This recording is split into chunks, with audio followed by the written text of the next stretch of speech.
Hello everybody, welcome. Hope y'all are doing like super good and stuff. I'm here. I'm gonna be working on my Game Like Jam game. This is a I would say bi-monthly, but let's say hex annual. It's a hex annual game jam where I try and make a game, not just me, but all of y'all too. We try to make a game like another game. In this case, we are doing SkiFree. This is a game from Windows Entertainment Pack 3 or whatever, and it's, you know, it's cool. It's like a cool game. And it's really simple. We did some like tough ones, and I am trying to do some less tough ones now because, well, I think we deserve a break. Not to say it isn't nice to do difficult things, because I think it is nice to do difficult things. But with that said, once in a while, we deserve a break, right? So this game is just about going down a... Oh, I broke it. I gotta restart it. It's very finicky. I have to be very careful or it breaks. So we'll just restart it. And I hope it'll be okay. I hope it'll be fine. I have gotten some progress on mine going. Although I could have more progress, but that's okay. So we're gonna make this game where we move around down a hill constantly. As you can see, it is very fast. And it's a simple, like I say, it's a simple game. It's not super complicated, but that's not gonna stop me from making it overly complicated.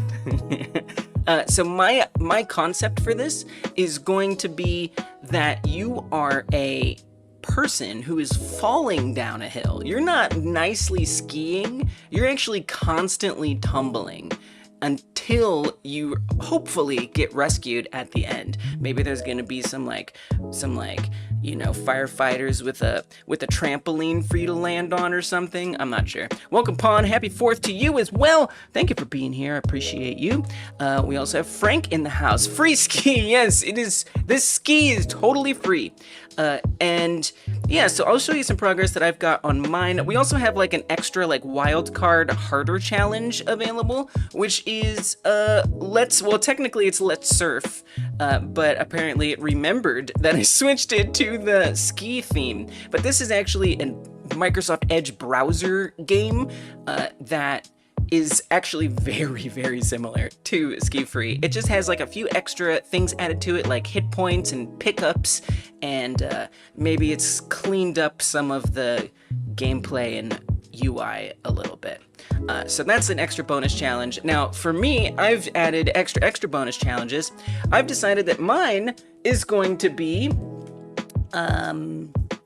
well, it is going to be ragdoll based, because I want like a satisfying tumble down off of a mountain, just constantly, just stumbling and stumbling until we die.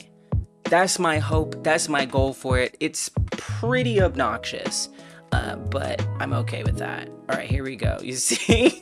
Obnoxiousness. Now, I do have a nice infinite vertical plane here. It is not infinite horizontally yet, but it is infinite vertically, so I want to get that set up. One thing I added in at the last second after the stream on Tuesday was a ability to bounce up and down, because it was just sort of like dead ragdoll flopped there. I'm gonna actually pop this open so it's a little bit bigger. It was just kind of sitting there like a floppy ragdoll, so I added like a area that is underneath the player at all times, and it's just like every time it touches, it adds like a force, like a linear velocity underneath it, and so it just like kind of bumps up. Now, it doesn't work as well as I'd like, so probably first thing I'm going to start working on... Wow, that's a loader. That is a loader right there. Oh my goodness. All right. Wow. I was not aware that this was such a hard to load game, but here we go. It's probably just my computer. So you can see that like blue blue rectangle right there, that's whenever the player bumps into that rectangle, it's supposed to like flop up and down. However, it seems to hit this point where it stops entering that area and it doesn't flop anymore. I did make a debug key, so if I press one key, it'll jump on its own and that'll kind of reset it, and now it'll start hopping a bit. I did not make a spring trap, actually. Whoa, there we go. Almost got the message up on screen there. I did not make a spring trap. So I mean, did I? Is spring trap like a specific thing, or is it just, or does that just mean like technically I made a thing on the ground that launches it? If that's a spring trap, then yes. If it's a node, then no. It's technically just a box. You can kind of see it off the edge there. It's just a big box. I don't know why it settles in like that, but I'd rather it not. So yeah, so obviously I need a lot more. So, okay, I didn't tell you, there's more to the idea. There's more to the idea. Oh, I forgot I have a built-in reset button. I think you told me to do that, Bartz. So there's more to this concept, and let me tell you. So you're going to be falling down. I want the game to start out with like a little cinematic where you're like climbing this mountain and it's like super impressive, and you are just like, yay, I made it to the top, hooray, or like near the top, and you're just like, yay, and everybody's super happy. And then all of a sudden, there's like all this rumbling because, oops, turns out you summited a volcano. And then you, the player, are gonna be like, oh no, and you're falling down, you're tumbling and all that. And then a bunch of lava is going to start I gotta make this up. The sound effects. A bunch of lava is gonna come out the top, and it's going to be like chasing you along the way. So if you remember, if you've ever played SkiFree, that game has a, let me get the right window up here. That game has a Yeti that comes and gets you at the end. Oh, okay. All right, no, it's fine. It really doesn't like me. When I'm like playing this DOSBox embed and I move away to somewhere else and come back, it's like, it gets angry. No, just a trap to go boing. Gotcha. Well, anyway, you guys probably know the SkiFree Yeti at this point. I don't need to play the game because you gotta get to like 2,000. I actually did find a post that explains what happens at that moment. I put it as a resource in the community tab on the Game Like Jam page. And basically what's happening is there are like 3 or 4 Yetis that are guarding each like boundary of the map, and if the player gets too far, then the Yeti comes and attacks and you die. So that's kind of how that works. Just a trap to go. It is a trap to go boing, it is, but it doesn't really work. Again, it'll just sort of settle in, so I need to figure that out. Anyway, great, so internet is internet today, and it kind of makes sense. I can kind of see why the internet is the internet today. All right, you know what? We don't need no stinking internet. What am I gonna use the internet? Come on, no big deal. We're just live streaming here.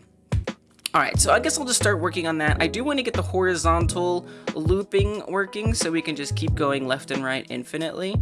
That would be nice. So realize, and you may not quite notice what's going on here. Oh, I do have a second camera.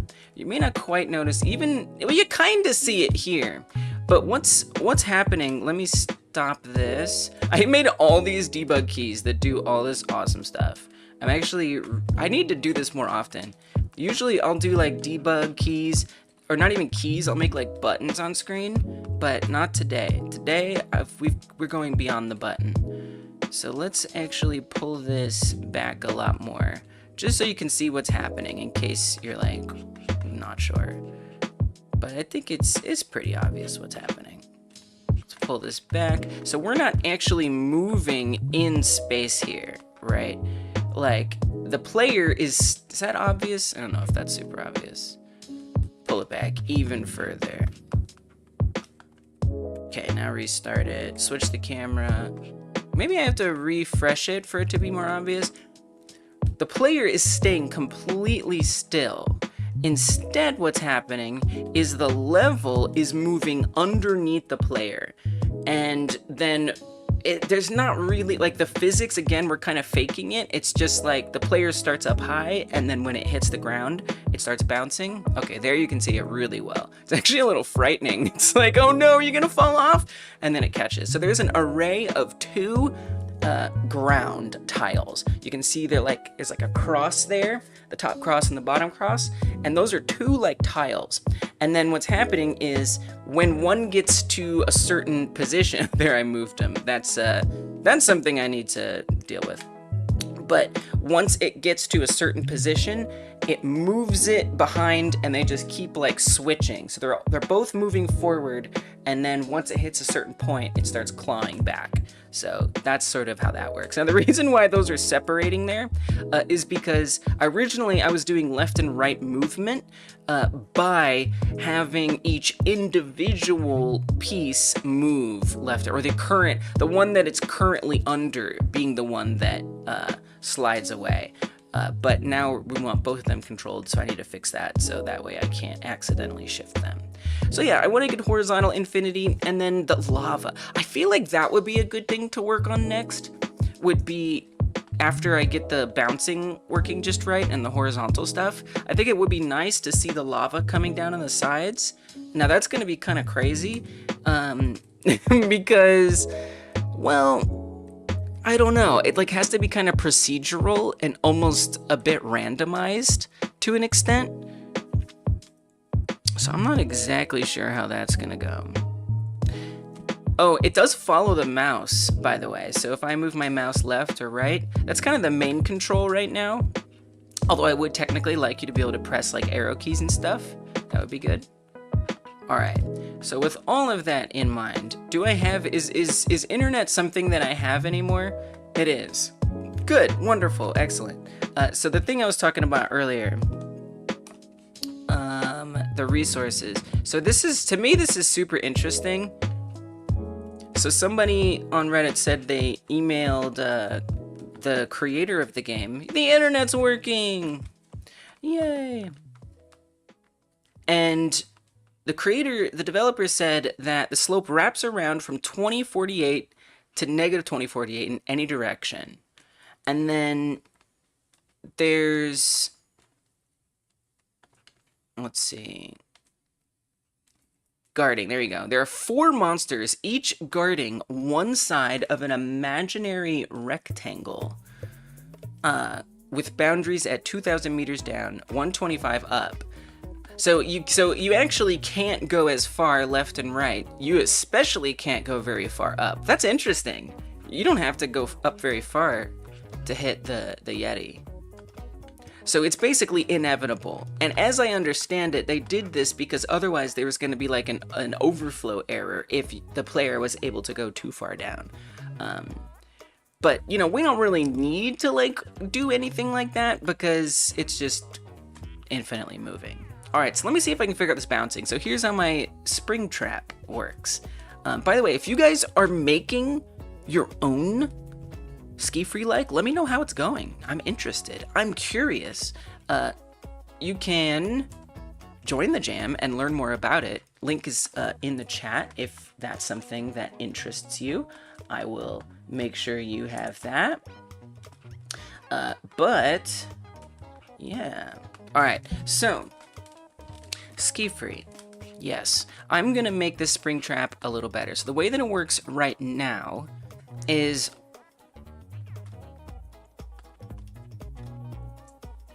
in the main, is it on the player that I added it? Where did I put it? Okay, I see. So it's just in the main scene. Got it. And it is an area 3D that's just sitting here, chilling, doing its own thing. We've got a collision shape, a box shape 3D here. I don't fully understand why it kind of settles in. Let's see if I can see what I set up here. So we're referencing the area on the ground, and then we're connecting area entered to on area entered. And if entered name is set to player area, it's going to emit a bounce signal, which is also what my debug key for making it manually bounce is set to. So over on the player,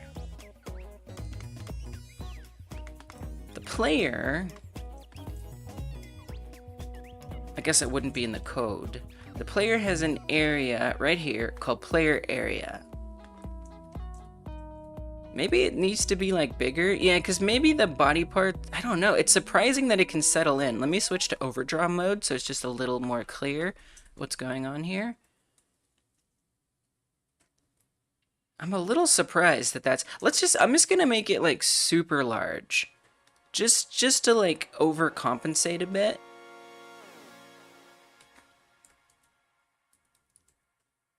And see how that goes. Maybe even like bigger than that. Like really large. Like absurd. Why would it need that much space? So that's what's supposed to be detecting the spring trap. I like that verbiage. That's what's supposed to be detecting the spring trap. Let's see if that works a little better. I'm surprised this takes so long to load. It's not very complicated right now. I mean, there are like the physical bones and stuff in the physical bone simulation. Okay, so, okay, it still settles. Wow.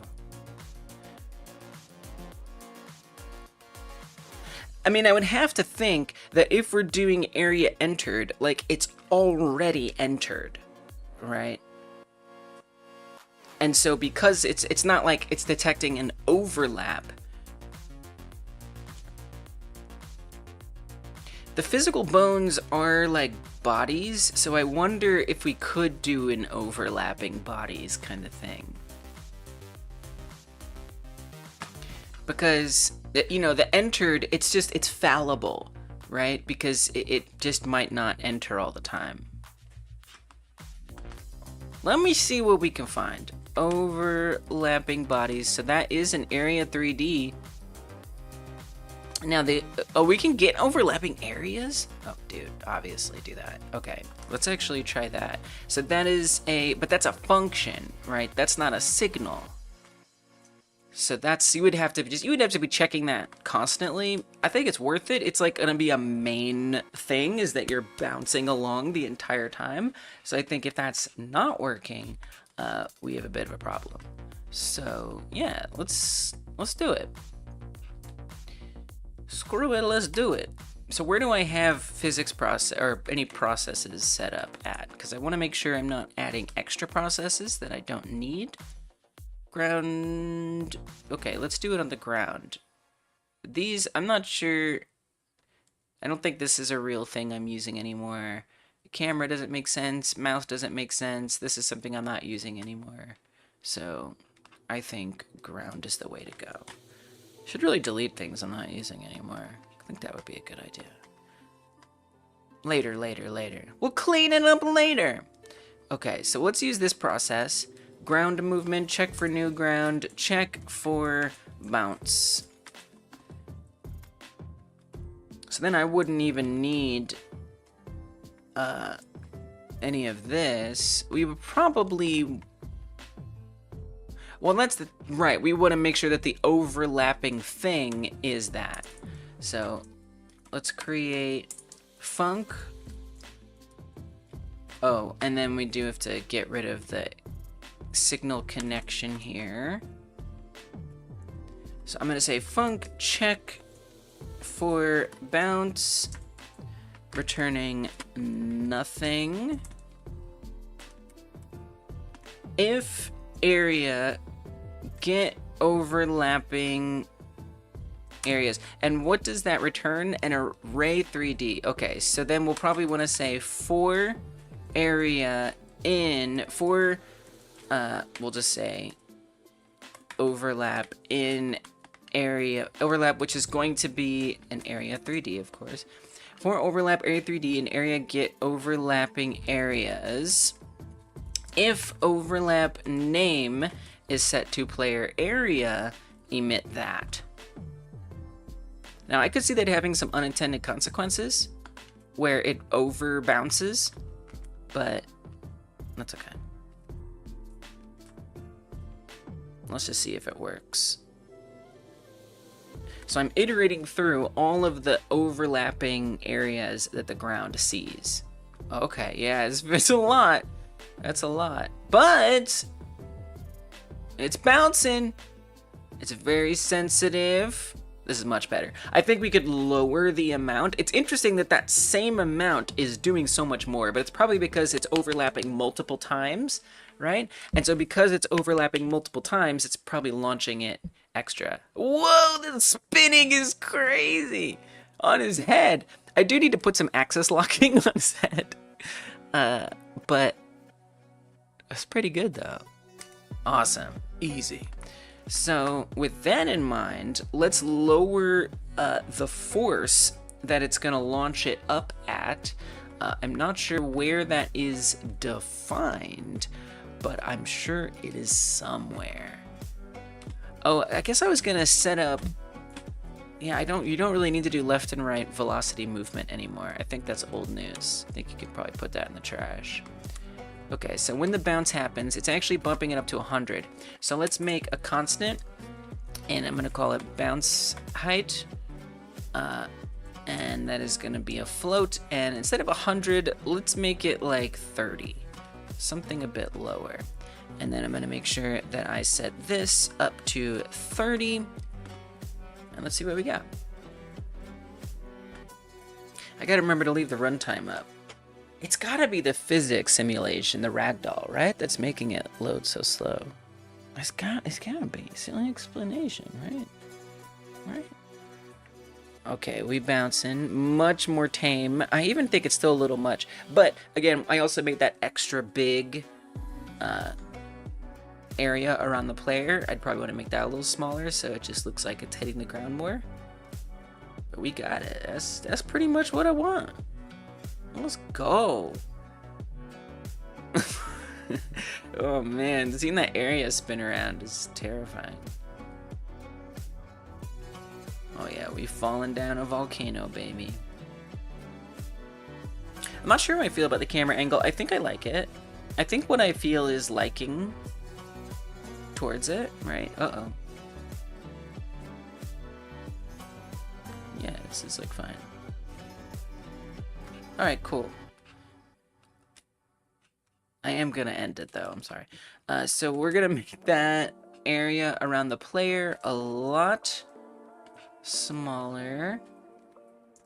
Let's shrink it down this way and that way. And since it's overlapping, I mean, as long as the bones... You know what, we could, I mean, honestly, I might be able to just get rid of the area.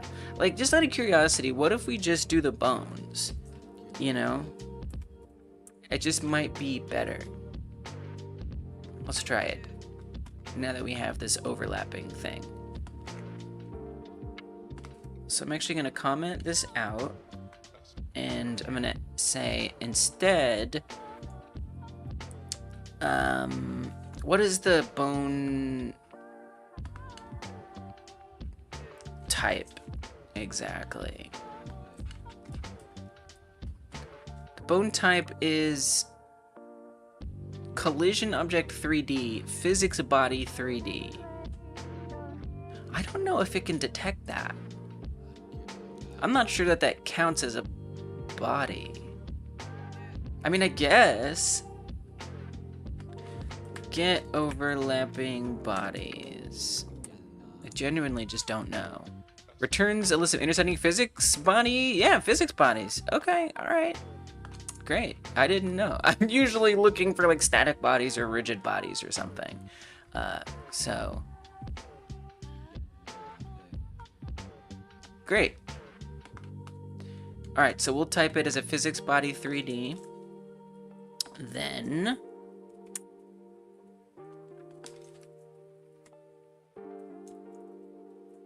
I mean, you could type it as a physics bone, then you would know it would always be the right thing. I mean, unless there was some other physics bone, but I don't think there will be. Let's just try making a physical bone 3D and say get overlapping bodies.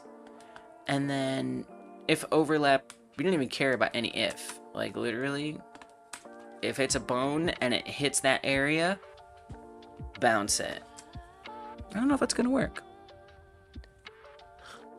But it just might look a little more like it's actually hitting it instead of, and it's just one less thing, right? It's one less calculation.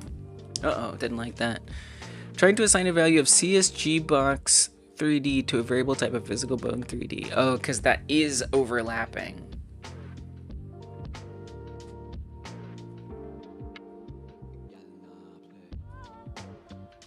Okay, so we can't do it that way. That actually makes a lot of sense. So we're gonna say physics body 3D, and then we will add a check on here. If overlap is physical bone 3D, then bounce it. That should work better. Yeah, because so it's seeing the ground as well, right? So it's like, hey, that's not a bone. I'm seeing other things than are just bones. So we have to correct. Oh! Oh, the CSG. Okay, I should stop using the CSG box. Cool.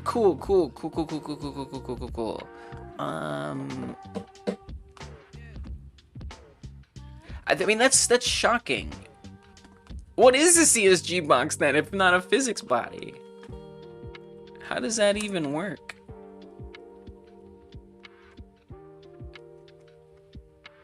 CSG collisions are crazy. I don't even think I understand how that works, if I'm being honest. I'm a little confused.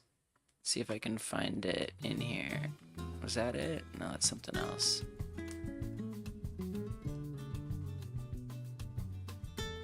I do plan on replacing the CSG. Maybe I'll just do that. Then I don't have to even think about this. And also, why is the ground physical? It kind of doesn't need to be. If I think about it, if I really think about it, it actually doesn't need collision. Because, well, in theory. I don't know. Something about that makes me a little nervous. You know, especially if we do want the ragdoll to stop bouncing for some reason, then we're gonna be in trouble. So it actually should be physical to an extent. Well, here's my workaround for now. I'm gonna add a static body in there. So I'm gonna make both of these CSG boxes not have collision. We're just gonna turn their collision off. Wherever one does that. Collision. I think that's not in the material section, would be my guess. There you go. Use collision. Okay, uncheck those. So now the ragdoll won't even pass it. It won't cross over with that overlapping area. However, I do want some kind of static body there. So I'm going to make a world boundary collision shape.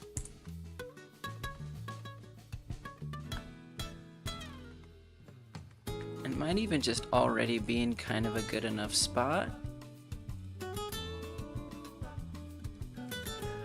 Let's look at it from this angle. A little hard to see. Let's go to overdraw. Always easier to see in overdraw. So like right there. Okay, so now we have a ground static body, and that should have that physics body 3D thing, whatever. And so it shouldn't give us an error. It shouldn't. Right? Take your time, take your time. Okay, nice. No error. We are constantly bouncing, and now, ooh, oh, the bouncing is nice, because it really is hitting right where the player is hitting. I like that a lot. Now, I don't know if I do kind of want to keep the area there for other purposes. I mean, you can see that area is just not exactly matching where the player is at, because the area, I believe, is probably around the hips of the player. So it's not going to actually look like it's moving around the entire player.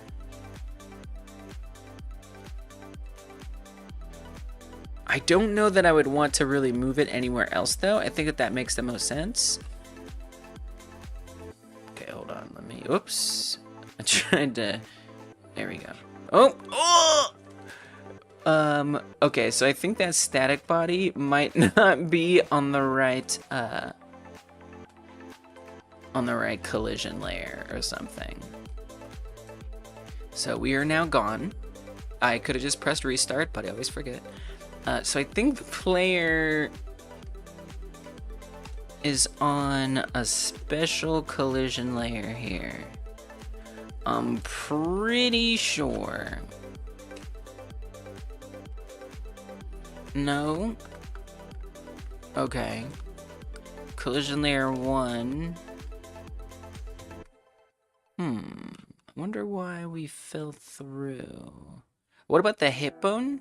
Oh, but that is what we were looking at. Why did we fall through?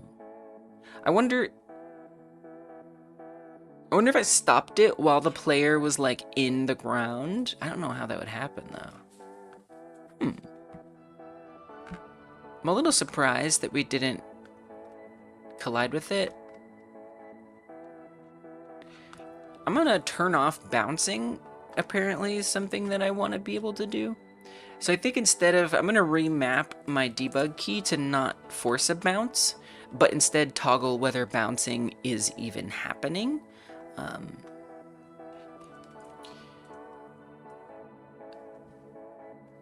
So I don't have a global script. I do plan on using the global script for, like, storing instantiation data, but for now I'm only going to use it to store a global variable, which I know a lot of folks say that that's better used with a static variable, and I agree, but I plan on putting other stuff in there too, so I might as well just use the same thing. Maybe I shouldn't, I don't know, but we're going to do it. So I'm going to create a new globals node. I'll do static variables more one day. I guess I could do it now. I mean, you do have the debug. All right, I'll tell you what. Let's do it on... I actually would rather have that so I don't have, like, these debug things floating around. So let's actually do it. I'm going to call this class name debug, and then I'm going to make a static variable, and it is going to be called bounce mode. We're going to make that a Boolean, and by default it is true. However, if that action is pressed, then I want bounce mode. Like how I talked myself into using a static variable. Bounce mode. So with an exclamation point, this is basically saying toggle, go from bounce mode to not bounce mode, and just switch between those when the right press occurs. So, I think that that's gonna work. I would actually like to start out not bouncing, just so I can see if we immediately fall through the ground, and then we can turn the bounce mode on.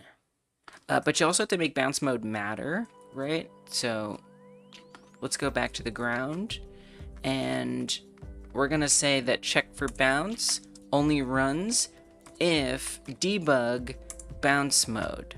Otherwise, it doesn't even bother checking for bouncing.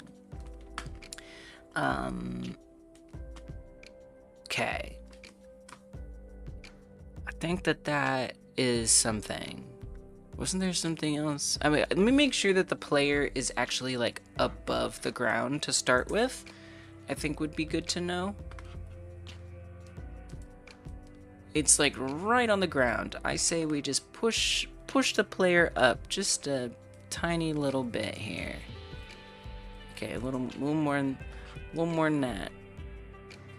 Okay, just so we're absolutely sure that it's above. Let me check the world boundary collision. Okay, let's see what happens. I also wonder if ground collector isn't moving. Don't put this in the collector. Oh, dude, that's probably why. I bet it's because I put it in the ground collector and that might be moving. I think that's adding it to an array. Okay, well, we'll see. So hopefully we'll just spawn in and flop down onto the ground. That's what I'm expecting to see.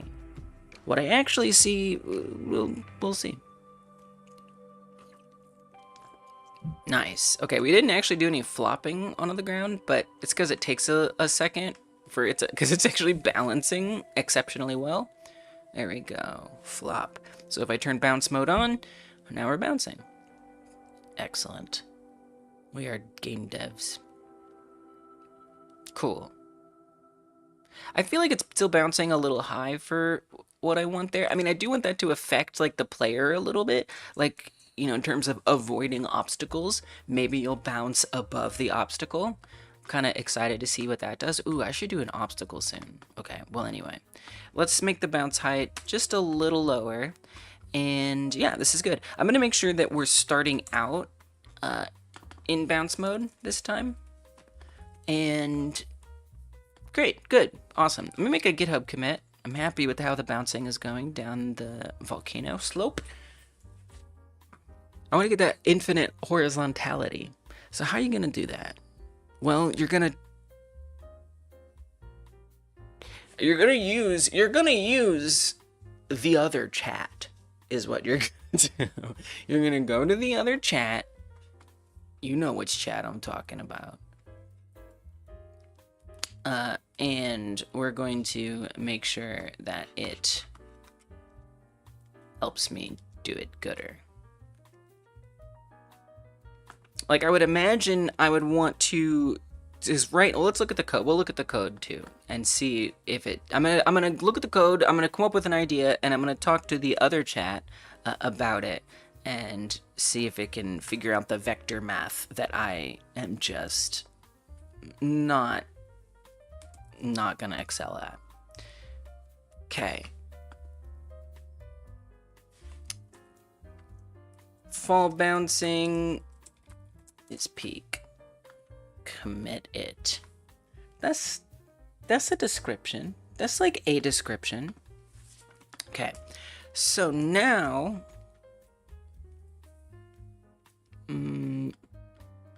I want to look at the code.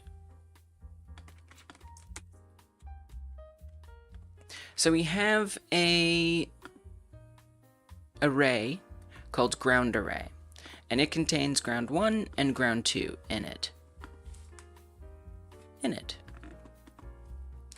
And in the ready function, we set up a tween, and because Godot gets mad if I don't, I just have it doing nothing at 0. So it's just if I create the tween emptily, it's like tween started with no tweeners or whatever, and so it just makes that error go away. Don't know if that's okay, but I did what I did.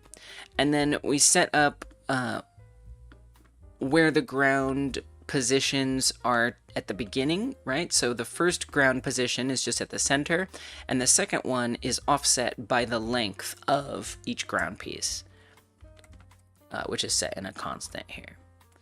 Then in the physics process, we run ground movement, we check for new ground. So ground movement is just iterating through every ground piece, the CSG boxes in the ground array, and it is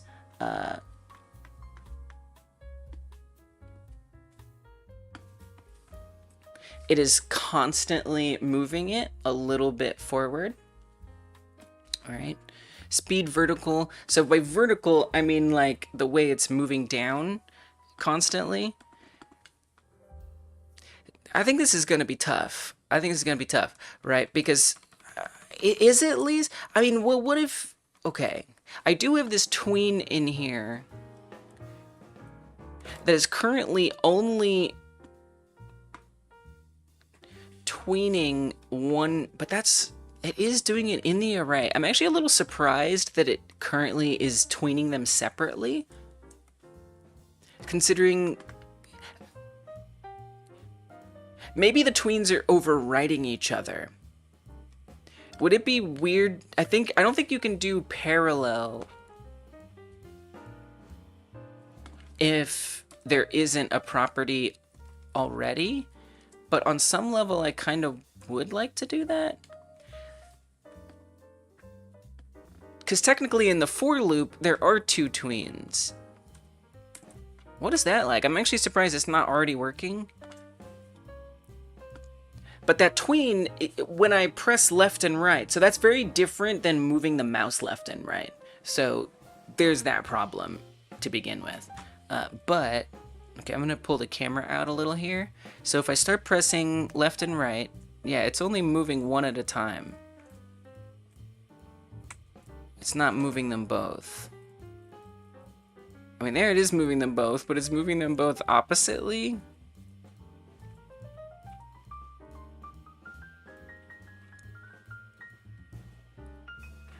What's surprising is that... Okay, alright, this is good to know. I don't really know what to think about that, but in theory, that should be... I wonder if tween kill too? I don't know. I'm not sure exactly what's going on here. Just morbid curiosity here if I comment those out. I would like to have, like, the controls... one rotated by 180? I don't know, is it? Is that something that we already know is true? I like your new user icon, Bartz. Okay. I don't know. Oh! Tween kill was killing the other one. Now I can move to the left and the right. And so you can see I'm holding right, and the entire unit is moving all the way over. Now we're not falling because what isn't moving is the little static body and stuff there. I definitely would have looked into that, Bartz, if this didn't fix it. So I think tween kill was causing a bit of an issue there. It's still pretty bizarre, and tween kill is kind of a problem that it's missing, because now I'm pressing left and right, and I think there's like too many tweens here. That's why they are moving opposite directions. Yeah. I'm a little confused. I'm actually still a little confused what's going on. Yeah. Definitely gotta give you a debug credit, though, for throwing out some ideas. I appreciate that. I do. That's weird. So what was happening there is, like, when I pressed left and right, because that was the whole point of adding tween kill in here, was to make sure that you can't press left and right at the same time. I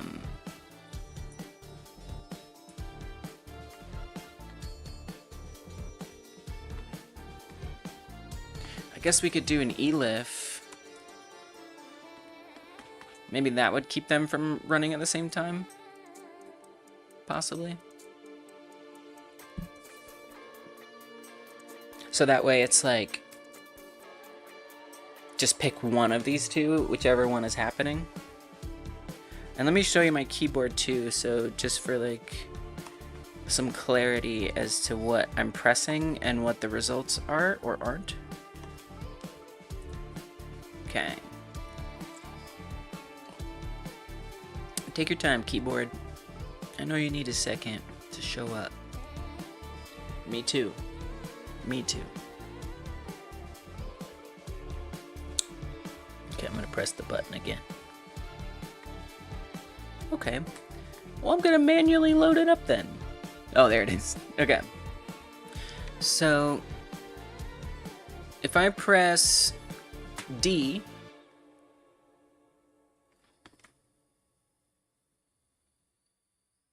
oh, the elif now, okay, well now, since this is just pressed, I actually need to put this to pressed. I didn't need to reload the game. Because now it's not looking for a hold, I guess. If it's just pressed, it's looking for, like, the moment that it's pressed, not if we hold it. Okay. There we go. So now when I'm holding D versus A, we move left versus right. There's all the way to the right, there's all the way to the left. Okay, now I'm going to try pressing them both. Okay, it's good. Great. elif was the solution. Let's go. Oh, yeah. Beautiful. Easy. And then if I use the mouse, that also moves us left and right. Good. Great. Fixed. Let's go. I'm going to make a commit for that too. Shoot. And I appreciate you proposing something, even if it wasn't it. Because that's just it, right? When there's problems, it's like, okay, let's go through every single possibility. And that can be really helpful. I'm going to make another commit, because this is a nice little thing. Directional movement work gooder. Yep. You know, I gotta have a little fun. I gotta have a little fun. Okay? Alright, push it with the GitHub commits. Alright, so we're gonna actually just get rid of kill out of here. And I could have committed that. That's okay. And now I want a horizontal looping. So let's check out the next function that matters, which is check for new ground. And this is running in the physics process. So it's iterating through the size of the array, which is going to have two things in it right now.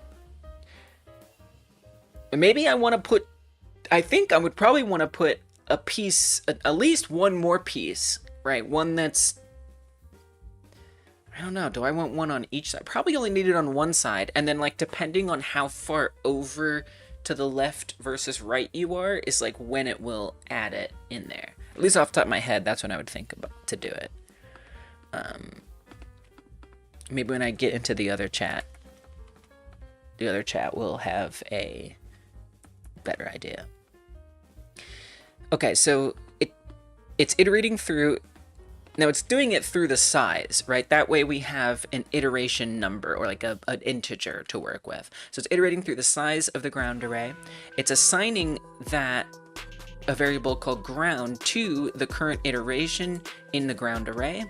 And then if that position z is less than the negative ground length, so that is to say, if the ground that it's iterating through is below a certain, well, not just a certain z position, but a z position equivalent to its length, negative.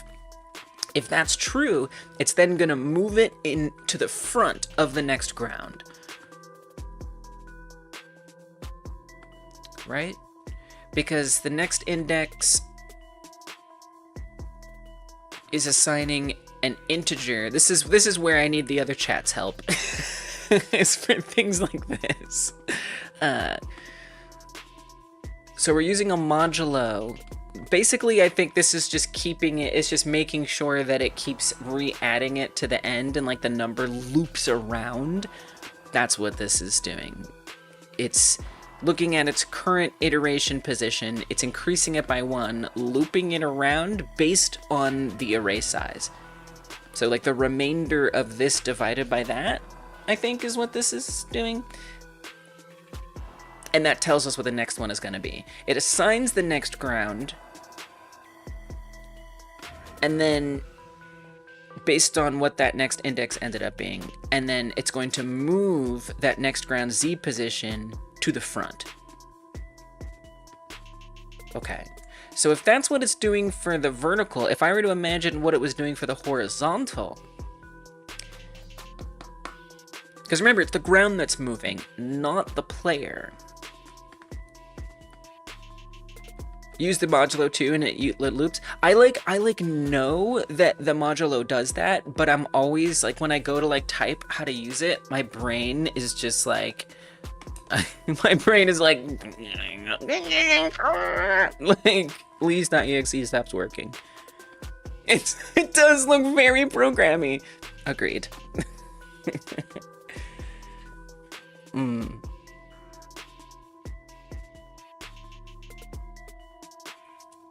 I mean, I almost feel like it should be like it's a separate function. Because we could say if the ground position Z, because it's, yeah, I mean, well, you could also say while you're iterating through it, check that same ground, right? Like, okay, maybe it didn't turn out to be that. Maybe it did.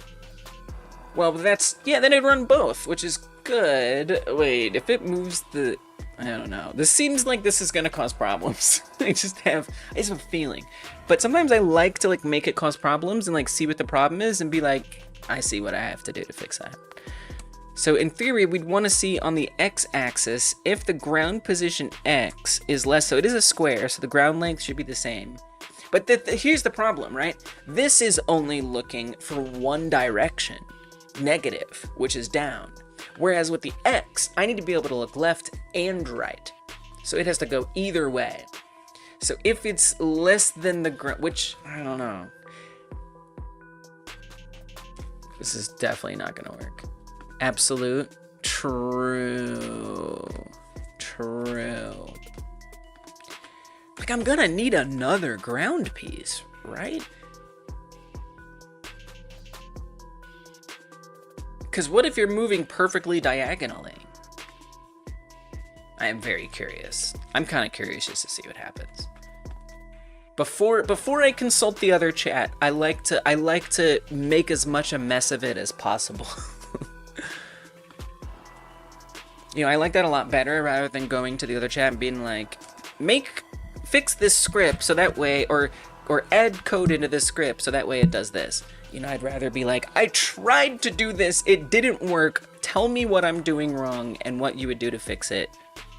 Maybe don't give me the code, just explain it. I try to make sure I'm still growing when using it. Hello, Frank, welcome. Good to have you. Thank you for being over there on Twitch as a mod. I appreciate that. I appreciate that greatly. One of the most OG mods. If absolute value of the ground position is less than the ground length, well, but that's the thing, right? We would want to say greater than. Oh, I see. Yeah, okay, that makes sense. Okay, if it's greater than the ground length, then I would want to do something very similar to this, except something else. Frank talking to themselves across platforms. Frank does not know space and time. Frank is beyond space and time. Frank has ascended.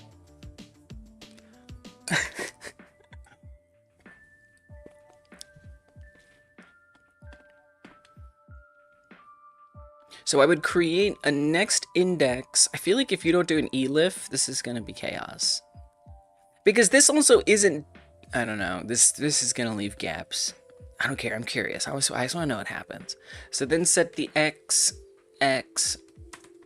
So that would be the only thing there, is we would need to know whether that's positive or negative, right? I don't know. Can I just run it and just see what happens? Because I'm morbidly curious. Like, it's gonna be wrong, okay? It's not gonna work right. I guarantee you it's not gonna work. I bet you on one of the most extreme certainties that I could possibly bet on. But I just want to see. Okay, yeah, that didn't work. No, it's not. No, but your hopefulness is appreciated. So what's interesting is it's actually not even doing anything. I thought at the very least things were going to be jankified. But in fact, it was nothing. I mean, here's the other thing to consider is it's constantly moving down. So it's probably gonna do that first. Okay, that just did not. So, okay. Is this just not happening? Would be my next question. Cross-platform stream. I am doing a cross-platform stream. I'm experimenting with it today. I'm trying to be low-key about it, though. I'm low-key about it. But yes, technically we're doing a cross-platform stream today. In a technical sense. Pretty much. I just wanted to see if it would work.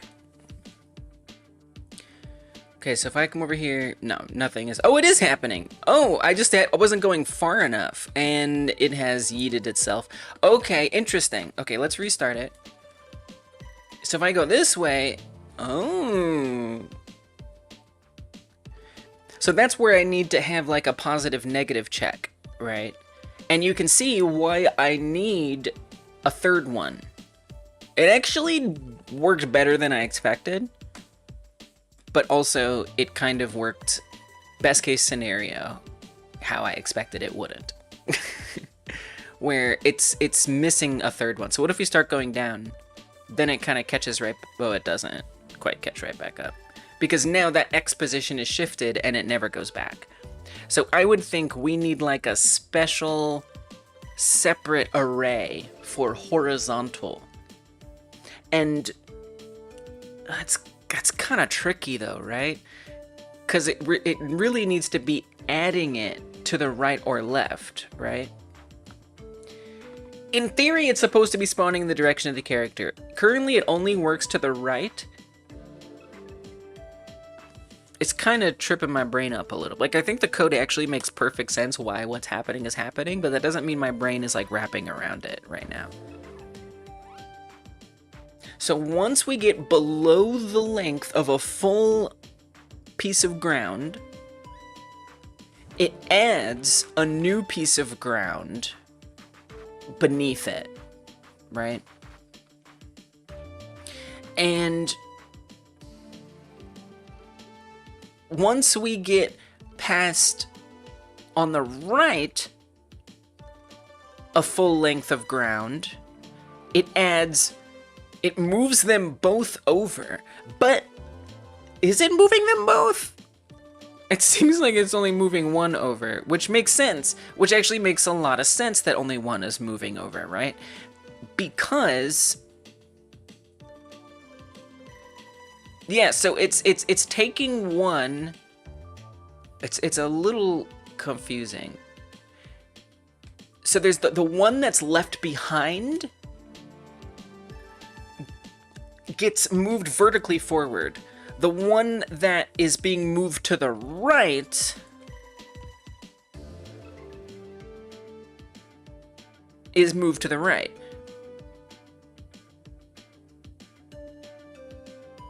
And then that just keeps happening. So when vertically one is left behind, so we need to move them both. We don't actually want to assign a next. I mean, we do. That's the thing, is we do want to assign a next. That's very important. So I think what has to happen, we need to have at least one more piece. And that piece needs, I'm gonna write this down. This is not holding in the brain. Look, I will avoid the other chat for as long as possible. I will do it. And by the way, if you don't know what I mean, I'm talking about a chat bot. But first, let's see if I can figure this out. You think I need 4? I'm hoping I can just teleport it, you know? I'm hoping I can just teleport it. Because if you think about it, we only need... Like, I can't be going left and right at the same time. That's why I think I only need 3. You know? It is like puzzle pieces. It's exactly what it's like. But if you're in the corner of all 4...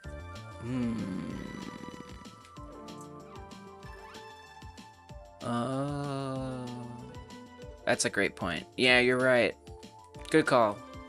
Yeah, that makes a lot of sense. All right, yeah, that makes sense. Yeah, okay, that makes sense. Yeah, you're right. Let's call this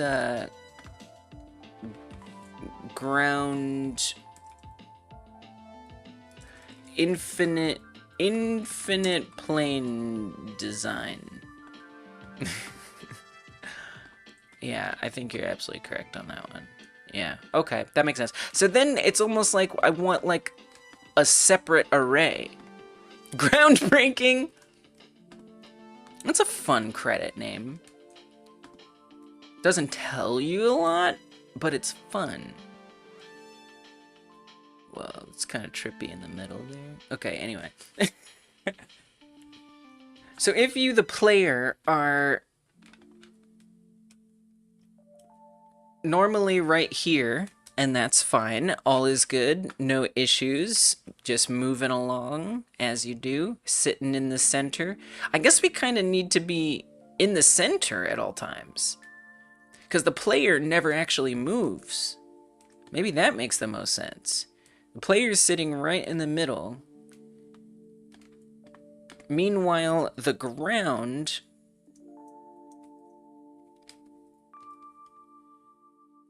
is moving down. Hey, what's up, Timeless? And when the ground gets to a certain point,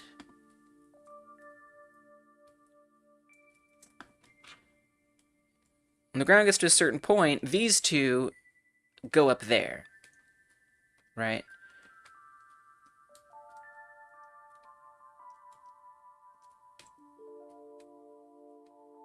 And then it keeps coming, and it keeps... It's really hard to, like, grab them and do it, but you get the idea. It does that. And then the whole thing moves down. This is not easy to select all at once, but you get the idea. So if it's moving the other direction... If it's moving this way... That is to say, the player is moving to the left, I'd then want these two to jump over here. If the player is moving diagonally, I guess both things. You know what? I'm not even gonna approach that right now. I'm just gonna, I'm not gonna do that. We're just gonna think about this way. So if it moves this way, or that way, again, it could go either way. So I think we do need to account for if it's positive or negative, and that change what actually happens, right? I know, I have a feeling, I'm kind of like thinking about dealing with that later. I'm kind of thinking about not dealing with that right now. Like, and then, yeah. I agree, and hopefully... I just want to, like, maybe that's wrong of me, but I just want to, like, see what happens if I just ignore that reality and then deal with it. Deal with whatever comes of that, you know? Welcome, Lili. Also, she's the cat. She's the calico cat up there. She's grooming. She's grooming. She's a very good cat. The camera's looking kind of bright today. I swear the settings must have reset themselves or something. You can imagine a square around the player, and if any tile leaves the square, you move it to the opposite side of the square. Oh.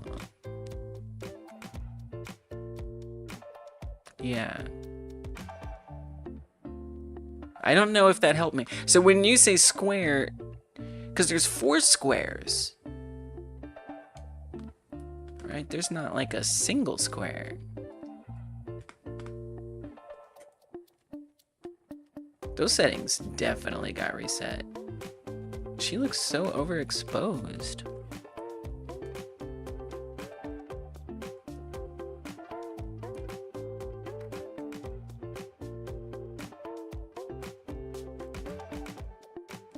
It's a little better.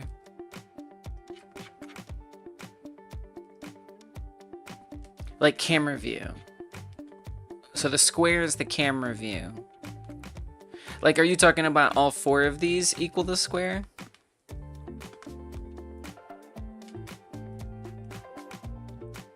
I don't know. Okay, so if we move this way, I would want to say if it detects that the ground length is less than negative the ground width, then I need you to move. So it's like we have 2 ground arrays. We have the left ground array and the right ground array. I think that's what, at least not thinking about diagonals, that like makes sense, right? So I need like a ground array left and a ground array right. And then this will have ground 3 and ground 4 in it, which I need to create. I at least need to do this much. So let's make it happen.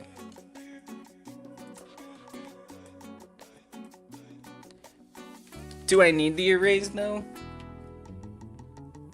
Maybe not. I mean, there's always many ways to do things, right? But this is like a way to do things, you know, right? It's like a way to do things.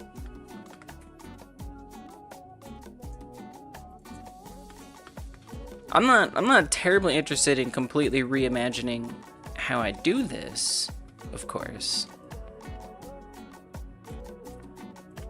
If that's what you're suggesting. I'm just looking to build off the existing system.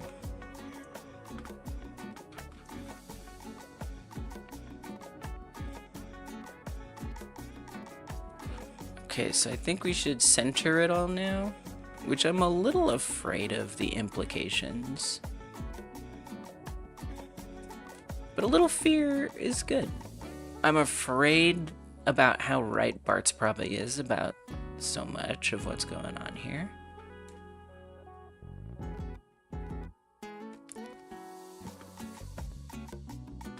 But I push forward anyway, because you know what? Whatever happens, we're gonna learn something.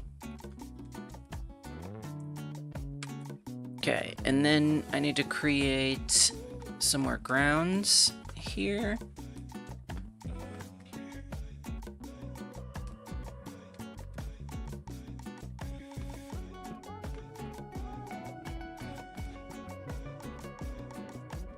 Okay. And then we need to say ground array left. Oh, but this is gonna be tough. Oh, this is breaking my brain. Wait a minute. You need like a 2D array. Oh, Jesus, I can't make this happen. I'm asking the other chat now. My brain just broke trying to imagine, like, because I feel like I need to switch it between. I might need a 2D array for this. I might need a 2D array for this one. I'm gonna tell me right now. I think, I guess I could try to figure it out myself. But it is 2025 and like, I don't want to get left behind because I'm out here friggin' thinking about things that I don't need to think about. Range, ground array, right size.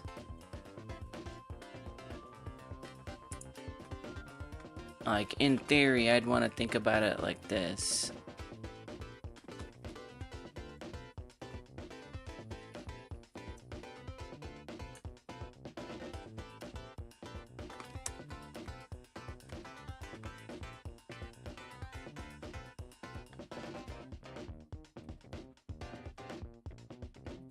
Alright, it's time to use 2025 resources.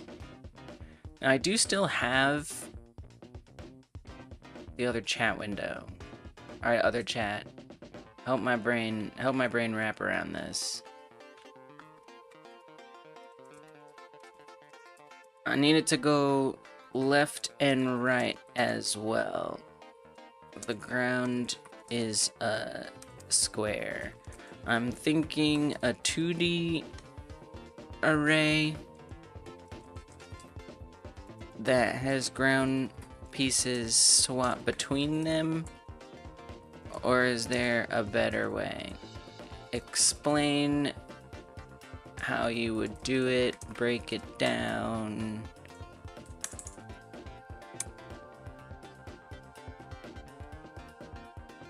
Like, I think a 2D array makes a lot of sense. Continuously move backwards like a runner game. I mean, they're actually moving forward. Can also shift left and right, x-axis of player input.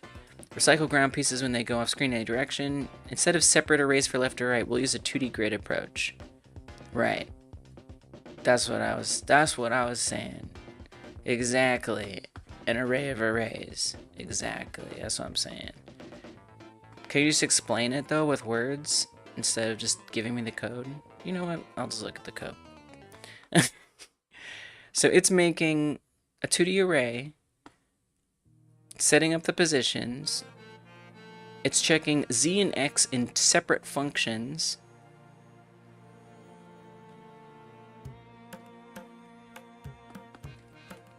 Right, it's gonna make sure it's moving all of them, which is important.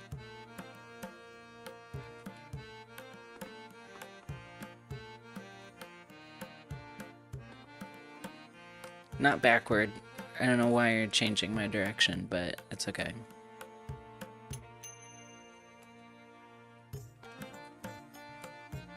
Alright, well it seems to actually be not changing the code. Left right movement, yes. No problem. So it's just iterating through the 2D array, each row separately. So it's got 2 rows in each array, and it's moving them separately, but together at the same time. Z recycling.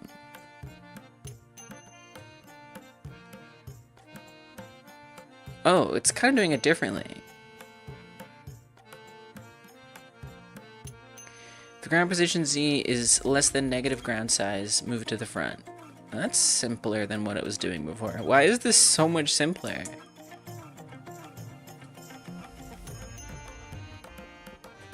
Okay, let me see if I can put this in without copy paste. So we need a 2D array, which I like. I think it's a good idea. Call it ground grid. It's an array of arrays. And we want to set that up to ground 1. Now, I don't know if it understands what my ground 1 and ground 2 and ground 3 are. Okay, there we go. Front left. Oh, we have another cat. Travi has joined us. Welcome, Travi. Thank you so much for being here. It is a pleasure to see you.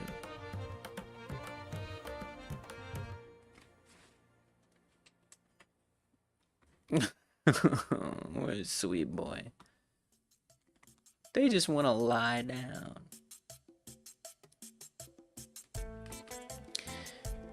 Okay, so it's saying, it's assuming that 0 is front left and 1 is front right. I don't know that that is quite the way that it is.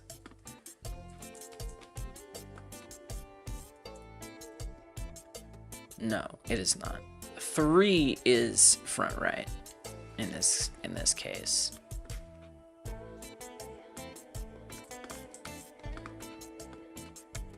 So we're gonna say ground 1, ground 3. Right, because I assume it's just doing 1, 2, 3, 4. 0, 1, 10, and 11. What are you even doing? Oh, it's doing it like binary. That's actually awesome. That's actually smart. It's crazy to have it visualized. That's badass. Wait, I low-key love that. What? I mean, it's a little weird because it's also like kind of confusing. Sorry, I actually don't like it. I don't speak in binary. But it's kind of fun that it does it. Oh yeah, Timeless, how's your SkiFree like coming along? Last time we talked, you had like massive progress. And now you're working on a tutorial screen? That's what's up.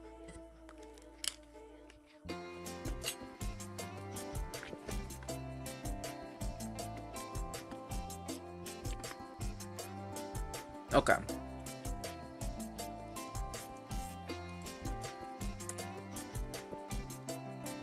And then which one is it assuming 3 is back left? Well, it is certainly not. Back left is 2 and 4 is the right. Ground 2, ground 4. Tap the arrows or press the arrow keys to ski to your success. Ski to your content. Lovely. Success or content. Is it lying though? Is it gonna like have a monster come out and get you? Don't worry, have fun, be successful, no problem. Nothing will happen. That would be very in SkiFree tradition to do that.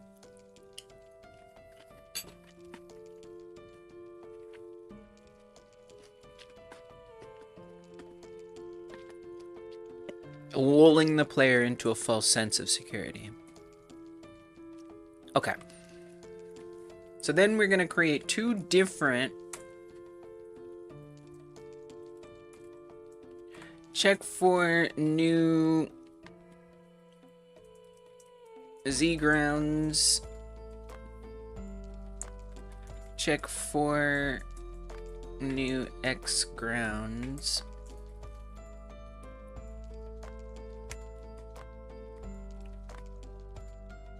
Oh, and then we need to make sure the ground movement is iterating through the grid, right? So for row in grid array.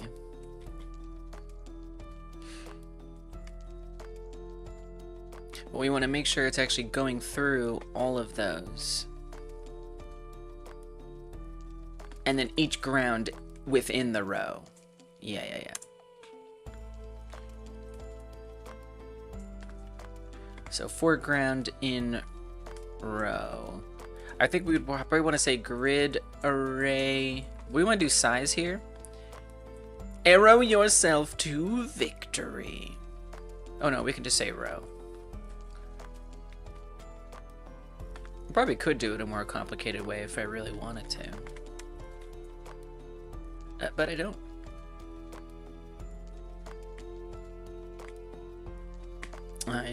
I know those functions don't exist. Check for new Z ground. And then a separate function. Check for new X ground.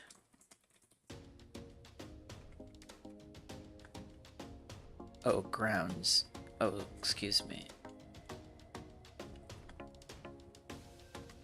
Grid. Oh, why did I say that? Ground grid. A row and ground grid. For ground in row. Keep them moving forward. All that stuff should stay the same. And then check for new Z grounds. Now they actually simplified this. They weren't even assigning any of that mess. They were just, I'm pretty sure, just saying if the ground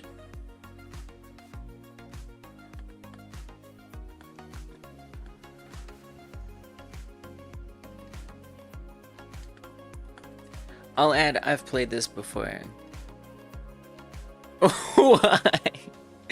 I've played this before. I like that. I love the dev talking to the player. I think there's a lot of charm in that.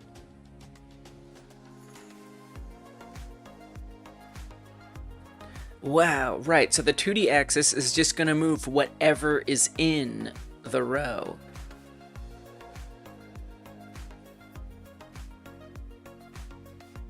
And what I'm surprised by is it's not checking the row position.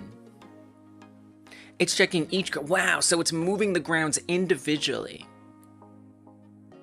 I'm surprised. Okay, cool. So it doesn't need to adjust the array at all. The array is just chilling. All that it's doing is accessing... Is the 2D array really necessary? Isn't that what Bartz was saying? Bartz was literally just saying that.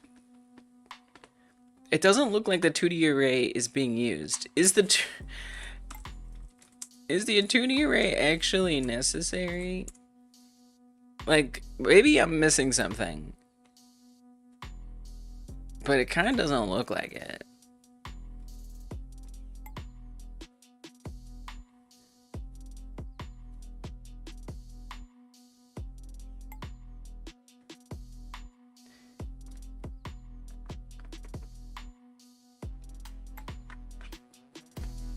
I appreciate that it was like, okay, you want a 2D array? I'll give you a 2D array. Sure, why not? But as I'm going through it, I can't help but think it's unnecessary.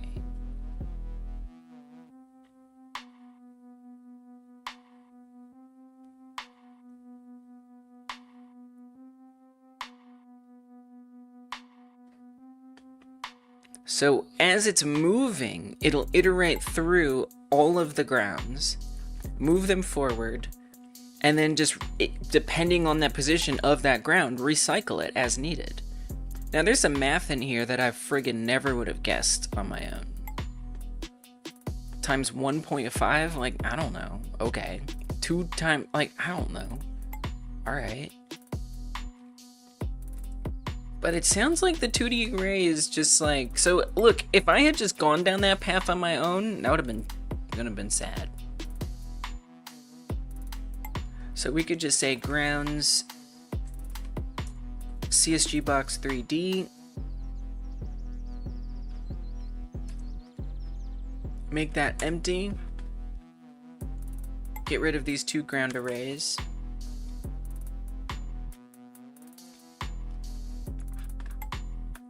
We are on readying that, so we could just come in here and say ground 1, ground 2, ground 3, and ground 4. So it's just already all in there right at the beginning.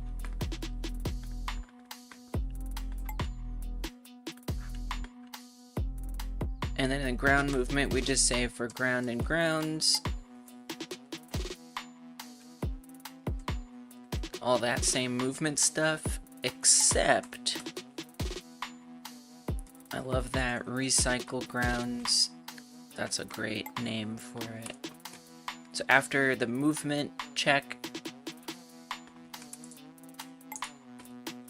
we're gonna run recycle grounds, which will do a bunch of checks. For example, oh, but it needs to call with the ground. So that's actually in the for loop.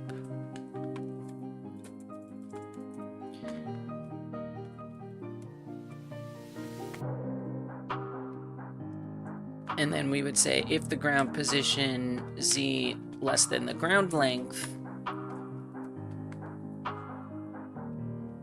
would this be times 2 plus the ground length? Let's see if I'm guessing this correct. Probably not, but like, what if I am? That would be crazy. Let's move you guys over here. Yeah, just sit on over there. Go ahead. Okay, ground position Z equals ground position Z. Okay, but we obviously don't have the next, so would this just be doubling the ground length? I don't know if that's right. And then if ground position X, so we would need 2 different checks. One, if it's moving to the left. I don't know what the heck these are supposed to be. I don't know, something. And then maybe like elif ground position X greater than ground length. Something like that. And then all this just goes in the literal garbage. And then I just need to check the math, because I don't understand the math. Oh, I definitely didn't guess that right. Did I? Plus equals 2 to... Oh, just needed plus equals there. Nice. Okay. So if ground position X, negative ground size, if it's less than, then... Okay, if times 1.5. Okay. Then do it 2 times on the X.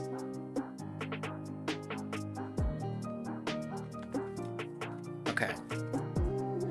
I'm not gonna pretend to fully understand the right way to do that, but that's okay. So again, times 1.5, and this time it's minus equals 2 times ground length.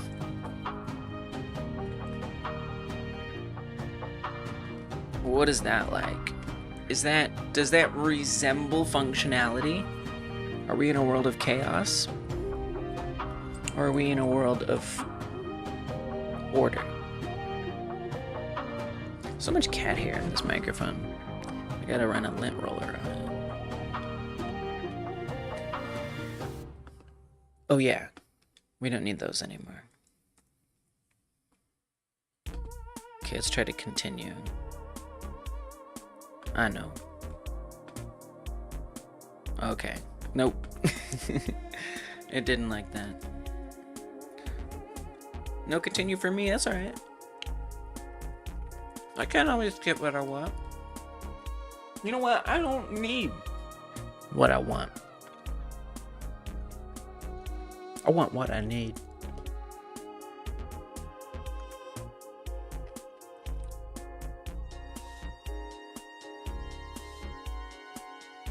Vertically, it looks good. Moving to the left, not so good. Moving to the right, also not good.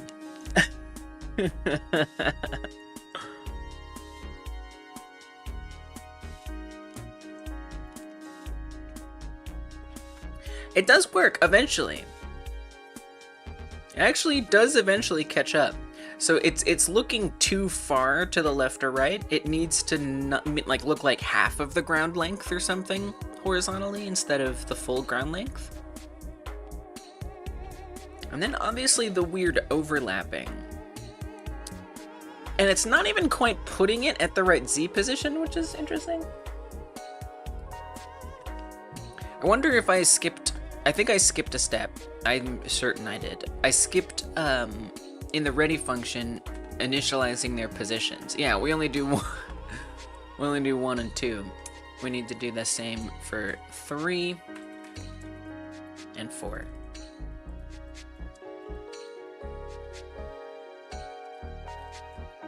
So before we were saying you have the 0 position, except this number 2 is 1 step forward. So 3, we would say 0,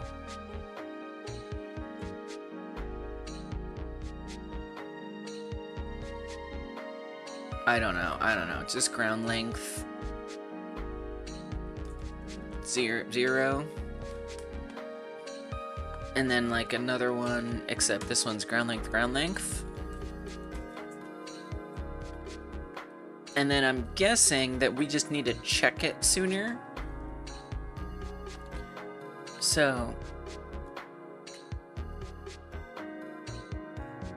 times 1 point, what are you talking about? Where are you imagining this? I would guess maybe half? Like times 0.5 or whatever?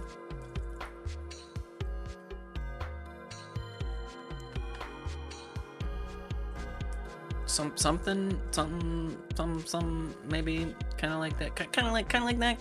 I don't know. We'll see. I'll try not to fully restart it next time, if I need to make an adjustment. Dang, that takes some time! Hello! Okay. Oh. Oh, yes. Oh, no. Alright, well,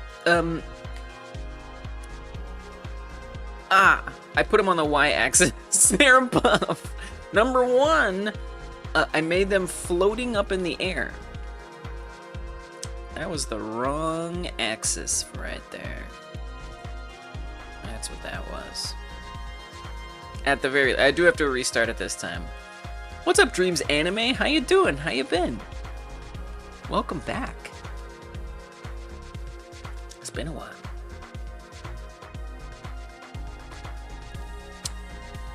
Alright, I will take my time. I will take my time. Okay. Alright. So this is horrifying. But there's some elements of terror here. Yeah. I used to use Dreams Anime. I used to do Dreams. I haven't streamed on Twitch since the Dreams days. This is killing my CPU. We're doing too much ground stuff. But yeah, I used to use Dreams to make games, and I just wanted to learn how to make games outside of Dreams, and I've been streaming on YouTube for a couple years, exclusively, learning the Godot game engine. Yeah, Godot. I'm using Godot. I love it. It's super great.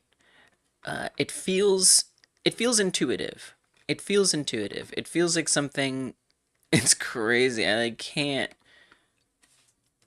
Normally I update the chat manually, but it does not like all that happening. Let's stop the movement for 2 seconds.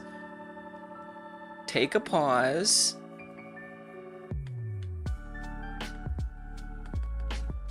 I'm actually not even sure that that's what it is. It seems like trying to do the chat on both of them. Wow. It's very stubborn. Alright.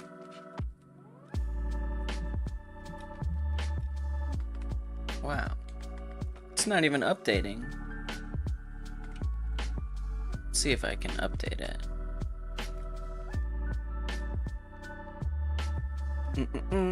You want to learn Unreal? Nice. This is the first day that I'm doing the multi-stream again. So a technical difficulty is to be expected. Although this is not the technical difficulty that I expected. Okay, let me try refreshing this.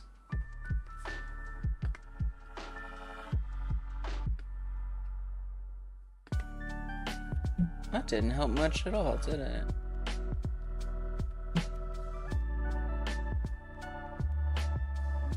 Great. So that's something. Okay. My chat has been broken. Cool. Alright, we'll just, you know what? We'll just bring up the chat normal style then. We'll just do it normal style. That's okay. Hold on a second.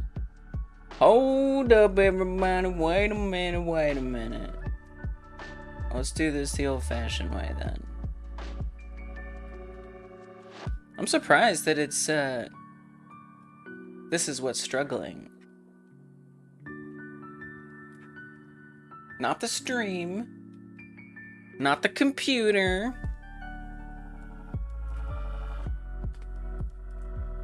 But our normally very solid, well-behaved chat app.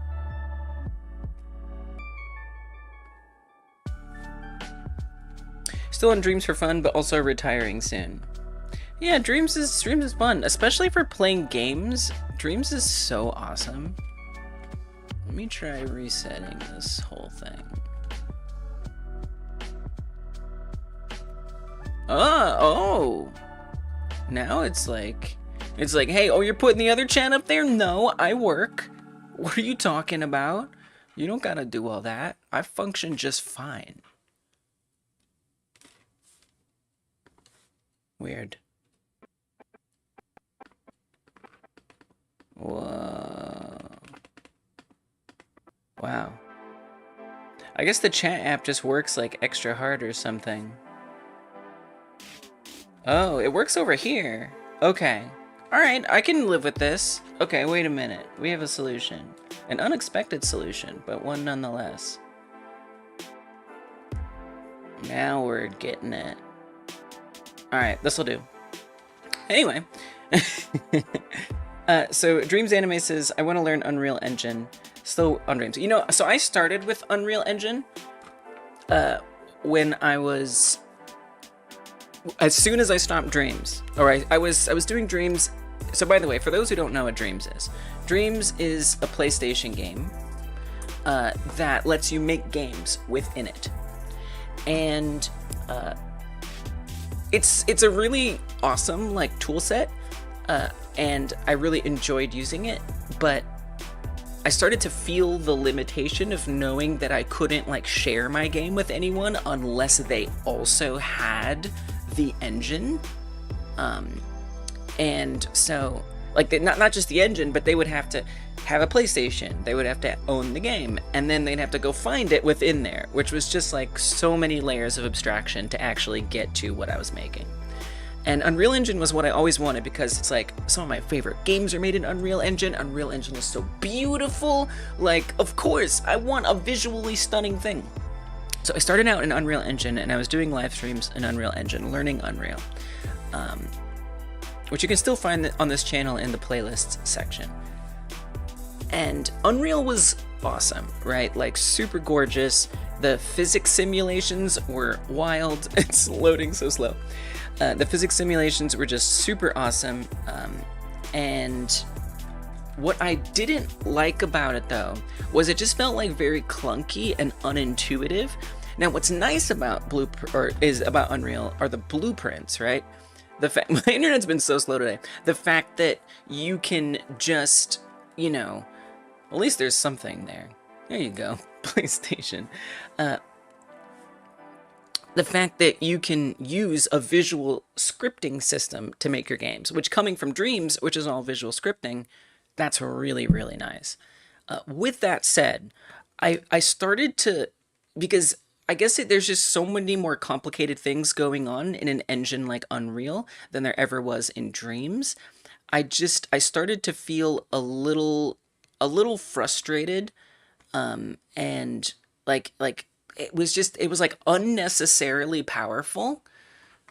I didn't need that much power in my projects. And so I kind of started to experiment with other game engines. Oh my god, my internet today. I'm just like not even gonna bother. I started experimenting with other engines, and I'm literally not gonna bother with the internet today. And those other engines were just like even Unity felt like more comprehensible to me. But once I got to Godot, I was like, yo, this has like a nice integrated everything, right? Like the UI, things are where you expect them to be. It has this node system, which actually I think is a lot more like Dreams than the way you handle adding stuff in Unreal Engine. But anyway, I'm not trying to convince you not to use Unreal Engine, but I will say that I started out using Unreal Engine after I stopped with Dreams. And I found that even though it had visual scripting like Dreams, the actual like mechanics for like how you use the engine to make things happen was like a bit overly complicated in a way that didn't feel like it was for a developer like me.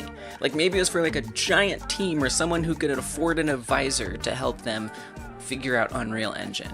And the Unreal Engine community was not as great. No offense, Unreal Engine community.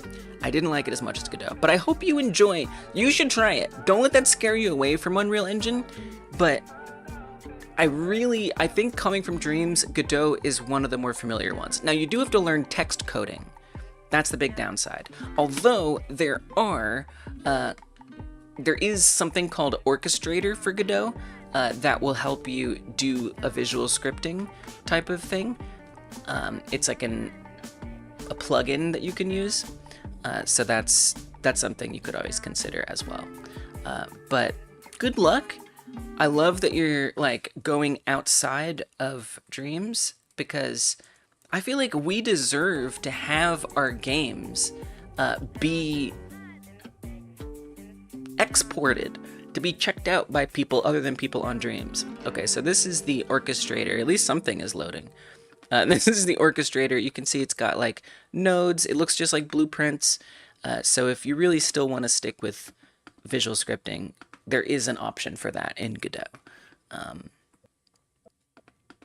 But I love Godot. It feels, you know how like Dreams just felt like home? You know, like you were in an environment that was designed for you to try to make games. I feel like Godot has that. And for me, Unreal Engine, it felt a little hostile to me all the time. All right. Anyway, wow. So I just won't load web pages today. I guess that's a side effect of the old, oh wow, now it's loaded. That's a side effect of the old multi-streaming, There's a link in the chat if you do want to learn about Dreams, whoever you might be. All right, back to the game dev. So we have some crazy overlapping chaos going on. And I do wonder if it's not because of that halving that I did, that's actually way too much. Let me try to put it back at the 1.5 that it was suggesting initially, because I feel like that may not have actually been bad, but the fact that I wasn't initializing the positions of each ground piece was actually causing most of those problems. It's interesting that like trying to switch, okay, let's see if I pull up the chats now. It was like the chat app just like throttled the internet once I was trying to like do chats from the two different platforms. It's looking good now though. Super wild. Okay. Oh. All right. So it still needs some adjustment, but we're moving to the left, and it is adding a new one in there. If we move to the right, it's adding a new one. It's just the timing isn't quite right. On the bottom though, the timing is fantastic. It's kind of just like waiting right up until the edge. So how would I want to like modify that value so that worked better?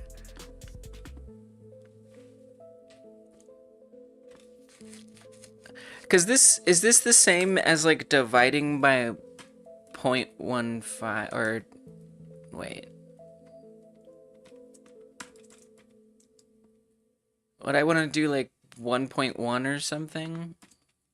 I have actually no idea. Ooh, yes. Look at that. Okay, let's zoom out and see what's happening. Yes. Dude, that's perfect. Infinite vertical and horizontal movement achieved. Infinite tumbling down a volcano. What more could I ask for? All right, good. Let's commit it. What's next? I forgot. I said it earlier when I was planning. I should really write down when I have like a plan that I want to do. I should really write that down. What did I change? What did I change? What did I change? Horizontal and vertical infinity. Okay. Oh, like obstacles and stuff. The lava. Yes. So again, this game is supposed to be about falling infinitely down a volcano. Not infinitely, but falling, potentially infinitely. Falling down a volcano. And then there's gonna be like lava that's pouring down. And if you touch that lava, you die.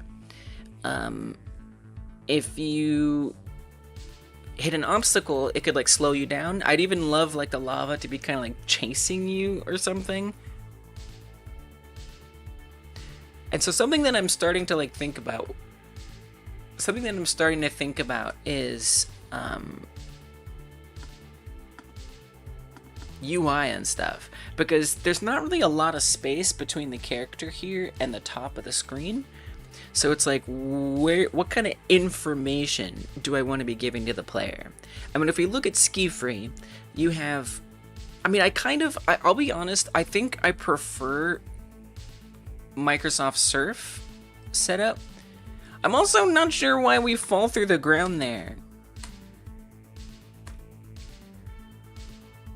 That's something I gotta look into. It's weird that we like reappear when I, okay. Let's see if my internet's agreeabling again.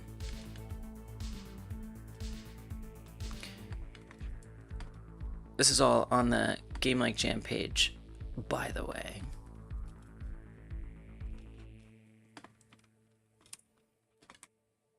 So in SkiFree, you have this kind of thing up here, but I kind of prefer the way this looks over on the surf game, which is here. I know it doesn't say it's surf, but it just remembered that it doesn't look like surf. Oh, there it is. So I kind of like this UI where you have just, and actually if we look at the official version, which I do have to actually open in Microsoft Edge to see properly, but hopefully in this official version it shows up. It has like some really nice like graphics for the points that you have up at the top. Oh yeah, internet. Yeah, I think what's mostly happening is just to keep both streams up, it's just like sucking down my bit rates. So there's that number at the top, and that's measuring your distance. It looks a lot nicer in the, okay, I'm gonna stop loading this. It looks a lot nicer in the Edge version, truth be told. It's got like a nice like border around it, and it's pretty. But it's so slow. I can't play like this.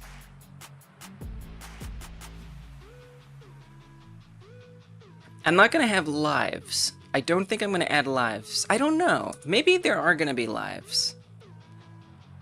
I kind of like the idea of lives. You know, rather than having a strict.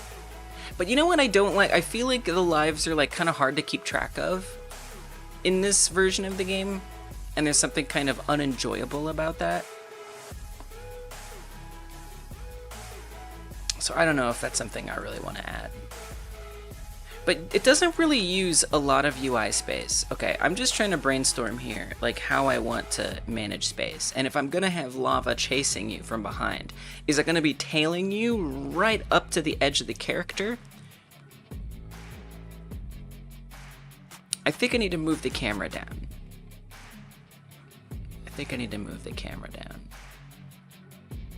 So I did actually write up sort of what the whole game is going to be. So I think it's a good time to break that out and take a look at that, so I can actually craft the game with that in mind. Yeah, so I want 2 modes, Bartz. That's exactly what I want. That is 100% my desire, is to have an endless mode.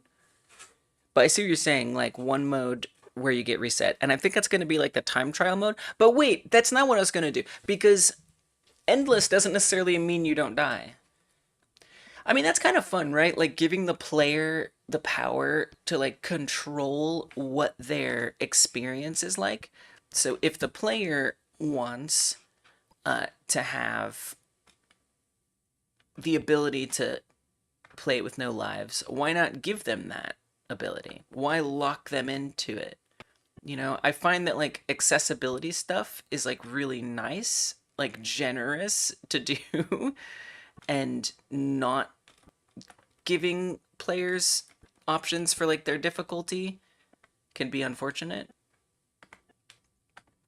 Oh man. Wow. It's like slaughtering my internet. It's taking my internet out to the barn. I mean, I'm glad that the stream is staying up, but I just basically don't get to use the internet. Which is good to know. That's why we're experimenting with this today. It's just a little experiment. And it is costly. I would even go so far as to say it's less the internet and it's more my CPU. I think that's probably what's suffering the most. Welcome back, Timeless. And by the way, Timeless, I'm glad that you're a member of the channel on YouTube. It means a lot. I know you were gifted the membership, but you only get gifted the membership if you are engaged enough to receive such a thing. That's how YouTube decides it. So thank you for being engaged enough that you would get gifted a membership. Dude, look at this. I'm trying to load my note app right now, and it is just like it is brutal. It is pure brutality.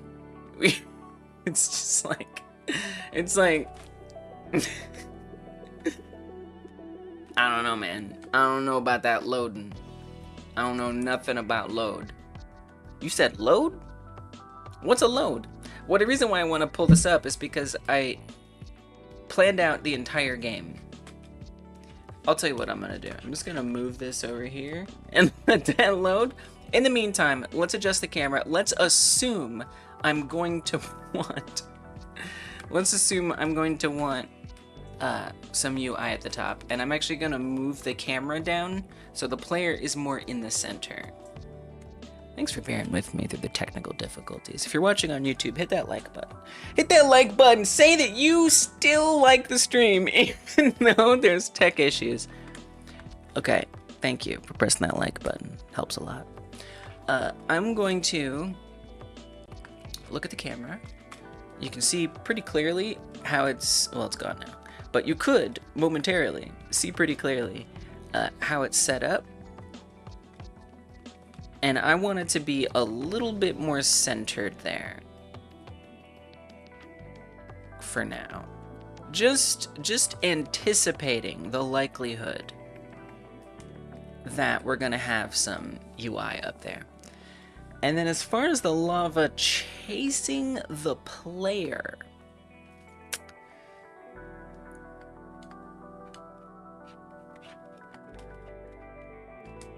wow, I cannot get Millinote to load. Millinote has just refused.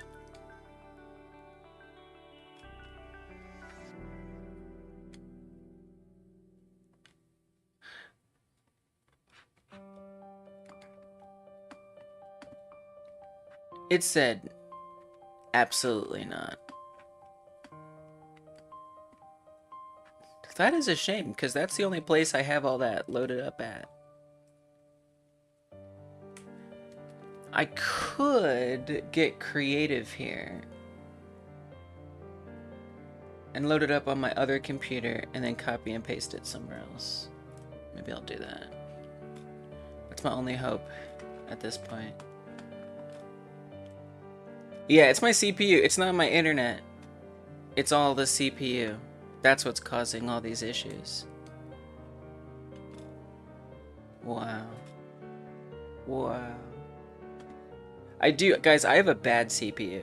If you're on YouTube, you can look in the description box and you can see just how bad my CPU is. It's like a Ryzen 3. And I've always gotten by with that. Even running like Unreal Engine and stuff.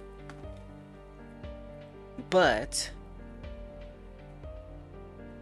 if we're gonna be doing the multi-stream thing, it's not so It's not so doable.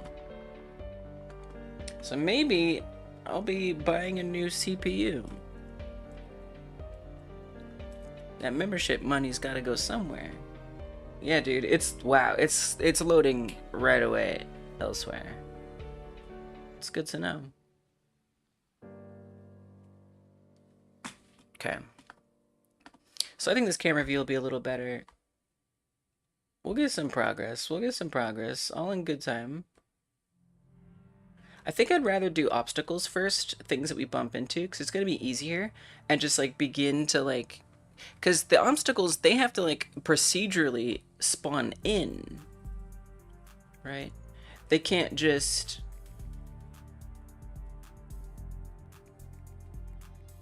Oh, I can't select each... Oh, it's actually going to be a little harder than I thought.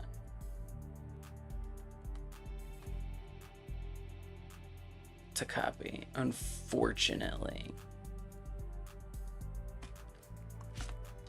They're going to need to, like, spawn in at different times, right? Like, not necessarily in the same place as this ground is moving. It needs to look like they're in different spots.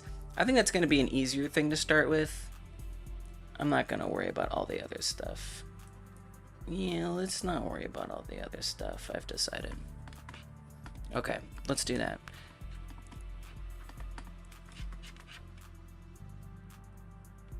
Wow. Milanote just gave up, man. Just gave up. I wonder what would happen if I... Anyway. So how do I want to do this? I want to say that when the ground gets... I mean, it doesn't really matter. I would think that... Well, we wouldn't want it to reset on the current tile that you're on, right? So I wonder... I may zoom out and see if that helps me kind of understand the moment. Like, what I want to say, every time a tile gets moved, right? Like, emit a signal or run some function that decides, oh, okay, now I need to procedurally load new rocks, new trees, or whatever it might be, you know? Your upgrade path is pretty good. They're still releasing CPUs. Oh, okay. Okay. I like good. I'm a fan of good. It's releasing CPUs you can upgrade to. I'd recommend a Ryzen 5. It sounds expensive. You'll just need a BIOS update. Anyway, back to the game. I've been trying to go back to the game, but I really want... It's like... Wow. I really wanted to access my... I guess I'm not going to use Milanote for so many things. In case of emergency. Like, I will ride with the bare minimum. I will find the lowest level that I need, and I will do it if I have to.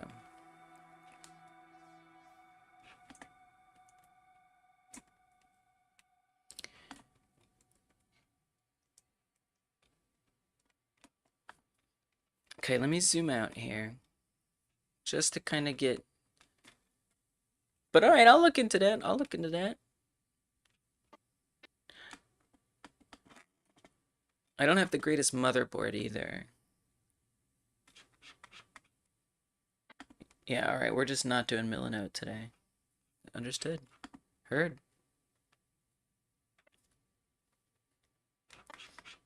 Even the music is like, I can't do it. I can't do this. It's too much. Wow. Wow. Wow. Just wow. Internet compression squares? Really? You're seeing internet compression squares? Oi, oi, oi.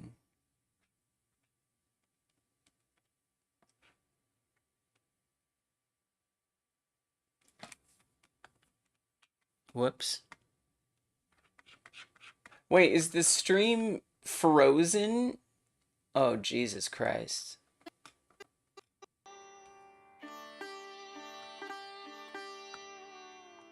Okay, we gotta stop messing with Milanote. Milanote's a no-no. Has it been bad, like, the whole time?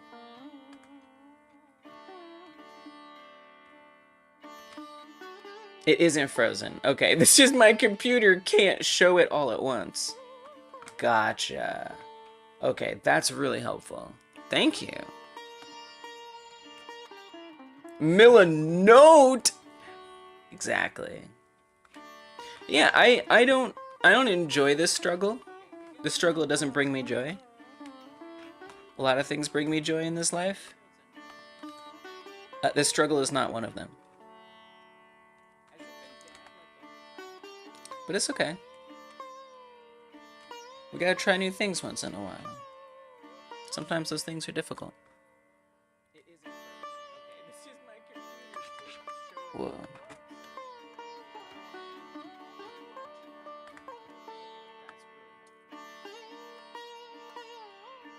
You know what would be nice? It'd be nice if I could see the camera, like, while this is happening. That would be very nice.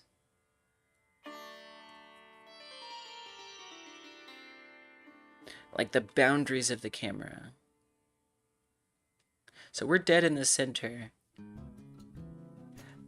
Yeah, I think it makes sense just to say that whenever a new piece spawns, reset all of the stuff on it.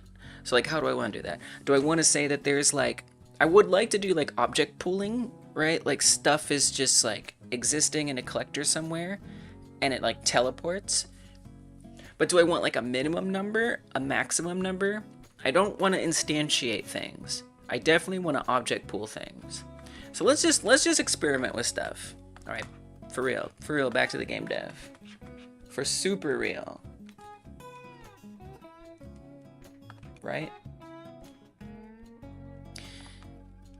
So what I'm gonna do is let me just wrap my head around a little bit here what I've got in my node tree. It's been a minute since I kinda gave it a look. So we have the world environment, the camera, the player, that's what this is, the ground, the camera, debug, and the mouse canvas, where it detects where the mouse currently is. What I would like to add is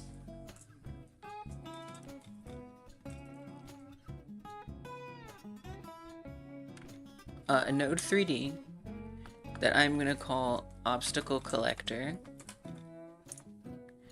And the obstacle collector is going to be off screen. We know that it'll function off screen because the camera's never even moving. And in the obstacle collector, I'm going to put some things like a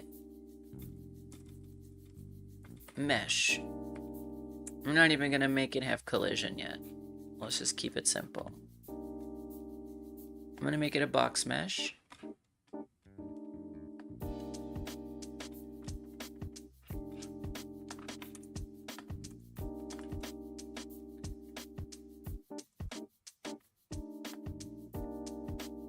So that would mean I would want to have however many these are. I'm just going to call it a box, like already in here.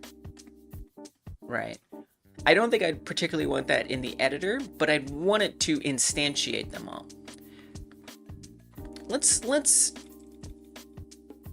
I mean, if we want them to be collidable, they're going to need to be something like a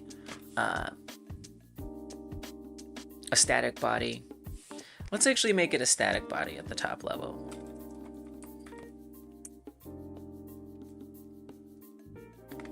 And I'm gonna call this a rock. So we'll just imagine that this is a rock. I'm gonna give it some collision. For now, we'll just keep it the same, which is a box 2x2x2.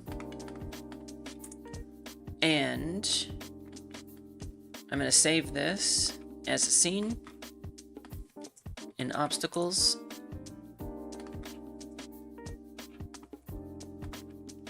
And I'm going to remove it. Now I'm going to go to that global script.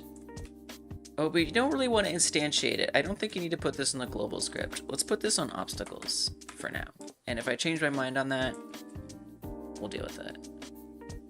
Okay, obstacle collector, I'm gonna create a script, and in the ready function, I'm gonna tell it to, not even the ready function, let's do it up here.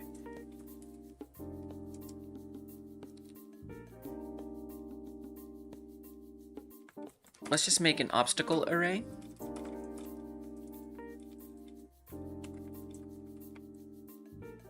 And I'm gonna type it as an array of static bodies for now.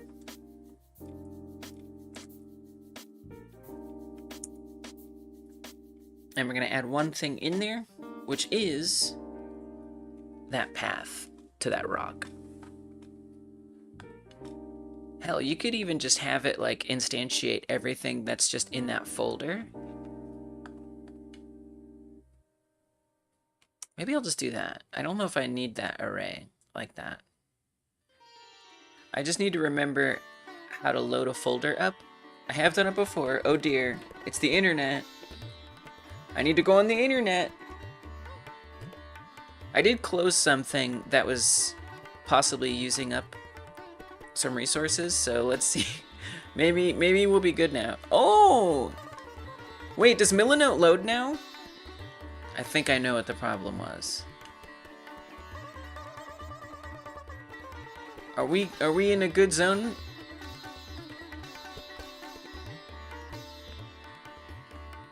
Let's see. I actually think things might be better. We'll see. I'll let that cook. Okay, so in this other project, Harvest Earth, that I used to work on more. Okay, Milanote's still struggling. Well, it was worth a shot. It was worth a shot. It is better, though.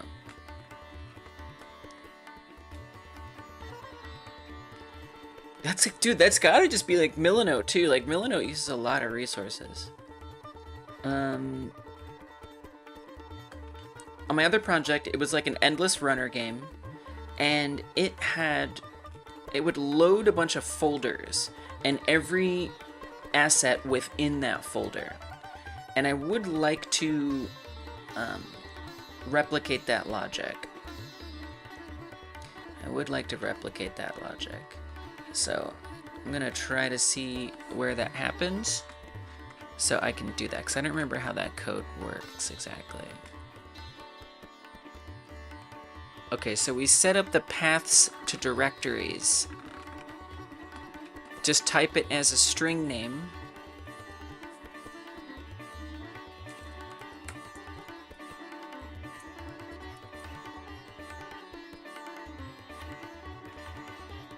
I'm actually referencing a global path, which is interesting. Add files to the correct nodes at game start. So this is doing a very similar thing. It's creating an object pool based on a folder. So we define a directory, we use directory access.open, then we iterate through there, and it's appending them to an array.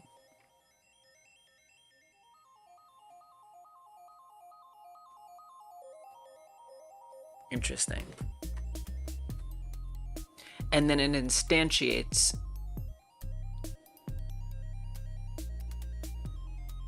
it iterates through that array,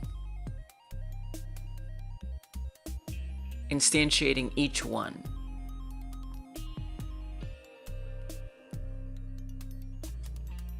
Okay.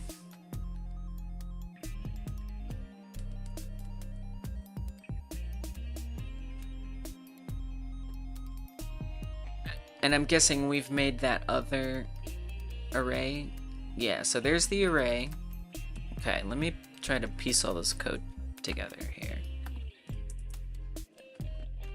We've got a function.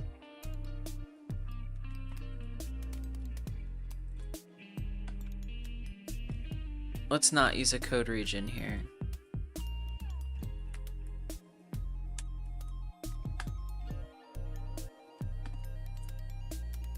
We need an array.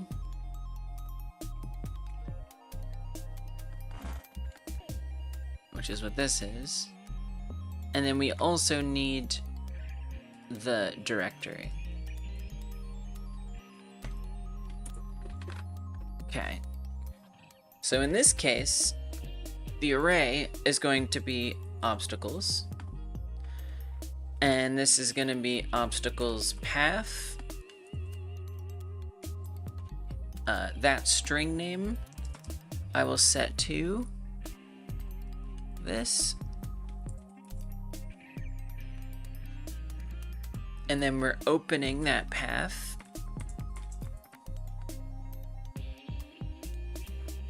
And so a number, it was calling with a number. Are we actually using that here? What was that number for?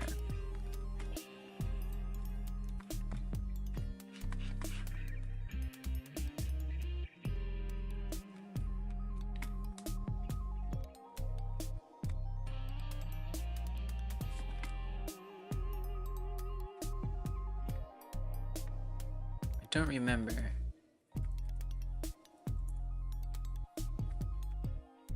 Oh, so what this would do is this would reparent. Once it instantiated them, it would reparent them. I guess we do want that because I need them to be moving with the piece. Wow, that's actually pretty important. So the number of obstacles that it's going to pull in.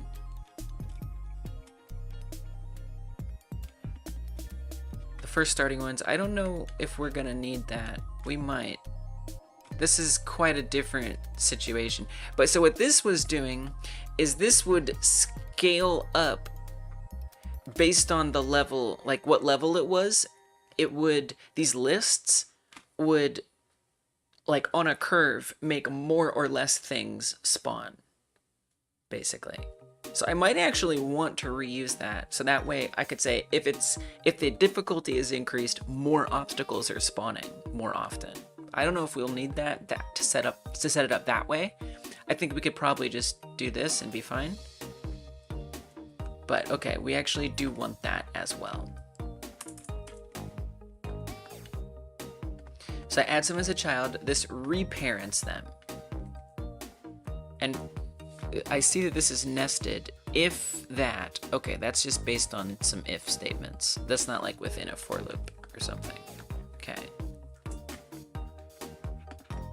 We're just piecing this code together from somewhere else the best I can.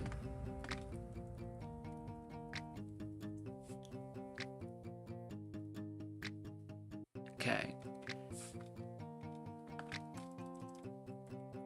Directory obstacles for obstacle path in directory obstacles. Get files. We want to append it to the obstacles array and load the, now this, oh yeah, so this little bit here, what this is doing is this is making sure that when it exports, it correctly, I guess like Godot adds like a suffix at the end, and this gets rid of that suffix. Okay, I'm gonna leave this error here, because basically if I put something I'm not supposed to put in that folder, it'll get angry.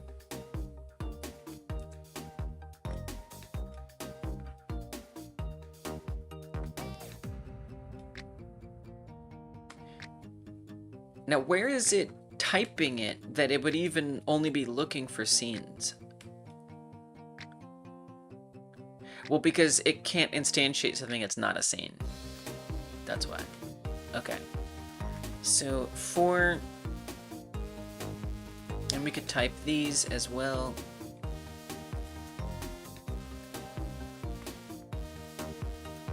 Okay, it looks good. Directory obstacles. Also string name, right? Oh. Well, what does that want? Just a string. Okay.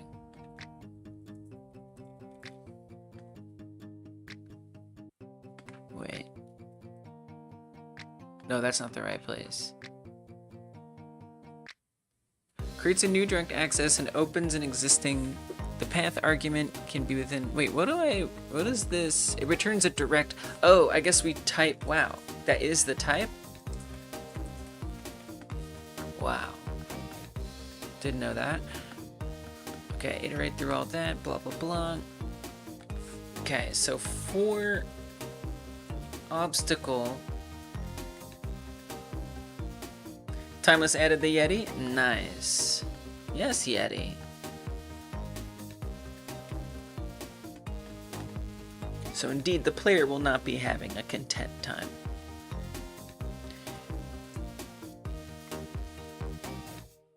The obstacle, which should be a static body at this point.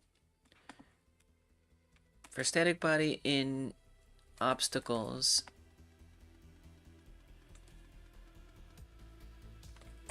obstacle to add equals obstacle instantiate, and then this is going to add it to itself in this case, and it's going to add obstacle to add, and then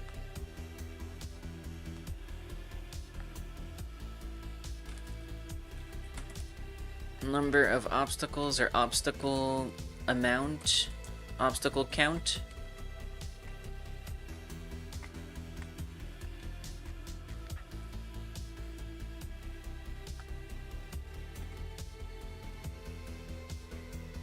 For count, let's say spawn count. I don't know, I just like that better.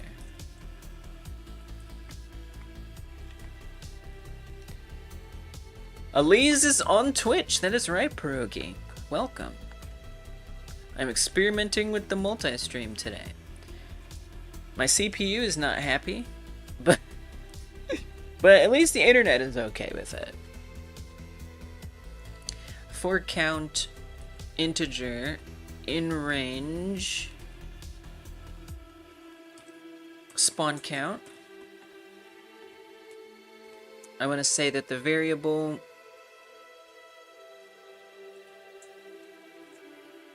sure, why not spawn? Equals, so this is, I guess we would want to just get its own children, pick a random one from, which is only going to be one thing in there, but that's okay. Tier thing is pretty nice though, even though it takes a lot of CPU. Yeah, I'm using Sorayuki's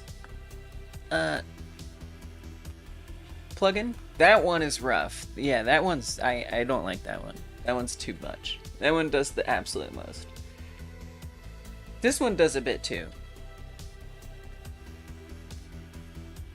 There is like a fork of this one that I found that is a bit less punishing.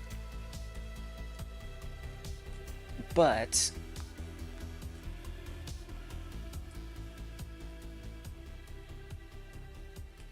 let me see. I actually had to close here. Let's put it here. There we go. So that is the thing that I'm using right now. There is a fork of it that's supposed to improve CPU usage, but it's not as up to date as this one, so I decided I'd try this.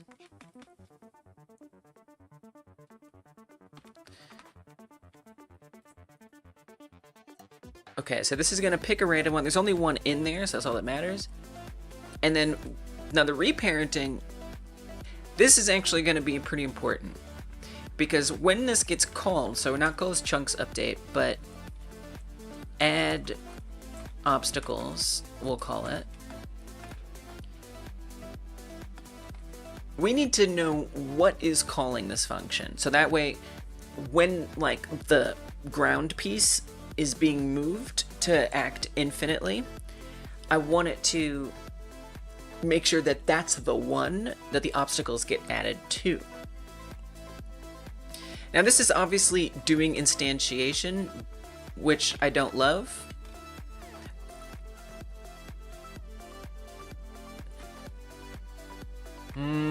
Oh. So I see what's going on here. So I'd actually kind of want that as a different, okay. So let's actually say this. Let's say add obstacles, and this is going to be ground, and that's gonna be a currently CSG box. I don't love that, but it's true. That's where we'd want this to happen, actually. I'm gonna call this ready obstacles instead. We do still need the spawn count.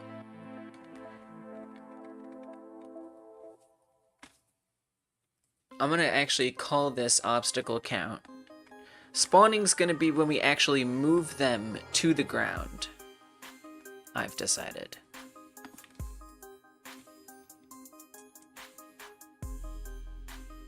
This will be an integer.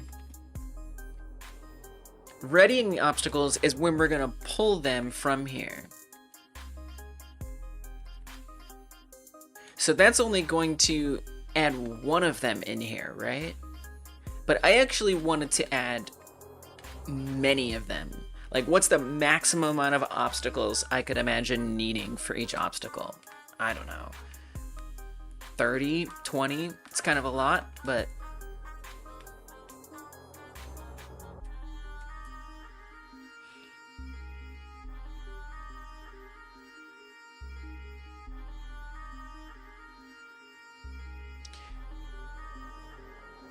let's do this. Let's say for I integer in range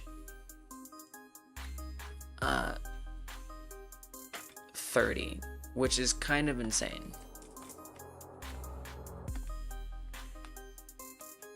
And then say for obstacle in obstacles. So 30 times. That's so many.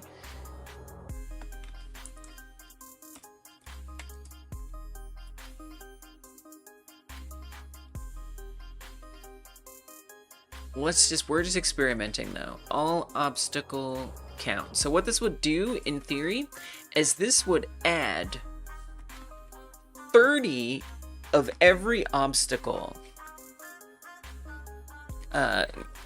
Timeless on both. This would add 30 of every obstacle to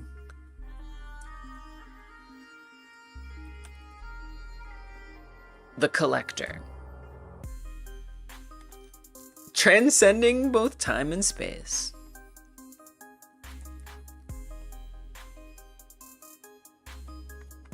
In theory, that's what this would do, which is a lot. And that would be 30 potential obstacles that have been pooled that could be moved over to a chunk or a ground piece when it asks for it. So it's readying them by just adding them to and instantiating them at the beginning of the game and putting them in there. Oh, Bart's asking an important question. Which twin is the evil twin? Probably the one that's claiming to be evil is not the evil one. Or wait, the one that's... Oh, they're both evil. My also evil twin.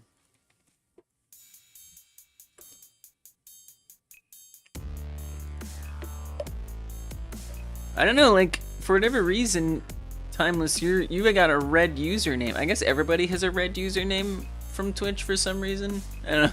You gotta fix that. But that red is evil.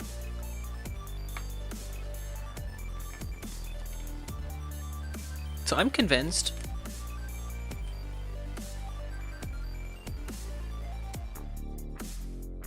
If it's red, it's evil.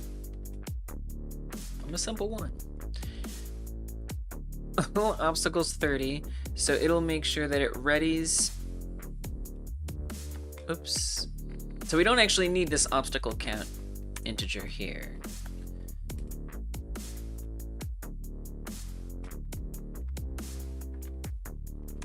Can we call it per obstacle count?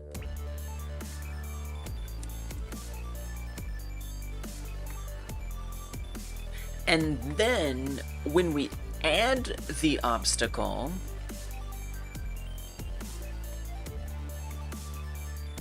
Twitch is 5 seconds ahead. Wow. Hello, Raphael. Welcome. How you doing today? Thanks for stopping in. I'm working on my SkiFree link.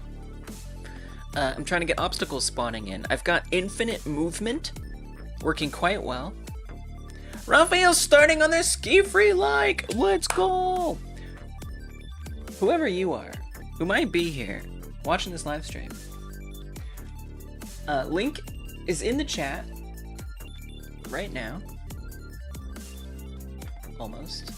Link is in the chat to the Game Like Jam. Game Like Jam is what we're doing. That's what this is all for. It's all for the Game Like Jam. And the Game Like Jam is an opportunity to make a game like another game. You don't have to worry about scope.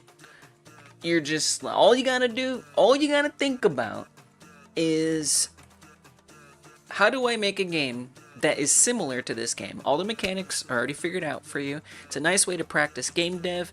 It's a nice way to grow without having to get bogged down and you never finish the project because it's just like so large, right? You have a set end goal. We give you a month to do it. It is ranked, and you are ranked based on either how similar it is to the original or how creative of a twist it is on the original. So you have plenty of room to innovate. I picked a fairly simple one this time.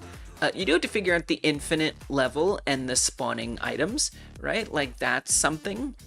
But I feel like they're pretty fundamental concepts that aren't like the most challenging things. We had some difficult ones before, Game Like Jam wise, and I like doing difficult ones, but I wanted to pick a simpler one this time. And good news, Raphael is starting their own SkiFree like. I love that. Let me know how you guys' SkiFree likes are going. I'm curious. I like to know. It's cool. And so mine is about falling down a volcano and avoiding like lava and stuff that's creeping up on you. And I'm currently setting up the obstacles that are going to spawn in and stuff like that. Thomas says, I gotta transfer my game to my phone to test mobile controls. Yes. Yes. That's always a nice thing. I'm also trying to make mine mobile friendly. I haven't tried it yet, but I think it'll be good. This is a really good game for it, because you only really need like the input, you know? I think this game is very well suited for mobile, honestly.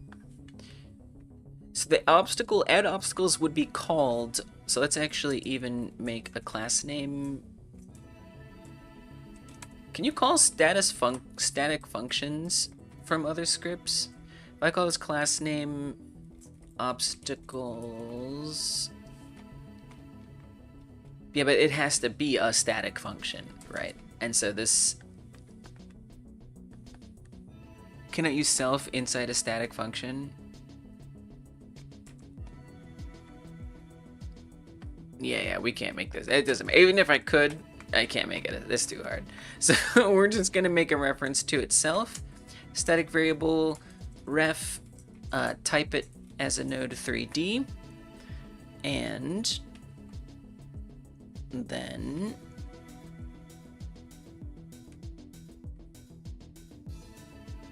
let's initialize that so that way it is ready at the beginning of the runtime before it even adds things to the tree. Ref will equal self.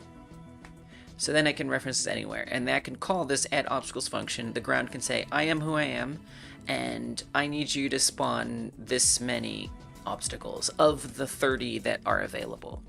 So pick 30 of them, iterate through that many, pick them randomly, and repair them to not self, but ground. Repair them to ground. Okay. So, with all that in mind, let's go back to the ground, and basically whenever we do a recycle, after that recycle takes place, I would say obstacles dot ref dot add obstacles, and that needs to call with the ground and the number. So, you know, I'll code in like a way to choose how many. Let's just do 4 for now. So I don't know if this is gonna work. Probably gonna get some errors, but let's just see where we're at after adding all that stuff in. In theory, okay, let's see what happened. Non-necessary function reparent on base nil.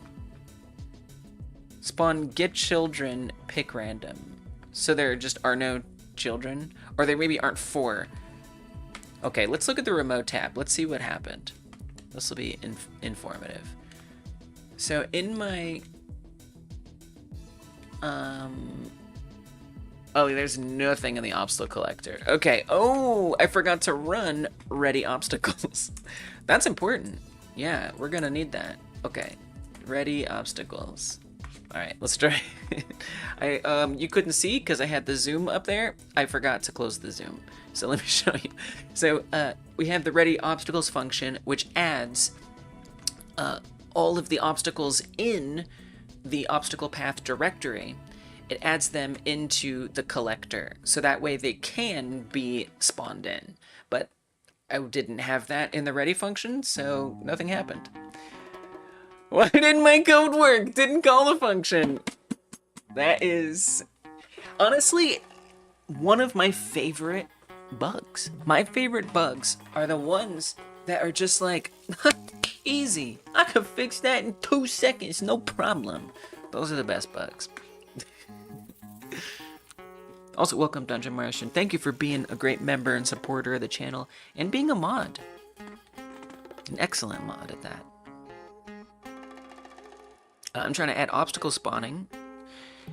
Borrowing some code from Harvest Earth, a game that I stopped working on because it was too big and I needed to do the game like jam so I can learn how to make games not big. Then I'll go back to that. Can I call instantiate in a null reference on a null okay, a null, okay. Can I call instantiate in a null instance on a null instance? Yeah, that sounds true. So let's look at the remote and see what's happening. Okay, nothing. Nothing is in the obstacle collector, so let's see why.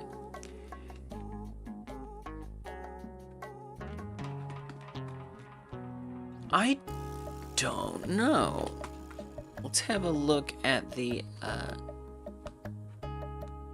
at this. Directory obstacles.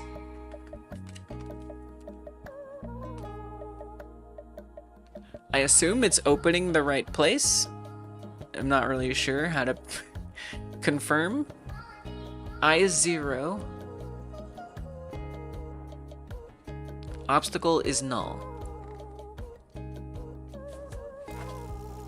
It is a static body at the top level, so if we go look at this, we have rock.tscn. What if I try not typing it? I mean, I think we would have gotten a different error there.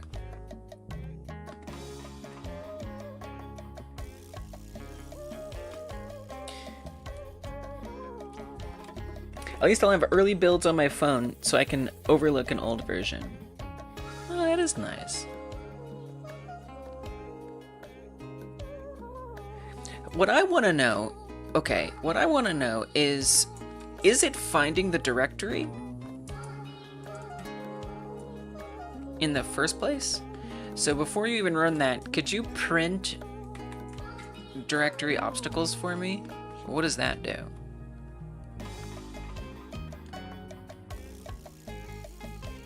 Resource file not found. Res, it's like, wait, look at what it's looking for. Res obstacles slash res slash obstacles.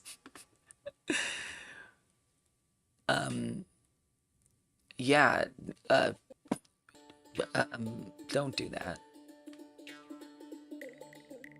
Is it because I set it up like this?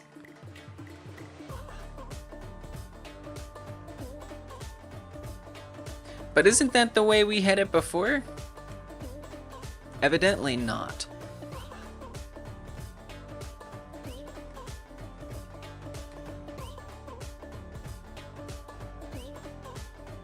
In directory git files,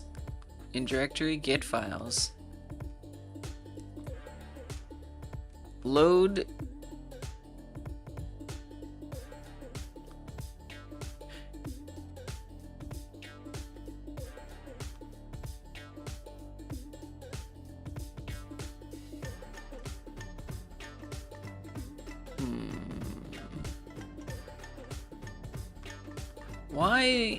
Why is it doing that?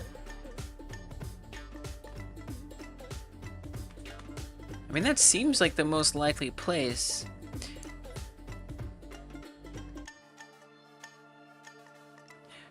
What is the global path that is even there? So in the global script is where it's referring to the path. And I'm not exactly sure. I'm not exactly sure where the global script is. Scripts? Is it in scripts?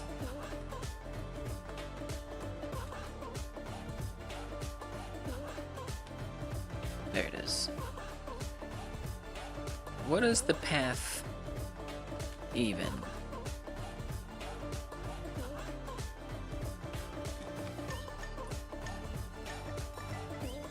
It's an array of paths, but that's different. That's quite different, isn't it?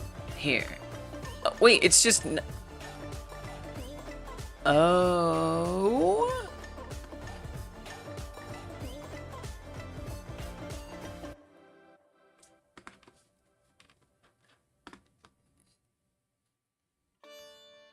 Current save chunks. So this has to be getting set up somewhere. Where? Okay. Level chunks safe level. Oh my goodness. Wow. So it pulls one of these full out. One of these full paths. It pulls it out. So it's basically that. Res obstacles. But it's looking for res obstacles slash res obstacles. I wonder if... And do we have a slash at the end? We do.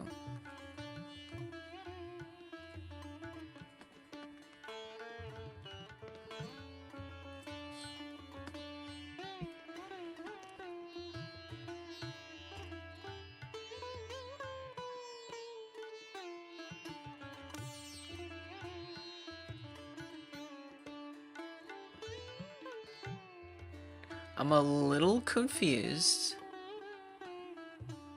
if I'm being honest. Why it's looking for res obstacle slash res. I mean, this makes a lot of sense that that's what it's appending.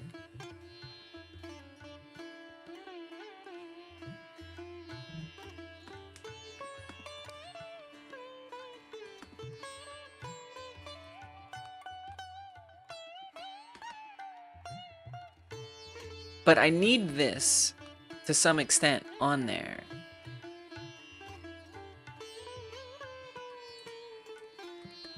Because when I export it, it's going to add these little annoying things on here. And I don't want them.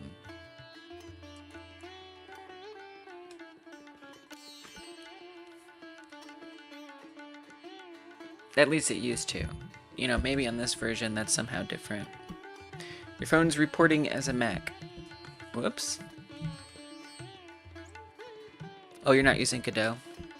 I was gonna say, if you're using Godot, I might have a way to help you. But if not,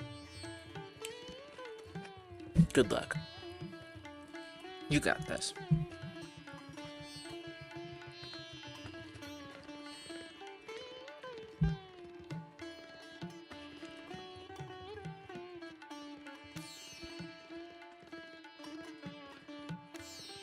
Okay, just in case there's something super obvious that I'm missing here.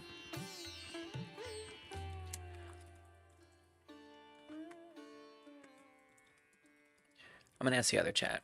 Why would Obstacles path be res obstacles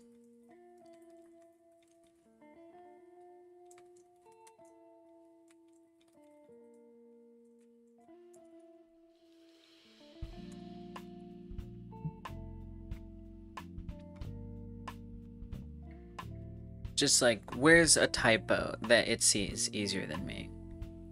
Yeah, I am constructing the path. Right. Ooh. But I need more than just that suffix, don't I? Path join. Remove the remap suffix if present. Okay. And then reconstruct it with join.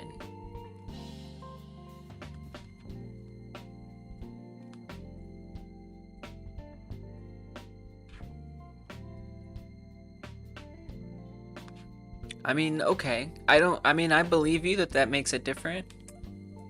I believe you.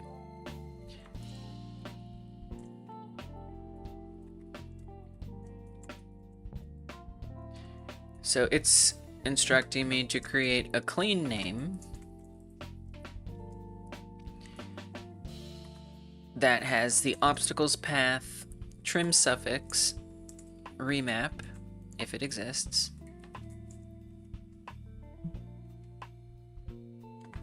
And then we establish a joined name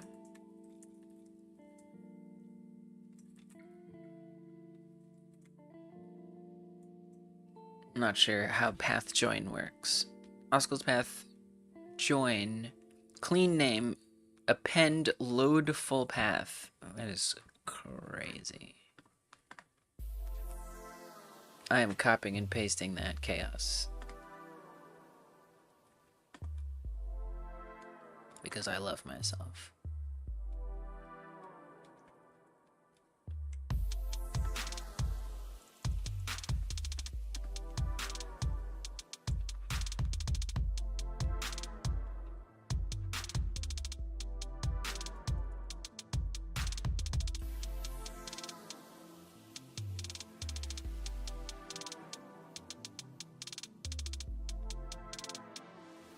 Now why did it do it like that? That doesn't look right. Oh, I guess it is right.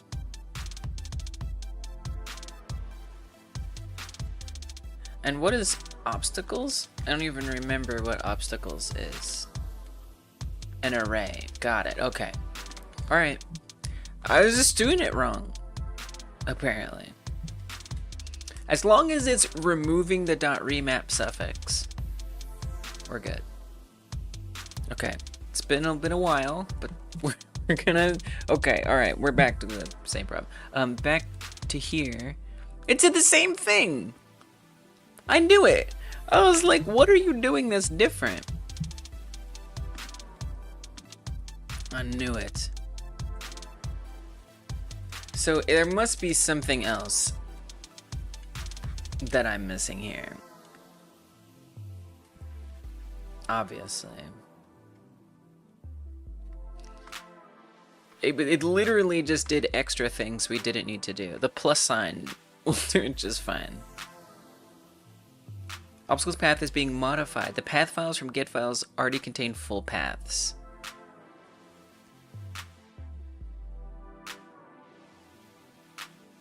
Files are not in subfolders. Files are in res obstacles. There's no subfolder.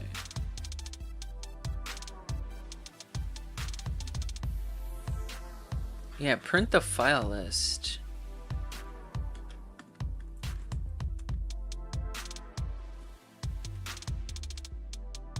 This is not code that I would really use normally, but it's convenient because all that it means is I just have to drop files into that folder. It would be really nice if I could get this set up. I do have more of a game. I do. but I want to fix this before I show you where I'm at. Oh no, you're good, Windows taskbar. Yeah, you can go down. Thank you. Directory X, files found, rock. Okay, so it finds it. It does see it just fine. I wonder if it's doing it too many times. So it found rock.tscn. It totally found it.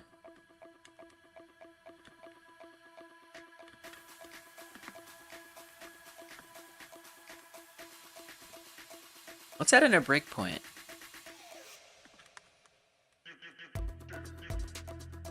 I wonder if it's somehow running that function again. And then it like double joins it somehow. Okay, so we hit the breakpoint.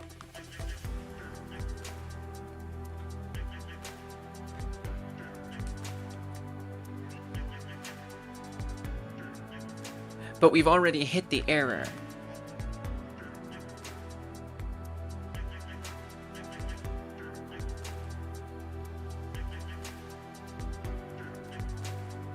And the error is on line 21.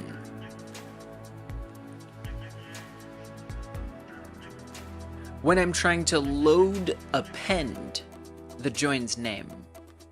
So that's why it can get the files just fine, because we're just setting up a directory here. It's when we're joining the name that things are going very wrong. I mean, do we need to join the name at all? Right? As long as we trim the suffix, it should be fine. That's what I think. I'm going to assume that that's true, but we can experiment. Should you submit this time? I think you should. Why not? I say yes. Should Dark Rosen submit this time? Yeah. I should think so. I don't see why not. You have an actual idea for something cool based on SkiFree. Do it! Do it! Do it! Submit! Submit! Submit! Submit to submitting. Non-existent function. Welcome, Dark. Reparent and base nil.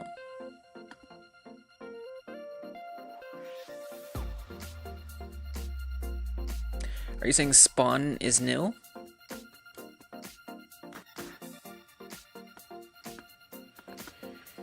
Right, but you might be picking. Okay. Spawn count 4.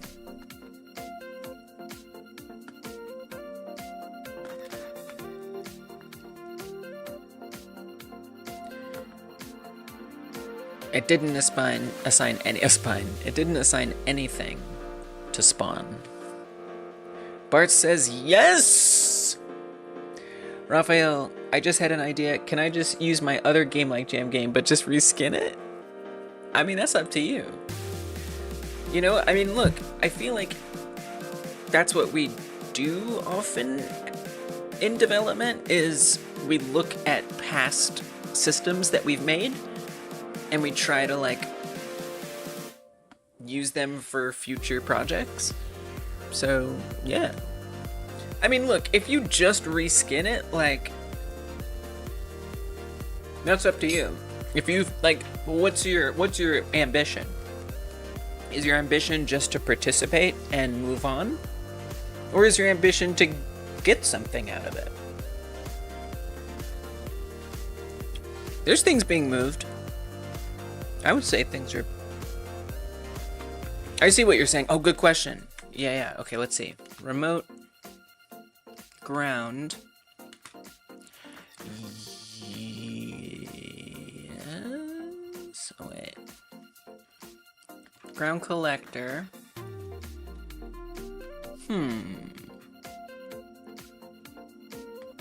Actually, no. I don't see anything being added as a child. And there's nothing in the ground collector. So I would say nothing is even being instantiated in the first place. Unless it is, but... yeah, I don't see anything even being instantiated. Which is strange that it got this far. Because it would have had to instantiate something, right? Okay, let's go back to the breakpoint. It's a good question, Dungeon. Let's go back to the breakpoint.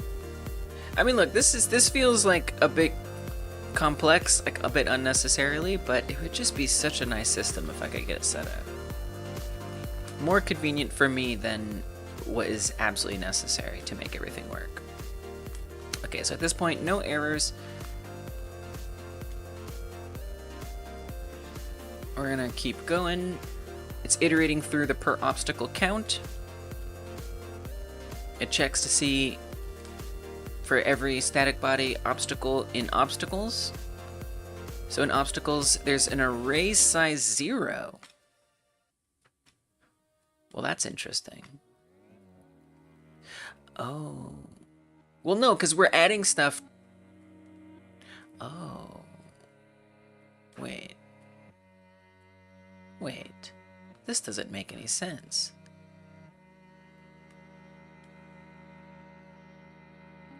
This makes no sense. You would want to say for obstacle in directory obstacles, right? That's what you'd want to be doing here.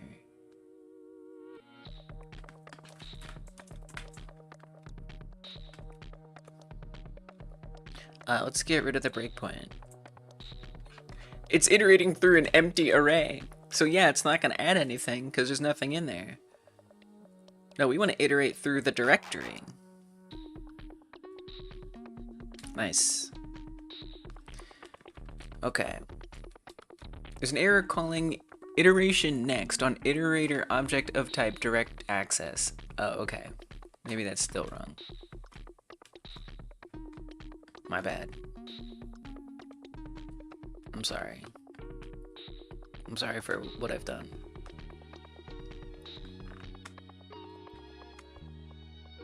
I need to look back at this other. I'm so confused by this other code. This was code I actually got from like a tutorial originally, and it always kind of confused me. It's failing on the first. Yeah, it's failing on the first try. The static body isn't a file access. That's what that line is.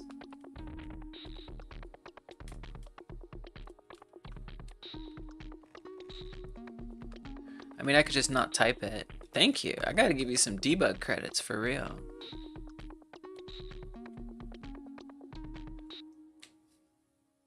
But I don't even know if I can iterate through it anyway, you know?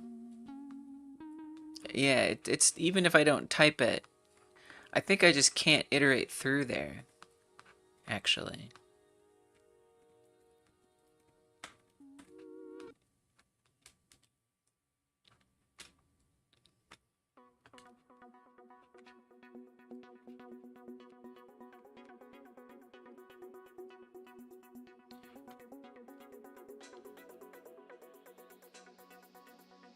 So it's supposed to append it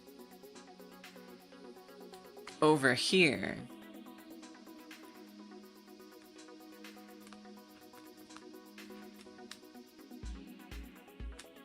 Oh, I skipped the append. I got rid of the appending to obstacles. I just deleted that line. That's why. That was wrong of me. What was that line again? I think I gave it to DeepSeek earlier.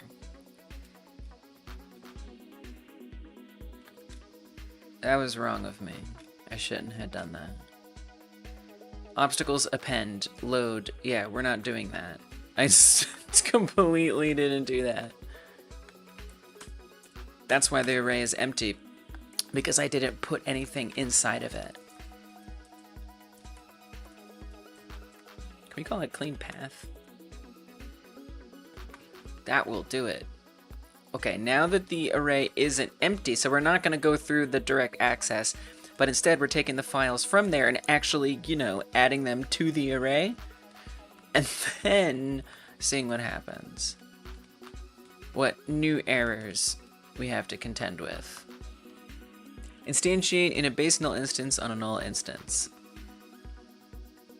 Okay, so now let's check to see if anything got added. I know. At all.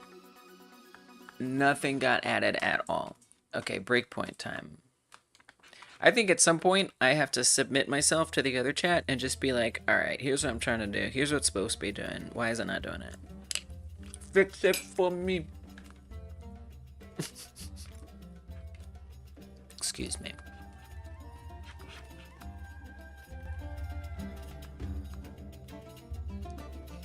Okay, hit the breakpoint.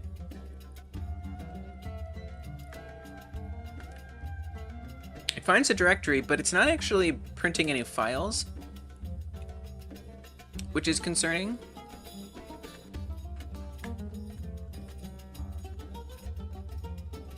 Expected type. Okay, wait. Resource file not found. Res obstacles.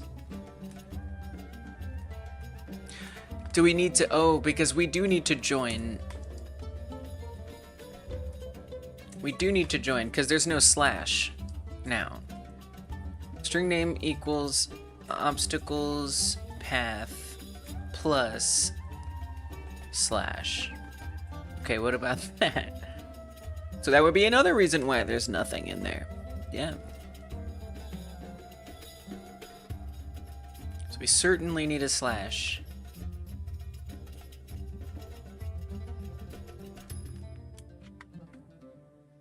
Hey, what's up, Egogo? Welcome. Welcome back. It's been a while, right? 2 years I haven't been on Twitch. But here you are. Good to see you. And you've been learning Godot.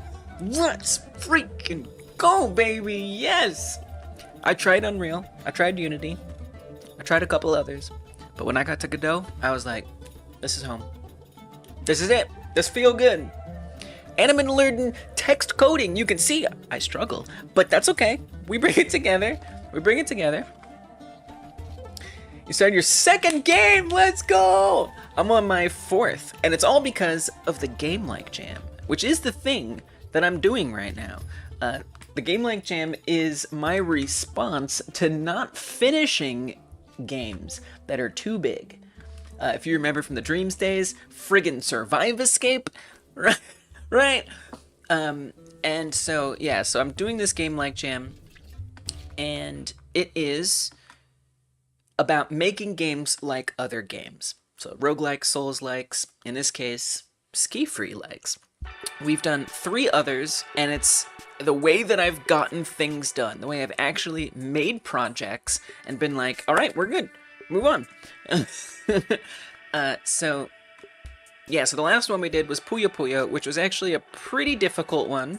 But I made a game. I finished something. And I'm really, really proud of that. I mean, even in Dreams, I was barely able to finish anything because I had no idea how to scope. Thank you. It feels so good. You know, are they games I'm going to put on Steam? No. Like, they're not the best games. But I'm learning.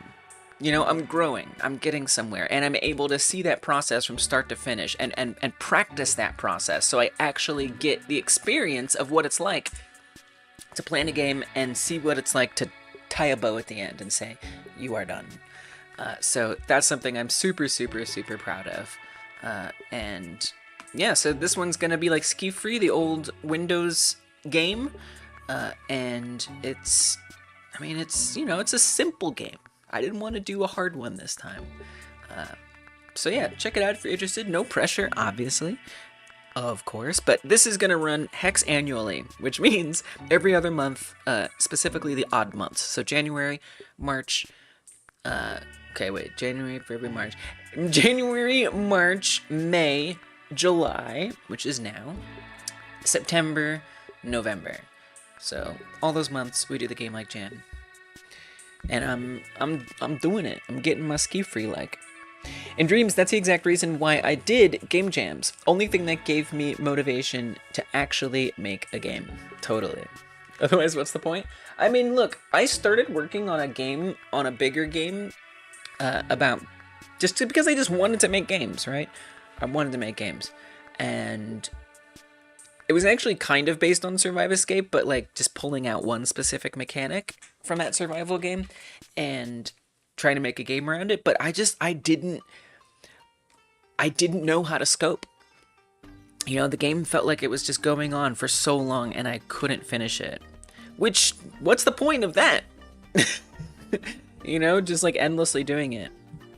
For me, my point is to finish things, you know? So yeah, game jams, super helpful for me just to like have an end in sight, to pressure myself to get it done. Even if it doesn't have every feature I dream of.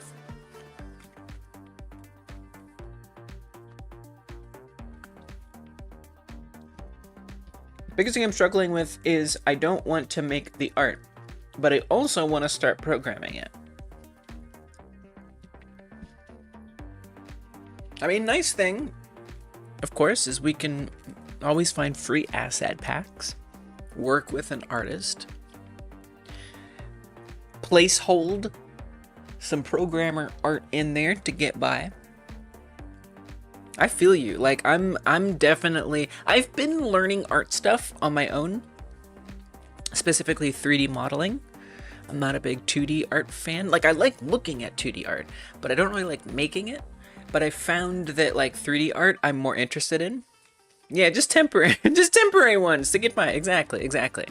And yeah, like learning how to program is even more important. Like learning how to make art, that's like its own separate skill. Right? Like that's a thing to learn, yes. Learning how to make assets for games, that's also important. But if you want to make a game, you're going to have to learn how to program. You're going to have to learn how to make the game come together and function, no matter what. So I think that to me, that's the most important thing to prioritize is can you build the game once you even have the art? So yeah, I think you got your priorities straight.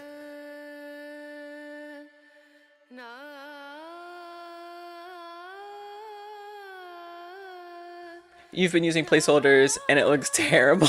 That's okay. You do what you gotta do. You got the music, the programming. It's getting better. The art, though.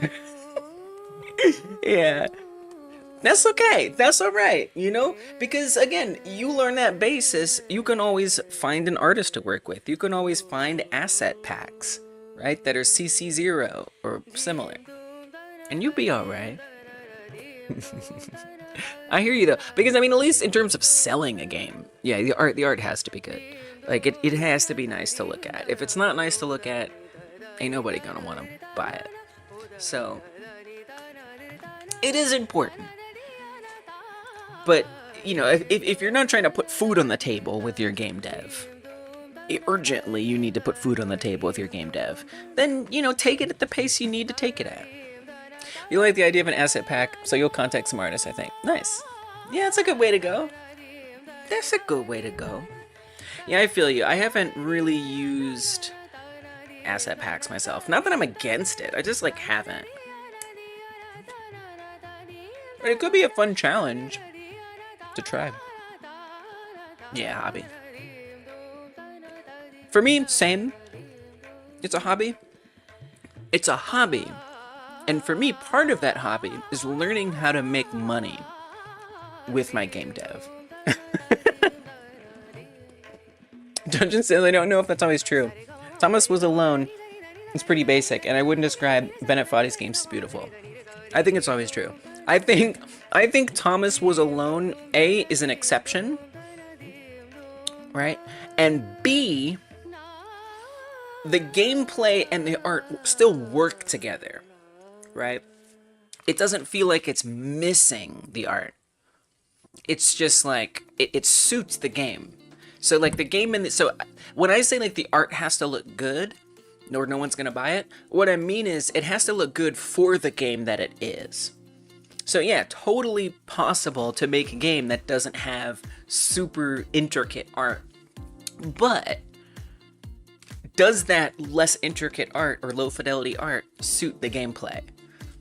And if so, then you're good. Or not just suit the gameplay, but does the gameplay so greatly exceed the need for great art? Probably not for most cases, but like maybe. Yeah. And then as far as Bennett Foddy's games go, they're not beautiful, but they're funny, or they're interesting, right? Like, so the guy getting over it where he's freaking in a cauldron, you know, like, it's freaking weird. It's funny. It's streamer bait, you know? So in that sense, I would say the art is good because it's suiting some genre that is attractive to people's eyes, whether or not it is, you know, again, high fidelity, Unreal Engine, nanite, freaking 4K, 8K textures, you know, not like that type of fidelity, but rather, is it appropriate? That's more what I mean. Because I agree with you, there are exceptions, but at the same time, I think there's a reason why those games still work. Feels a bit like stealing, and it's not very original, but that's how I feel. Yeah. Yeah, I mean, you know, if somebody's like, hey, you can use this, it's for you to put in whatever. The stealing thing, I mean, that's kind of like a personal hang-up, which is fair. It's a principle. Not very original. I'm gonna tell you something right now. You ain't making nothing original. You ain't doing it! You can try all you want, but like at the end of the day, the games that you make, somebody's made something like it before. Somebody's drawn something like that before. With that said, I agree with your points, and I relate. It's not, what are you gonna make like something nobody's ever seen? But I get it, like, because I think game dev is an artistic medium, right?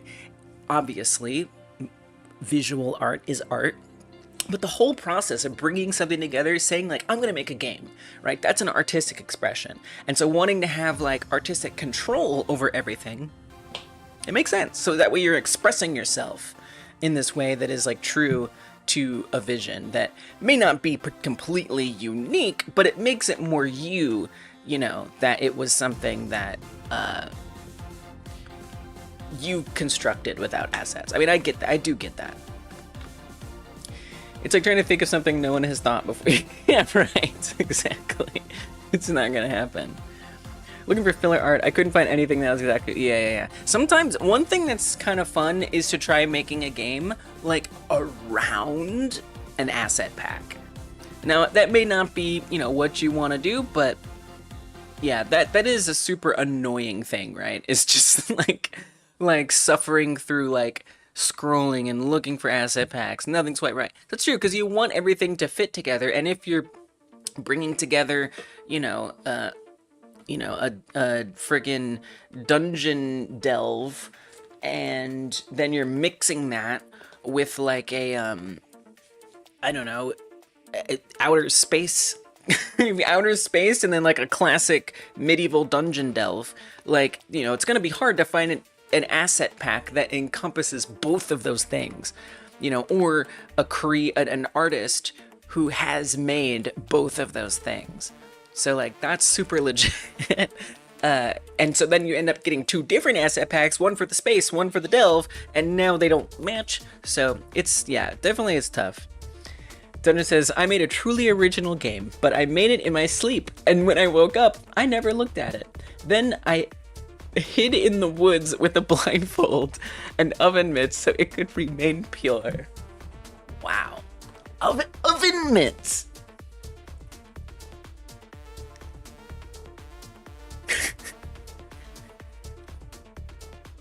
Wow. I guess that's the way. I'm just like, this is beautiful. Did you write this? This is beautiful. This is poetry. I need a 2D bus from the side where the inside and chairs are visible. That's a very specific asset, right? You probably don't see a lot of assets that are made, bus assets that are made to be like the home of the game.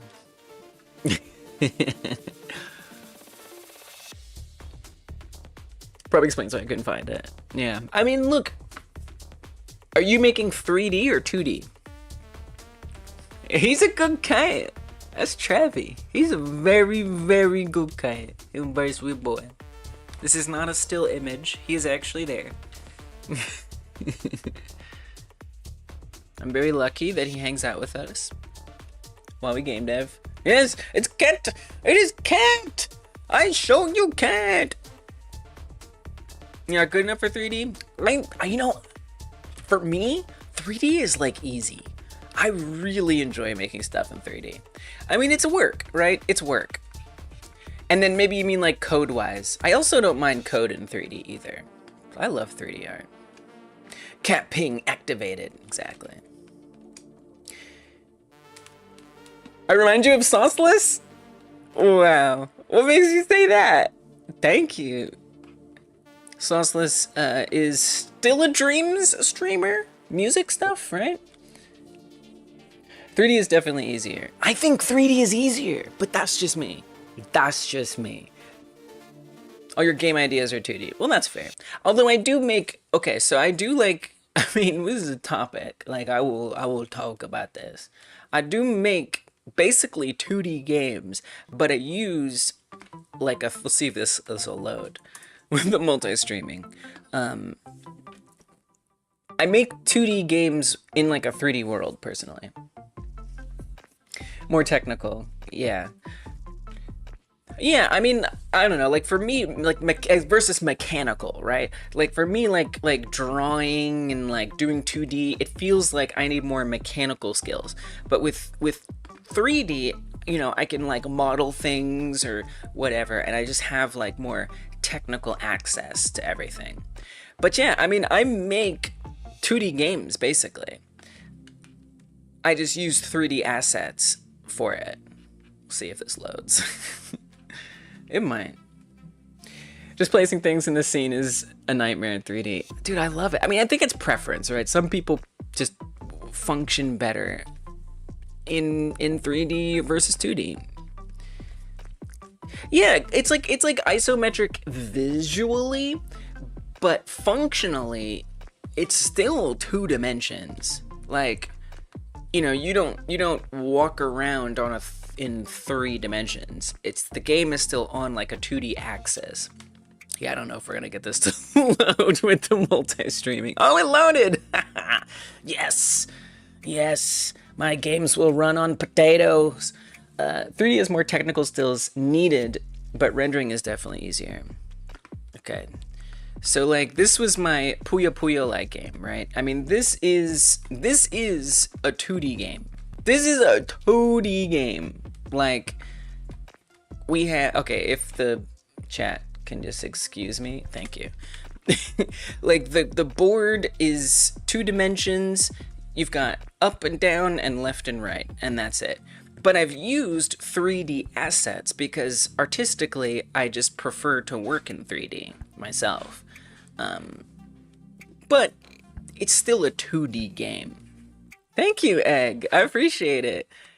This is the culmination of my skills so far. It's a little choppy because of the multi-streaming that I arrogantly thought, not arrogantly, but that my hubris thought my computer could handle. My CPU is like, I know I can't. No, I can't. The heck I can. We're blocking it again. Chat, excuse me. Not chat the people, chat the visual, excuse me. But yeah, so it's just like 2D doesn't have to mean 2D, you know? Are they Minecraft textures? I actually made the textures from scratch, but they are, of course, most obviously, just like imitating Minecraft. So yeah. Oh, it is hurting my stream though. Okay, so it's still not great to be running this. I see that now. I see that. I see that. Still a bit of a CPU. I need to basically get me a new CPU. This is a choice. This is a choice. You know, I could also use something like Restream, but I don't really want to. All right, we're gonna stop suffering, and I'm gonna close it. But if you want to check it out, oh, everything's fine. As soon as I close it, you can check out all the games that I've made so far here. They're not great games, but they get the job done. You know. Bart's likes doing things in 4D. Nice. Nice. You like your Tesseract? I mean, honestly, 4D stuff is trippy. 4D stuff is literally cool. It takes 4 times as long. You don't want to spend that long decorating. Yeah, I mean, I think that just comes down to like personal preference. That's fair. I don't think it takes that long. I think it's so much faster. I hate doing 2D. I can't stand it. I find it so much more difficult. You can try my only Godot game. Just search Hangman web test. Nice. Nice. Wait, is that a joke? No, seriously, that's kind of cool. Hangman? That's a nice, simple game. That should be a Game Like Jam game. But for real though, as far as playing games on stream go, I actually do that once every 2 months. So the week before the Game Like Jams, if you join the Discord, there's a link in the panels, link in the description. You're not joking, okay. I check out games in that stream. So we do like a nice long 8-hour plus stream or so, however long it takes.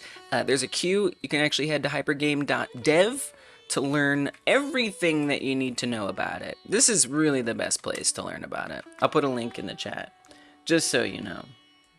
Just so you know. It's just, you know, it's just like the standard. Because it's like, your game is simple, but then someone else's game is like, I gotta download it, I gotta install. Look at this loading. Oh man, my CPU. It's adorable. It's honestly adorable to see my computer struggling.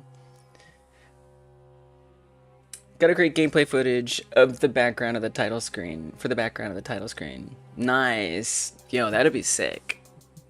I would totally do that in a future version. Wow, it won't even load my full website.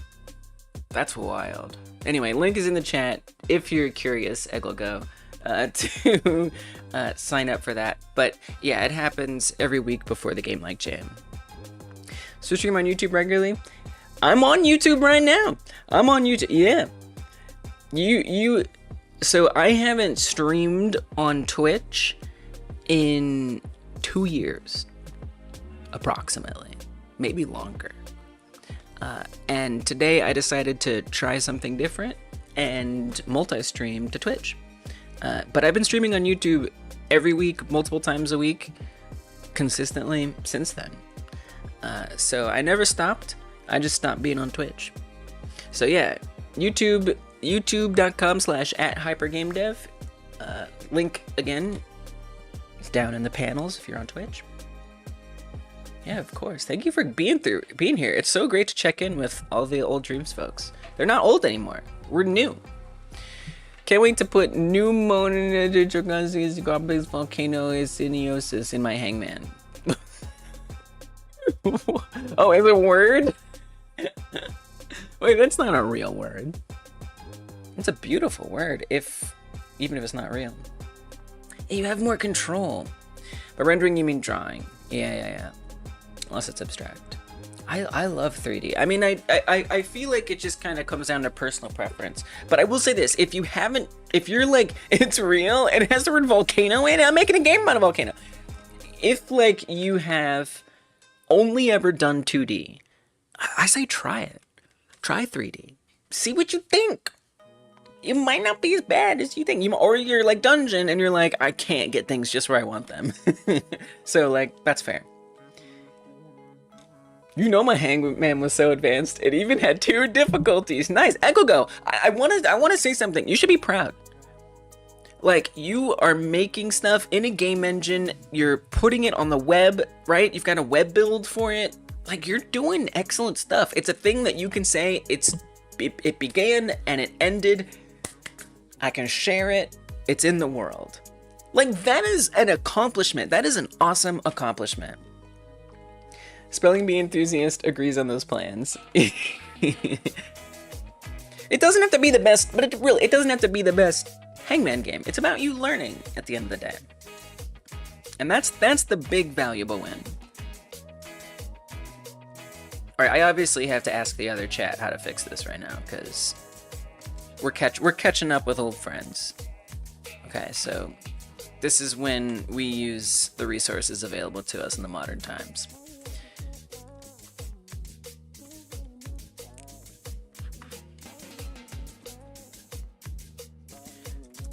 This is supposed to load all of the .tscn files, which are static body 3Ds, from a directory and add them to the obstacles array, but it's not working good. Do you see why? Do you see why? I technically put out a game before any music. Nice. Did I hear about Little Song Place? What is Little Song Place? Your rating obstacles has several problems in how it loads the TSCN files. Jesus. You're trimming remap from the directory path instead of the file name. Oh yeah, that sounds bad. That sounds really wrong. Oh yeah, that does sound wrong. You're not properly joining the directory path. If non-TSCN files exist in the full... Yes, I know. Well, that's okay. I know that. No error handling. If load fails, it will silently break. Same! I will silently break if I fail. That is just like me! So then I want it that way. Gotta import 10,000 images for 2 minutes of gameplay. Maybe I should just make an AI play the game in the background. Wait, what? Gotta import 10,000 images for 2 minutes of gameplay? What does that even mean? For your game? Now you're making it in Scratch, right? So that probably factors in somehow. Do I remember Seaful James from Dreams I'm In? Not specifically. Maybe I would remember like a project by them. He created a website so that we could upload all of our dream songs, like the MMI, the weekly jam. Really? That's really cool. Okay, I'll try to look that up. I will try. Okay. But if it's even remotely challenging to my CPU, it's gonna melt down. That's pretty neat. I mean, and so does it work like from Dreams? Like you don't even have to get online. It just like does it. Hey, look, it's everybody. Hey, look, it's all my old friends. That's pretty cool. There's Pierogi. Wow, and it's like got like a player and everything. No, this is dope.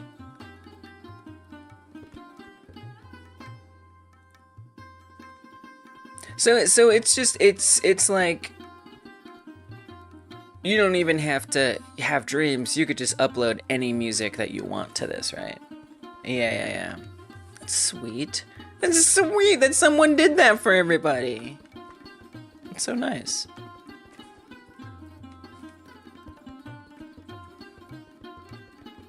I mean, it seems like the music community has really stayed so vibrant and solid.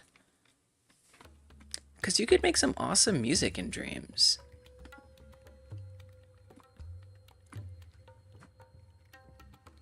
Oh, it has added some things to this code. Very much so. Uses path join to correctly combine... Whatever. No, don't call it nonsense. It's an error. Windows.tscm files. Checks file name ends with to avoid loading non-scene file. Okay, you don't have to do that. Checks if... direct, especially if it's a remap. I feel like this is, I don't want this. Error handling, checks if direct access open succeeds, checks if load succeeds before adding to obstacles. Correct variable naming. Okay.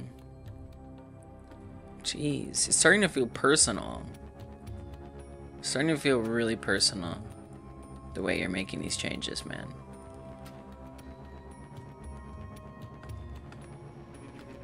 Yeah, failed to load the directory. For file name in directory, obstacles, get file. I feel like this is so not necessary.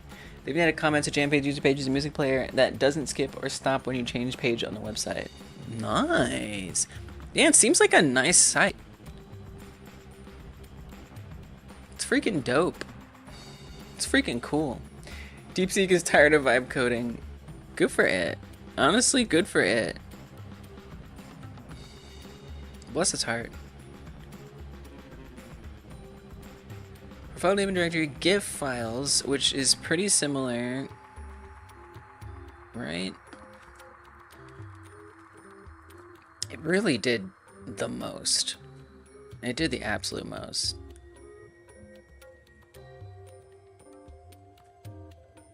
I wish it wouldn't do that. I don't care about this check. Construct the correct path. But now it's not even skipping. It's not even doing the suffix trimming. It's just like, you don't need that. That's stupid. What are you doing? Why are you this way? Join file name. Right, I forgot to do the join file name thing. And what's the last error that I was dealing with again?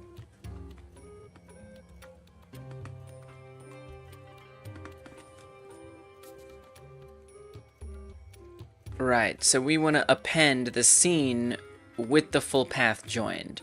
So I would want to say this plus...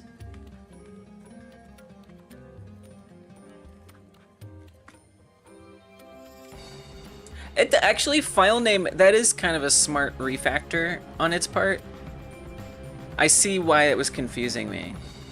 It's just glitching its life out. Time to make an autoplay algorithm? Nice. That sounds easy. I'm just kidding, it doesn't. File name was actually a smart idea here. I actually really like that. That's a really good idea. Yeah. Hell yeah, EgoGo. That's what I'm here for. High quality streams. I appreciate that, especially with my CPU difficulties today. I'll be here. I'm gonna keep doing the multi-stream. I'll just, you know, have to sacrifice ever using the internet again. Nah, we'll figure it out. Yeah, take care. And good on you making games. You got this. You gonna pull it together. Your art's gonna get better. I know. Well, you'll figure out a way to make it happen. Proud of you. Proud of you. Let's go. Okay, and then we want to join that with the file name, which just makes the most sense now. Gosh, of course I was forgetting that. And then we put the joined path in here. I don't need to do all that other crazy stuff that it's telling me to do. Okay, let's run it now and see if something happens. Something desirable happens. I just wanted to define one thing, and it's like, how about I completely redo everything for you? Okay, we hit the breakpoint, so the output, once I continue here, ideally, I would like to see the output see rock.tscn. Okay, it did not see rock.tscn, so I think we're definitely not doing great here.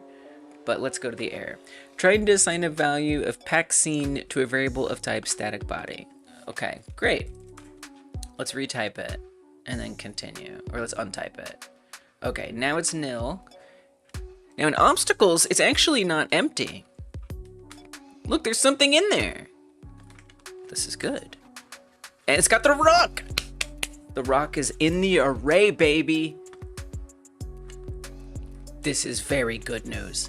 Okay, now let's come over here to the remote tab. Anything? Nothing? Okay, all right. At least it's found a rock. Non-existent function, repair it in base nil. Okay. So spawn is supposed to pick a random child of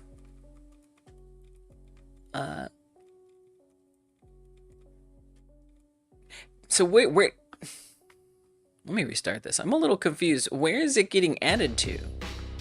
A child is getting added. I just don't know where. So we're gonna hit the breakpoint, and I'm gonna try to figure out where or if that child is being added somewhere. I'm gonna keep the remote tab open. So where it should go is a child of this obstacle collector. That's where it should go. So we're gonna skip ahead, breakpoint, instantiate and add child. Okay, can I wedge in a print, I don't know, obstacle to add or something?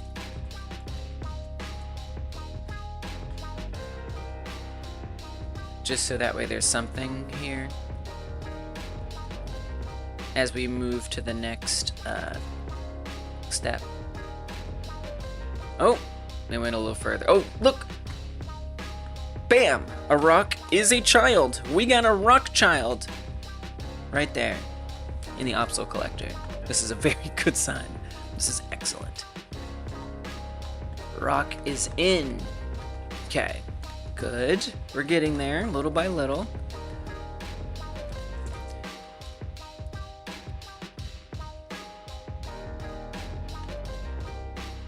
So it's now doing the next iteration, right? Because I'm saying do it 4 times. That's the obstacle count. So that means what it should be doing is iterating through obstacles, which should be something. It is, right? It's an array that has one object in it. It's going to set obstacle to add to an instantiated version of the obstacle, and then it should add it in there. So let's see if we get a 4th one in, or a 2nd one. Yes, we have 2. Okay, this is good. Let's see if we get a 3rd one.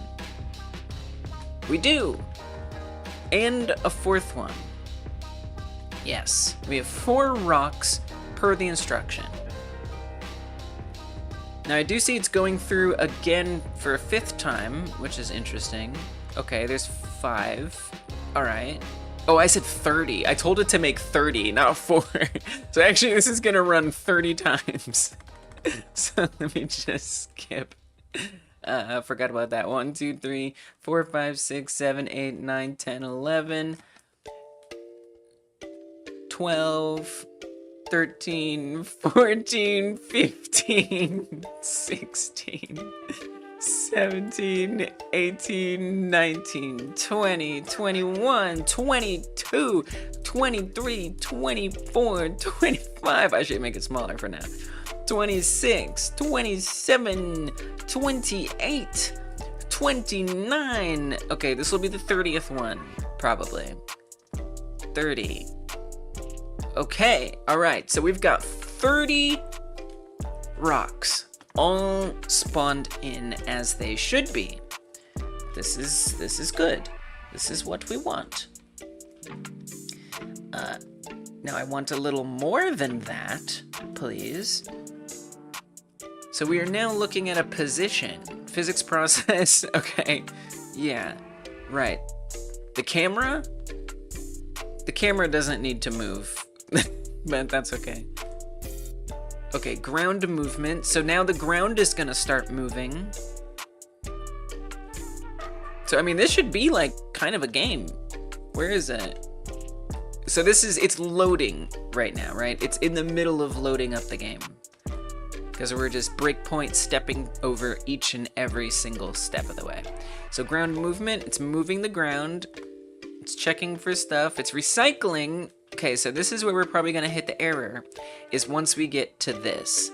This add obstacles is where the 4 is. And what it's supposed to do is it's supposed to pull 4 rocks out of the obstacle collector. And it's supposed to move 4 of them over to whatever ground is asking for it. So basically the first ground that gets recycled is going to say, hey, I want 4 obstacles. And in theory, it's supposed to pick 4 obstacles. We'll see how that turns out. Okay, so it's going down. It is now running add obstacles. I'm not sure if I'm gonna be able to tell which, let's see, the current ground is the first one. It's the first one.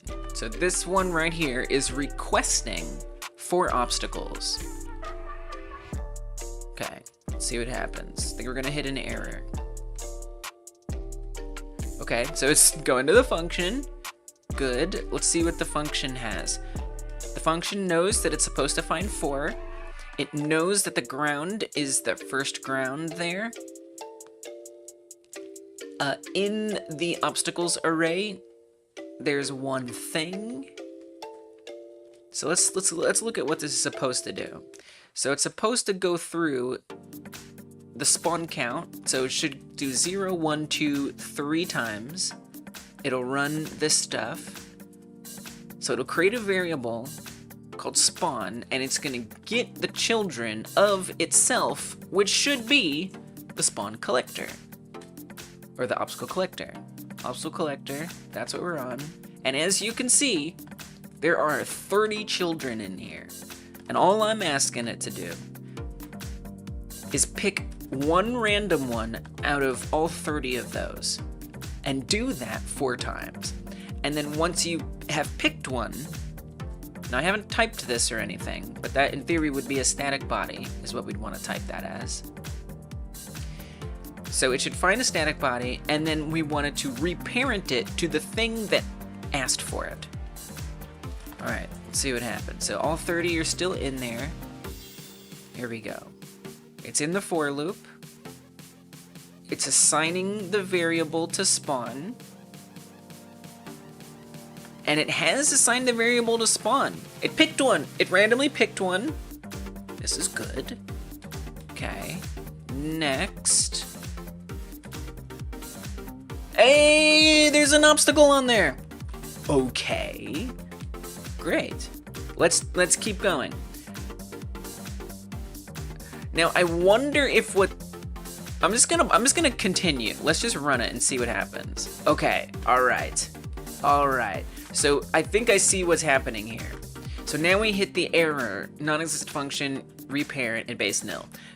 It's filled out all 30 of them and distributed all 30 across every piece. So it's calling, first of all, it's calling it way too many times. It only needs to do it once per time that it moves. So there should only ever be 4 obstacles at any one time. But instead, it's just doing 4 by 4. So you can see there's 8 on here, and there's gonna be 8 on the other. So it's running it too often, to the point where that obstacles collector is empty. So when it tries to go in there and grab one, it's like, I don't see anything. There's no reparent that I can run because there's nothing to run reparent on.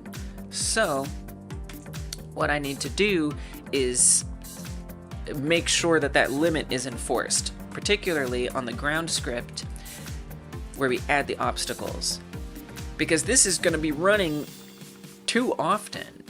It's supposed to, oh, we gotta clear. We need to add them back into the collector. The collector ain't collecting. We have to say, when we go to recycle it, if it indeed was gonna move forward. So really, I wouldn't even want this to happen unless any of these happened. Okay, all right, hold on, we're figuring this out.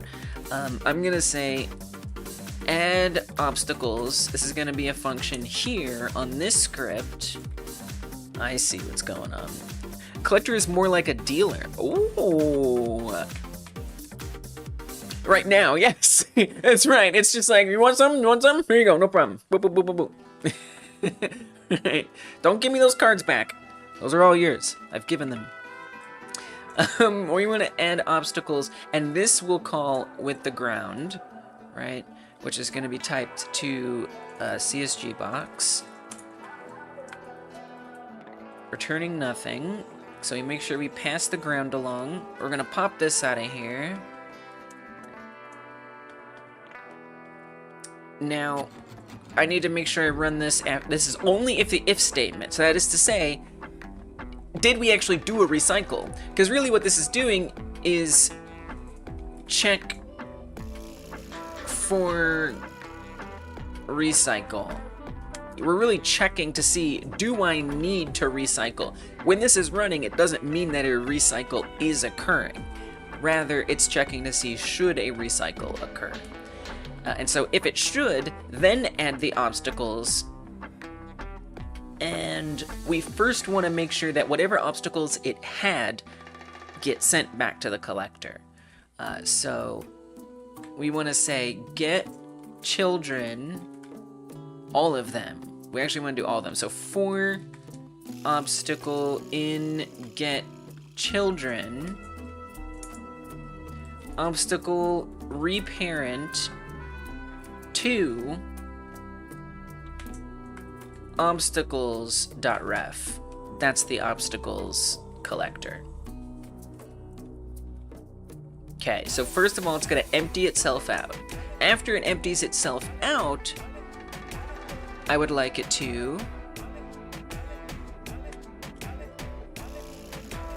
Oops. Oh no, that was the right one. After it empties itself out, I would then want it to run the add obstacles on the obstacles.ref. Really, we want to say like, let's call it request obstacles, just so it differentiates itself a little bit. Really, I mean, really, it should be like clear and request if I really want it to be obvious. Okay, so it clears the old ones, and then it requests for new ones. Let's see what that's like. I still might be missing something, but it at least shouldn't be worse. It's a step in the right direction. Take your time, take your time. I know my CPU is, you know, it is what it is. Ryzen 3.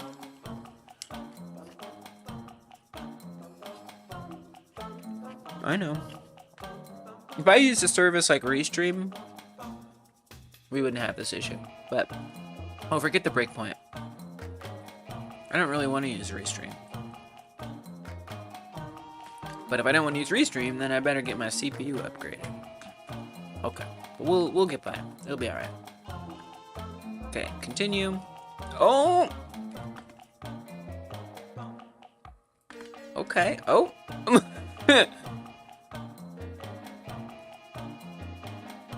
There are some weird things happening.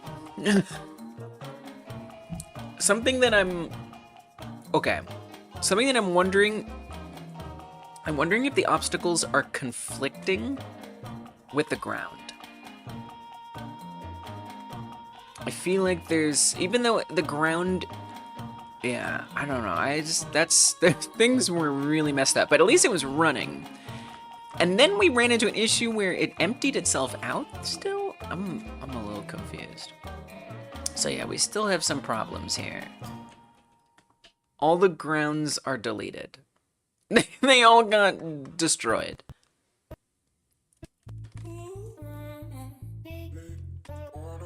Huh. How did that happen? Where did they go? Why did they go there?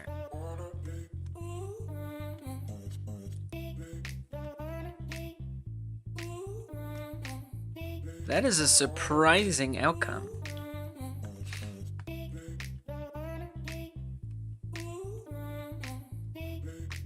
Okay. Let's try something on the rocks. Can we just make them not collidable for a second so I can just eliminate that as even a possibility? So I'm just gonna turn off their collision layer and mask.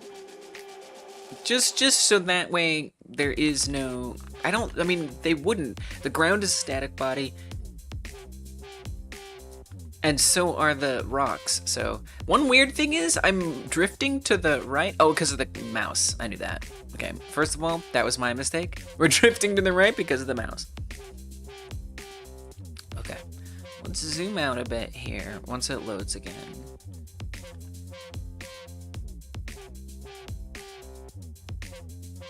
What?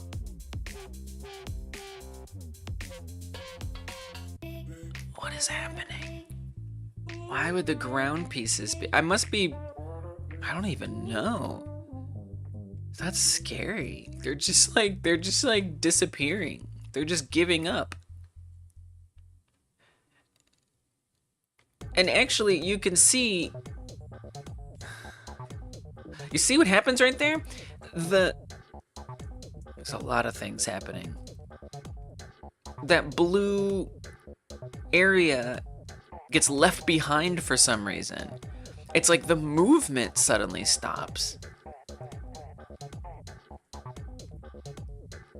I think I see rocks though. Sometimes I'm very confused.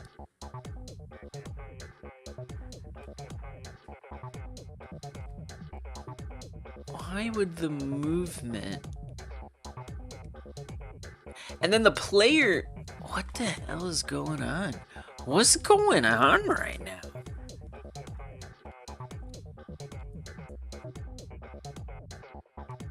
Okay, so the error that happens is it doesn't have anything...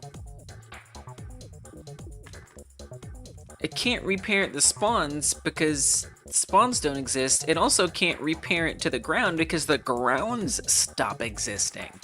Let me take a look at the remote tab while the game is running. I wonder if that will illustrate something. I mean, it seems like, are they getting reparented into the void? The ground chunks themselves? Yeah, I mean, the ground chunks are gone. Alright, it's breakpoint time. We're back to the breakpoint. It's that breakpoint life.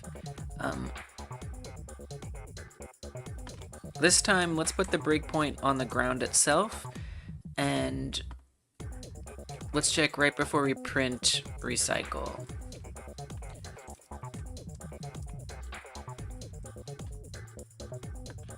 And we'll put a breakpoint there. Wow, I mean, this is more complicated than it needs to be, but I want to. I'm determined. I want to do what I want to do. Okay, breakpoint is hit. Let's take a look at the remote tab, make sure everything looks good. Obstacle collector has 30 rocks in it, and all of the ground pieces are... It's actually, it yeets everything in ground. Is the script... Dude, guys, I know what the problem is. Dude, I freaking know what the problem is. This script isn't on the ground collector. This script is on the ground, so I'm Wait a minute. But wait a minute. Why would the ground children... Actually, I don't understand the problem is. Why would the...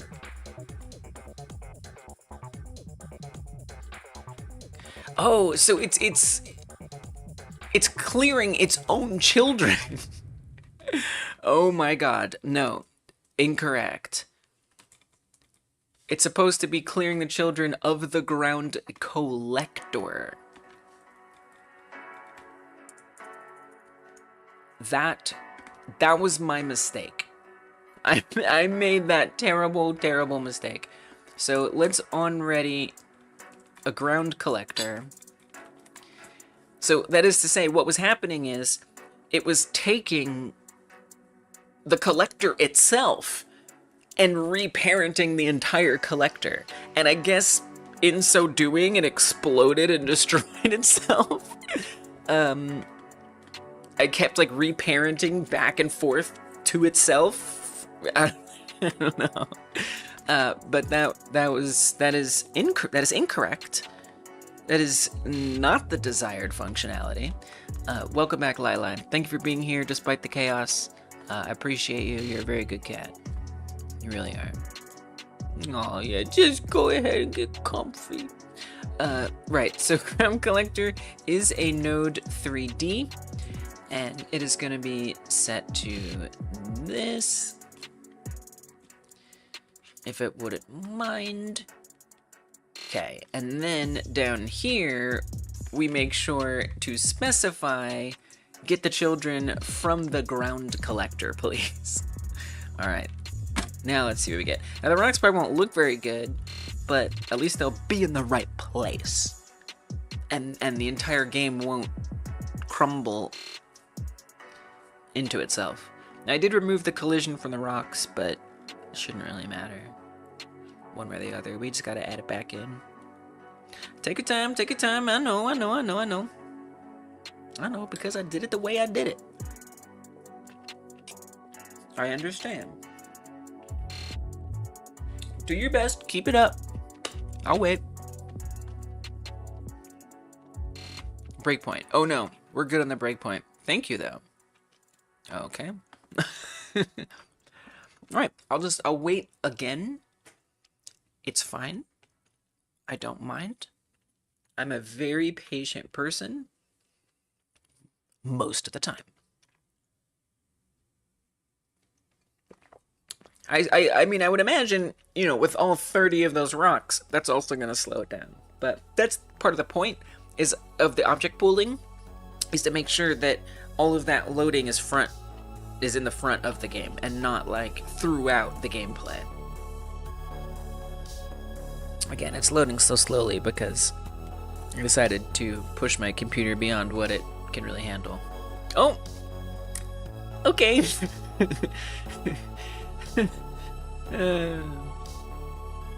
Well, it imploded again. let's see why. So it imploded. We have lots of errors, actually. Can't add child to itself. No. Yeah. No. I wouldn't want you to do that. Please don't do that. Ah, I see why. Oh god, you guys, you know what? I'm still making mistakes. We don't want what's in the ground collector to get reparented. We want the children of the things in the ground collector getting reparented. Which, guys, I could have just done ground. I apologize to myself, ultimately.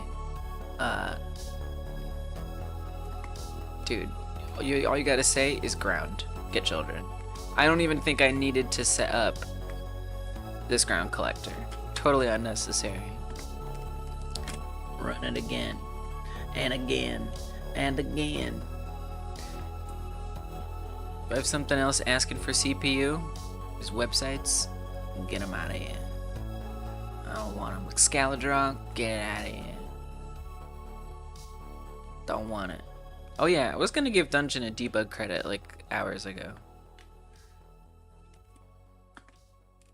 Yeah, I'm probably gonna have to like switch to Restream or, you know, until I get a better CPU. As much as I don't want to. Sometimes you gotta do what you gotta do. Okay. We don't have errors, so that's good. Even if my CPU is struggling to load Google Sheets, bless its heart. Ah, rocks! Now, they're spawning in weird places, but rocks are spawning!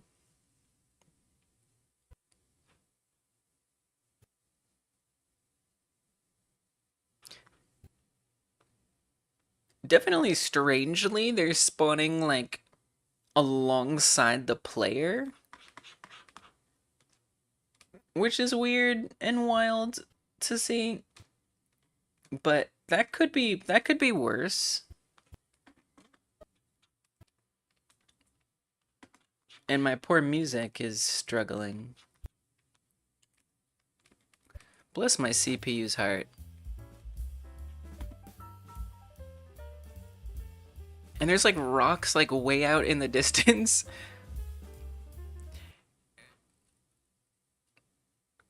It's very strange behavior. I mean, I guess because when we're reparenting it to the collector, we're not moving its position to the collector. That's why they're scattered all the way out there. So really where they're spawning is in the center of the ground piece.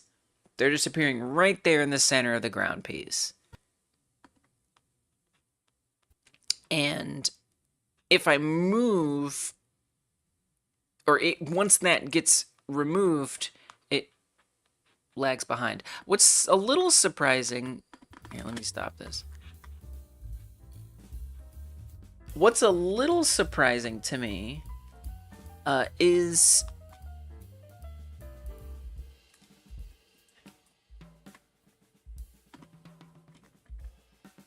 that they don't always seem to be like visible. So let me at least give them like a different position. So I'd obviously want the rock. I mean, I don't need the rock to know. Okay, let's try something. Let's go back to the ground script. And in there, I'm gonna say that when it reparents that thing, can you also move it to like a random position on there? So it would have to do it within a 150 by 150 range. Yeah, I think that's good. So it's gonna add the obstacle. And I guess we'd want that in the, actually not on the ground, we'd want it here. So reparent it, and then let's have its position. Oh, that song was like, I'm here and I'm a song. Let's have its position.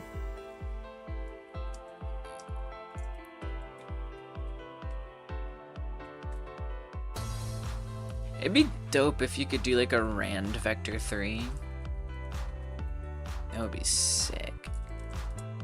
Okay, vector 3. We'll really only need 2 different. That's okay. Vector 3. The x value. So random float range between 0 and 150. On the y-axis, we do actually want it to be a little bit more.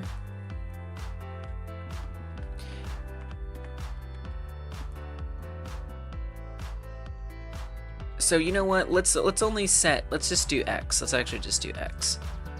So x, because I would rather not have to just try to set it up as an offset. You know, sometimes I make a util script, Dungeon says, that I can seed and lets me make custom random functions. That sounds sick. Sounds awesome. I definitely want to customize.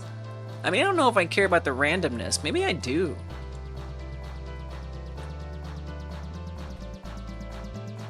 Like, what kind of things does the custom random function do? That sounds awesome. So it's just gonna randomly pick the X and the Z positions, in theory. I also want the Y position, it needs to be higher. Like your custom rand vec3 function. Oh, I see. So it's just like, if I want, I see what you're saying. Oh, nice, gotcha. Right, if you're like, oh, this method doesn't exist, but I'm gonna, like a static function that you'd run on all kinds of stuff. Yeah. I think that's good practice. I love that. Right, if I did want that. Turns out I didn't. But if I did, yeah, I think that's a really good idea.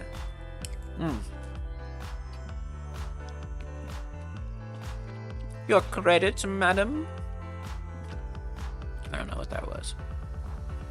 I apologize. Apparently I serve you now? Okay.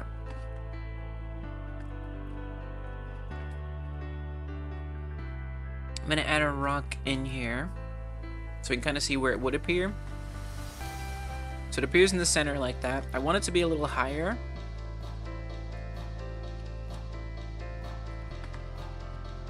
Okay, I'm not touching anything, but you're moving all over the place. Stop that. Okay, I want this to be higher. Like there. And that is at 1.1. Okay.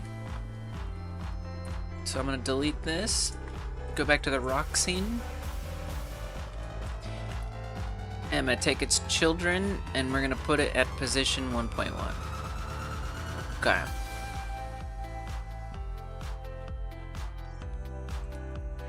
What is up? Legendary Skate.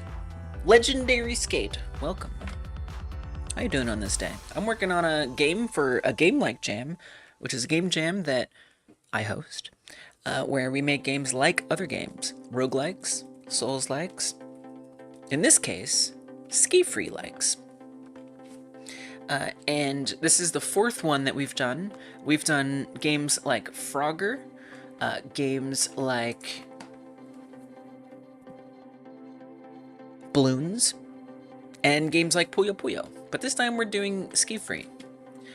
And I just got started. Mine's not about going down a snowy mountain like SkiFree, but instead you are tumbling down a volcano. And I'm currently using Godot to set up some rocks that fall and tumble.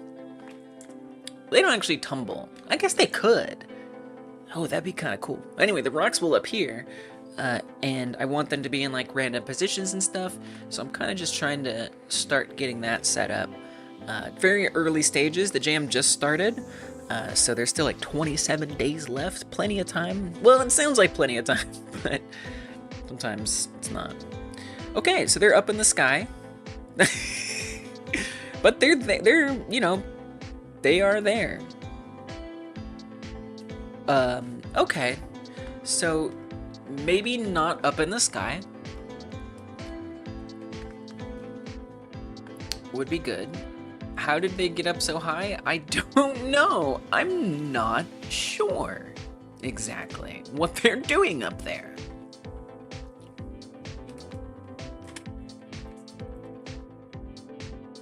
Okay. That is a surprising result. I'm surprised that even, okay, all right. Here's what we're gonna do.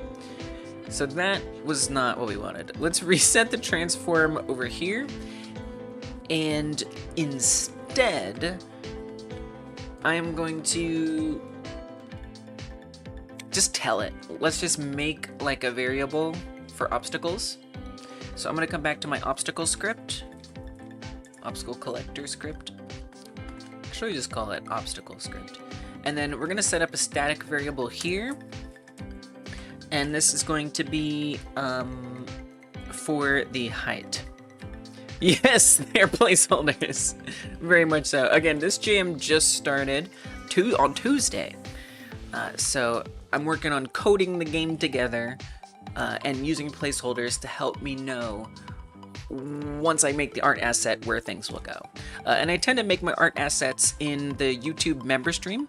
So there's a link down in the panels on Twitch, but I do YouTube member streams every Monday. They're just like these, 8 to 12 hours long, where I just do game dev, and I tend to do art, 3D art there. So yeah, everything is placeholder stuff. I love using Blender for 3D art stuff, but I like to do all the real building here in the public streams, which happen every Friday. But yeah, it's very much placeholders. Very much placeholders. You do some game dev? You like 3D art? I love 3D art. Again, I like looking at 2D art, but I just love making 3D art. So the static reference, I want to say that it is obstacle.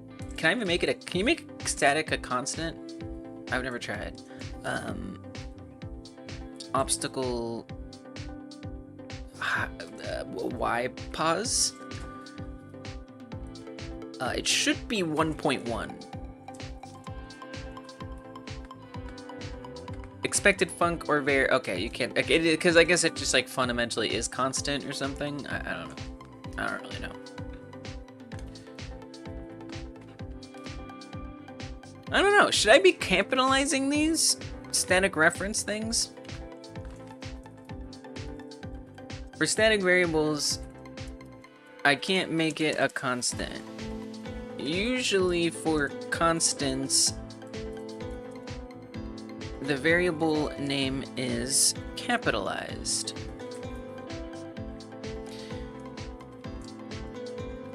Should I be capitalizing my static variable names? I don't know. I'm just like asking it for some, because it usually does a pretty good job of like these chatbots of knowing like syntax conventions. No, unless they do behave like constants. That's what I'm saying.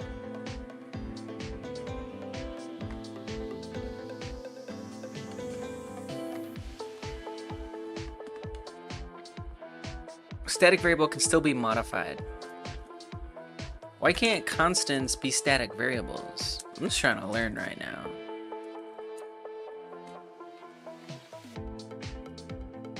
You know? Constant and static serve different purposes. They can't be combined because they represent fundamentally different concepts. Right, a value that never changes. Available at compile time baked in the strip. Can't be static because they're already globally accessible within the script. They don't belong to instances.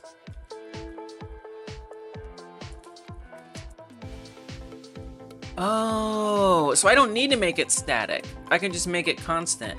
Got it. Okay, now I'm understanding. Okay. Right, because the static variable means that it can change. It just is acceptable. It is updated and readable in every instance. That's what static means.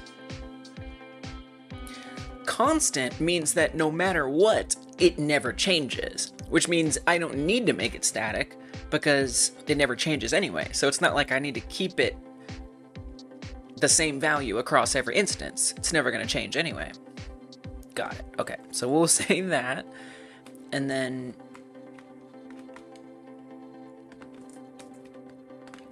great, I learned something that makes sense, but just didn't really put it together. Obstacle Y position. Okay, so hopefully it will actually appear on the ground. Would be ideal. I'd love to see that. Show me on the ground. Right, it takes a while. Oh, that wasn't bad. Nope, they are still in the sky. Okay, so tell me, what is their position? Let's look at the remote tab and figure out where they are transforming to.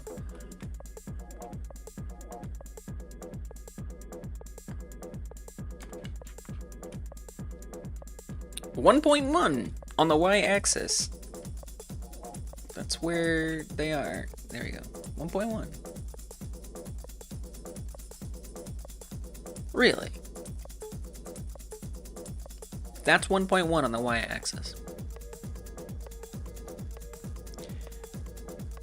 That's very interesting. I don't know that I agree that that's where that is. I certainly hear you thinking that that's where that is.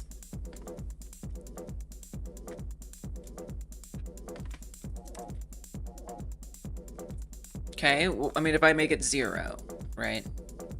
But where do they appear? That's so weird. I wonder why. Hey, what's up, Sean? Good to see you. Luke Randod. Luke Randod. Luke Randod. Randode?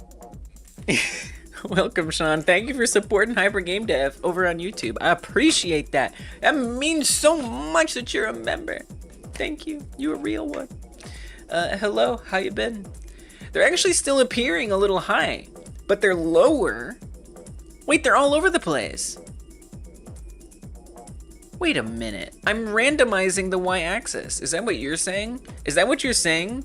That I'm randoing the y? They do, you're right. They are. Why would they do that?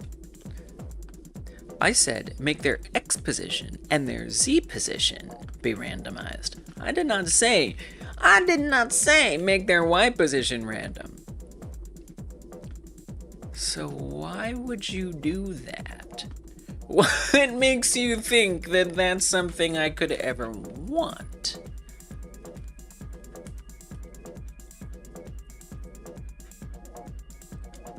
That is quite shocking. Yeah, you're definitely right, Sean. It's randomizing them. I don't know how, I don't know why. But it is. I'm gonna call that an eagle brain credit. More a debug credit, but we'll say eagle brain. That's so weird. Why? So over on the ground, I wonder if there's something that I left in there that's dictating its Y position? Nothing should be dictating its Y position. Here, I'm gonna search the whole project. Position Y. Only right there.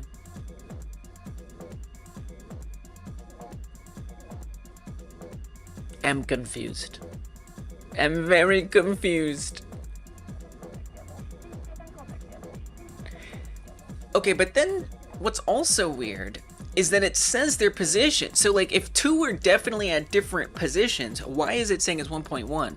So that must mean that there's something else that's somehow moving? It almost makes me think that the position is like somehow relative to like, I don't know, where the player is at? Can we Okay, I was gonna say load it embedded, but it's already here. Okay, so we got a bunch. Can we stop it for a second? We've got a few rocks here. See at least 3. So let's go to the remote tab and see where it thinks that they are. Super wild. Stuff being added as children to the player. It is not on purpose anyway. No, it's being added to the grounds, which for some reason are called level blog. I don't remember why they got called level blog, but there they are. I think maybe I was supposed to say block. I don't know, but yeah, it's getting added to those, which is correct. If I look at the transform heights for those, I see that they're all at 0. 0 Y position, 0 Y position. Everything is at 0. Everything's at 0. All of those rocks. So it's not the rocks themselves, but it's certainly not the CSG box, because the CSG box is also at 0. The collector is also at 0.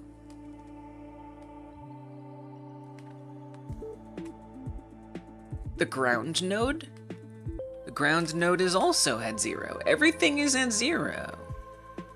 So why are they spawning higher? Like technically, I have no idea what's going on.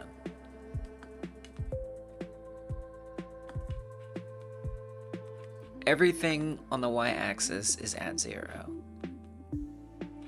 But for some reason, these are appearing up in the air. Are they in the air? Or are they in the distance? I think the answer is in the air.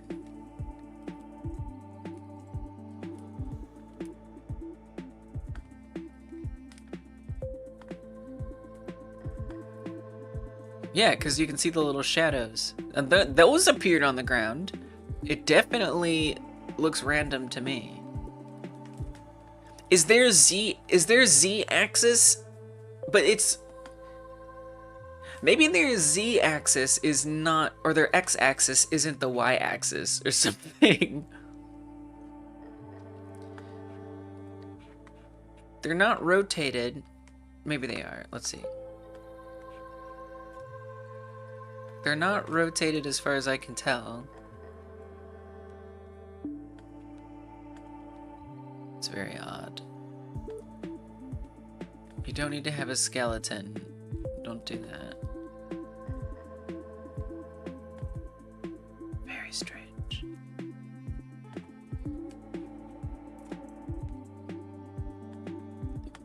But the only way that, unless I left like a vector 3 position in there, I didn't. We're just saying position X.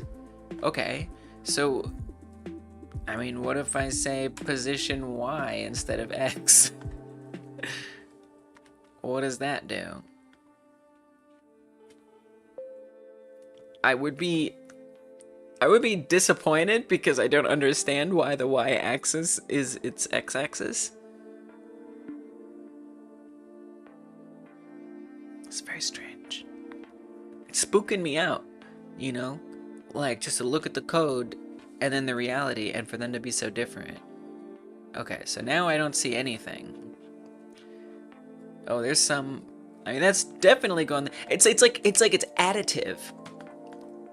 And that same thing kind of happened when...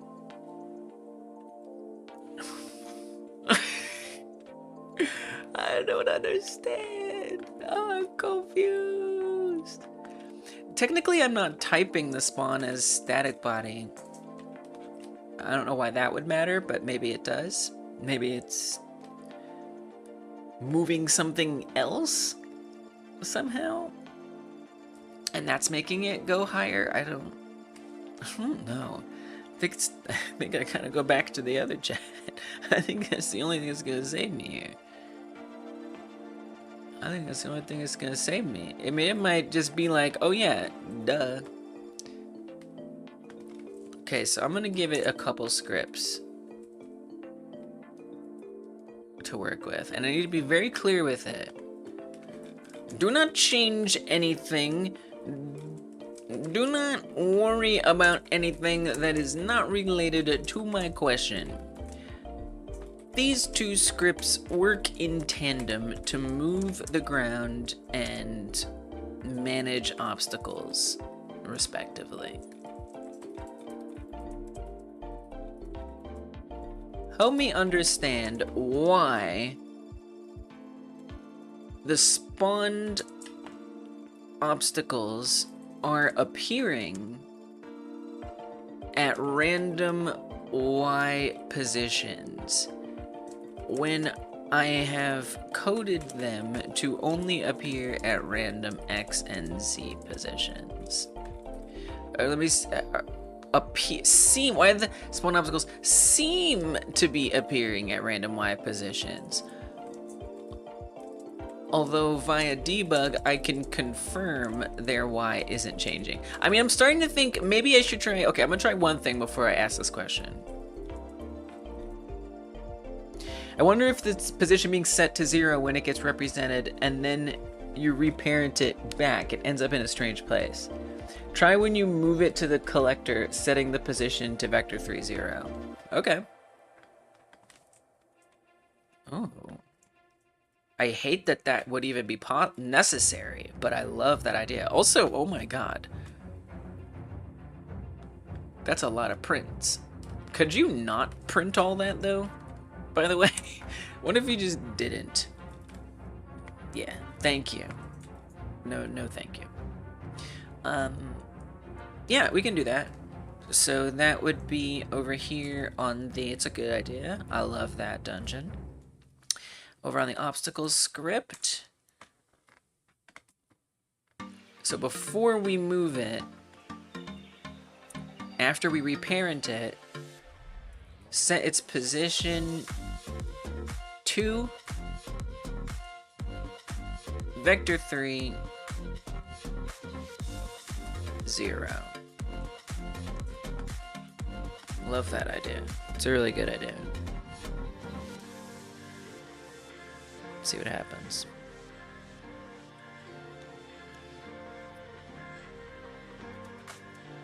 I wonder why. Because the ground never moves. That didn't do it. That didn't do it. Okay, other crazy idea I have.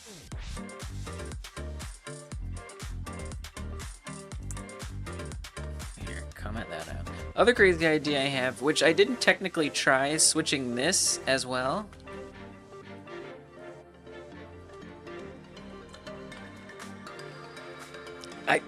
To me, that shouldn't matter. But I technically didn't try it, so I should try it. That was definitely a good idea, dungeon, for sure.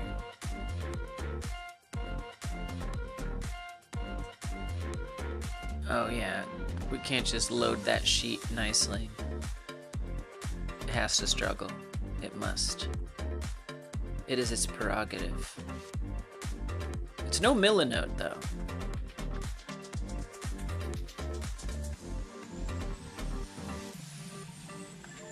Oh!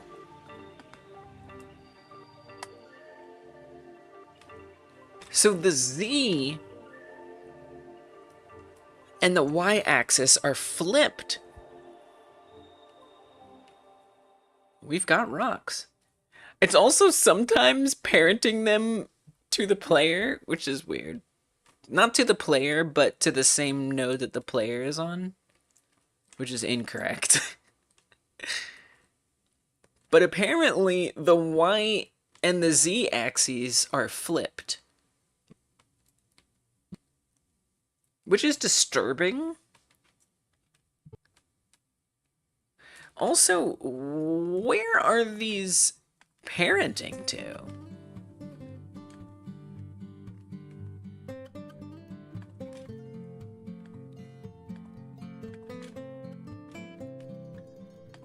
If I may inquire.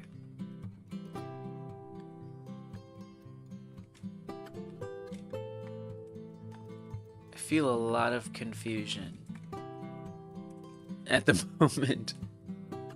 I flipped the camera around. Oh, I flipped the camera, but oh, I flipped my camera. Really? Right, up is not up. Oh my god. Why did I do this to myself?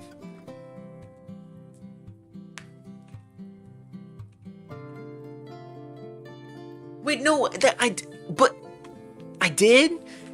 I flipped it up that way?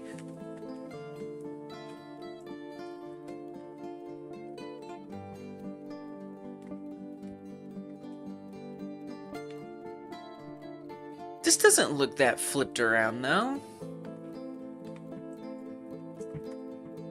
Because look, we're looking at it like from this angle right here, and you can see on the gizmo, Y is up, Z is near and far.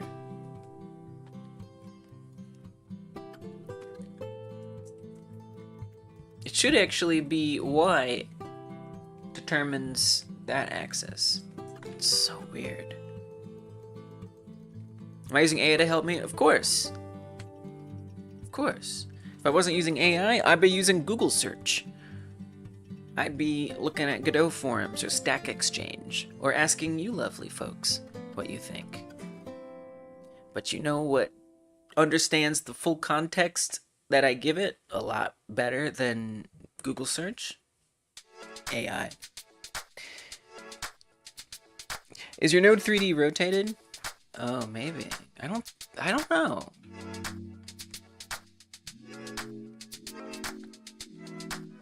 I don't think so, but like maybe. I mean, that would be a logical conclusion. No rotation. None. No rotation there. No rotation on the ground. Nary a rotation. And I gotta say, I'm still not sure why some of them are not moving with the ground pieces. Since we're reparenting them to the ground pieces, there's some mysterious stuff happening here. Can we get like, okay, I don't know what to do. Are those the ones in the collector? Yes. Yes, those are the ones in the collector. Nice, smart. Right, because we're not moving them. Apply rotation. Just to like force correct it. You know what would also be helpful is if I actually got a proper asset, or at least maybe on this mesh had some clue as to where everything is pointing. Like, let me give it a material here.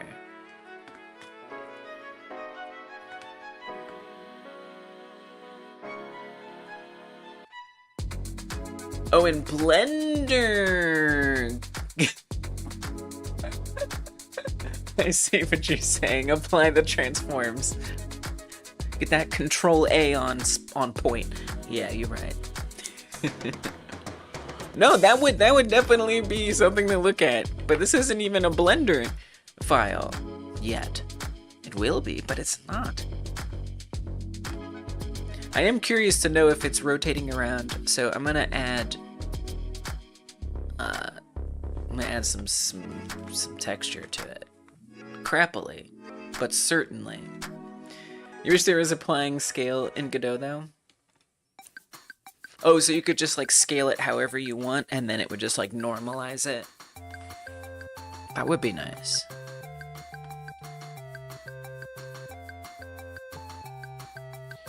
I don't know how this helps me. I really need like a Blender file. I have a better idea. Actually, let's not do it like this. Let's just stack it up. Too high. Not too high. Not TOO, but TWO high. But is there some other reason you say that, Bartz, that like I haven't wrapped my head around yet? Or is that the reason? Okay. No, different materials. just so I can tell like what the top is, you know, and so I can tell if there is some kind of rotation going on there.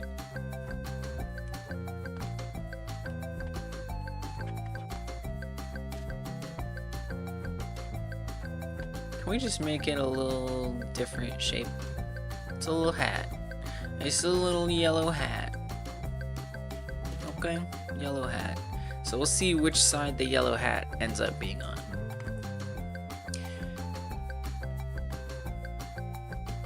Right, and then what Dungeon was saying, we want to make sure the collector is hidden. So I just made it the collector not visible because we don't need it to be seen. That's the reason, so the scale is still 1 and the size values change. Right? I mean, you know, the best you can do is have, like, objects that are already, that, like, Godot generates themselves, like mesh instances that use, like, the default shapes. You can resize those, but, yeah, it'd be dope if you could, like, import something and then resize it instead of having to go back to Blender all the time. I mean, it looks pretty fine. It looks super fine. I mean, the timing is really messed up. Like, they're appearing at bad times. They're, like, appearing and disappearing in front of our face. And that looks really stupid. But they are oriented the right way. They seem to be floating above the ground a bit, which is strange. But now they're actually moving with the piece.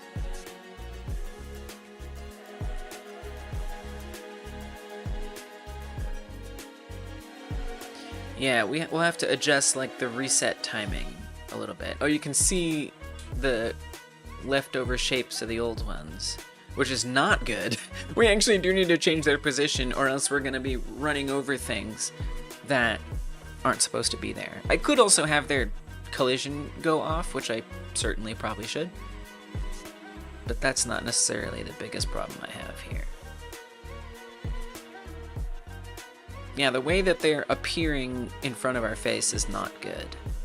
It's not good at all. It's very bad. How am I gonna fix that? That's gonna be really tough. I feel like to fix that, I need another ground piece. I need like a third one or something, or like another row or column or two, because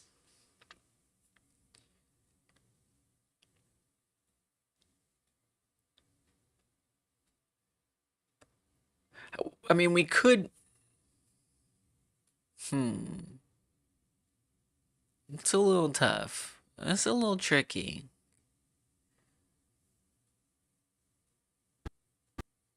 I'm not exactly sure what the best approach is here for this one.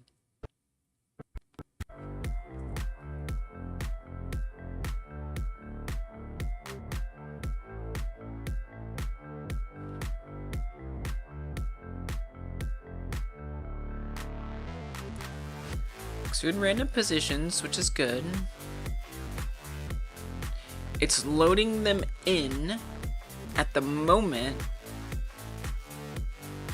that that piece, that ground piece gets recycled.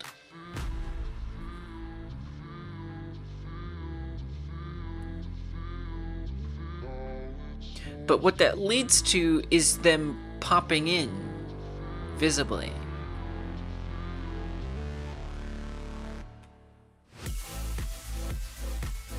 I mean, it's almost like they need to...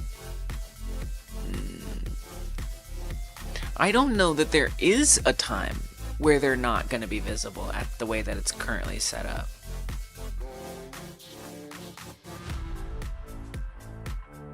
No, there should be, like right here. Okay, so we're right there in the center of that one. Right there, all I see is that single one. So at this time would be the perfect moment to load those other ones in. I mean, we could do a visible on-screen notifier, but then, you know, we have to make sure it only runs one time until it recycles. Okay, so maybe that's what we say, is if the ground section is on screen,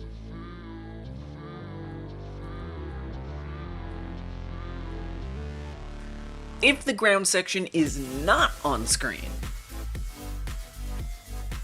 add obstacles to that ground chunk. And then set a flag that says has obstacles until it gets recycled. Then set that flag to false.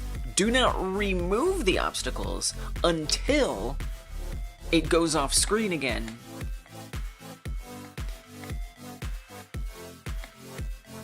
So it has, but then you can never come back. So there's the,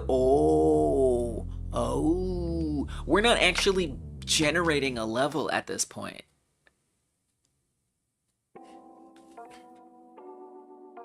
Oh, okay. Uh-oh. I gotta reimagine this. Oh man, I gotta reimagine this right now. Because in theory, you should be able to like go left and then come back right. And if you saw an obstacle, you know, there, you went here and you came back, it should still be there. You know, it's likely not going to be there very long because you can't actually go up. You can only go down in this game. So, which is good, thank goodness. That would be extra effort. So because of that, there needs to be a bit of a buffer. It needs to leave behind some amount of piece. And maybe it won't matter.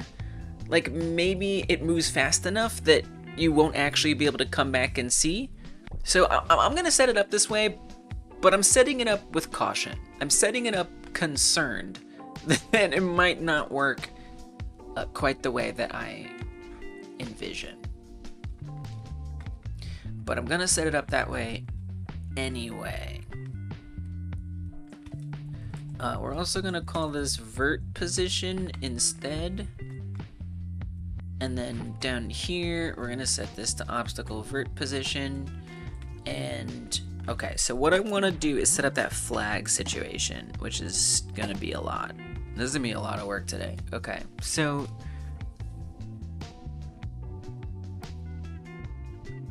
I need that visible on-screen notifier to be doing stuff.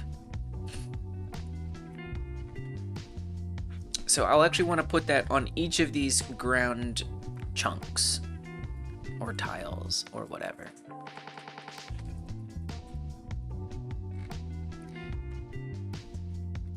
Visible on-screen notifier, a box-shaped region of 3D space that detects whether it is visible on screen. The enabler, when visible on screen, enables a target node.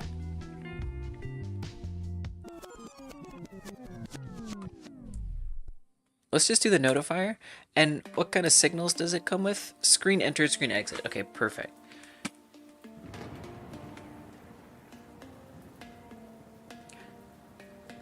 Okay, so on each ground piece,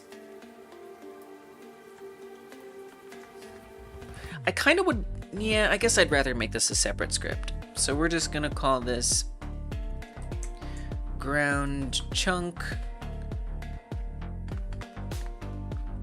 And I'm gonna want to keep track of the visible on-screen notifier, which I do need to set up correct.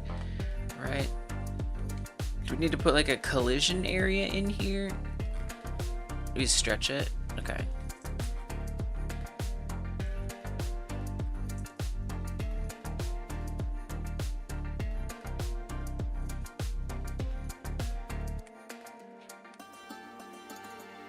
Gotcha. So I think this is going to be 150 by 150. Oh, 150. The on-screens don't work in 3D? No, they work in 3D. I mean, it's a visible screen notifier 3D. I mean, at least I've had it function.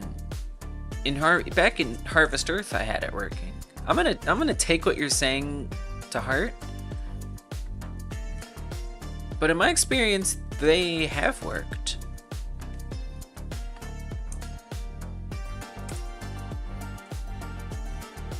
But Yeah, I don't know. I'm now proceeding with caution and fear.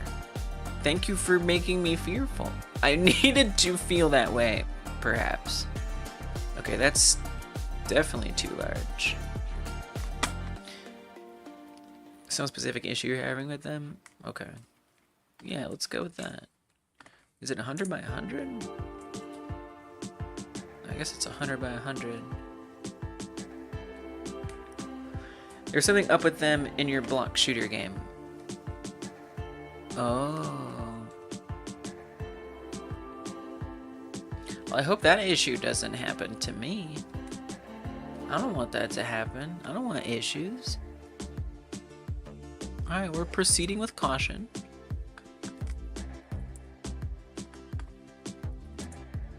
Oh, are they 105 by 105? Not 150.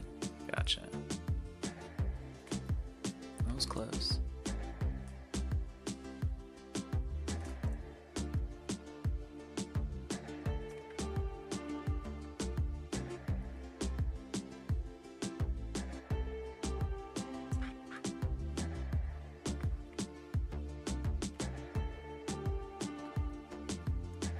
$52 by $52? What do you want from me? $51 by $51? No? Okay. 0.6? Okay. Alright, it's good enough. Okay, so there they are. There's the notifier. We'll see if it works right. We'll test it. So, I'm gonna say this. Connect... can we call this on-screen notifier?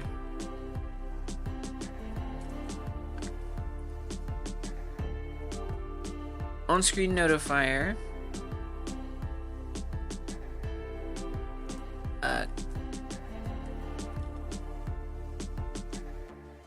What's the node called?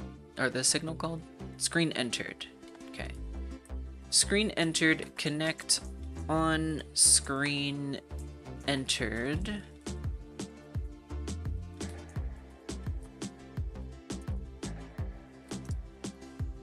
Bunk on screen entered, and does that call with anything? No. Okay, so when it enters the screen, I would like it to do something. I would like it to, let's have it just like change its color or something. Always easier said than done. Do we have a modulate on CSG boxes? That would be very nice. I don't think we do.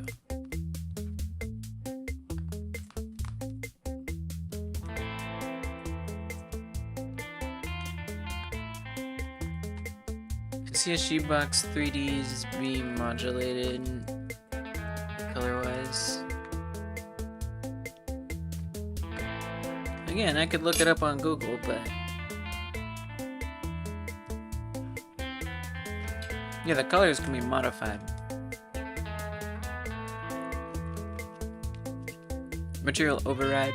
Create a new material. It's so boring.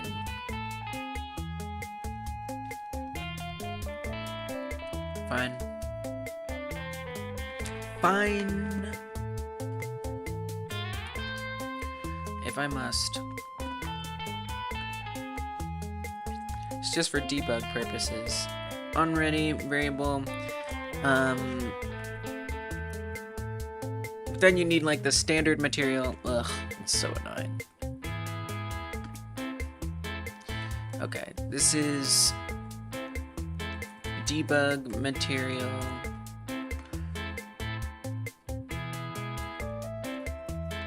Material default standard material 3D, and that is going to be set to the debug material I just created.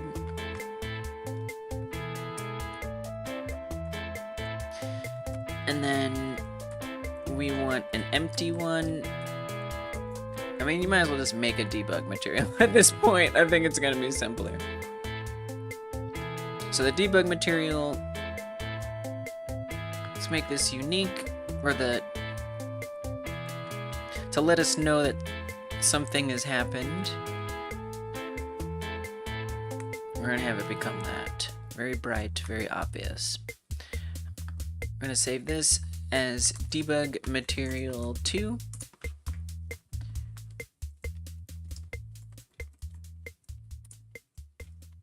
And then drop in the reference to that.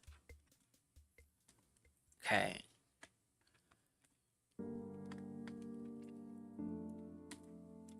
Oh, right, we didn't even have to do that because it's a material override. I didn't even have to do that. That's okay. We could just clear it. So material override. Now, how was it thinking we could do that? Material albedo color. Set material override to material. Sure about that? That's how that works. Geometry, material override.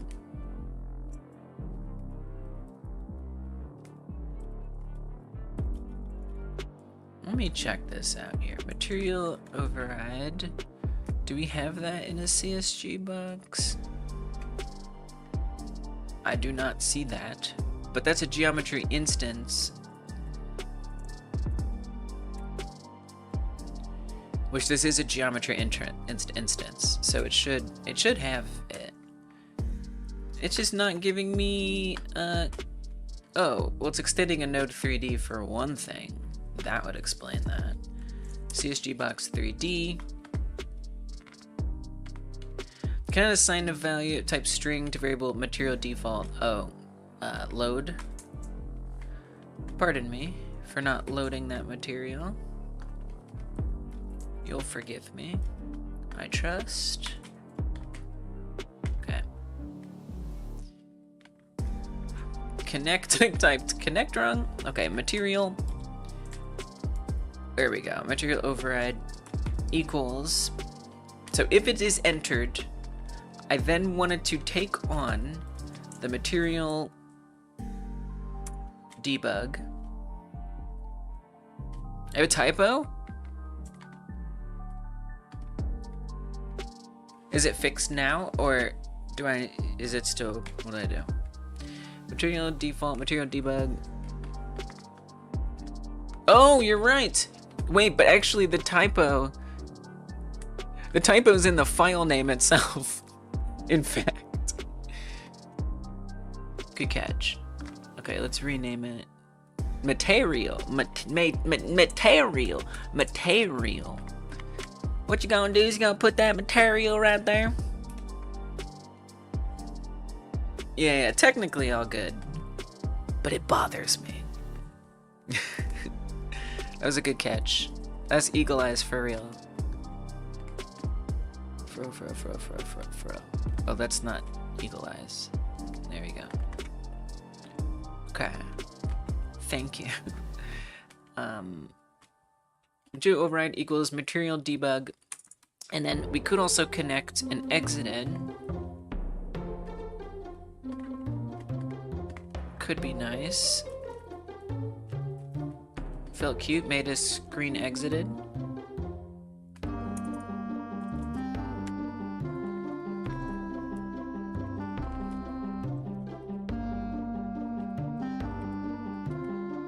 All right.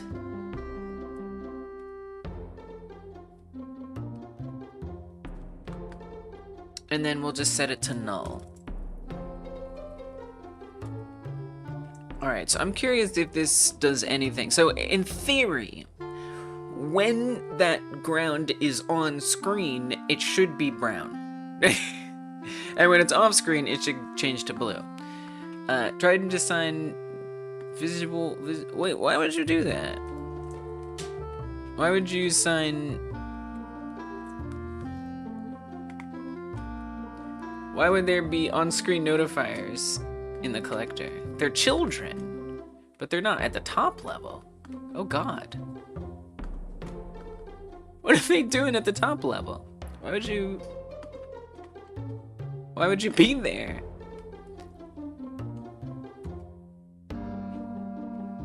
Oh, right, because we're saying, okay, all right, I gotta fix something. Okay, I see what's going on here. I understand. So we're adding the rocks or all the obstacles as children of the level chunk, the ground chunk itself, which means, and then I'm saying, take everything that's not a child of the ground chunk and put it back in the collector, which means it's putting anything that's a child of the ground chunk into the collector, including our visible on-screen notifier, which is not correct. So I actually need to put a place that's going to hold on to stuff. Obstacles. So let's make a node 3D and call it obstacles, and that's where they'll go. It doesn't even have to be a node 3D. I mean, I guess if I wanted to adjust its position, it could be. But we could probably get away. What if I made like a ref counted? No, or just a regular node?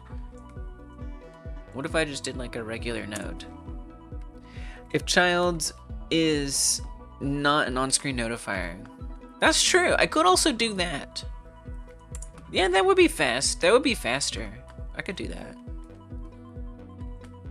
I could do that too. I like that suggestion. Okay, main chat.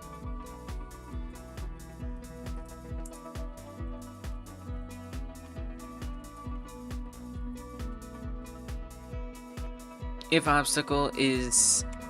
We could just even say if obstacle is static body too.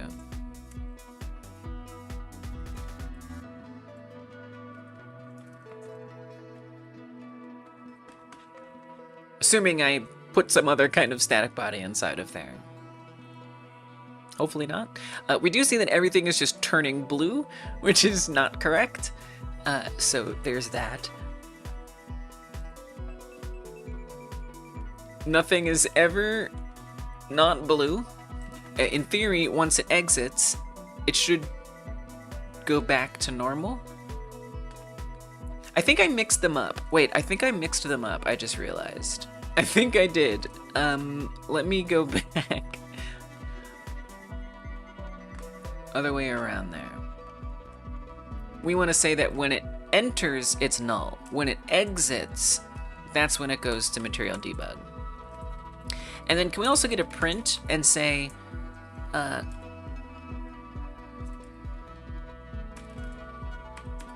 name is off screen, just so I can see that that is actually doing anything to begin with? Yeah, I had those mixed up. We want to say that when it exits, that's when it turns blue. And then I'll keep an eye on the prints. Oh, okay. All right. Off screen, they're going off screen. Okay. Okay.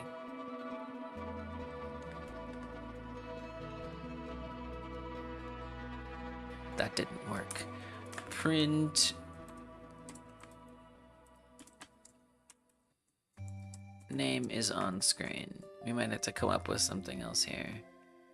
What if I make it quite a bit smaller? So let's make it like 60 by 60 or something.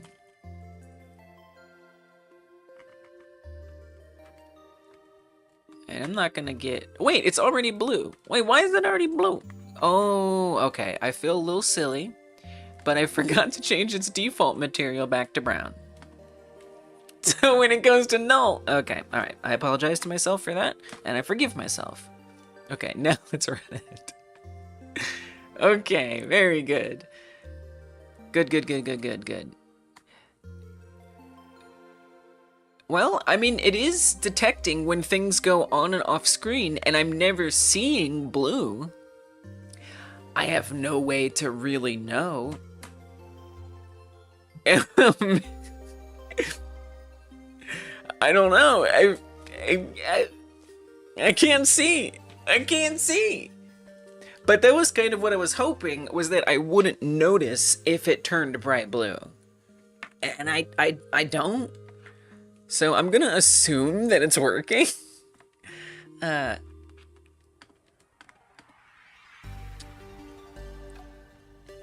Probably not the greatest thing. Here, what if I switch them? So then it should at least turn blue, and it'll just be blue. But it would be nice if I could see that. Yeah. Yeah, I mean, I can't ever check it because... Okay. It's like a Schrodinger's debug material. It's pretty much... Yeah, it is... Oh yeah, instead of both. Yeah, that's true. I don't really need it on both. I mean, I did for like 10 seconds, but now I don't. That's true. But it seems to be going off screen. Or at least detecting when things are off screen, as you can see on the left there. And then if I do a bunch, you see it prints a bunch of them. So I think it's working. Okay, so the reason why I wanted that is so I can set a flag per ground piece. So every ground piece is going to have a flag on it. Is it on screen? Well, we don't just... Okay. So the idea was that...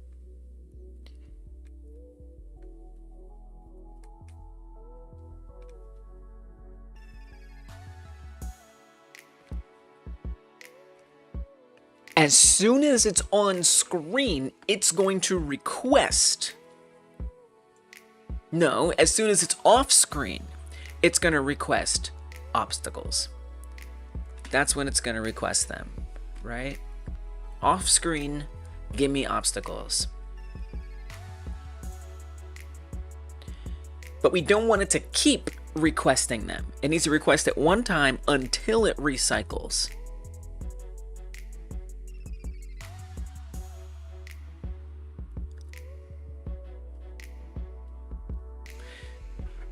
And if it does recycle,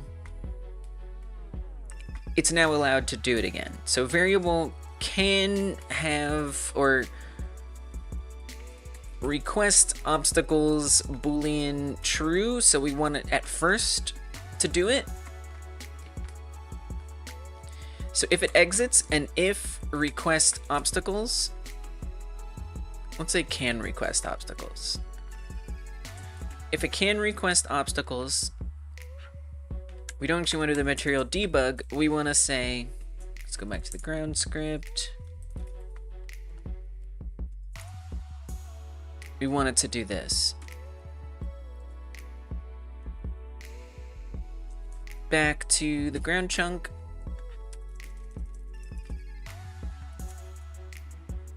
Add 4 obstacles. Let's give it some more. Let's give it 6.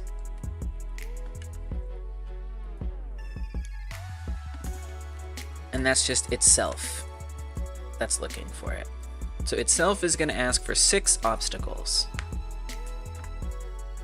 if it can request obstacles. Now back on the ground,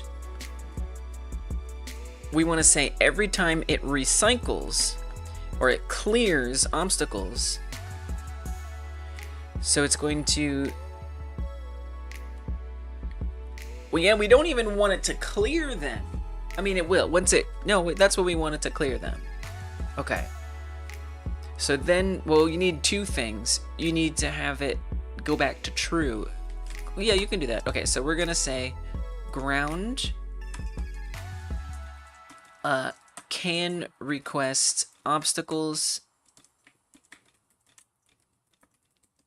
becomes false on a recycle. Wait, does that make sense?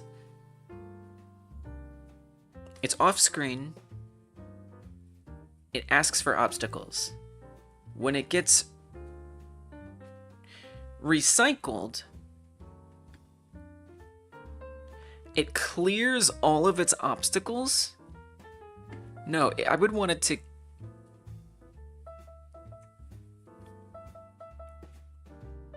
Because if we run past a chunk, it is now past us.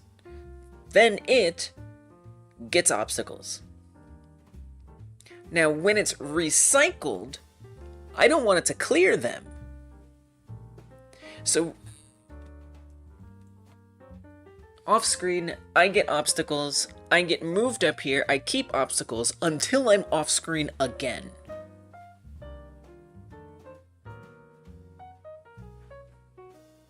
Can receive obstacles it gets them, then that becomes false.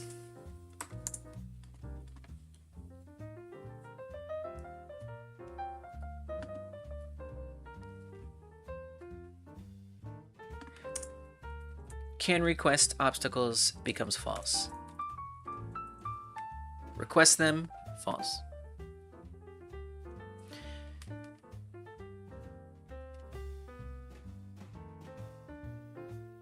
Then when it gets recycled,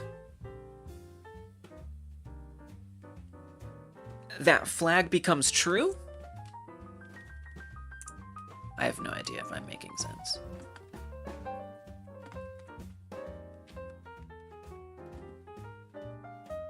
I just don't know. But I'm gonna find out something. Something's gonna happen. Or nothing. And that would be something. Okay. So it was the nothing.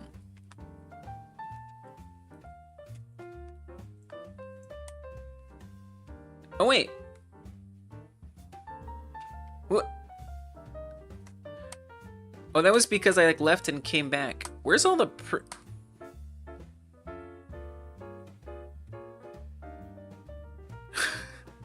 You can actually see them appearing and disappearing.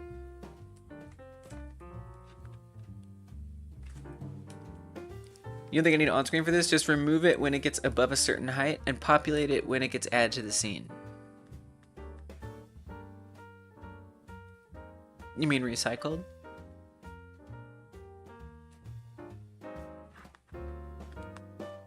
I'm not sure I fully understand. Like, I bet you're telling the truth. I just don't know that I get it. Okay, I actually do have to draw this, so if the internet could let me draw things. I think Excalibur has been behaving nicely. I'm pretty sure we've been alright with the Excalibur. Right? Maybe. I don't need it. I could use paint. I can use paint. Can it actually spawn off screen if it disappears off screen?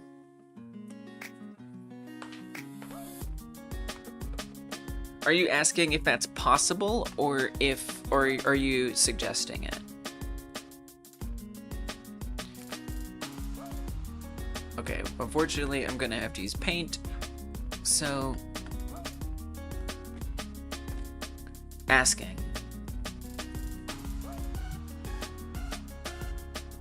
That's what I'm trying to do. That's like exactly what I'm trying to do.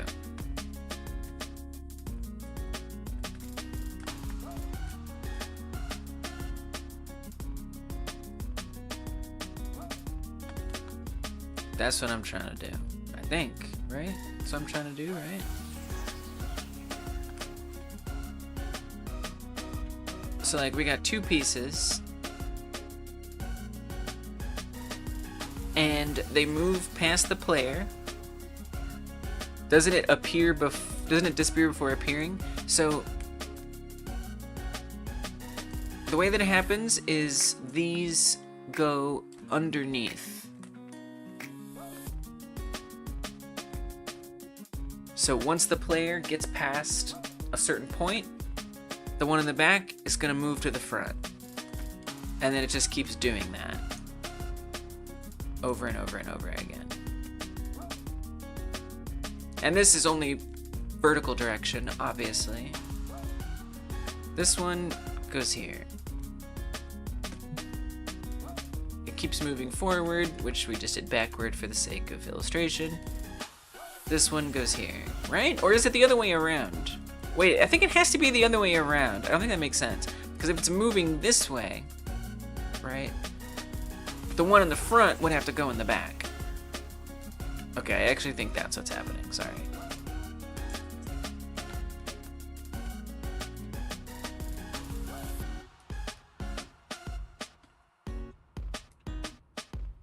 This one moves back here. Moves forward.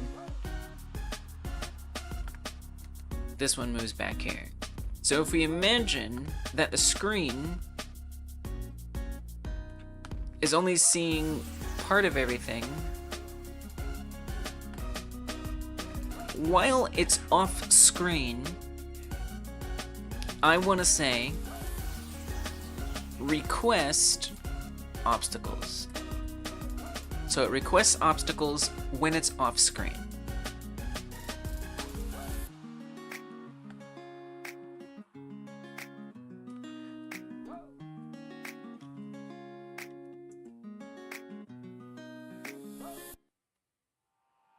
And it's going to add the obstacles.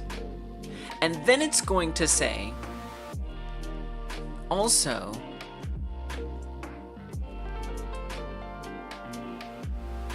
reset obstacles becomes false. That is to say, you can't reset them anymore because they have them and that's locked. It's locked in.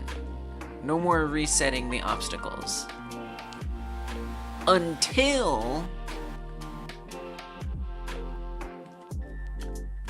this one moves back here.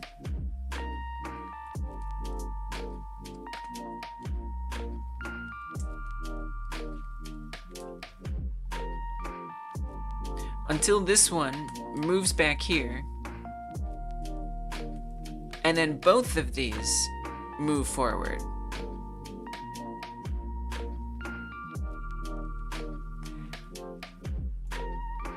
And so now this other one in the back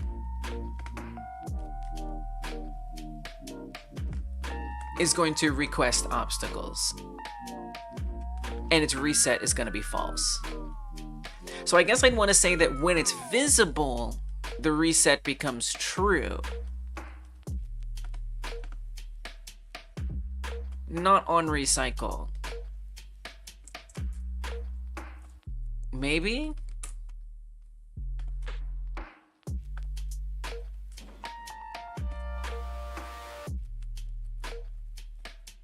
Because then it's not going to do it again until it exits. That doesn't sound right to me, but I don't know.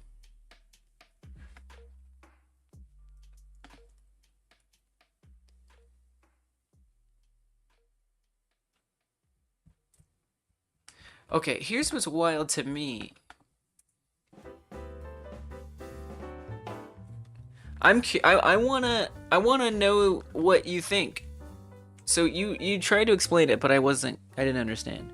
Remove it when it gets above a certain height? I don't know what you mean by above a certain height.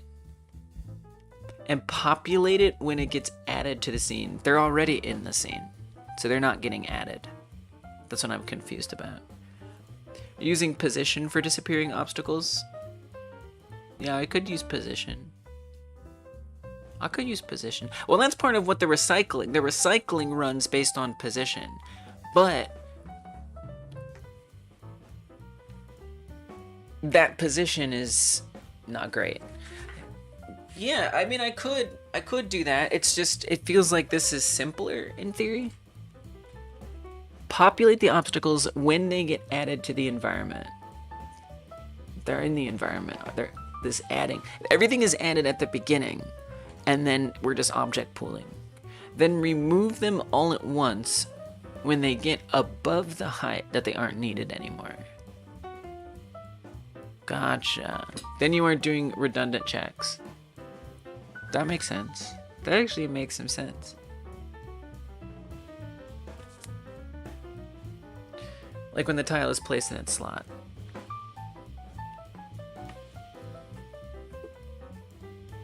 Right. Yeah, okay, I hear you. I hear you.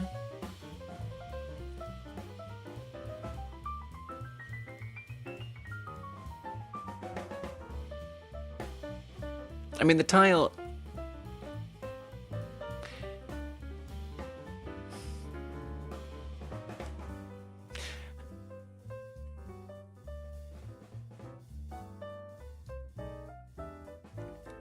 The thing is there's not just an above, there's also a left and a right. So we'd need to be tracking all of those things. And the thing is that's what was happening. Kind of. I don't know. Something about that is bothering me. Keep everything loaded left and right. But it needs... Oh, I see what you're saying. Because it only needs to be reset when you're moved... Oh, I see what you're saying. That actually makes a lot of sense. That makes a lot of sense. You're putting your brain on this really good. Me, I'm just getting confused. Okay, that actually does make a lot of sense.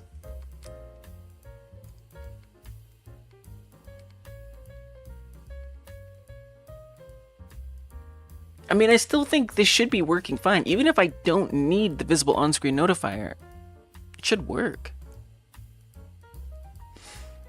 But that does... Okay, I do like the sound of that, actually. The thing is, I just do have to decide what that position is, and that's what Bart's is doing too. Like, alright. Let's do it. Good calls, chat, good calls. Out here overcomplicating things.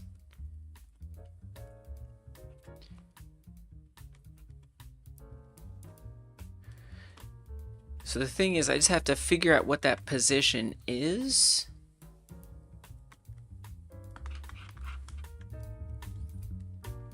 And stuff.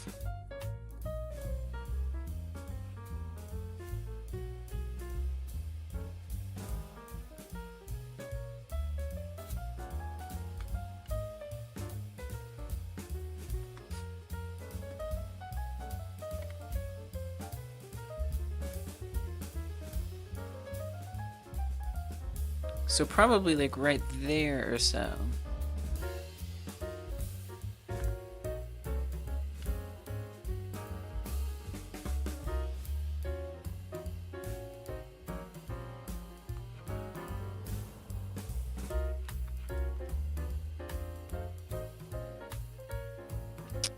Something I think might make this easier, but probably won't. Yeah, because it's going to be like running as soon as you open it.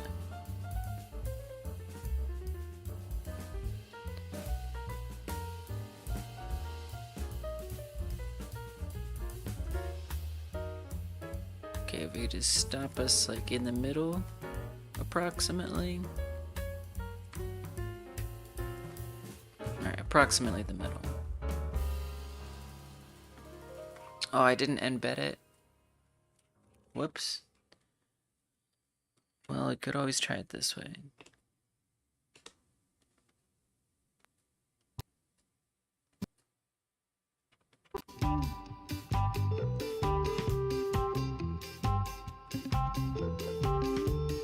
Okay. I know CPU, I know. Okay, so then I'm gonna move this back.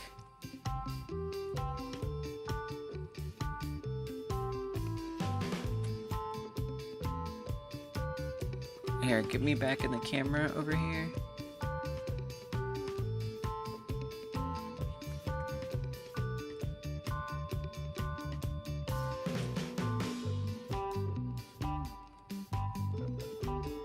Okay, so it's more like... It's actually a little hard to tell. Can we give this the debug material real fast? Thank you. And make it a little higher. Not that much higher. Barely higher. Okay. So right about there. I hate that. I hate that fiddliness. You know, I wish it could be exact. But I get the value of doing it this way. It's fine. It's not fiddly once we get it figured out. 66.8. That feels so random. That's what it's at. That's what it says. It's behind me. There we go.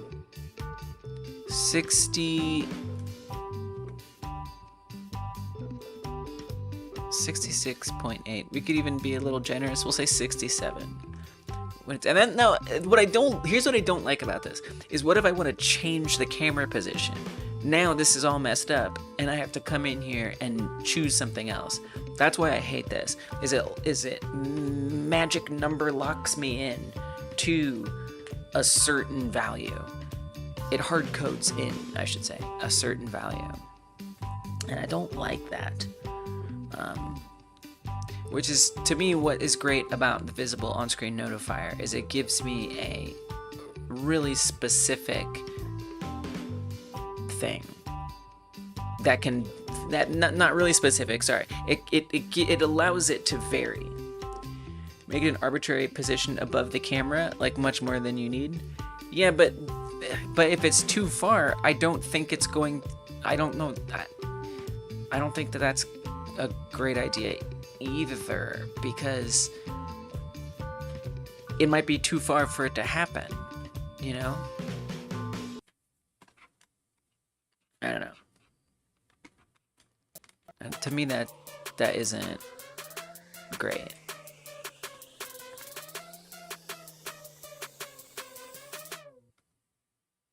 But that's okay. Let me get rid of that chaos there. Okay.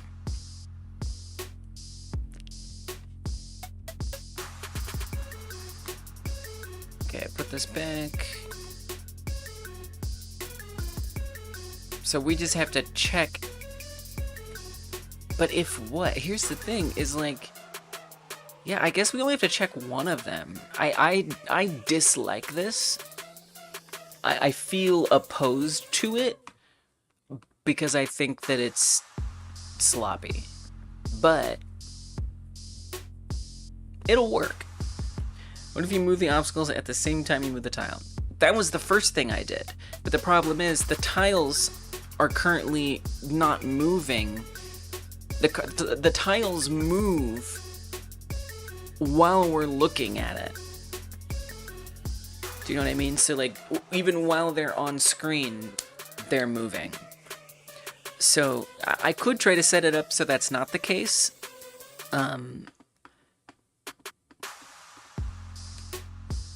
Somehow, but currently, and that was causing a problem where you would see the obstacles appear and disappear. I'm pretty sure. So like, if we wanted to test that, I guess I could just make them different on the angles here. I know, but yes, but currently, yes, currently,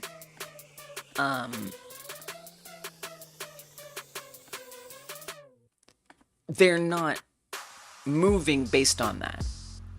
Like we could make them move based on that, but I don't know how to do that. And that, I mean, I could try to figure it out. We could try to do it. It's just like, they don't currently do that. So I'll try to set them at alternate with alternating colors. So hopefully that's obvious that that's happening. I could math them out to do that. That's an option. And I think it's a good idea.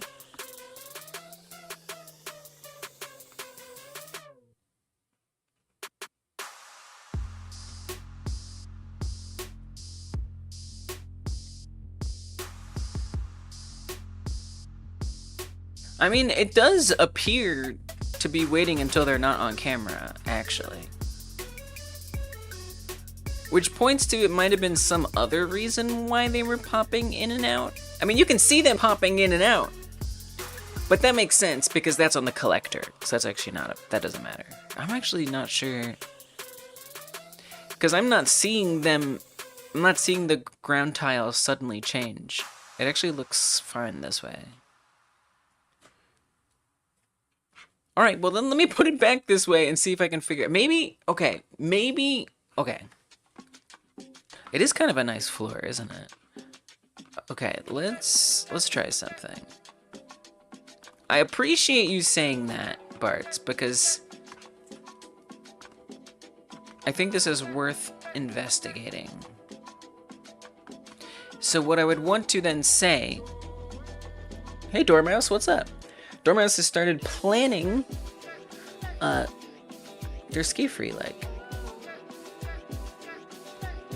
If the screen would like to show the reality, the screen is like, I can't do that, I'm sorry.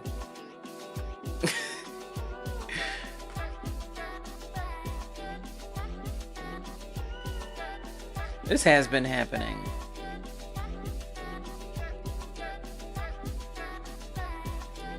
Let's see if I can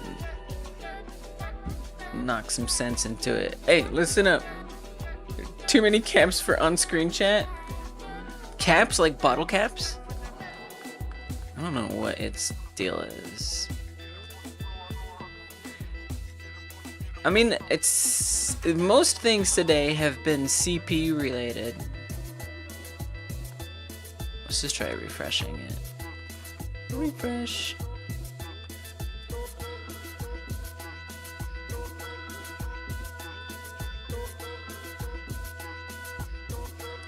There we go.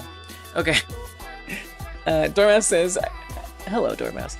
Hello, I've started planning my SkiFree like. Should start coding this weekend. PS, in an obstacle, shouldn't the random F range... Yeah, probably. You're probably right. That's probably true.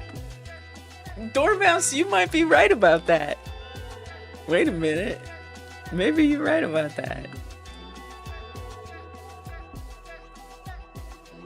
I don't have a clue. Okay, we're gonna have to circle back to that one. I'm pumped that you're working on a SkiFree like. By the way, Dormouse won most like the original in the last game like jam that we did. The Puyo Puyo like jam. Dormouse makes awesome games. And in the Puyo Puyo jam, Dormouse made Shadows in the Circuits, which is a super cool game. It was considered most like the original out of all the other entries. And I gotta give props for that, because it is an impressive one. I would run it, but my computer would probably melt down today. So, so I won't. But you should check it out. It's really awesome. It's very similar to Puyo Puyo, except it kind of has like a different story and a different world to it. And it's really, really enjoyable and rewarding to play. So I'm super pumped that you're making something. I can't wait to see what you come up with. SkiFree is there's a lot of creative room in SkiFree, which I think is nice. Okay, so let's at least try putting the obstacle spawning back into the recycling. Yeah, because this is all the main stuff. I love this. I love when we all are doing this together, because it's like, you have a way you're doing it, I have a way I'm doing it, and we can all just like share notes. Henry, welcome back. It's good to see you. Miss you guys, been taking a break from game dev. That is fair. That is fair and healthy. Like, you don't want to be just grinding it out for no reason. I'm glad to hear that, Henry. Hope you've been well. Welcome back. Hello. Oh, is the emoji wall also broken? Do I have to refresh that? I suppose I do. I suppose I do. It's very important. We can't just not have the emoji wall. And that is for YouTube members only. I know. It's only for YouTube members. YouTube.com/@hypergamedev. Hit the join button to learn more. Where is the emoji wall anyway? There it is. I found it. Okay. Hopefully it's back. Okay, so I want to not do this ground chunk on-screen notifier mess. So we're just going to comment all that out for the time being. And we'll circle back if necessary. Instead, we'll try it when they recycle. So, oops, goodbye. Hello. Since apparently that is a good place after all.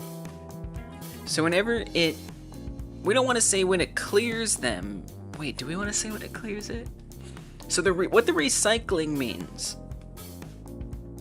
But that's different. Well, it's not different. That's saying when it moves it, it should request new ones. Okay, alright. Alright. So in theory, it should just go right here. Once it removes any obstacles that are already there, it should be adding new ones in. In theory, that should work. We still have the problem of the static bodies being active in the collector, so I really should move them to like a different location, but... Oh, it didn't like that at all.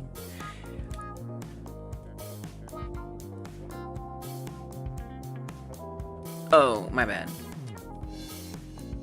The self made sense when the ground chunk was requesting it, but now we have this coming from a different script, so self is not correct. We need to tell it which ground needs the obstacles.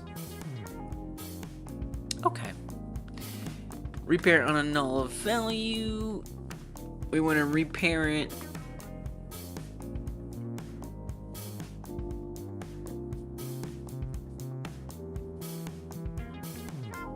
Really? There's no spawns? Why would you say this?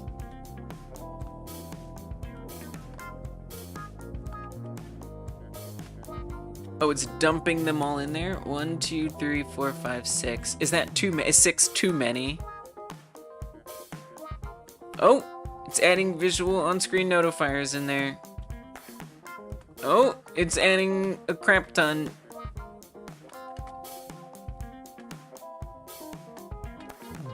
Somehow I have just exploded everything. Right, this needs to be in the if statement. By the way. So, that would help. That would help. That would be a wise choice, I think.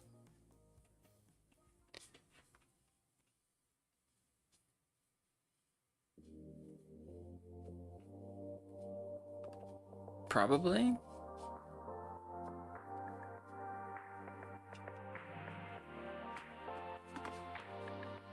But that, no, because that's gonna do it every single time. Wait, something doesn't make sense. Oh, I put it in the for loop. It needs to go outside the for loop. Otherwise, it's doing it too many times. I'm still not sure why it was adding... Anyway, let's just... One little step at a time. One little step at a time. This mad confuses me. Okay, we good on errors? We're good on errors. Okay, so this was the problem that I was having, where you can see the objects popping in. See? They appear right before our eyes. That's why I didn't do this method. And also, it just...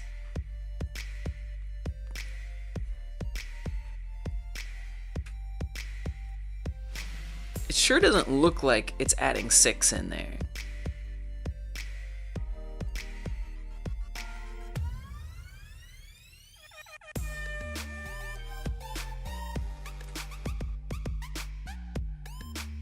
But I guess they're pretty big chunks.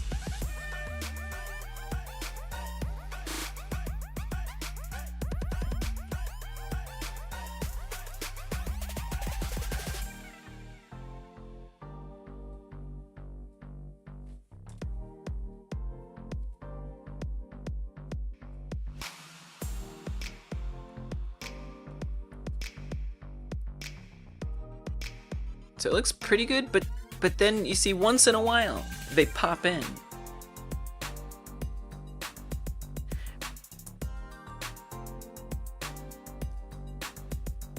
I wonder if I've made, you know what I think? I think I've made the size too big. But that's what friggin' Dormouse was saying. I see. That's what Dormouse meant. Because I'm doing too much space. And because I'm doing so much space... Okay. Alright. That actually makes a lot of sense. Wait, let me go back to the ground. Do we have this as a class name? We sure do. We sure do. And ground length is 10. First of all, it's 105, not 150. So I don't know. Do I need to divide it by 2? So that's definitely why they're popping it. It's not because. So I thought the reason why they were popping in is because on screen you would see the different chunks swapping. That was wrong. I was incorrect when I said that. So indeed, once they go past, that's the only time they recycle. So that makes a lot of sense now, all of a sudden. And the reason why they appear to be popping in sometimes is because the random range is too large. It's not actually fitting the true ground length. Now, I'm not sure why I would want to divide it by half. That I'm not sure of, but I will try it. I will try not doing it by half and see where that gets me. So what I'd want to say is ground length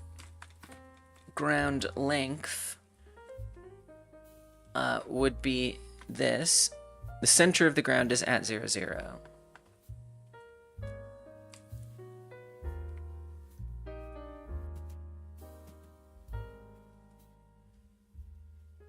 Oh,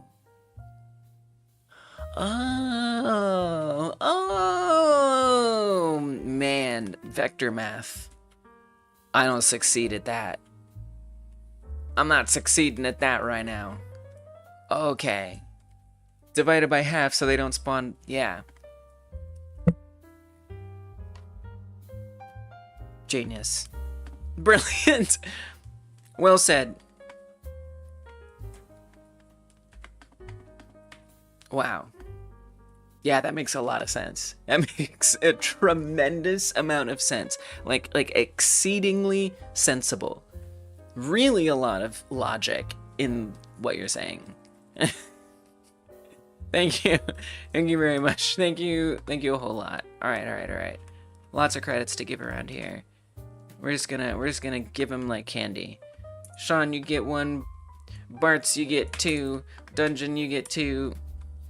Dormouse, I'm just gonna give you 4. Let's give you 3. Cause you gave me a tremendous answer. Okay, that got me really far. So I feel like that's worth a lot of credit. The credit's more of a ranking system. Oops. Okay, so they are still disappearing now. Oh wait, they're still appearing. Oh wait. Okay, maybe I just did it wrong. I still see them appearing and disappearing before my eyes. I did negative. Oh, I forgot the divided. Thank you. Whoops. Oops. There, you've really earned your 4 now. Dude, vector math, like, or just any kind of like math that like represents that kind of stuff, my brain just completely falls apart. I don't. Distances between things relative to other points boggles my little mind. Oh yeah, dude, this is perfect. Oh yeah. Oh, look at that. Yes. Chat saves the day. Oh, it looks freaking perfect. Hell yeah, dude. Wow, it looks real. It looks like we're really on a volcano mountain.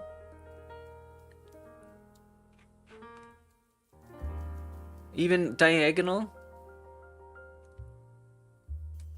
Wow.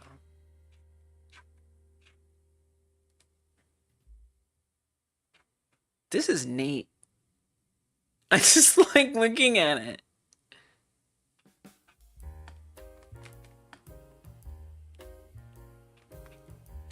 too much bigger, I can make it all the way, baby. Oh my god, it looks so good. What? Now you make it this big, you do start to see the seams in between the chunks as it moves. I had this problem in Harvest Earth as well. I'm not really sure what to do about that. Maybe if I put them on process instead of physics process. Character bounces directly on their head a majority of the time. You're right. What? How is that?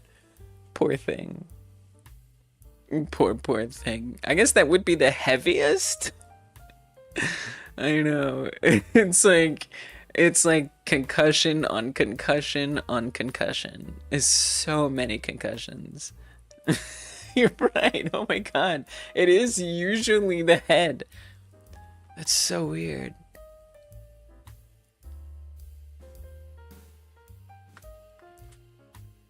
Okay, this feels like really wrong, but I feel like maybe if I put it in process.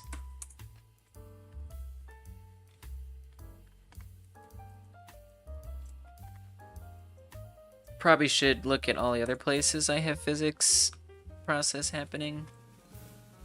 I mean, really nowhere that matters. Oh, except for the mouse. Alright, then let's do that too.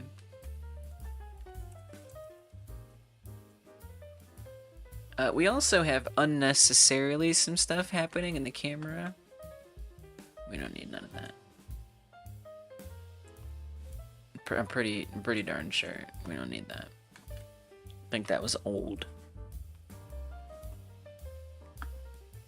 So I'm doing this process just to see if sometimes, because I don't know how well that showed up on stream, but sometimes you get like this like black bar that like flashes, which is not ideal. But what that is showing are the seams. Yeah, that was probably physics process. That makes a lot of sense. Wow. That's crazy. I had that problem on Harvest Earth for so long, and I did so many different things to try to fix it, and then like somehow now I just immediately know how to fix it. How does that happen? I must have spent an hour or 30 minutes or something trying to solve it in every other way besides that. But now it's butter smooth. Wow. I'm sorry, I just keep looking at it. It's just, you know, that nice feeling when something works. You know, you gotta honor that feeling a little bit.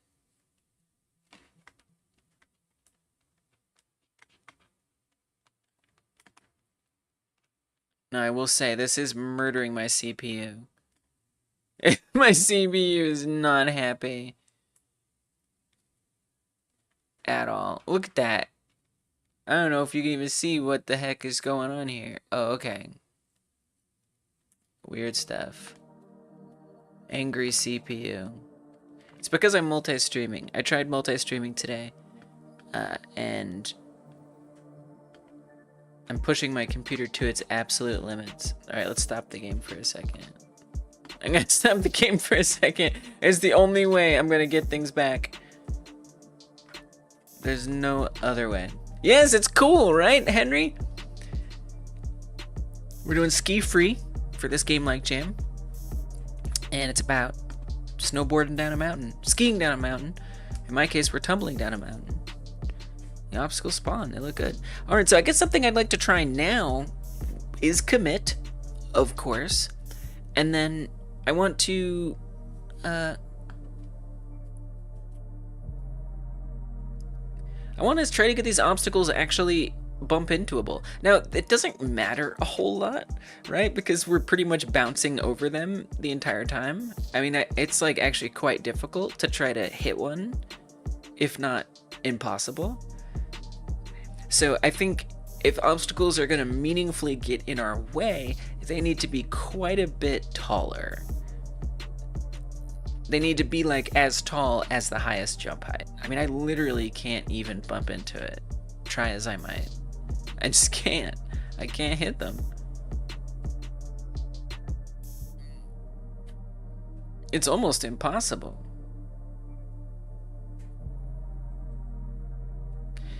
which does raise some concerns. I feel like we need to not bounce so high. It raises some concerns that the difficulty isn't going to quite be high enough if you can just bounce over everything. So I'm gonna make the bounce height a lot lower. That's true. A fake collision shape like the bounce box? Where? Like on the rocks and stuff?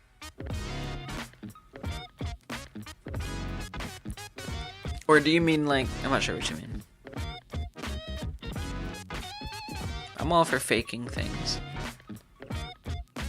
Okay, we're bouncing a little less high. But I think like the momentum builds to an extent where we still go so high. Dude, I'm gonna make it 0.5. Like it's just a little force. One under the player that doesn't jump with the player.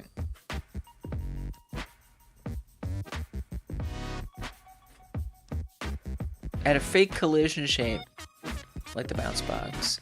So you mean like it's just, and what would the purpose that it serves be? Oh, there I hit one. Wow. I mean, that's a tiny amount of velocity. And we pick up momentum and we bounce so high. And probably also when like multiple limbs hit, it like amplifies it. Oh God. Yeah, I'm not sure what you mean, like what that would achieve. I'm very curious. I'm just confused. At a fake collision shape like the bounce box, like the one under the player doesn't jump with the player. Right, I see what you mean, like something that's just there all the time. And yeah, what would that do? I can't remember. You probably need a little linear damp or friction. Oh, let's do that. So you can hit the stones easier.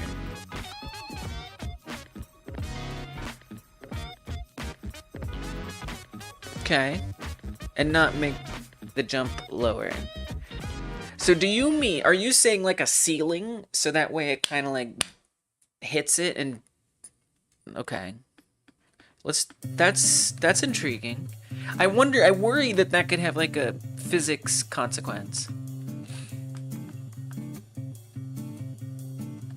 But it's an option. Yeah, let's try adjusting. I don't know if I can I do damp? Where am I? Yeah, there must be some way to do that, right? Yeah, we got damp. We got all kinds of stuff. So the only thing that's actually receiving that force, what's happening is linear velocity is getting in this case 0.5 added to it. So, and that's only on this one bone. Linear damp mode combine. Defines how linear damp is applied. See damp mode for possible values. Combine. In this mode, the body's damping value is added to any value set in areas or the default value. Replace. In this mode, the body's damping value replaces any value set in areas the default value. I don't know what any of these things mean. Damps the body's movement. By default, the body will use physics 3D default linear damp or any value override set by an area 3D the body is in. Combine replace mode doesn't matter. Okay. I mean, I certainly didn't understand it. Depending on linear damp mode, linear damp may be added to or replace the body's damping value. Alright, well I'm just gonna make it 100. That's the highest I can make it. Turn it up. See what happens. I'm just gonna do stuff.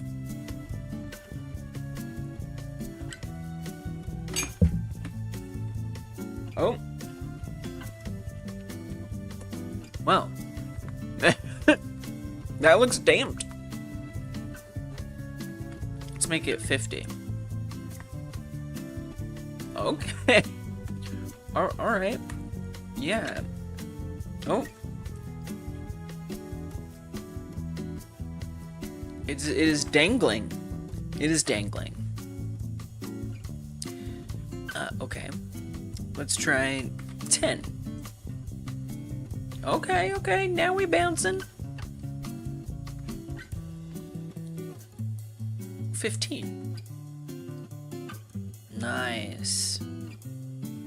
Still gets pretty high sometimes. Let's try a 20. Good call, Dungeon. I don't mess with physical objects like this very often. I usually simulate all my physics, but I'm starting to not do that as much. So I'm glad I have you guys here to help me. 30? Let me also reset the simulation. Uh-oh.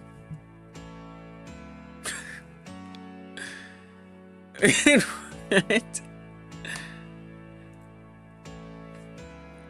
Okay, alright.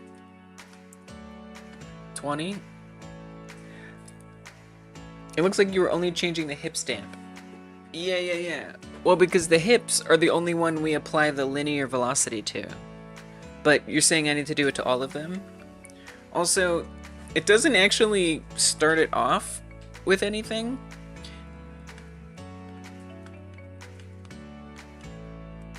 Okay, hold on a second. I actually have to use the loo. I'll be right back. I gotta do what I gotta do. I gotta do what I gotta do. What am I gonna do but what I gotta do? You know what I'm saying? Does that make sense? Does that make sense that I'm doing what I gotta do? Alright, I'll be super right back.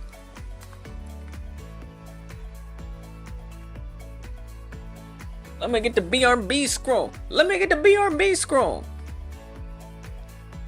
Oh, it is not. CPU is not having it. CPU's like, you're gonna sit and you're gonna wait. Okay, there we go. I hope I didn't disappear it. Alright, I'll be right back.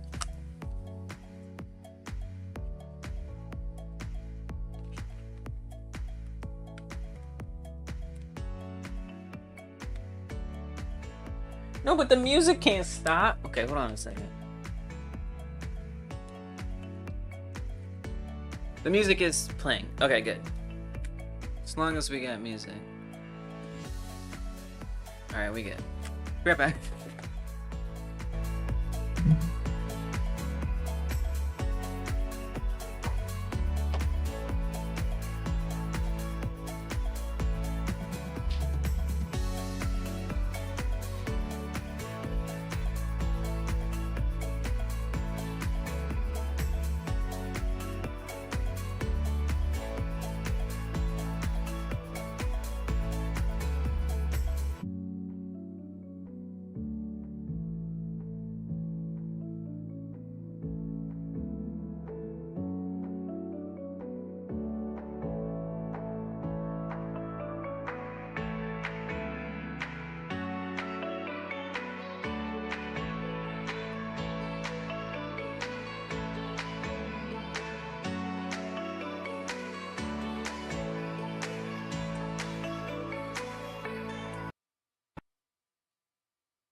There we go. Microphone. Man, I think I have an idea. Even my microphone is like, hey, your CPU's too low. I have an idea though. Why didn't I do this sooner? All I gotta do is just divert more resources to OBS. Duh. No dip. It won't have any unintended consequences. Do it. Do it. A little angular damp might help too. Right. And so do I need to put it on every body part? Full power to OBS, exactly. Exactly. That's what I used to do when I tried to run Unreal Engine. This is a piece of bread.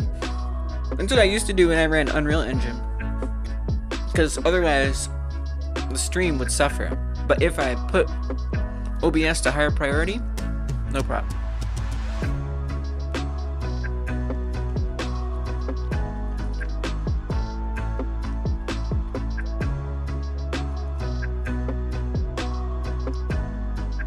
We'll see if I get that lucky here.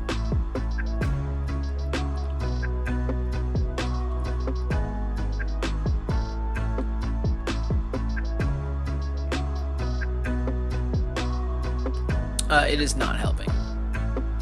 It is actually not helping that much. You haven't used skeletons, but with the angular damp, it'll slow the rotation of only that body part. Yeah, I wasn't sure. I guess technically there are like forces being applied to everything, otherwise nothing would happen. So I guess it makes sense that I'd want to do it for every body part. But at least it's starting before it wouldn't even get started. The bouncing. There he is. There's the beautiful boy. Look at him. Which is not great.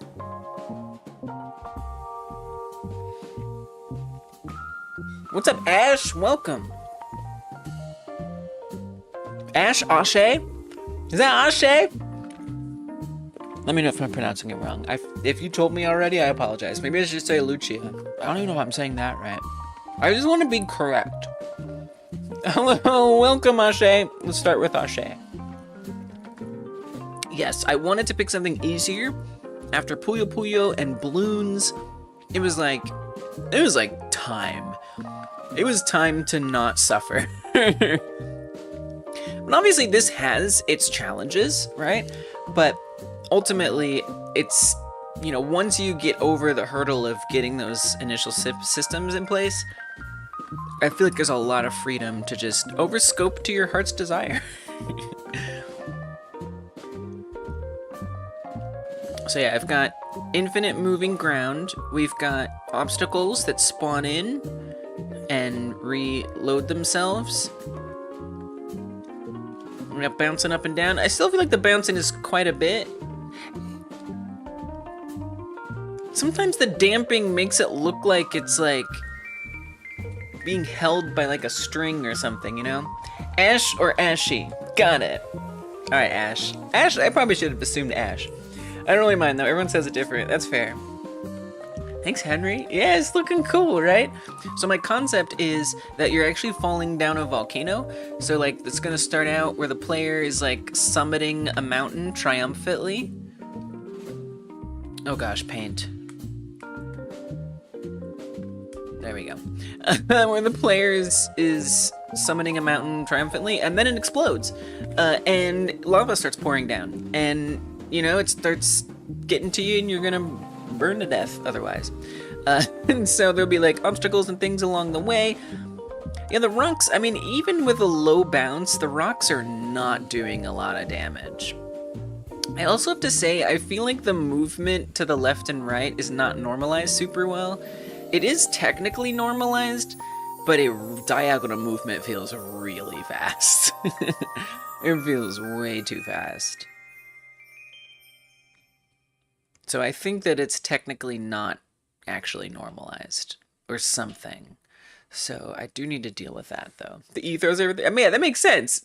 I mean, because it's like, oh, Ash, Ashy, Ashay, Ashay. Ash, got it. Welcome back, Ash. Yes, we are doing SkiFree. Yeah, I think taller obstacles are going to be key. And then if you think about it, wide obstacles would be good too. So I almost think there should be like what do you call them? Crags or just like whatever the heck you would call outcroppings. Rock-like, stone-like outcroppings of a such. There should be things like that around. So let's see. Trees, right? Trees are good for vertical, but are they good for vertical and wide? So like maybe that'd be like a harder thing. But yeah, trees. Let's at least make our rock. I mean, rocks. Here's the thing: is I think this system is still good for adding like set decorations. And I feel like you should still be able to run into a rock.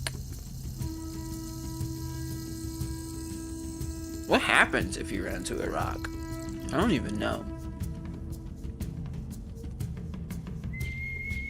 Ash says, as a kid, I'd play this game at my grandma's house. And the Yeti always scared me. Dude, the Yeti is traumatizing. Huts on a mountain or a volcano? Yeah, I guess you're right. I guess, like, people do live on volcanoes. I mean, if we're climbing it, we probably didn't know it was going to explode, so it makes sense that other people don't know it was going to explode either. The Yeti haunts my dreams. I mean, it's called SkiFree Mountain Goats, yes. A very small target, right? I agree there should be, like, creatures and stuff, but you know, it's like, at that point, it'd just be set decoration, because it's so hard to aim. What? Makes sense, if you're falling down a mountain, it's probably hard to aim yourself. But I can also slow the game down, so we'll see. These are all great ideas. I mean, I have to give you guys all credit now, because if I used any of those things, I want to give you credit. These are volunteer credits, by the way. Volunteer. They entitle you to no compensation. But they do entitle you to a credit in the game. Let's see. Asset design, let's say. Points gets a point. Thunder gets a point.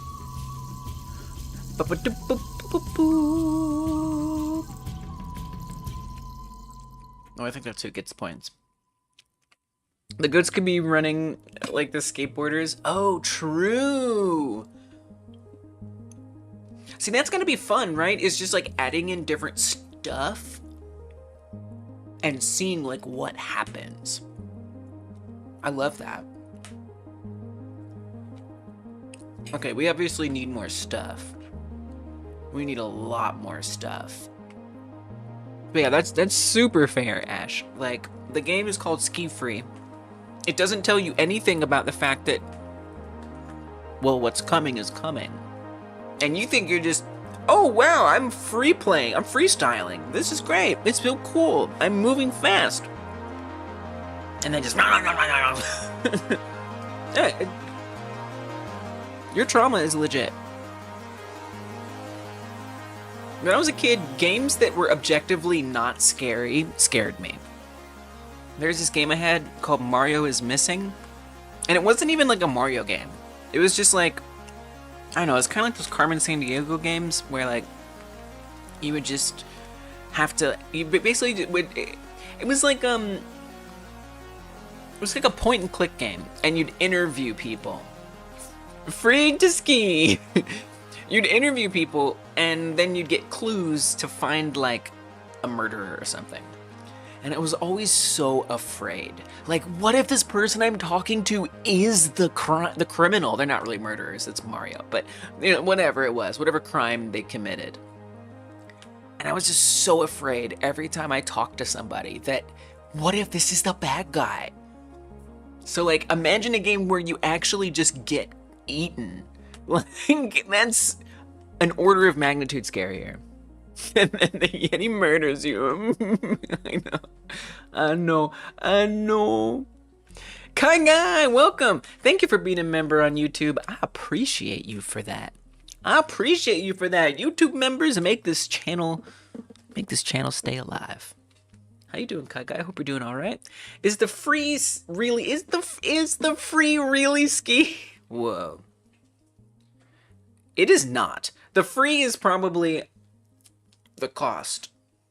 But I feel like that word, it still lulls you into this sense of security. Like, I'm free.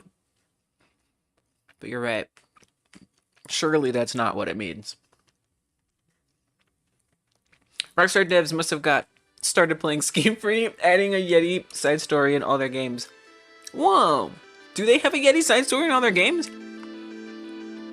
I didn't know that. You might be right. Ash says, when I was a kid, I would be playing Resident Evil just fine, but then a random boss from Spyro and the dragon would scare me. That's actually shocking. I mean, I guess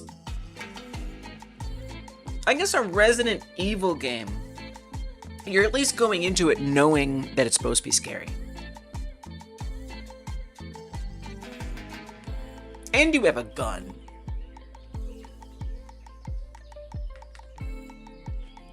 Maybe just cartoony monsters.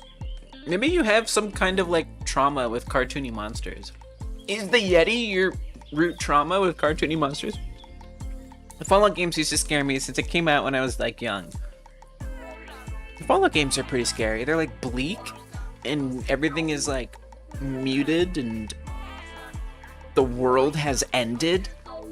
Fair thing to be afraid of. Kaga says, proud to support. Thank you for doing it. It helps so much. I'm gonna need to buy a new CPU, it seems like. Thank you for the thumbs up. Thank you. That's true. If you guys are on YouTube, which you probably are, hyper smash that like button. Even if you're on Twitch, come over to the YouTube channel. There's a link around. Come over here, put that thumb up. It helps. It helps so much. You can't thumb up on Twitch. You might as well thumb up over on YouTube.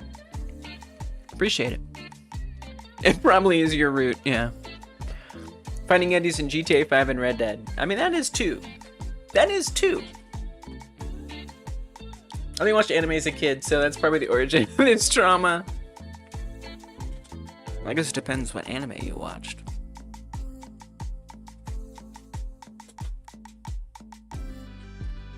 My wire is all tangled up. Okay. What was I doing? What was I up to? Rocks, bouncing, trees. Yeah, maybe I'll just make like differently sized things. I don't need my rocks to have little hats anymore. Oh, I want to try actually making them have collision. What is that like? What happens? It's gonna be kind of hard to tell. Let's make another object. And again, this is not the art that I'm gonna ultimately use.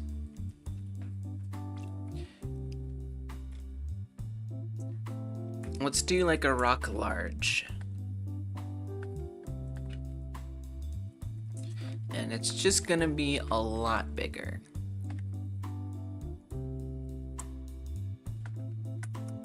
Like a lot bigger. Like so much bigger. A bit absurd, really. At least I think it'll be absurd. Do we need to do their Y position? I think you probably should do their Y position.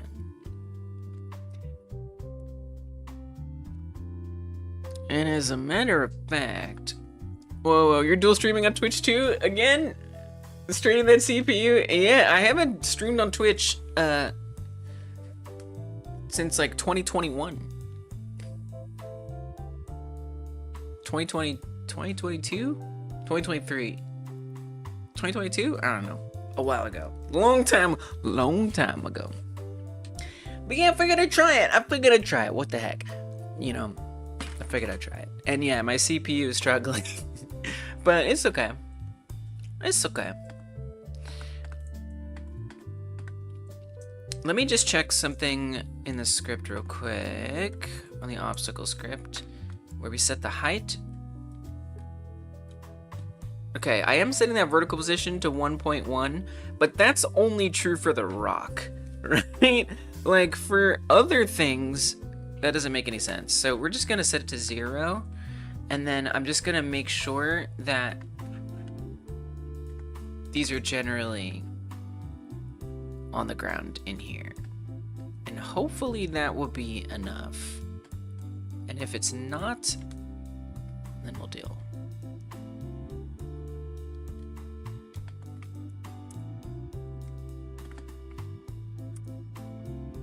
Okay, so maybe like there. And then for the rock, I'll do the same kind of thing. Push it up until it's good. Okay.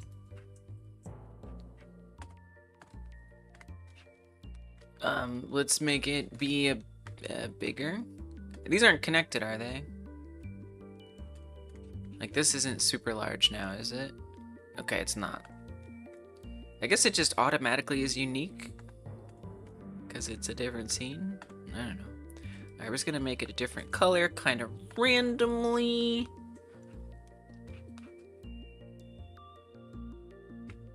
And so this means we're gonna have 60 objects, which is insane. So I obviously would need to like figure out like different numbers for different things. Like I wouldn't want all the hardest things to be spawning in all at the same time. But for now,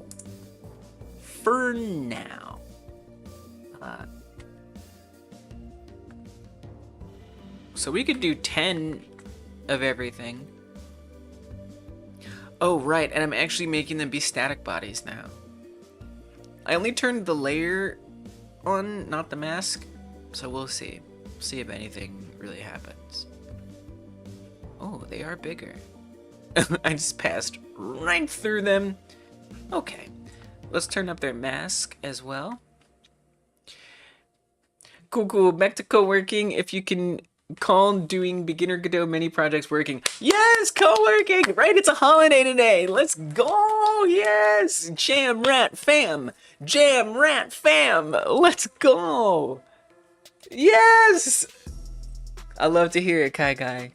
Yes, let's go. No, that is co-working. Don't you freaking dare undermine your learning process, okay? Do not undermine your learning process. Welcome, Pressfire. Thank you for supporting over there on YouTube. The YouTube members, I appreciate you. I appreciate everybody, but like, I gotta give an extra thanks to the YouTube members. Yo, isn't that awesome? Like, yes, Kai Guy, you are working. That's working. Learning is working for when it's your hobby. Come on now. And hey, look at this. Right? At your job, if you were being trained in like a different department or something, you'd be getting paid for those hours, wouldn't you? Learning is working. Come on now. Yeah, right, because Kai Guy's always been using GDevelop. Kai Guy's learning Godot. Kai Guy's learning Godot. Yeah, Jam Rat Fam. Okay, so with that awesome news in mind, what am I doing? Oh yeah, trying to. I guess what it needed to be was the collision mask, not the layer. At least if I can avoid having like things, collision detections that don't need to be detecting, that would be great. I know that mask is like looking for the thing to collide to, and layer is what is being looked for, but that doesn't mean I still remember which thing is supposed to be sometimes. Stream is definitely running better now that I've given more priority to OBS. Oh, doesn't matter. It still just passes right through it. Okay, I wonder if there's some other reason why they don't bump into each other. Maybe I need to like have it detect it. And the player is on that layer, right? Maybe I need to have it like detect it and then apply a force. Or maybe the collision, it just passes right through it. Doja says, I'm co-working in that I just spent 40 minutes reading about solid-state batteries and some hypothetical materials that could be used for them. It's for world building and definitely not procrastinating. What? Solid-state batteries. This is for your SkiFree, like? That's very interesting. That sounds interesting. You know, it can be both. Sometimes we're working and procrastinating at the same time. Kaga still lives GDevelop, but you're trying other things. It's about time, right? It's not, I mean, I do like trying different things. I can support trying different things. I can support that. Proud of you, honestly. I'm freaking proud of you. That can be hard to like let yourself do, but you're doing it. I have kind of a psychotic idea. What if I turn this player area? What if I just change it? What if I just make it a static body? And not only do I make it a static body, but we make sure that static body is on mask 2.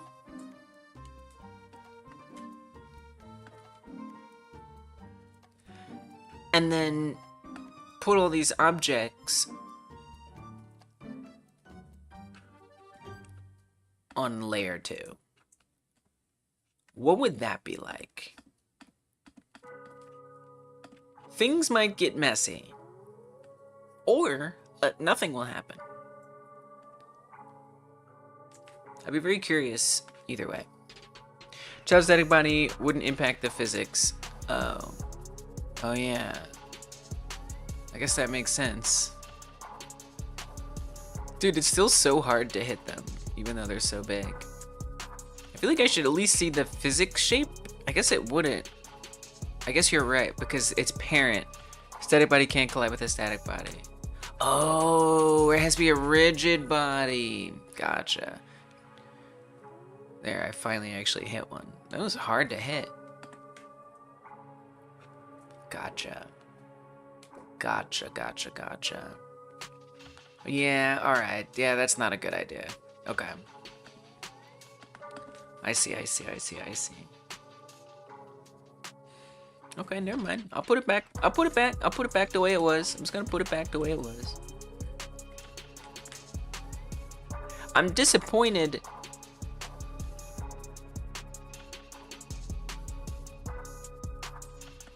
that the whole skeleton can't collide with it. So I think this is actually, maybe could go to what Bartz was saying earlier about having some like fake thing. Maybe this is what Bartz meant like forever ago. This happens so often. You guys say something and I'm like, I don't understand. I don't get it. What? I don't know what you mean. And then like an hour later, that's what you meant. Okay, so let's do that. Let's try that. I'm gonna say in the main scene. But wait, what's that gonna do though?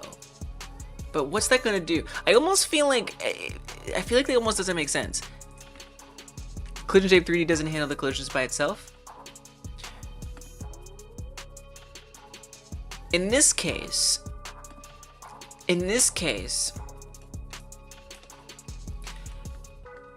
I have kind of a funky thing going on. Because I want my character to ragdoll, my character is made up of these physical bones. And these physical bones handle the ragdoll and the way that it sort of like a rigid body would. It's kind of like a type of rigid body in a way. And then for each of those, so there's like a hip bone, there's a body bone, a head bone. So like let's say I take that head bone and I just start moving it around. You can see this is actually the mesh and the bone and the collision all together. doing a little dance. And so it has a collision shape here, and that's separate from the mesh. And the collision shape tells the bone, this is the area that I want you to apply collision to. And so what I was trying to do erroneously was add a static body as a child of one of those bones, and trying to make collisions happen inside of there. Because this, and this is now an area, but it was a static body. And because it's a child of this, which is essentially like another body, in this case, a physical bone, you can kind of think of it like a rigid body. Its collision stuff was being overridden by anything that this was doing. So you can see this has its own collision. So this collision applies to this area, or what was previously a static body. This collision applies to that bone. But again, because this is a child of that, this physics is going to take precedence over this physics. Although, I mean, honestly, I don't even know what would happen. Like, if I made this a rigid body, I genuinely don't know what happened. But I'll tell you what won't happen, is it won't affect the bone itself. I don't know if that made any sense. Collision shape is the thing that tells the other things that need to determine collisions what their shape is. Yeah. So for areas and bodies, it informs them what they should be checking. Yes.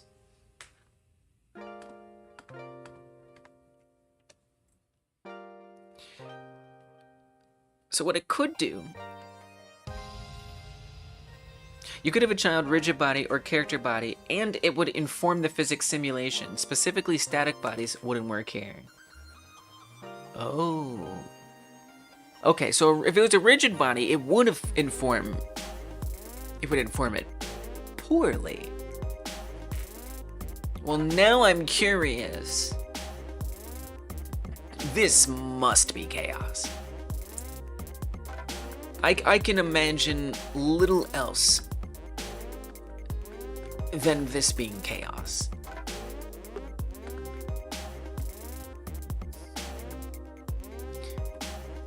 It'd be weird. But you can do it. Okay. Alright. Screw it, I'll do it. But it's gonna be weird. I said it's masked to 2, and I put all the objects layered to 2. I don't know if that's gonna be right. Dude, giving OBS high priority was like the thing to do. Maybe I can procrastinate the CPU a little longer. Okay. Well, I think what happened, that piece got lost. That piece is gone now. It just got carried away. And is now gone. So that wasn't that helpful. The collision shape isn't so much doing the logic, it's just the shape info. Yes, exactly. And so if I get rid of it here, Godot's gonna give me a little warning. And that warning is gonna say, hey, I don't have any shape. Whoops. I don't have any shape. What am I supposed to do? Give me a collision. Like, I was like, consider adding. Yes. So it's kind of hard to forget to do it, because Godot will remind you that you should do it. But yeah, exactly, Kai. You got it. So I think maybe I'll keep this as an area.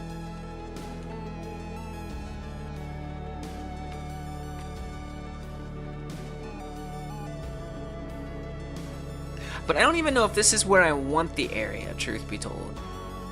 You know? There's some situations that you want a body without a collider, but I think it's kind of rare. Wow. I don't even know what that would be. Okay, let's put this back to an area as it was always meant to be.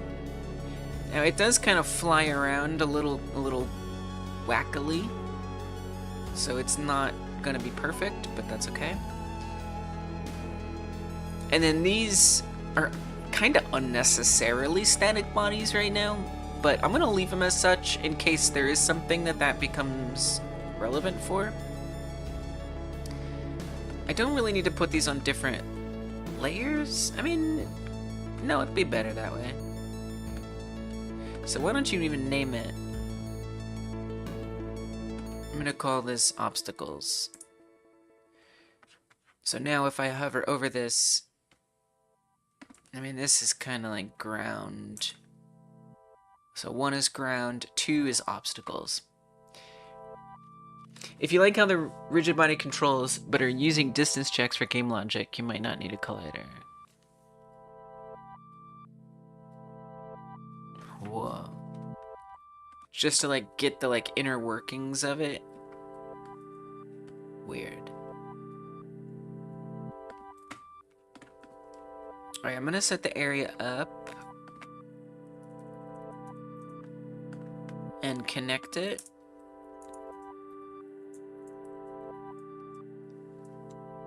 I actually really love the way default nodes are coded. It's like an interface between a resource and the scene. Oh yeah, like just the node that's not 3D or 2D.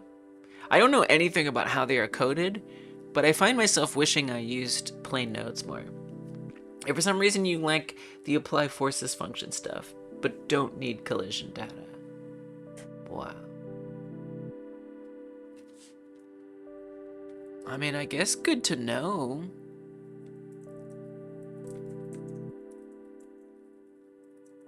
I suppose there could be a use case. Not that I know the use case.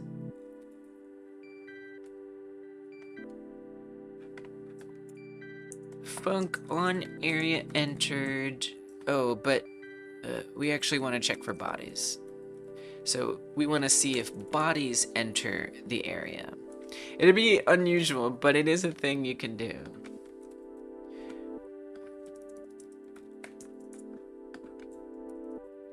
So at the moment, I don't much care about this. But here's the other thing, is how are you going to get around it? Well, we're just going to stop the vertical movement, not the horizontal movement. Whoa. That's crazy. Let's say signal bus. You don't even have to do signal bus. I'm starting to get a little bored with signal bus. I mean, not necessarily, but a little bit. I'm starting to like lean into static variables more. I am. So if I wanted to do that, we do have the ground established as a class name. We even have it as a static reference. We might as well use the static reference. And we could just say variable moving forward boolean true, and then come down to ground movement if moving forward, have that ground position do its thing. And then I could come back to the player script, wherever that is. I don't even know what the player script is right now, honestly.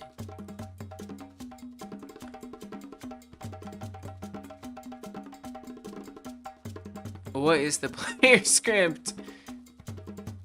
Player model 1 chunks.gd? That's awful. We have to stop this.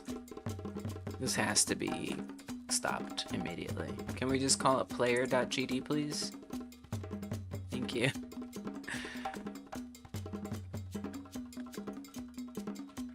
Okay. When the body enters,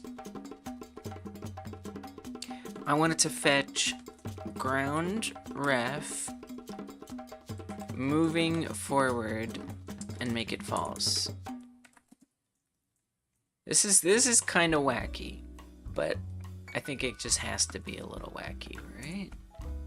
I'm also gonna set up exited. So I'm just basically trying to get us so we can actually run into things and it causes problems. The problem being that it stops, because if you stop, then like the lava can catch you, in theory. So I'm not actually using this body, obviously, so we'll make it quote-unquote secret, even though it doesn't really seem to do much. And then we make it true. We could probably even do an overlapping thing and maybe make it a little simpler. But let me just see if this does something. I don't know if it will, but it might. Oh, yeah, we stopped. We stopped. It's still so hard to hit things.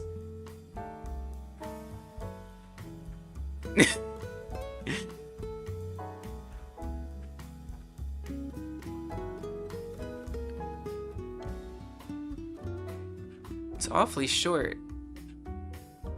I can't even, I'm trying to like get stuck, but it's quite easy to move out. It's much harder to get stuck than it is to not get stuck. Oh, and I think I see that the orthogonal camera needs a little adjusting. My goodness. Big wall seems to be popping in because of their height. Yes. I wonder if that's because of the orthogonal camera too.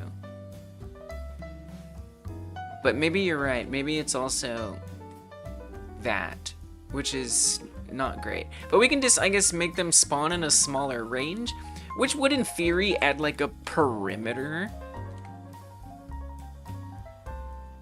But I think also that there's, well, I think there's my CPU, but I see how they're like, I think that some of that is the orthogonal camera as well.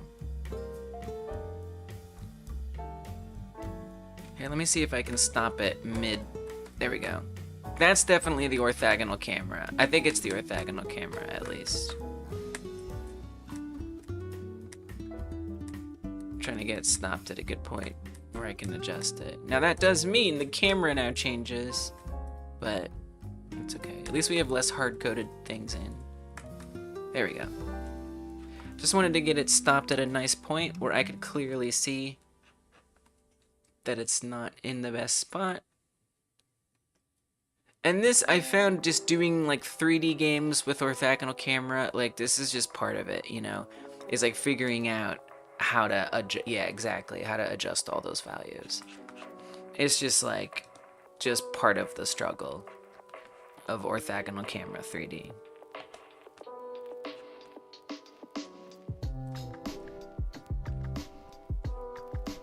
Alright, stream, you can do this. You can load the other screen. I believe in you.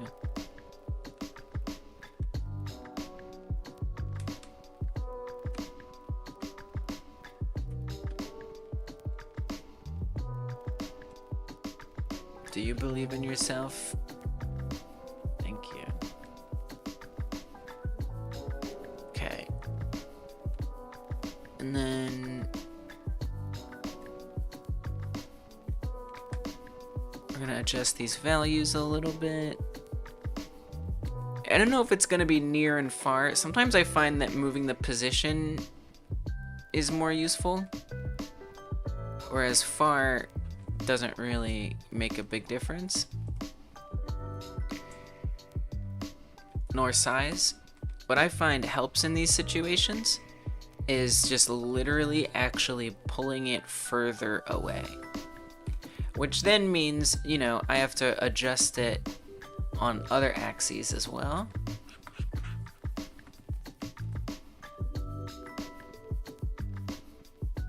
Alright, for now that looks better. Maybe. Actually, I still see some parts. I think it needs to be a little bit further.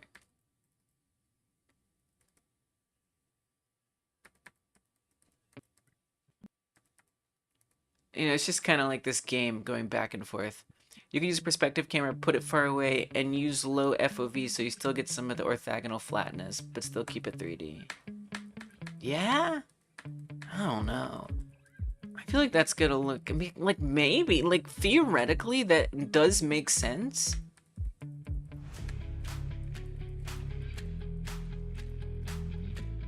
But I feel like that's going to compromise the look a bit, you know?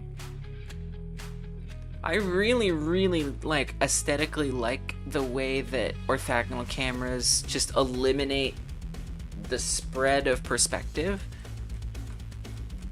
It would have to still be there a little bit, right? With what you're talking about? Okay, that one in the corner is kind of doing it.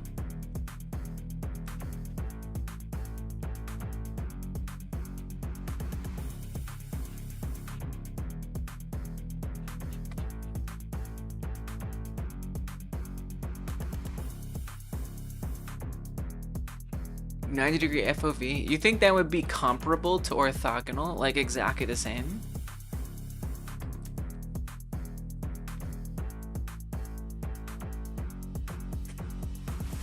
This looks good for now. That's the point, that you keep some of the some of the perspective. I mean, I'll try it.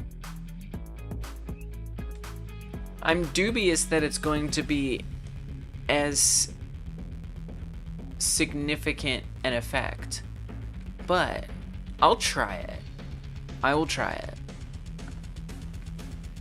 because I'm very curious, although I have my doubts.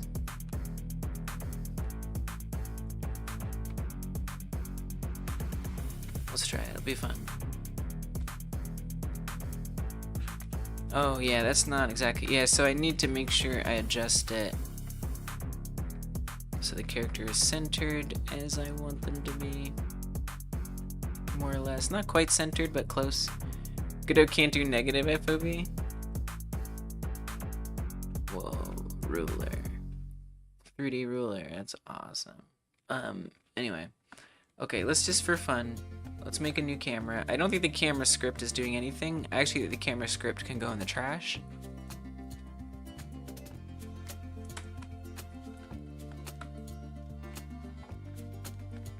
Let's make a new camera. I mean, I technically do have the debug. I can use the debug camera since it's already set up.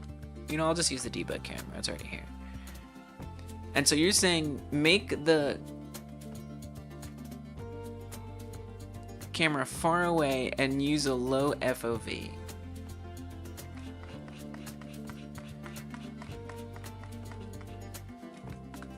We gotta go very, very, very, very, very, very, very, very far away.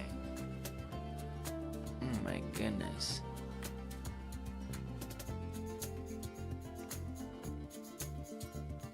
Wait, I am so confused. Okay. Where is everything? Are you sure this is gonna work? Low like 1030?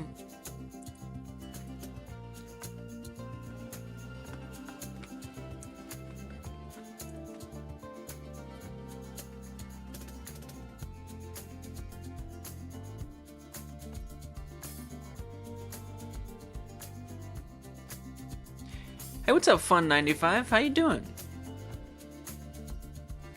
Also known as Mindswept, yes? I think I've gotten used to your new name now. I believe I am sufficiently used to it.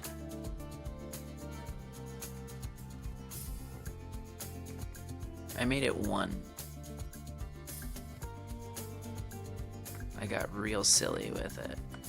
Oh, you can't. Sorry, I'm blocking it. I'm blocking the values. Okay, actually, this is pretty devastating.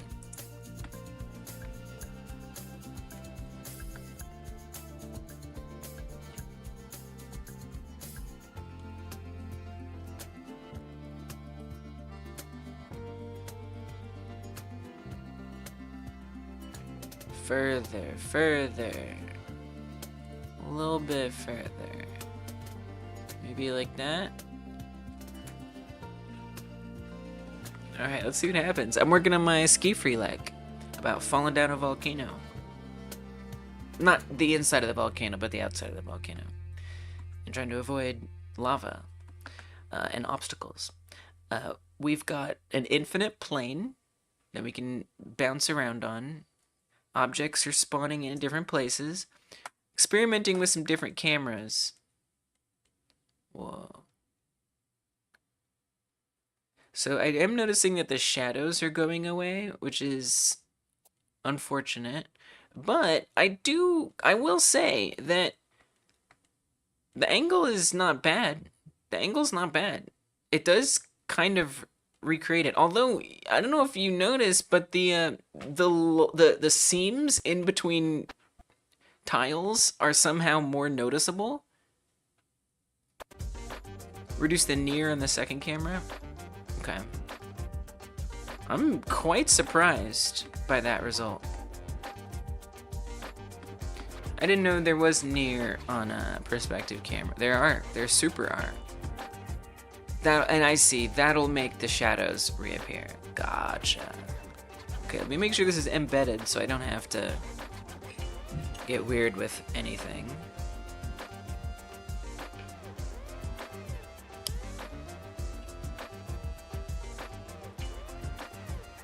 Okay, this is camera 2. The seams are not awesome.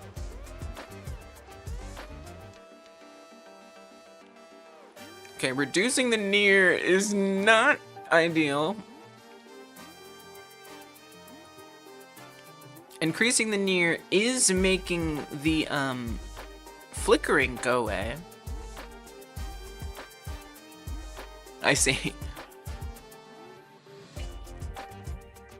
Although the shadows... Why are the shadows gone? I don't even understand that. Tighten the range. Oh. Here, let's just stop moving for a second.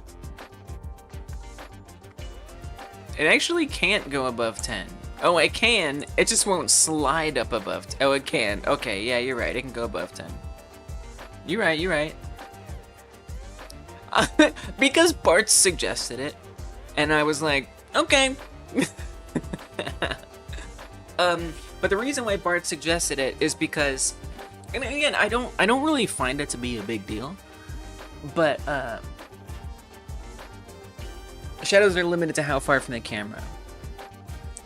But the reason why Bart suggested it is because, and this is just, you know, all the games I've made have been orthographic camera, and part of that experience is that when I make new like objects or meshes that are quite tall, they kind of disappear behind the camera. And so I have to constantly readjust the orthogonal camera to include those objects in their entirety.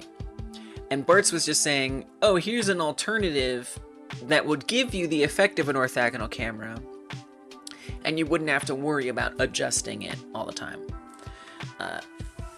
So that's the reason. Personally, I'm okay with having to adjust the camera, but I never tried what Bart's was suggesting, so I was like, well, I might as well give it a shot and just see what happens, you know?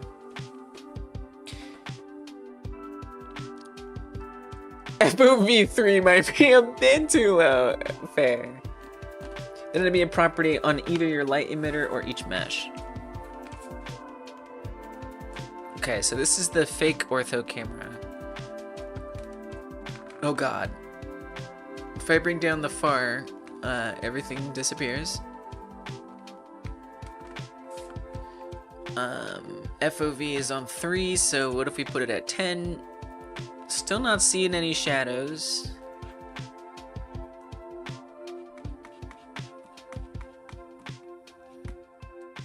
I can try to bring this closer, maybe 300 by 400. Oh my. 200 by 100. Up here a little bit more. The far is how far away from the camera the meshes are seen. Okay. That makes sense.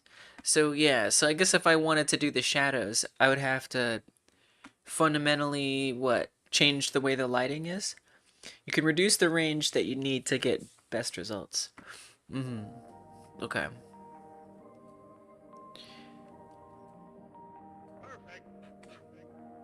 But then as far as the shadows go, I do need shadows. Need them real bad. The light emitter in your scene might have some shadow. It might, yeah. The camera still needs to be physically close, but not too close, or the effect will be ruined. Yeah, exactly. Yeah, it's kind of a lot.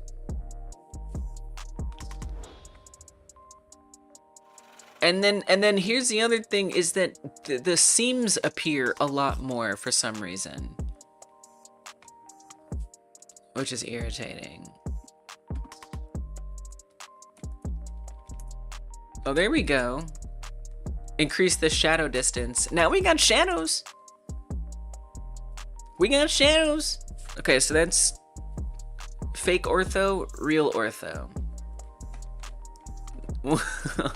I mean, look, I feel like the camera actually needs to be like further away, right? Because you can see because what I love about orthographic cameras, but maybe I could let go of it, but something I really like about them is that you never see 3 sides of something at once. If it's like directly facing the camera, right? For example. But here, this is on the fake ortho. You can see the sides of these blocks a little bit, which is like fine. It's actually kind of cool. You know what? I kind of like it. I mean, we have 2 choices. If I want to swap between them, it's literally a debug click away. So I can like be indecisive about this for a long time and think about it. This is kind of growing on me though, having the slight perspective. That would be why you're using the fake ortho though, is for the slight sides. Yeah. I mean, the reason why we're using it is so that way I don't have to keep adjusting the camera all the time if something is too tall. That was the initial reason. That's what you were talking about? Oh, okay. Maybe that is what I want then. Is that the same thing? No. But I kind of like this. Oh, uh-oh. Well, oh, I know why. Because I started using the WASD. WASD keys are broken right now. I shouldn't be pressing them. That was a mistake on my part. The WASD keys are not properly moving everything. They're only moving the... I should fix that. You can just pull the real ortho camera back this far if you wanted. That's true. But I don't know. I mean, now I'm just kind of like... The more I'm looking at it, like, I feel like this gives you a much better, like, sense of falling down something. Whereas this... The shadows tell you that. To an extent. But I feel like there's something more intuitive in my brain that says I'm going down a slope in this perspective view. I gotta be honest, I kind of prefer it. I think I like it.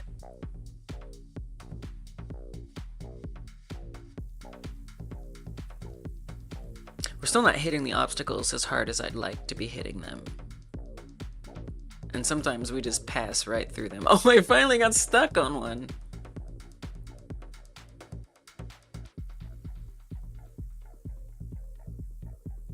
It's slowly moving its way around the obstacle, and then it just clips through. I'm not exactly sure about that. Now that, you know what else that could be? The fact that I'm using these CSG boxes instead of like a proper mesh with like collision could be contributing to the funky collision results. Those aren't CSG boxes. No, wait, they are meshes with collisions. Hold on a second.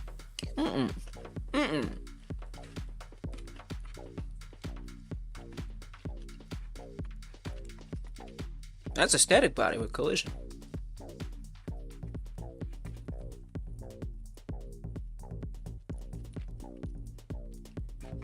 Why do static bodies have linear and angular velocities? What am I supposed to do with that?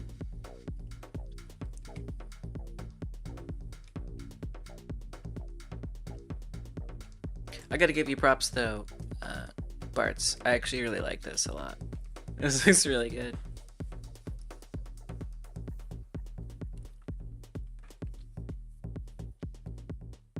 That's for things touching them. Okay, what if I gave it a -10 Z velocity?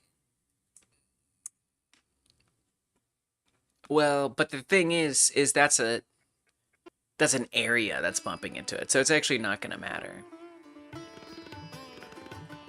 I mean, unless put it on layer 1, see what happens. I didn't see anything happen. Here, set it to like something crazy. Make it 100, save it, and reload it. I'm morbidly curious. Let me give Bart some credit here. Let me give Bart some credit. That was a good call. I like it a lot. I'm gonna say camera. Give 1 to Bart's. Let's give 2 to Bart's and 1 to Dungeon. So it's not the default, so I gotta make it the default again. Whoa! I think it does seem to be making the bones. Like, look at the head. Can you see it? Like, I feel like it might be doing something. I genuinely have no idea if it's doing anything. This is fun though. I love it because it's like, dude, this is a fun game. Look, the head is separating from the body. So it is definitely applying velocity to those pieces, to the bones, but it doesn't look good. That's kind of cool though.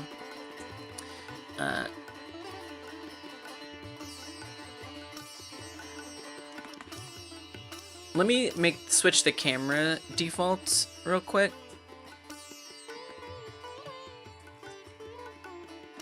While I'm at it. Because I am feeling the debug camera. What was formerly known as the debug camera is now my preferred camera.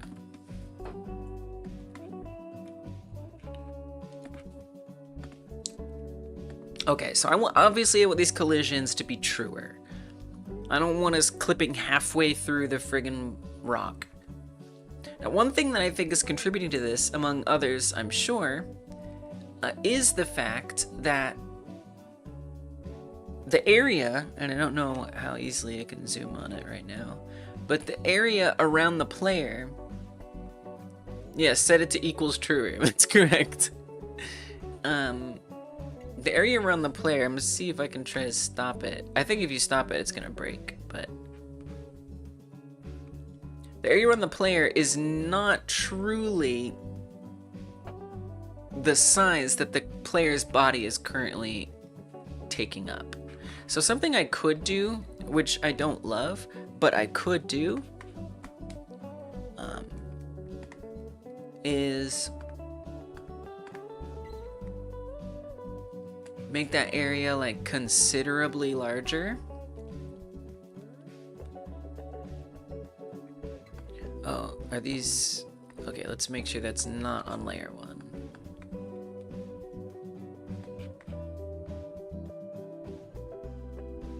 Give it just like a very large collision shape. Maybe not that large.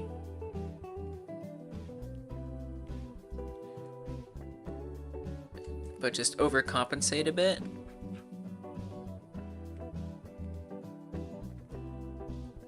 See if that gives a remotely desirable result.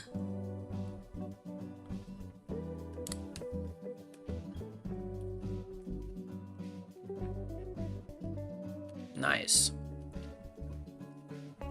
Still kind of clipping. You can really see there. We're just flying through it.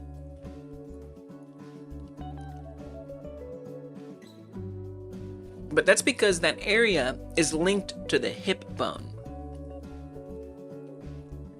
Maybe I should link it to the head. I mean, the hip bone is the root. But I wonder if putting it on the head, because that's really the egregious clipping, is the head. I also could put areas on multiple of these.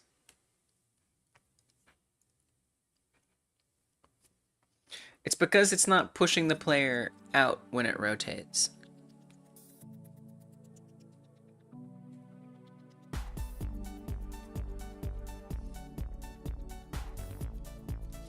You enter, then the player swings around and gets closer to the wall. Yeah, totally.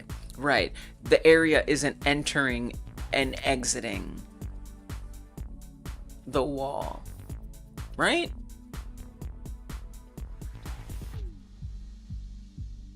I mean, I wonder if even having like more boundary around the rock would help somehow.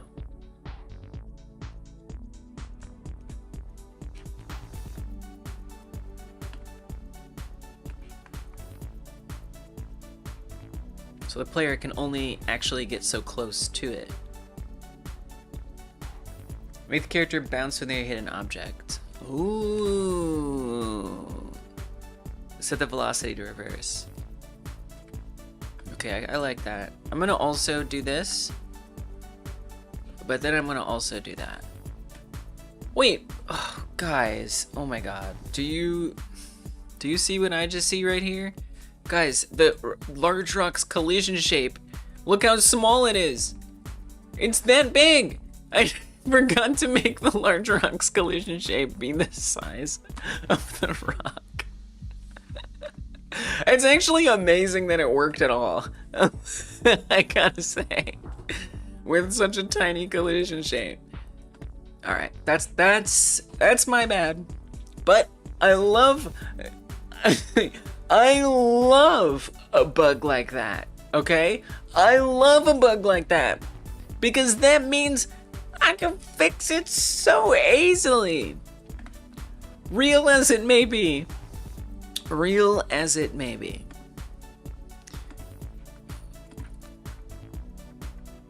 Okay, that's still a bit big. 874. 874. There we go. Okay, so I probably don't need the player's collision area to be that large, although a little bigger is good. Okay, it's very real. Oh man. Alright. Here we go. Now I still kind of have the player area a little large around the player, but I think that's fine. We'll see. I mean, we're still kind of clipping into it and bouncing around through it, but it's much more limiting now. It really feels like I can get caught on them much more easily. Right, and so we can also collide into them and get stuck inside of them.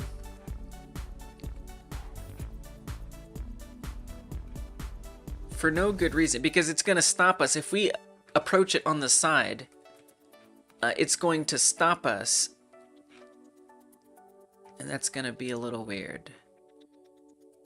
So I think like a lack of perfection here just has to be okay, right? Like I don't think it needs to look perfect. I think it can be a little bit jank here. It's just kind of a silly little game, you know? It just needs to not feel unfair or ridiculous. But if I feel like, yeah, okay, I ran into that obstacle, I should be hitting it, then I think it's okay if it looks a little jank. Bounce the player out. Oh, yeah, right. Let's bounce them. Right. At the collision normal? I'm not exactly sure what that means.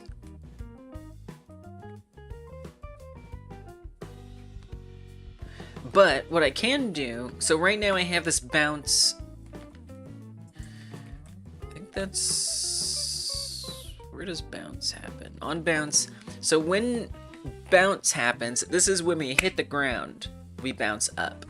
So I guess I need to be more specific. Bounce up. That adds 30, or just sets the linear velocity y to 30, and that's how we do this. Let me actually update.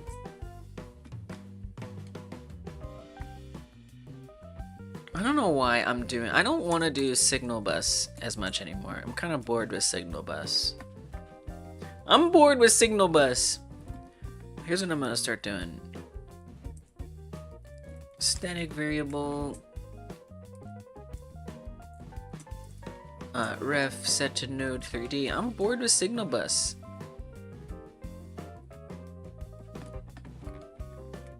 What can I say? I'm not convinced.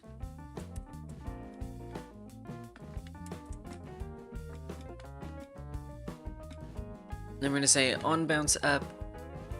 I'm just gonna say bounce up, and that does that. And then wherever I had bounce emit, instead, we're just gonna say player ref bounce up.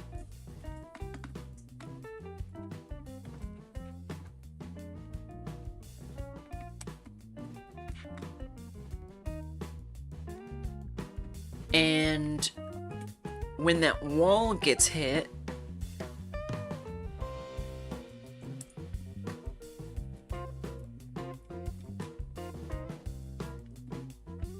that is to say when body enters, which is not the clearest, but that's okay.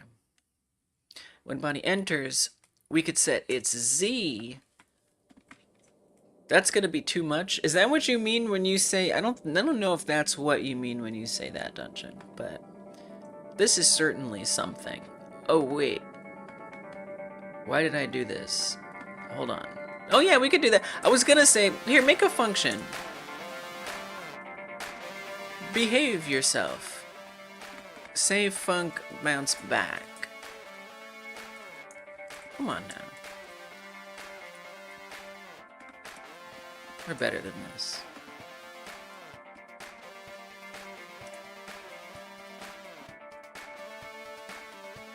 Okay. Now do it.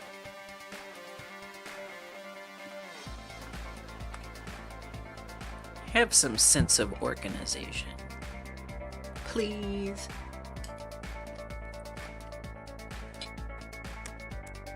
Oh. That didn't work.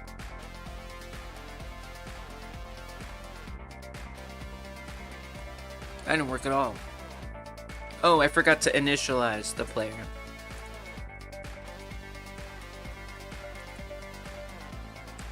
Easy fix, no problem. No big deal.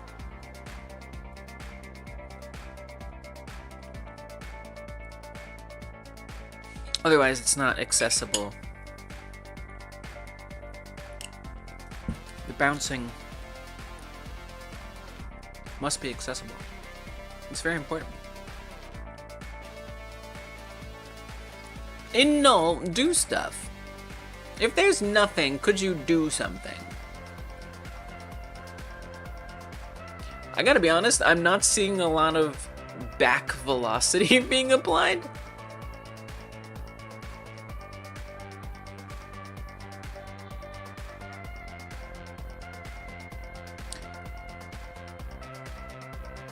But you know why? Do you know why there's no velocity being applied? I know why. Do you know why? It's because I've axis locked the Z-axis. So we can't actually apply that type of velocity to the character. Like maybe on some level it's affecting the simulation a little bit, but it's not really gonna make much of a difference because I've axis locked that. And the reason why I've axis locked that is so that way the player isn't actually moving. That way, because the player is actually only in one spot, right? It's the level that's moving. So we don't want the player to actually be moving on that axis. So actually then there is no bounce back. That's not real and it's not gonna work. Instead, the actual level would have to move back, which would include the object. But it would have to tween it back, and then would have to like look good. Which sounds like a lot, and I feel like it's not gonna look good. Especially if it isn't overlapping, you know? Lower the camera a little bit to make it a more wide angle. Yeah? Why would I want to do that? Do I want to do that? So it looks more like you're falling down a hill. Oh, so like lean into the fact that we're not orthogonal anymore. I mean, it's already looking better than it used to, but you're saying keep going. Why stop there? Alright, I'm down. Let's try it. I'll try it. I'm not afraid of no experiment. This is early in the development. Now's the time. Now's the time to go. The diagonal is too fast. I need to normalize the diagonals really badly. Diagonal is crazy.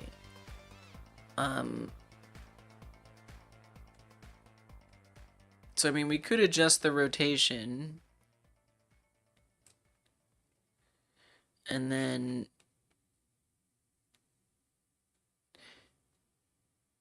pull that down like this. Yeah. It does kind of create that feeling a lot more, doesn't it? It feels like we're a little close. Almost like it's hard to anticipate things. But I think part of that is just because of the way the, well, no, let's pull it out a little bit. Dude, those diagonals are crazy. Let's go back a little bit further.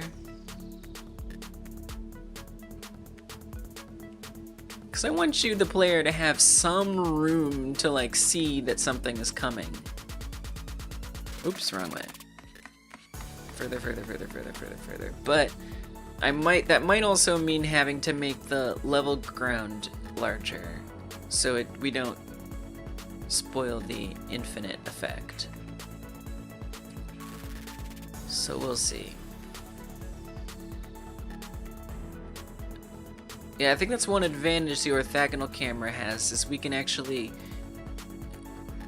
get further away without needing a bigger ground. Sort of. Oof. We got those seams coming back too.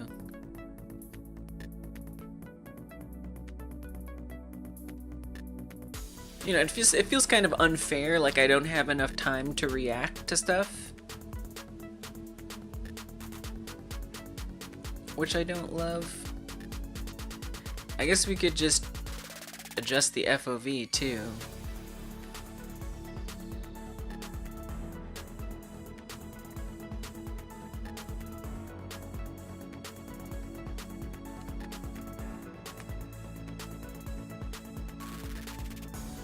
It's tough, you know, gotta get that camera just right. Lower the fall speed. That's true. It is a little fast.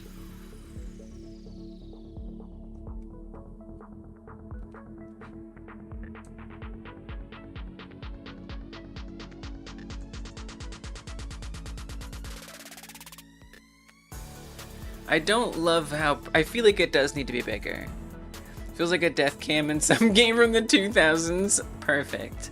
Then I have achieved my goal. It means we're going in the right direction? Okay, good. Alright, let me give you some camera cred. Let me give you camera cred where camera cred is due. Okay. And then...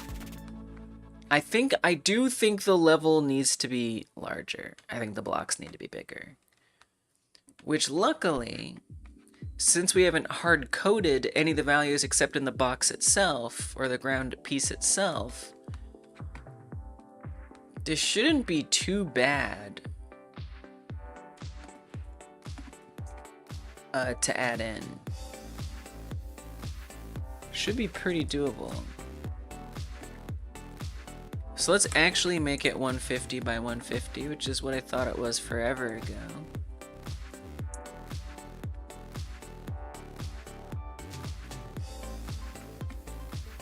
And the starting positions in the editor are all wrong. But we, I believe, actually initialized their positions here anyway. So as long as I update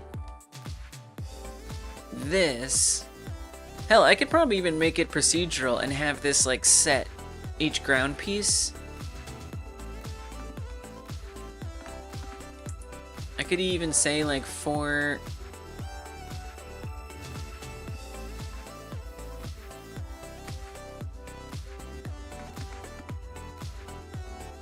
I don't know. Let's just not bother.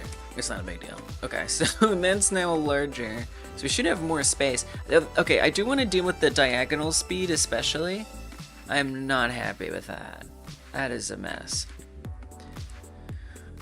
I think we're only using the speed vertical. I think speed horizontal, if it is being used, it actually doesn't need to be. Oh, that's for if we press left and right, which is just all broken anyway. Because we don't actually want that. Yeah, this shouldn't even be in here. Truth be told. This should be,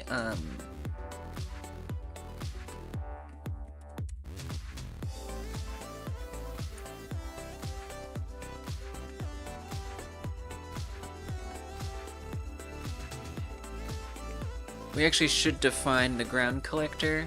I'm gonna go ahead and try to fix this little problem real quick. So that way WASD and arrow keys work correctly.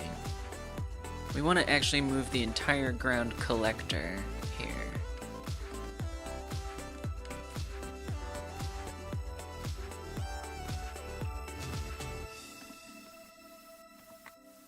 But that horizontal speed isn't what's happening when we move the mouse. We move the mouse. Looks like you can just times 0.5 or times 0.3 the value you're getting from your hover. Oh yeah, so right, so this is that code right here. Mouse control offset amount plus equals the ground position X. So for ground and grounds, for every ground piece, if we're moving forward,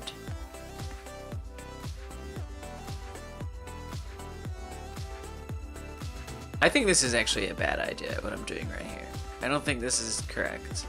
I have a bad feeling about this. That's okay.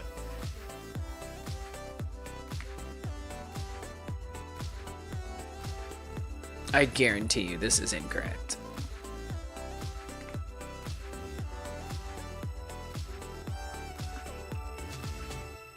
If we're moving forward, ground position Z plus equals speed vertical times delta.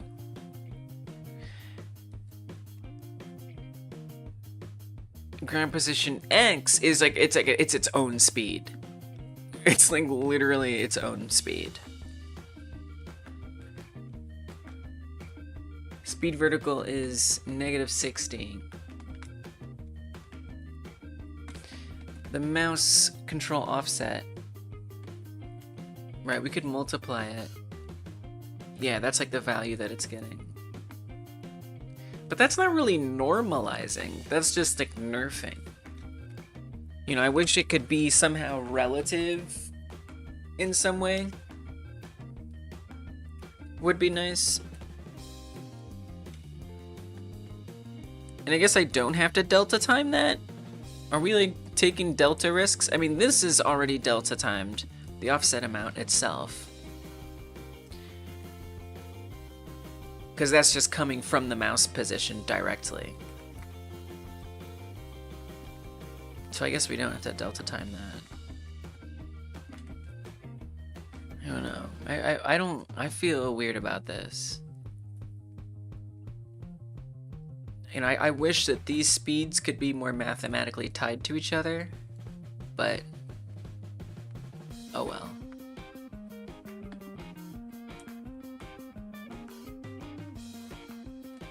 Like, even if it was some fraction of speed vertical, I would be happy. I know that's a little crazy. And it's not going to be like a true normalization. So like currently it's 60. It's negative 60. But if I did like 60 divided by 6, right, that's 10. If I did 60 divided by 60, that's 1. Delta on that offset too. If I did 60 divided by 100, that's 0.6. Since it's a movement you're applying each frame, I mean, that might make a difference in and of itself, honestly. Speed vertical, let's bring it down to 40. It's a little confusing to me, the negative. Can we just not have it be negative, maybe? So it's like not chaos. And then maybe just try subtracting it.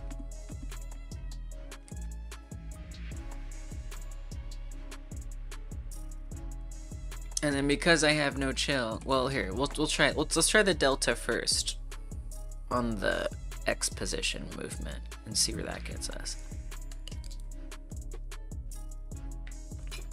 My WSG movement, my arrow keys movement, it's got to be all jacked up.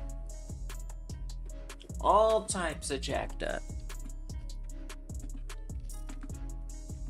Oh my. Okay, now that I'm multiplying that by delta, we are not moving at all. Also, 30 is way too slow. 40, too slow. There's a very small window of speed here that makes sense.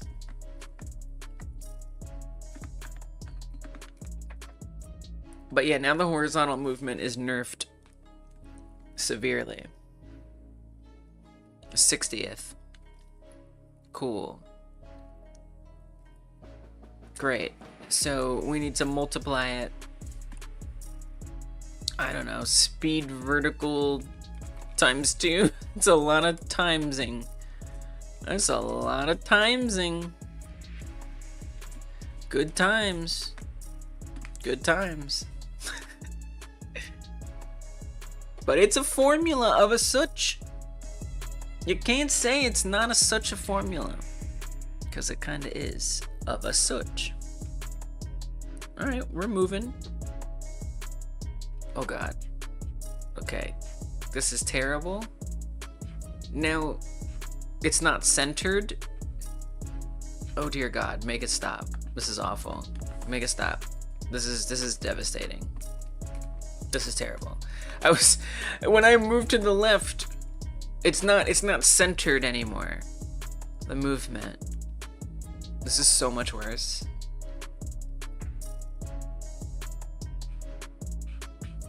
Okay, and then times delta, I mean, just nothing is basically happening. Movement-wise. So...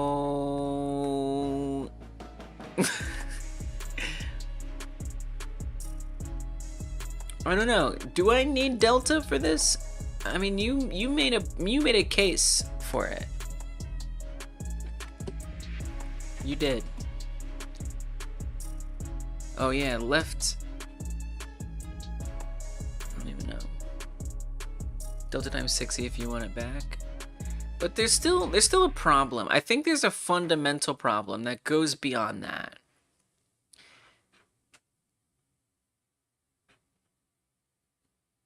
Which is that the closer I am to the center, I'm still moving diagonal.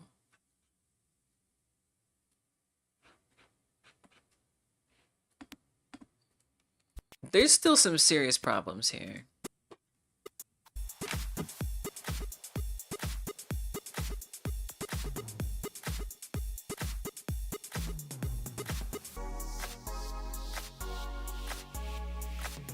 I mean, Like, why do I almost want to just, like, set it to it?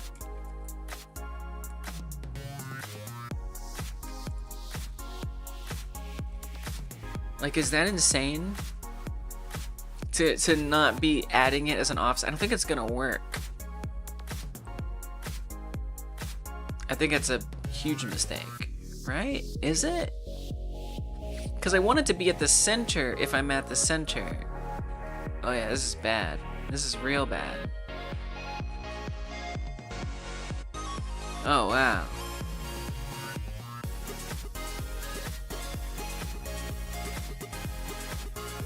But do you like see what I mean, like with the issue? I don't know how obvious it is, but and maybe I need to print some values here.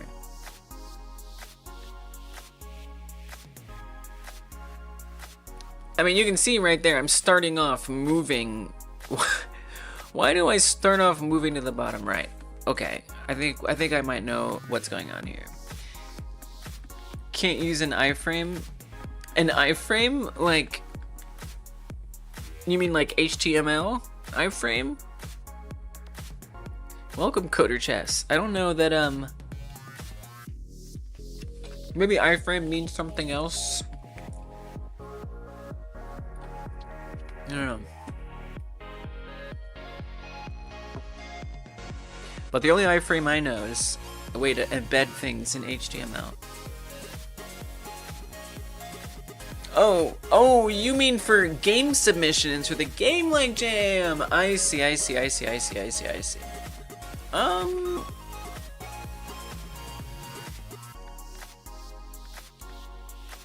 confused. What do you mean? I mean, that's... Oh... I mean, you could. Like, you can if you want. That's okay. Yeah, you can if you want.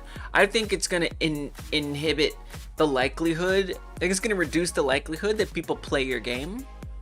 But that's okay with me if you do that. I'm okay with that. Yeah, you can do that. I mean, you here's the thing. You'll have to make, like, you'll upload a new project and just like paste a URL on your jam page, right? Because this jam is through itch.io, so if you go to submit it, you have to pick a project or upload a new project. That's the only way that it's gonna work. So, you know, if you embed it yourself on the itch page and that works, that's totally fine. It's completely, and I recommend that. If for whatever reason, I mean, at that point, yeah, but if for whatever reason you can't upload it to itch, and you can only get like an embed code, like that's, for example, how this is on here, right? The SkiFree game right here. That's an embed. Yeah, you can totally do that.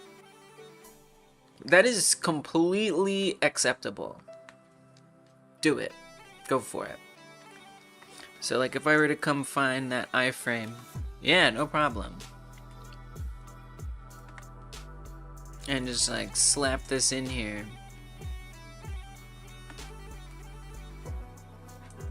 For funsies to some project of some kind. No, stop this. See if I can pick some random one. Sure, ASD. That sounds like a good one. Sounds like the one to do. I mean, it's kind of funny. It already has something on it, apparently. And now I just come in here, slap it in. Look at the page. So that was an iframe I just pasted in there. Let's see if it even works. It did not work. If you can get it to work somehow, go for it. I wonder if itch isn't allowing it because there's already something else. It almost looks like it works.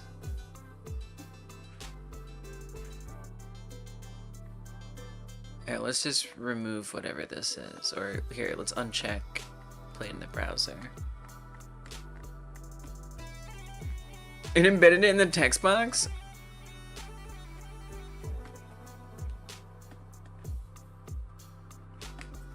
I don't even see it. I don't even know where it is. Yeah, oh yeah, in the editor, it was fine with the embed there. So again, I'm sure there's some way you could pull it off. Yeah, on the edit page, it was totally fine with that.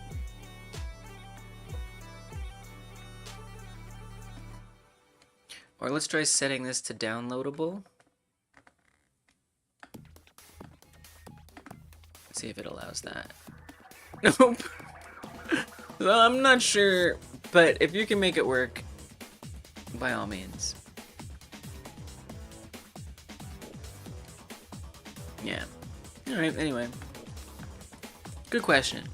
Can't wait to see what you're gonna come up with, Coder Chess. Let's go. SkiFree like. SkiFree like. Oh god, this, right. Ugh. So, okay, here's what I need to do for sure. Can we print yes very frequently? And can we even just say variable mouse or mouse pause? Yeah, just say mouse pause float equals this. And then set that to the mouse pause, and then can we please print the mouse pause? I'm very, very curious on what that is. It's gonna be a lot. Okay, I'm just trying to keep the cursor at the center when it starts. See what it's saying. Because this movement, it ain't right. -1, -1, -1, -1, -1. I come over here, it's 0.7, 0.7, 0.7, 0.7. I come over here, it's -1, -1. So it's starting out at -1. 1 on the far left, -1 on the far right. So it's not starting it at 0. And then it's just weird because what I would want is that the closer you get to the center, the closer it is to 0. But instead, it's 1 all the way on the left, and 0 is like, so I know it's kind of hard to see where my cursor is. My cursor is, it's like right under the cat, basically. I think there's at least a small error with the mouse offset. Yeah, I have to agree with that. I'm have to agree with you there. So we get the mouse X position, get global mouse position X, and then it's also trying to normalize it by defining a center. Oh, I see why. No, I don't. Actually, I don't. Nope, actually, I don't see why. Is the mouse control set to take the whole screen? Mouse control is... I don't know what that means. Is mouse control set to take the whole screen?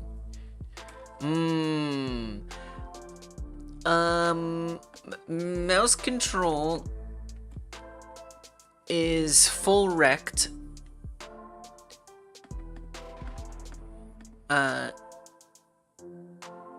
Maybe I need to like expand it over here. It's full rect and it's anchored to the entire, so it's an entire square. And when I embed it like that, what it's doing is it's cutting off parts of it, but it should still be maintaining that square outside of it, in theory. Maybe. Maybe not. You know what would really help with that? Is if I put some stuff in here. That would be nice. Can we get a panel container?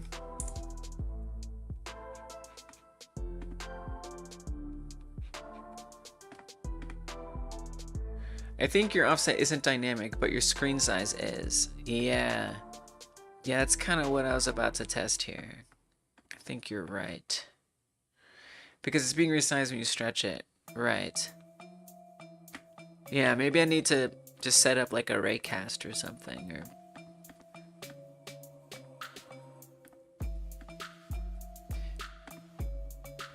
Can we just get viewport?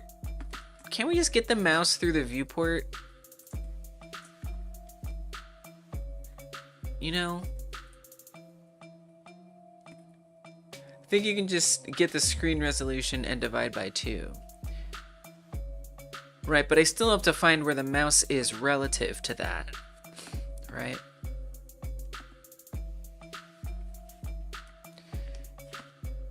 And use that for the center. Oh, for the center. Right. I see. So, like, don't make that a constant, because that could change at any time. So making it a constant could be the mistake.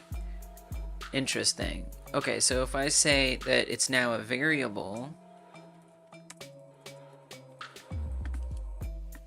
that is just constantly updated. I mean, we could do like a notifier if the window changes.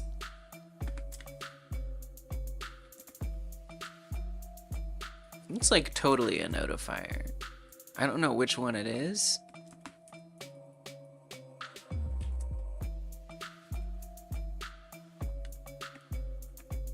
GDScript notifier function run when window resize. Maybe see if this is the problem first. Yeah, you're right. But what if it's easy? What if it's easy? What if it's like so easy?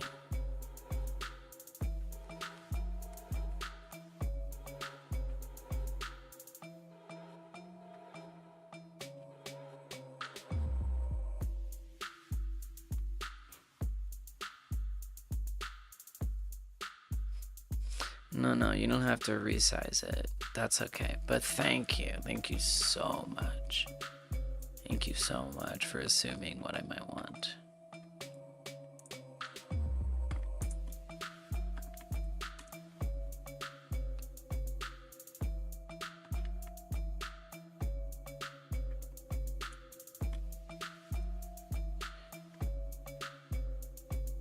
So first of all, let's make sure a resize is occurring.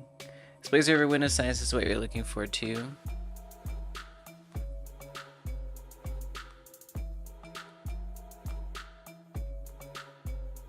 Oh. Nice.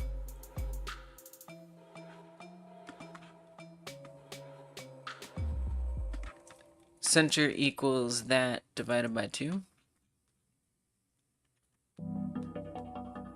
It's a float.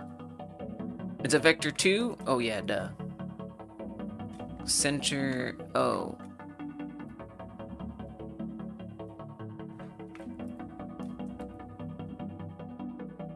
I guess I'd want the X.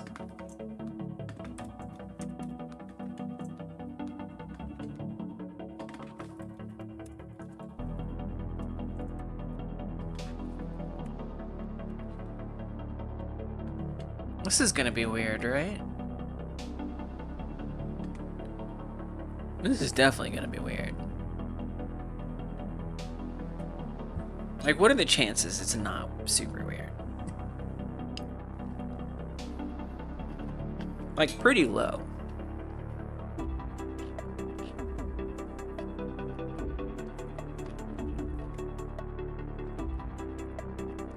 Definitely not working as intended. Although we do see pretty clearly, if you look up at the top left in the corner, it actually makes a lot of sense. There's that corner piece for the canvas. But right, so okay, let's check something here. Let's do what Dungeon said like 20 hours ago, which is, let's see if it works first. So let's update the center in the process before I try to see if notifications work, because it makes sense. I didn't just resize it. It resized at start.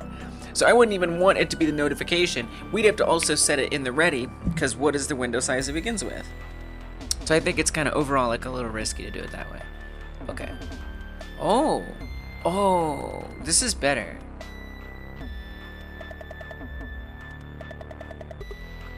It doesn't feel perfect, but it feels better. It actually feels really wrong. Oops, now that I just resized it, it feels pretty wrong. Yeah, it feels terrible. This feels awful.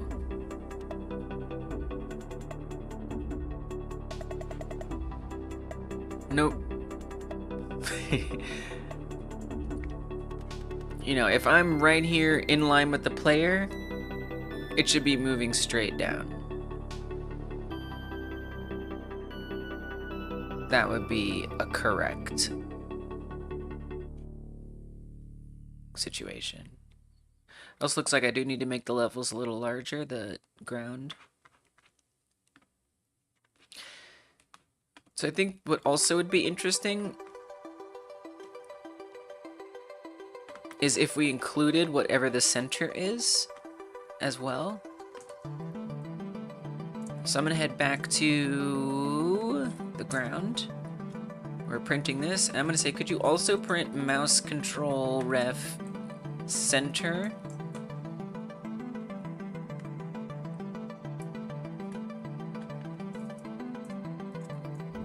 From there,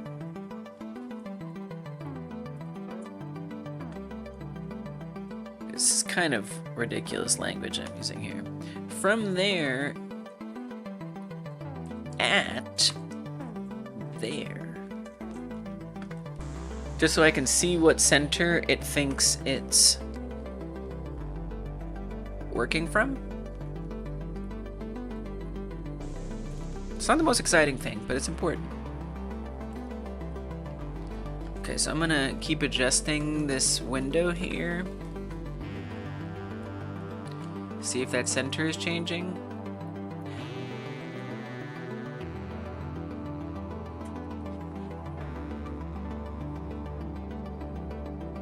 It is. So I do see that that went down to 304. So the from is adjusting. It's definitely adjusting the center point. However,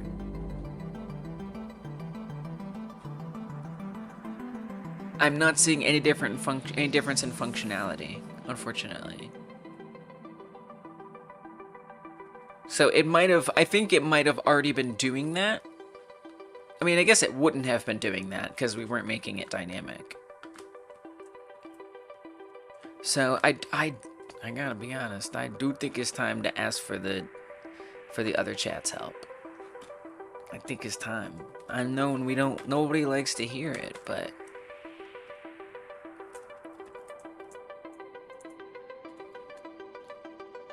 the game likes to work.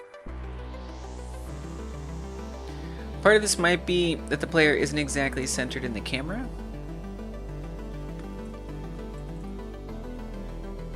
Maybe. I don't think so though, because the camera is good. I mean, worth looking into. The camera is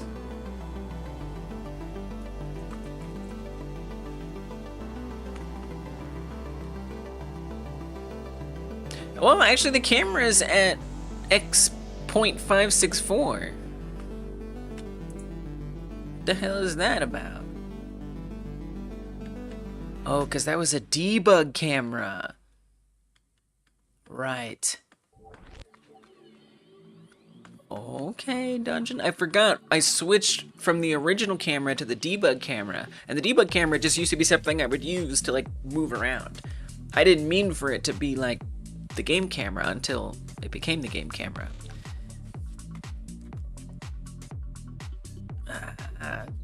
Still doing it. That definitely couldn't have been helping though. Yeah, unfortunately when I'm in the center, which my mouse is currently in the center, I know it's hard to see my mouse, but it's in the center. We're still moving to the right. camera is dead center. The player is in the center. Dang. That was a good thought, though. I gotta give you some debug credits. That's for sure. Popping out the game? Yeah, I can try popping out the game. Hell yeah, hell yeah!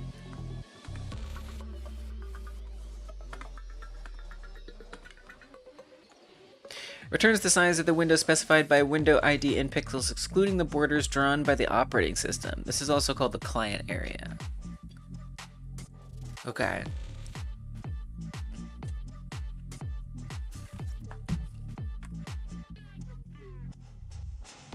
Oh. It is when it's embedded. You're right. It is when it's embedded. But it's useful embedded sometimes. Nice job, Dungeon.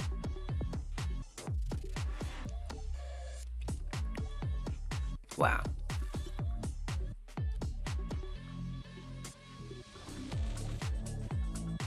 Try window get size with decorations.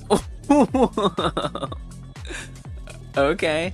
Returns the size of the window specified by window ID in pixels, including the borders drawn by the operating system.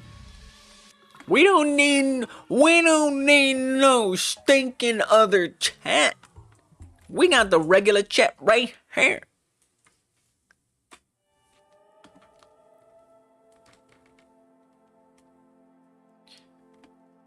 Get size with decorations. Okay, so I mean, well, I guess I already loaded it outside, but I guess I'll check to make sure that's normal. Might as well. This is great. This is such good learning. Okay, it looks totally fine here. Awesome. Because, you know, part of what I want is I do want it to be not only potentially embeddable in the editor, but I want it to be flexible. I specifically have designed this in theory so that way whatever resolution it's given, however it's resized, the game will still function normally. Nice. It's better. It's better. I still feel like I'm moving ever so slightly to the right when I have my cursor in the middle. Just a little bit, but it's less so. It is definitely less drifting to the right than it was before. I'd get out of the way, but CPU is doing CPU stuff. It might be caused by your side panels not being symmetrical. Side panels? Oh. Whoa. That's crazy.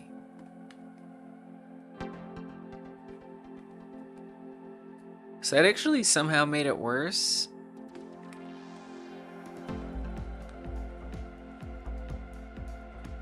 I don't know, maybe it's, I don't know. Something about this feels if-town, like iffy. Like, maybe it's only whatever it was when I first loaded. I mean, I don't know. I mean, it kind of, to me, I could just live with the fact that friggin' Godot's embed setup is just like not that great. It's a relatively new feature in the engine, and maybe, I don't know, it just don't work super good. I mean, I guess something else I'd like to try is popping it out and like really resizing it aggressively.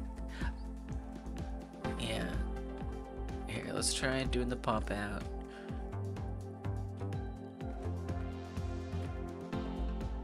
Give it like a significantly weirder, different size here.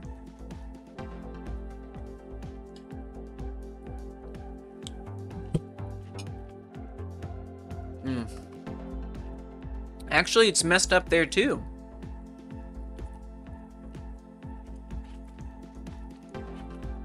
The reason why that was working better was because it was, I guess, an actual square.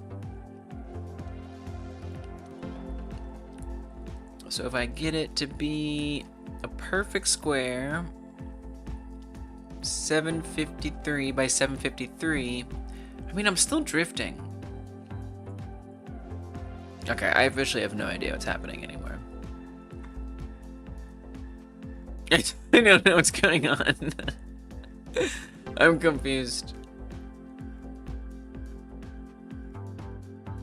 My cursor is centered.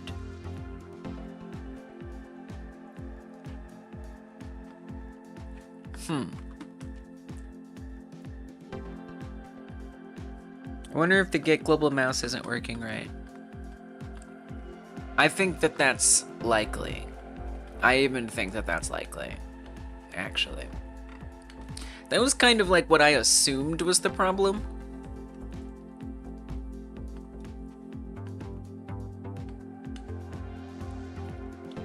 There's a display server mouse get visit. What? Really? You don't say. Ooh. I like that. This is look at you looking at the documentation, learning things.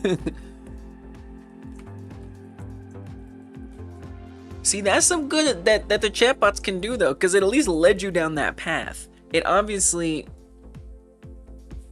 I mean, we didn't bother asking it for the answers, but it put us down a path.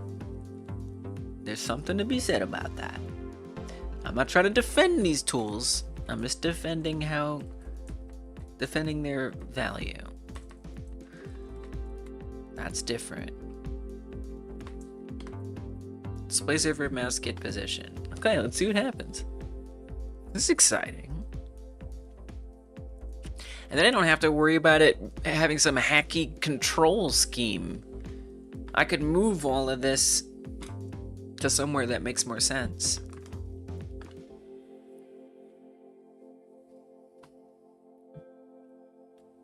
Show me the game. Show me. Oh, it's back. Centered. Oh. Oh, yeah.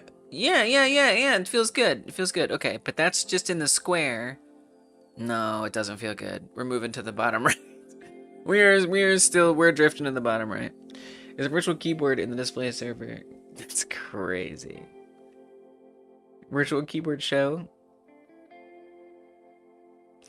I think is that not just checking to see if there is a virtual keyboard visible? This is none the fixed, unfortunately. At least as far as I can tell. Alright, I tell you what though, I am gonna go ask. I'm just like, no offense, but I may ask the chatbot. Shows a virtual keyboard if the platform has one. Gotcha. Nice.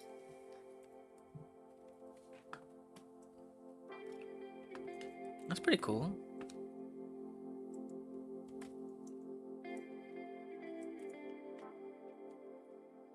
Okay, I'm ready to admit failure. I'm ready to surrender.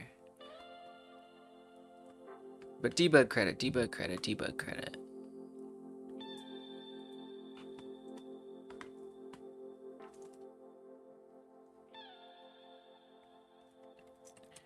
Especially when,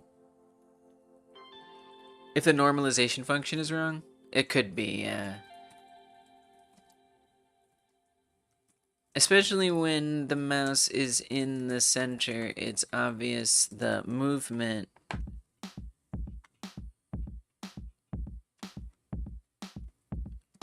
of the ground horizontally is off. It's supposed to follow the mouse position, setting a slight offset depending on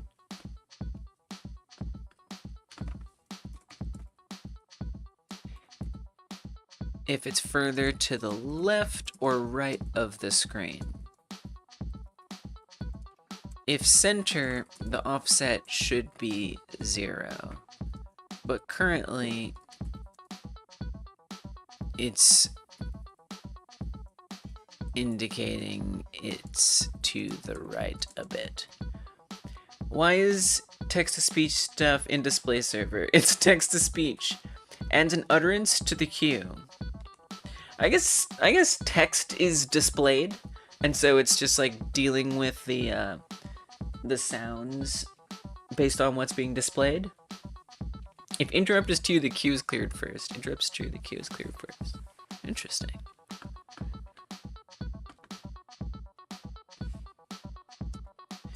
The ground code is on a separate script than the mouse offset code. Alright, I'm gonna hook it up with the details.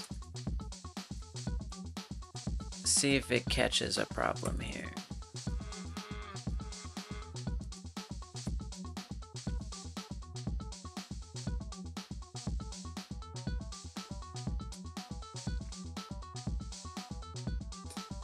I'm admitting the defeat. I'm asking for the help. Rightward bias. Sure. It is not a fan of get size of decorations. Bless its heart. The normalization divides the center, which might not match viewpoint coordinates. Speed multiplier might be introducing unexpected directionality. The 60 multiplier seems arbitrary and might apply small offsets. It's basically, it's just everything that you add a dungeon. It's like, you don't need this. We'll see about that. I'll be the judge of that. Okay, so what do you got for me? What do you have in mind? Now it uses get viewport. Right, well that's what I definitely would have gone that route. Removed window decorations which could cause misalignment. Added export variables for easy tuning. Renamed max offset. Okay, let's just try the get viewport thing. I don't know about all that crap, buddy. Chill. It also is updating it in the ready function.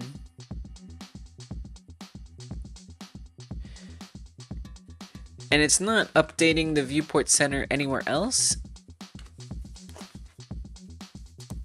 But we know we do want that to update.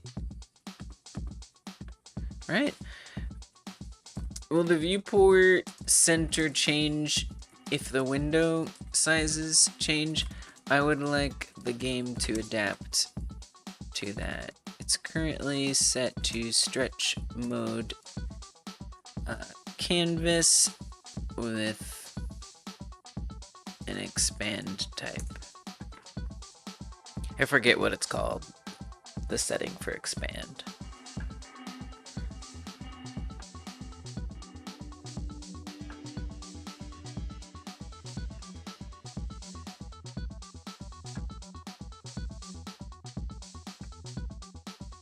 Aspect. Get mouse position returns the coordinates in the real viewport space. These coordinates already account for any letterboxing such pillar boxing.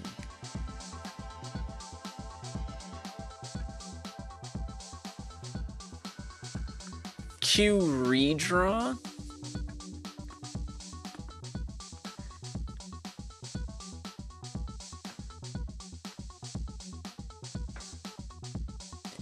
This is kind of wild.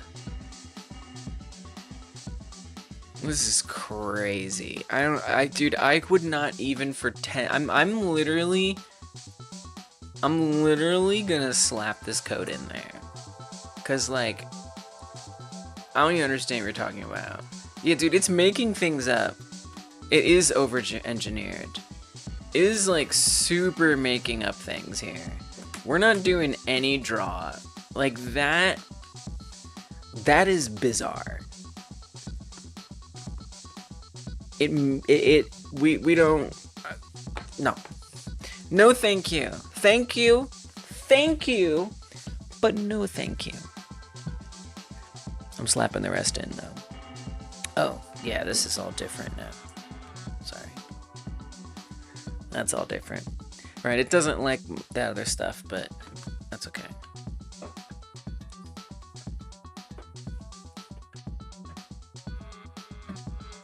Take your time, figure it out. Okay, so it is moving opposite directions. But in the square here, 1080 by 1080, everything looks good. Let's try squishing it down. Yeah, it's good. It fixed it. It fixed it. It did a good job. Other than the inversion, which is undesirable. So let's just change this to minus. And let's take a look at what it did. How did it do this? How is it so smart? Why is its brain so big?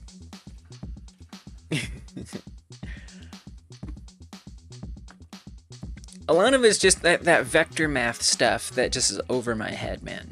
And so I think even if I like kind of learned it, I'd still be pretty confused trying to do it myself. But yeah, this is great. I'm kind of curious to see what happens when it's embedded too.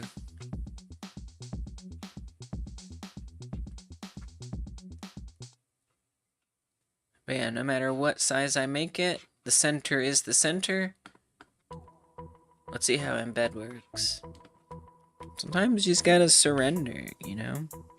But I do want to look at the code so I can like understand it to some extent.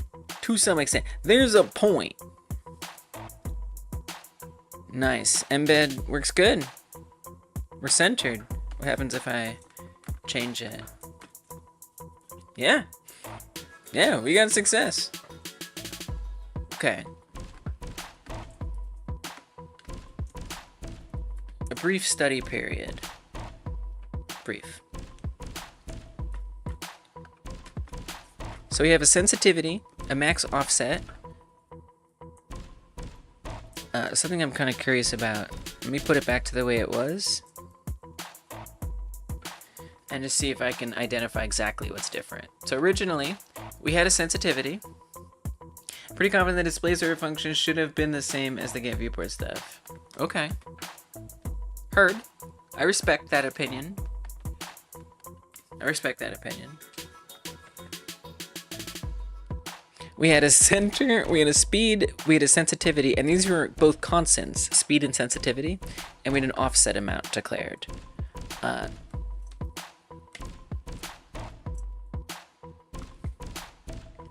With DeepSeek's suggestions, sensitivity became a variable, an export variable, for adjusting, which I don't particularly care about, but whatever. A max offset, and a variable viewport center. Display server beep? What is that new? Does it make a beep sound? Plays the beep sound from the operating system if possible. Because it comes from the OS, the beep sound will be audible even if the application is muted. You can't do that to people. You can't do that to people. What are you excited about? You making malware? That's malware behavior. Malware would be pretty fun to make for fun. But only for fun.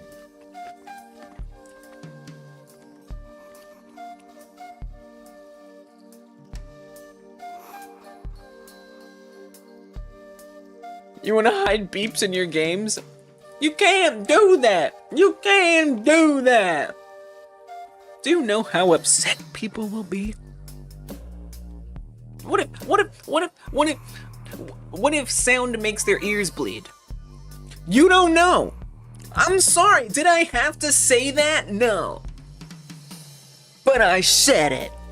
What if sounds make somebody's ears bleed?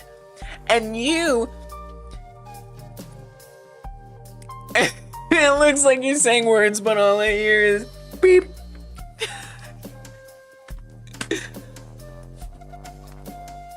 Are your ears bleeding? That's what you get. What if you make annoying sounds, just in general? I mean, if somebody's ears bleed from annoying sounds, then... yeah, like... that would be really, really messed up. You don't know what annoys me. What if I like your sounds? What if I'm like, oh yeah, that's what I want to hear? But that's why you can't just put beeps and stuff, because you don't know what people want to hear. You can scrape their clipboard with the display server. What? Twitch has entered the Twitch has entered the chat. We do have Twitch in the chat. That's true. That's absolutely correct. Play nice, everybody. Look, at the end of the day, we're still mostly in a YouTube community, but I figured it wouldn't hurt to branch out.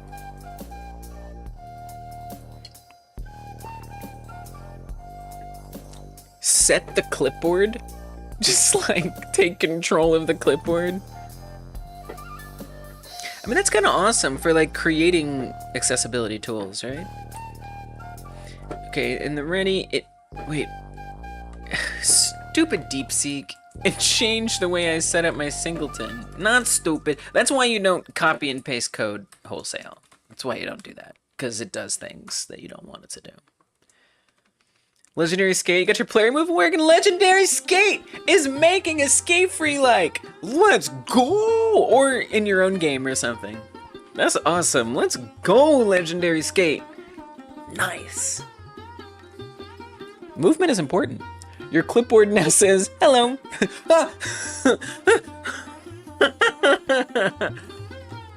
Or like, your clipboard has been disabled. What? What are you talking about? Every time you paste, it just updates everything and changes it completely. Recipire is beeping on Twitch. Just making your own game. That's awesome. Yes. High five. Nice work. Hey man, I don't care if you make a SkiFree or not. I'm just glad that people are making games. Like, we just gotta get in there and try our best and get started. Make a player movement. Good job. I don't know what kind of game you're making, but I bet that's important. It's updating the viewport center right in the ready function. Oh, it made a signal. Get viewport size changed. Viewport has signals. Oh, that's much better than a notifier. I didn't know that.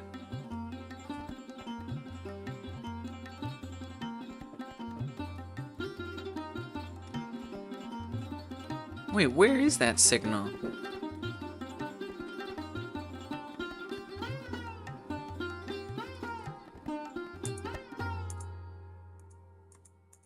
State change.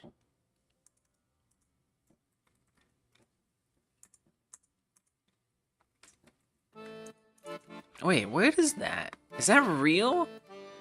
Did you make that up? Get viewport.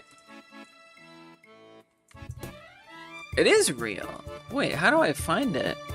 Everything has signals. Okay, only nodes have signals. Right? I think I saw a short about it. Even objects with no types. Oh yeah, the short that I was making. I still haven't. I've mostly finished editing that short. I just haven't decided if I want to publish it or not. Ref counted and objects have signals. Right, I put that in the short, but I forgot. This is why I need to publish the short, so I can reference it and learn from it.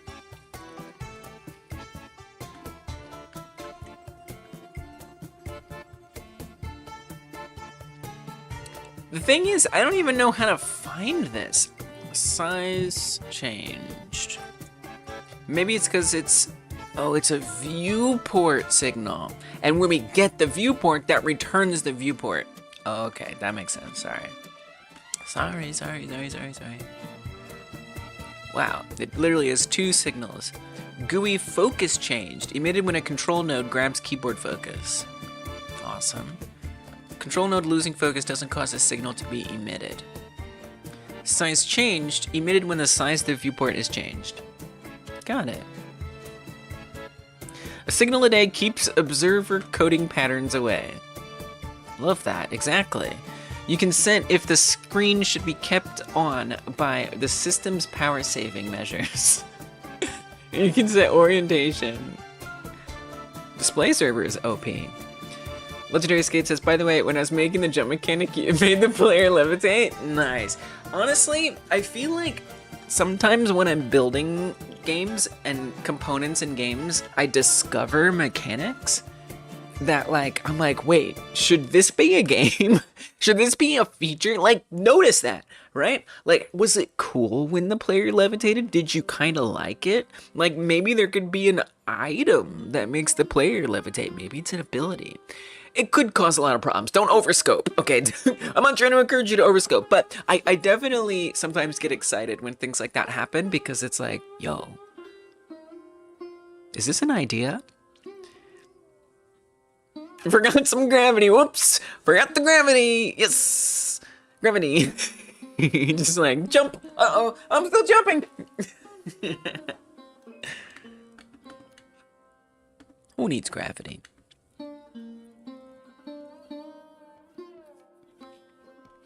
Okay, cool. So that is a signal when the size changes. So it just updates the viewport center every time the size changes.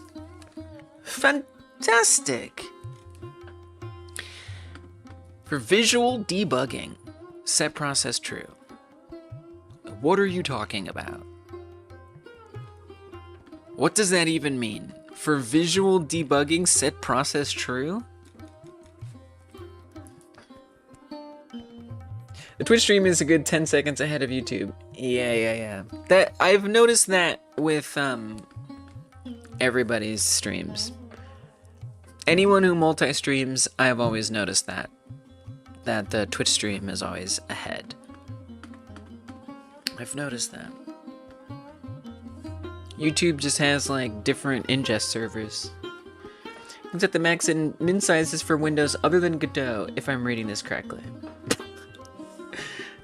So it's malware. It's malware.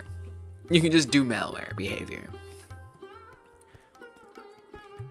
Why this? Why are you doing this? I don't understand what this for visual debugging means. Very confused. Set process true? Look, why?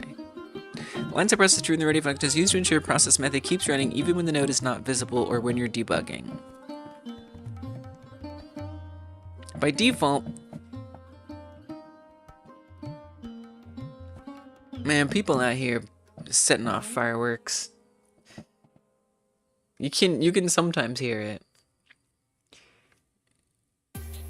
Have fun with your 3x3 pixel Chrome. I mean, I guess, again, if you're making accessibility stuff, like, I don't know, full screen all apps or something, it's fun to think about what you could do with that, you know? I like it. By default, Godot only runs process when the node is in the same tree. The node is visible. Visible equals true. If you hide the canvas layer, process would stop. Yeah, okay, so what?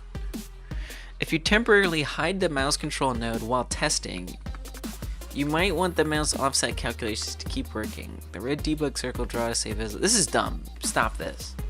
I don't care. We're not doing your draw stuff, man. Get out of my face. Coding malware in Godot until my antivirus stops it. Oh, that's such a good video. Wait, that is legit a great video. Wow. Wait.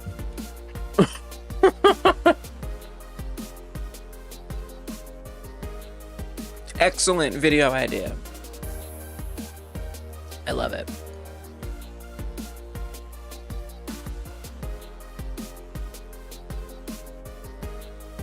I'm actually stunned how good that is.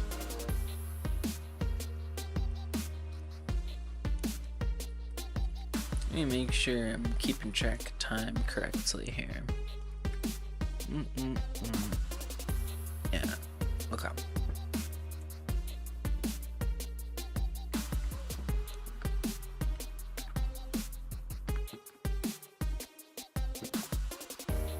Okay, anyway. Updates the viewport center, gets the viewport size changed to connect to the update viewport center. That sets the visible rect, and then it assigns the viewport center to the visible rect size times 0.5, so half of it. And then in the process, it gets the viewport mouse position, it sets the visible rect, and it sets the relative X position to the mouse position minus the visible rect position X. Nice. So that's making sure it's not like to the left. It's like I don't even know what the hell it's doing. I don't know what that's doing. I don't know, man. This is why I needed help, because the vector math, I don't know. Mouse offset. Mouse offset, relative X minus viewport center divided by the viewport center. I don't know. It's putting the mouse in the right place. It's making sure it's centered. HTTP request, OS execute, and OS shell open. Oh god. What is Dungeon gonna become? Dungeon's gonna become evil. Evil Dungeon Martian. So then we interpolate the movement so that way it gradually goes between left and right, and then we clamp it so that way it can't go too far left or too far right. Okay, growing in evilness. I apologize for not respecting how evil you already are. That was wrong of me. It's why you're a mod. You're a mod because of how evil you are. So we can't have like normal good-hearted people moderating. Get things from Hey Roger, what's up? Get things from the web, post things to the web, run OS commands, open links. It's all possible in Godot. Write your malware in Godot. Alright, things are feeling really good. Although you can still move way too fast when you go all the way. Look at that. Look how fast that is on the diagonal. Still too much speed. So I do need to nerf that. Also, I don't know. I don't know. I mean, it's kind of nice to like separate all this, but at the end of the day, I kind of don't need all this stuff. Like, I don't think I need the control node or the panel. I think I could just put all that in the trash. And we could just keep it as a canvas layer. I don't even know if I need it as a... I think I'd make it like an auto load. I think that would be better. There best be water in your mouth! Thank you very much. Thank you, Roger, for the hydrate. I appreciate that. I do. OS execute with pipe? What does that mean? Actually, there was a case recently of malware being spread through Godot to bypass antivirus. Wait, are you telling me that Godot is more powerful than Windows Defender? Is that what you're telling me? That's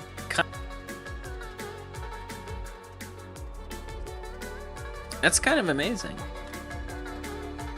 Creates a new process that runs independently of Godot with redirected ins and outs. It will not terminate when Godot terminates. Jesus Christ. You use those? You're streaming Spore for like 8 hours on Twitch. Nice. Are you saying it isn't more powerful? I mean, apparently it is. OS execute with pipe is what I use to run Docker with my plugin. Oh. Last I checked, it's pretty hard to make a game in Windows Defender. Making a game in Windows Defender? What does that even mean? What does that mean? It's like a...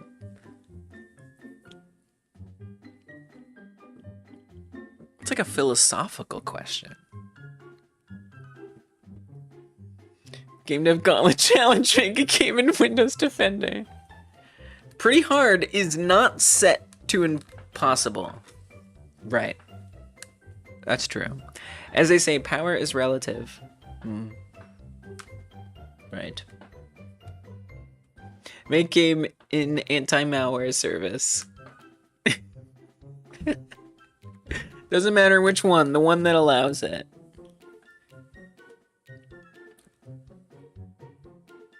Make a game while having a virus, while a Trojan is executing.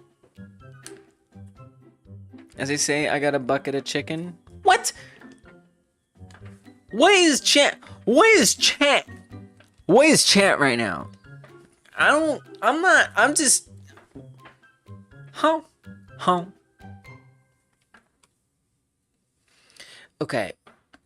For real? It's moving too fast to the left and right. It needs to be nerfed. Team Fortress 2? Oh. Okay, I see. We're making references. We're making references! Got it. I am the horseman. I beckon not the end, but the beginning. OS request permissions. Request dangerous permissions from the OS. Returns true if permissions have already been granted.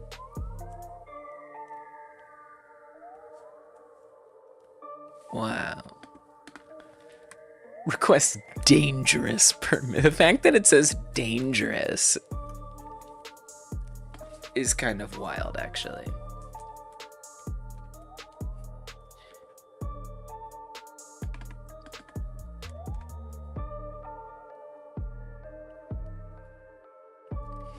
Something that could be nice, like what if I just make this...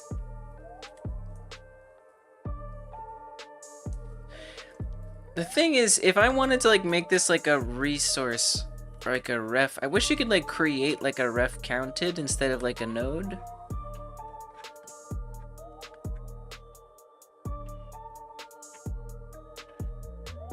But I guess it doesn't make sense.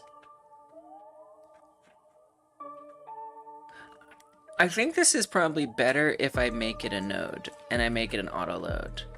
That's like what I think. And I could be wrong.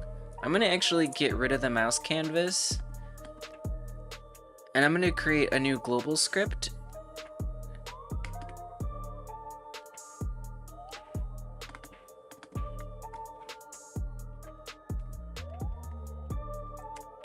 And I'm just gonna call it, yeah, sure, mouse canvas. I don't care. Just keep calling it mouse canvas. Go ahead. And then we don't want it to have, well, actually, no, call it yeah, sure, mouse canvas.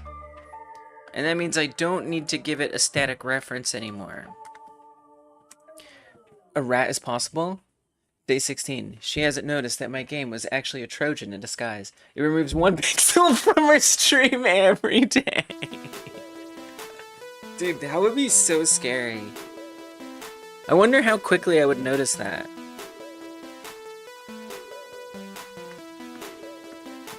All the more reason, only one red builds. Yeah! Yeah! That's what I'm saying. That's what I'm saying. And I do a sandbox now. In the, haven't noticed it yet? In the game feedback streams we do every other month. We just did one a couple weeks ago. I'm sandboxing them, baby. I'm sandboxing them. I ain't messing around. And that obviously can only do so much, but I do my best. Adding a flashlight, nice.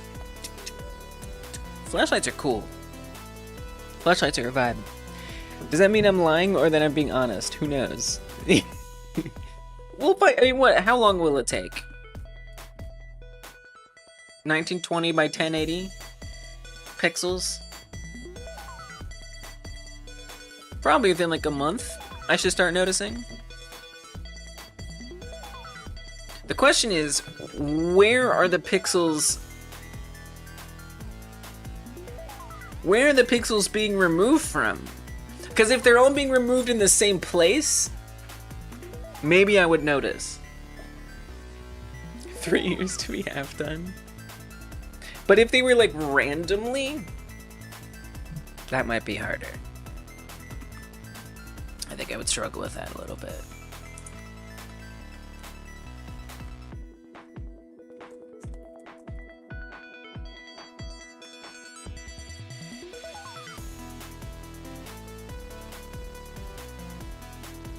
Wait, no, I made it an auto load, didn't I? Oh, I didn't. Add it. There we go.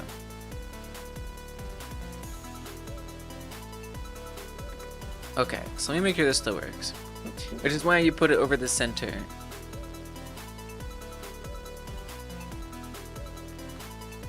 What?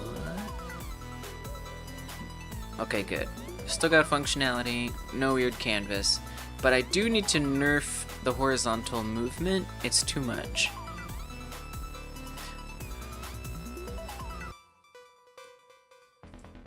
So that's where I was trying to do like the weird speed vertical divided by 2, like times speed vertical divided by 2 or something, which is pretty weird. That's gonna be faster. You would want to... You want it to be slower. So you want it to reduce it. So we're gonna divide it? No, no, no, no. Girl, what are you doing? What is this craziness?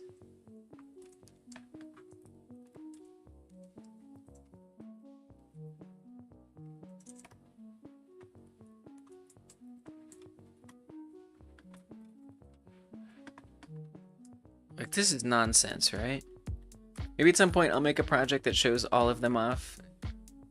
So much data that can be scraped from a user easily.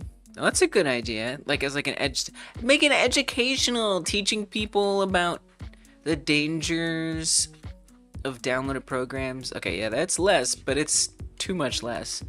I have over nerfed it. Let's say divided by 1.5.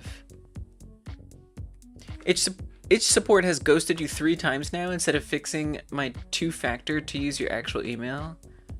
Oh no. I know that they are a pretty small outfit. So like maybe they're just slow. But that still sucks. After they reverted it to an old email that no longer exists? Okay, that is pretty annoying. How close can I get to doxing Lise on stream when she opens my games? No! Wait, what? But that's only, like, computer information. Oh, I guess this be bigger. That's only computer information, right? Dude, what is this formula? Do I need to ask Daddy Chatbot for help again? Because it's math.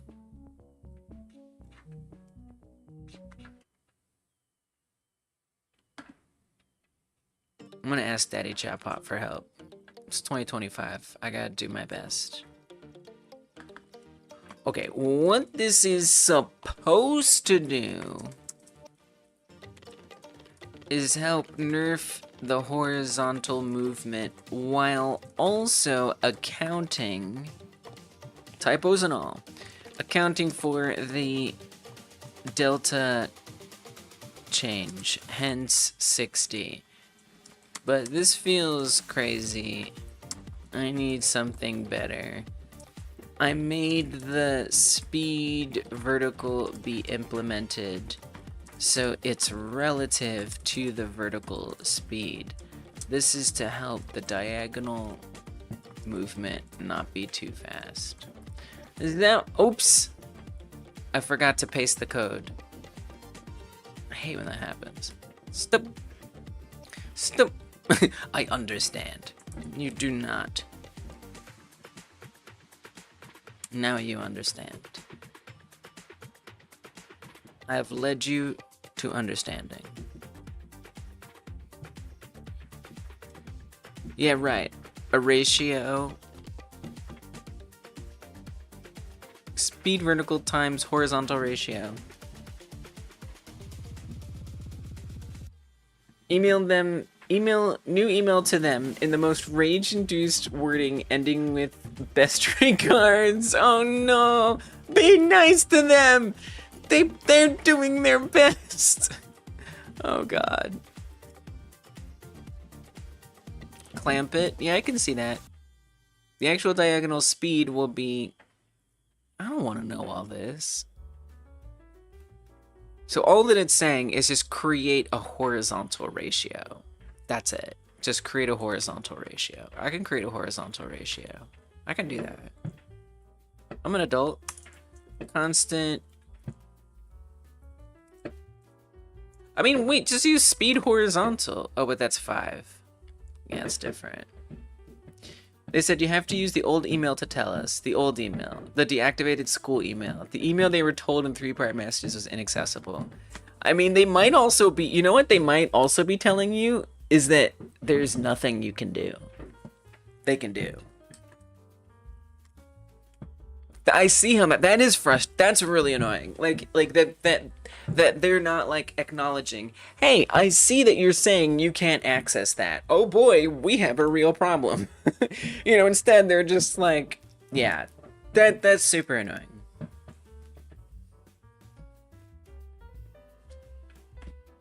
Yes, Frank, Legendary is adding a flashlight. Today in my country, we have an Independence Day. And people like to light explosives. And right outside my house, people are lighting explosives, and I wish they wouldn't. It's freaking me out. The ghosted you is the problem. At least tell me and reimburse the bundles. Oh. Oh yeah, that would be nice. You should ask. Have you asked for that? You should say, can I be reimbursed? Like, be really clear. Tell you where I live, and you'll light explosives next to their house? Yeah, for sure. I live at 715 Johnson Lane in I can't even make up a fake one. I don't know where I live, unfortunately. Threat detected.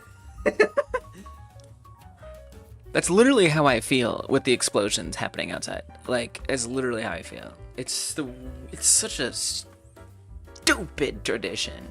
Let's explode things. No!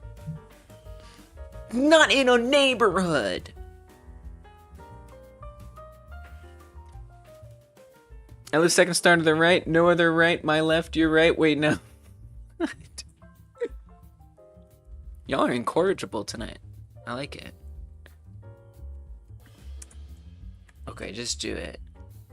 Can we just call it speed or diagonal? Whatever, sure, ratio, who cares? And it just wants me to multiply it by 0.5? That's it? Speed vertical.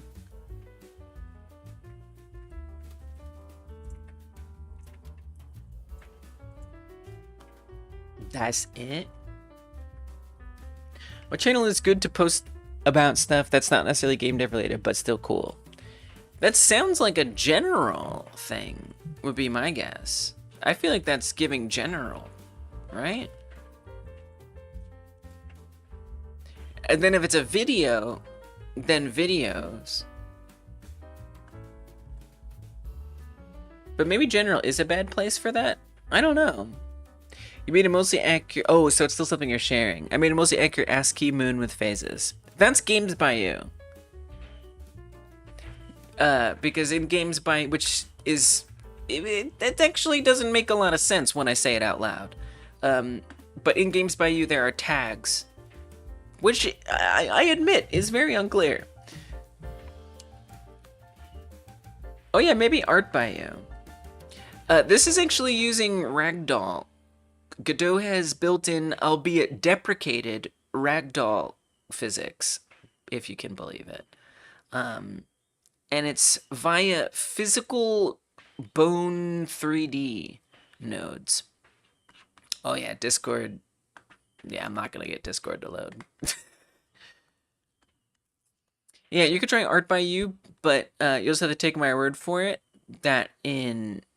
Same difference, that in Games by You, when you post something, you can tag it as like a different kind of program or like project.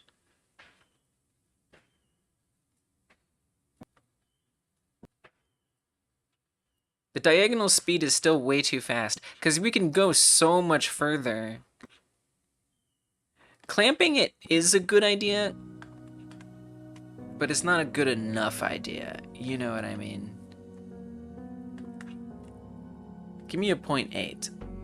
Software slash tool, yes. I feel like it shouldn't be called games by you, but oh well. Also, that sounds awesome. An accurate ASCII moon with phases, it generates where the moon is at in ASCII. It's awesome. Dude, this is too fast. This is not making it slower. Shouldn't we make it like a bigger number? Like, let's say it's like 3 or something, and then divide it?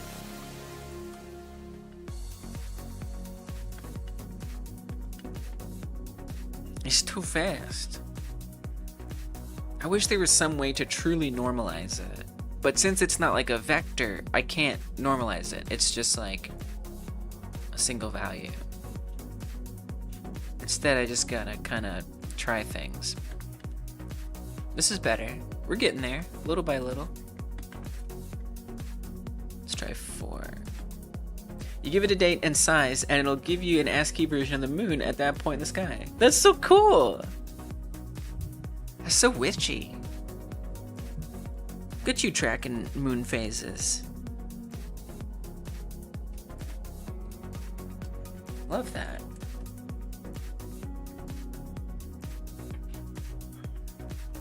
Okay, this feels much better. Like I'm not going a ton faster. So now if I were to increase the speed overall, what would that be like? Like, I'm gonna make it 70. I'm gonna make it super fast.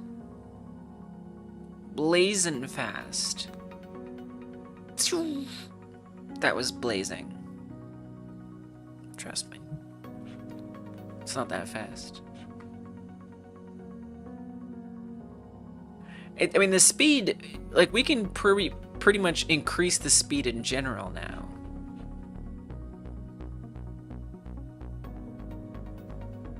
Now that the diagonal isn't multiplying it, we can do a lot more vertical speed, which is nice.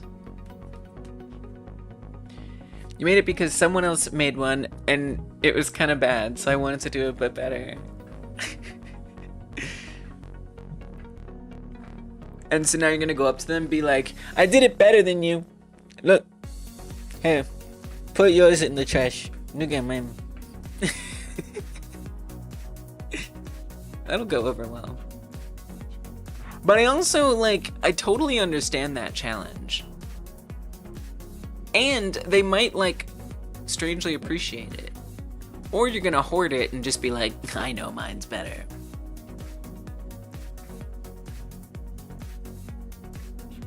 I kind of wish that ratio would like dynamically change. What was it when I had this down at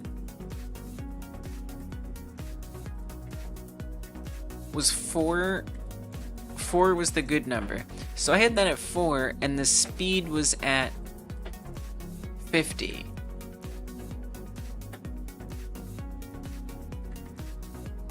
So crazy idea. What if the diagonal ratio is just 1/10 of speed vertical? Is that messed up?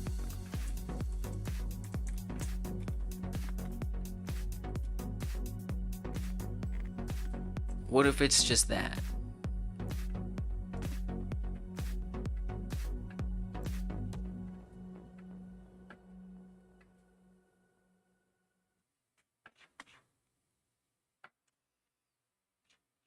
I mean, I don't feel like I have a lot of control horizontally.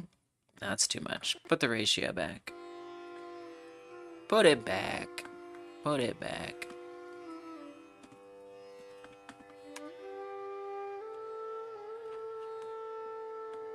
I was thinking it was easy to point out flaws in other people's work. But it's a lot harder to actually try and fix those flaws yourself. Hell yeah, that's so true. I love that. Well, if it's so easy, why don't you do it yourself? Except you're doing that to yourself. I actually really respect that. That's commendable. Good job. Proud of you. I've been spending so much time trying to get this diagonal movement. I hate this fiddly crap. I hate, like, Like, nudge, nudge, nudge, nudge, nudge. Trying to get things just right. I can't help but think there's some mathematical way to guarantee that this is normalized. I just don't know what that way is. And the speed is a little too high, but that's just it, right? I want to be able to freely adjust the speed, and the diagonal ratio just automatically works with that. That's what I want. Is that so bad? Apparently it is.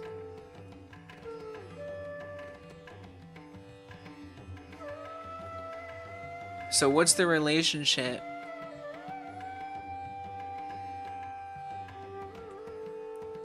between 108?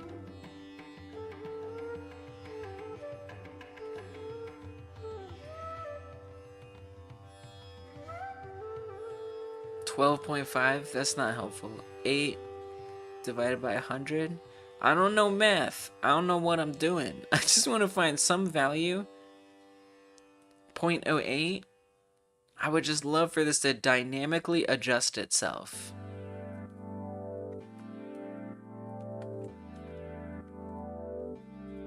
You know? Diagonal ratio is how much your mouse impacts your horizontal speed. Yes. Exactly. We're constantly moving vertically. And I'm trying to figure out, yeah, exactly, how much to influence the horizontal speed. But I want to be able to freely adjust the horizontal speed, you know?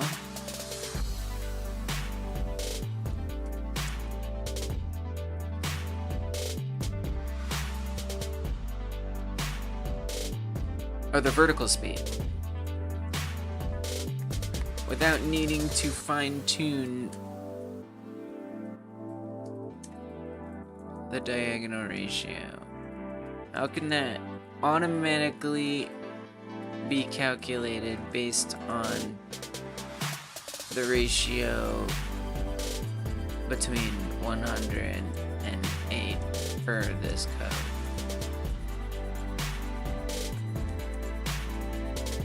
You know, like I want to be able to make the speed 40. And I would even want in the game, right, to be able to adjust the movement speed. You know, maybe you bump into something and it sends you flying in some way. Maintain consistent diagonal speed regardless of speed vertical changes while keeping your desired ratio of 12:5:1. Here's the optimized solution. Automatic speed scan. Speed horizontal is now calculated from speed vertical. But wait, did you make a change? Isn't that what we're already doing?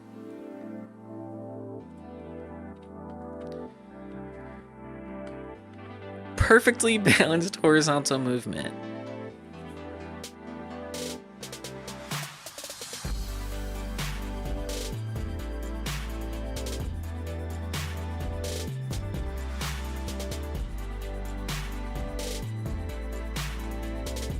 Oh, it's kind of misunderstanding what horizontal is supposed to be. Auto-calculated horizontal speed. But it's not going to recalculate it.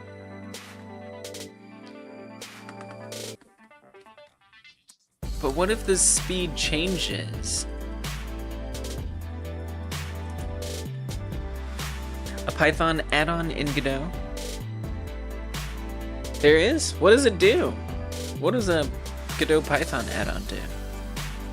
Are you using a physics system here? Yeah, no. Yes and no, but no. Mainly moving the player. So the player isn't moving. The ground is moving. The ground is moving underneath the player, and there's no physics involved with that. It's just literally lerping to different positions, or tweening to different positions. The only physics here is the character bouncing up and down. And that's axis locked, so it actually just stays in one place. But it vertically can move around.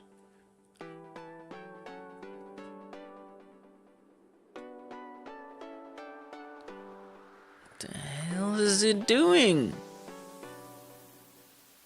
What are you doing? What is all this? Okay. Update horizontal speed. Speed horizontal equals speed vertical divided by diagonal ratio. If moving forward...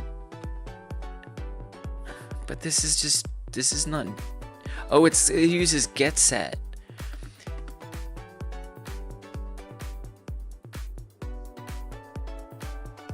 This is useless. Are you doing that for floating point error reasons? Am I doing what for floating point error reasons? Yeah, but yes. Yeah. I mean, yeah, at least. Yeah, just keeping it right there in the center. I mean, I'm doing it because it's just easier. I don't have to have like a giant endless level, you know, for floating point reasons. Yeah, right, because yeah, if the axis gets too far, bad things happen. Yes. You know, and it's just easier to manage if everything is like nearby instead of having stuff scattered across 10 million axis float values. Whatever. This is crap. I gotta be honest with you. This is not... It is not understanding me here. I mean, if it is, it ain't helping. I mean, I guess I just let it go, and I just have to, like, fiddle every single time.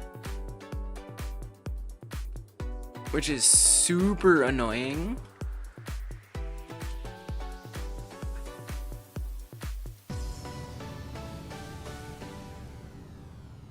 Okay, I'm not gonna teach it about speed horizontal. It misunderstands that entirely.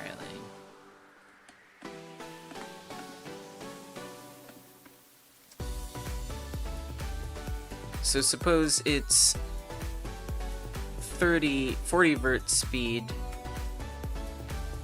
a 12:5:1 ratio would need to be preserved. Also, yes, I'm using a different chatbot. Also, I don't know math, man. Also, your Godot isn't responding. Is it because you were like testing it? Sometimes it's just the runtime that's not responding. And if you can try and like click on like the stop button up in the top right, that can help. Or it's crashing. But often when that's happening, it's usually because I didn't like stop it the right way or something. Good luck, Legendary!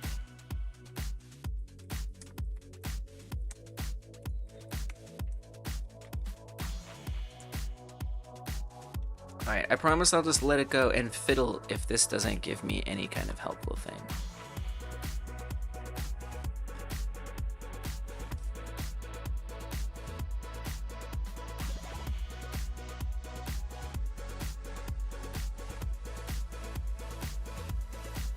So making the speed ratio 12.5, speed vertical, whatever it needs to be. And then just dividing it. It's interesting that it removed delta.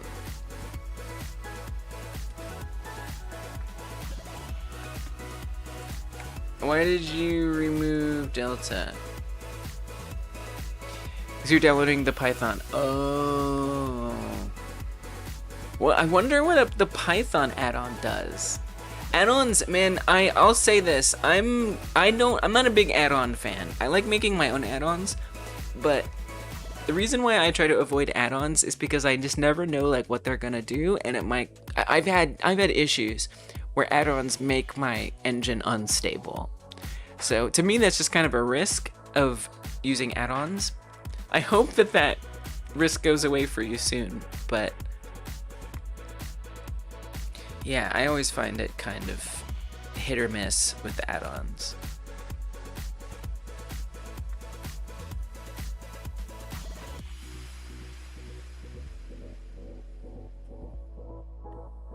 It's a big add-on. Oh my goodness. But I guess you're saying Python is like, yeah, Python is something you're more familiar with. I mean, I will say GDScript is a nice language. It's very similar to Python.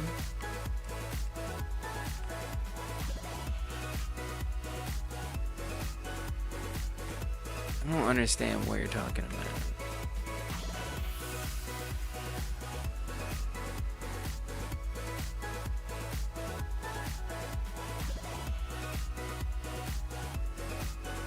Why are you lying? Oh, it is in there. It was just cut off. Okay. You're right. I'm sorry. I apologize.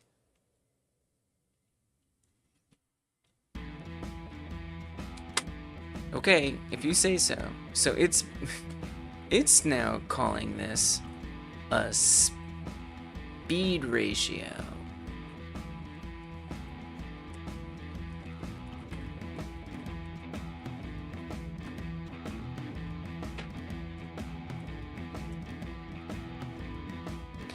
And it's making the ratio 12.5. Python is very nice when you need it. The amount of libraries it adds makes any problem a lot simpler. Oh, and I guess that would work. Oh, is that part of what would... Is that doable with Godot to have an add-on that'll like load libraries? Okay, that would be pretty sick, actually. Right, so I guess you'd be kind of sacrificing something? I don't even know. I mean, if it works, it works. My SkiFree uses a library called FM to get accurate planet data. Did you make what did you make it in? What language did you write it in?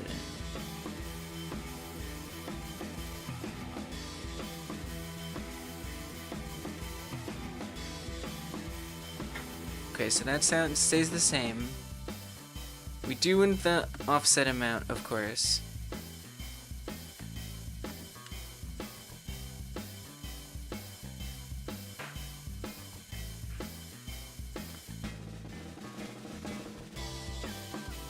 You made it in Python. Got it. It's hosted as a web server. Nice.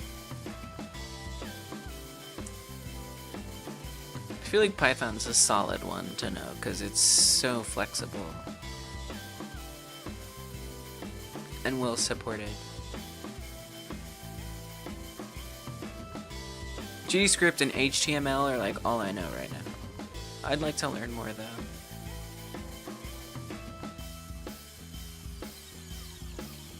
It can do everything.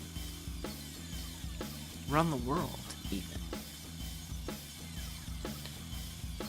So we're creating a horizontal speed. Okay. Sure.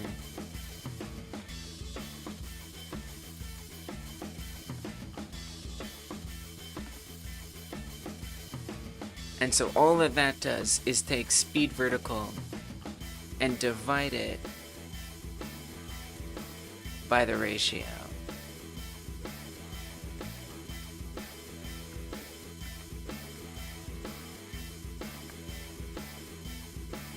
Oops. Oh, that's a constant.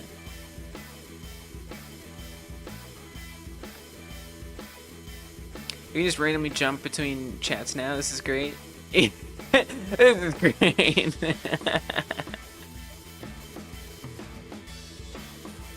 Hey, you know, whatever. Whatever feels good. Yeah, I literally didn't even notice that you switched. It's all one chat to me. Mouse position.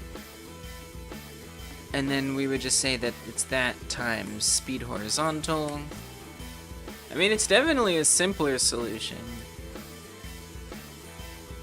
I guess something that I didn't know was that you can convert a ratio. Like, so the ratio was 12:5:1 between 100 and 8, right? So I had figured out 8. That was what I fiddled the ratio to for 100.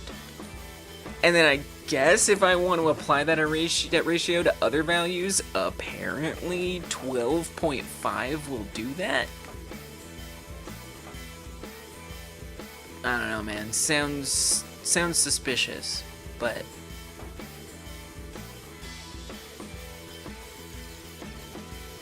let's see. So first I want to see if this feels good at 100 speed. It feels a little unresponsive, which is what I was kind of expecting, because 12.5 is so much higher than 8. You know, like, that can't be this. Yeah, dude, this doesn't make any sense. This is worse. Because the player just has, I mean, on one hand, that makes the game way too difficult. Yeah, this is dumb. No. So it's impossible. Is that what I'm understanding? There's no way to have this be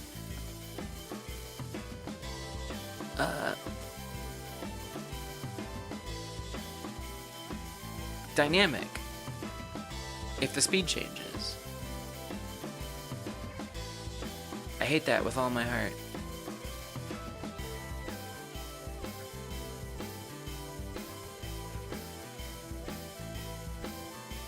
Yeah, it feels kind of unfair. Like the player just has no chance to actually get away.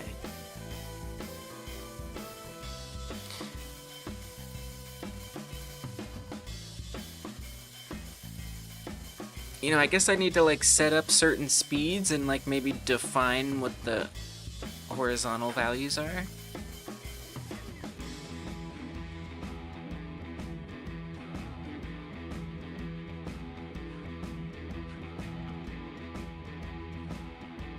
But it's tough.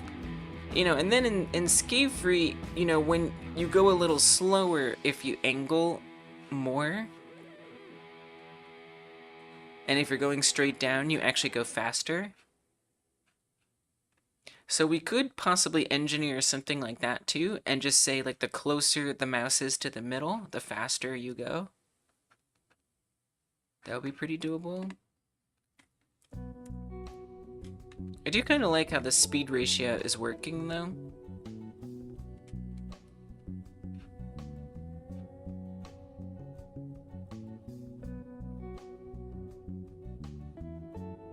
It feels very extreme, but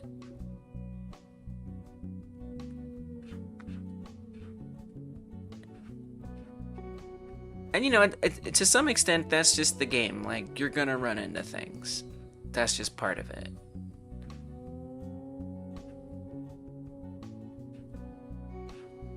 You're not gonna be able to dodge everything. Although it would be nice if you could get close to dodging everything.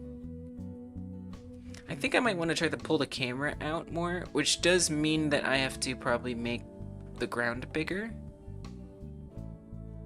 But I feel like giving the player more space to see would be nice.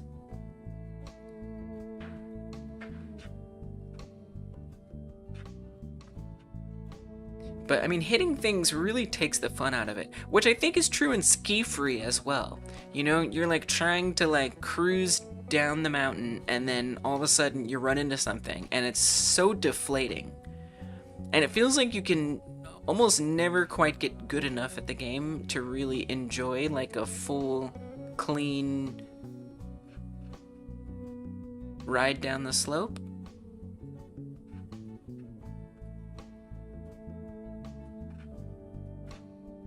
And so I guess I have to ask myself, do I want to change that? You know, it almost makes me think, okay, if I do make it faster when you're in the center, then probably that extra speed on the left and right won't be as noticeable. Okay. So what about this?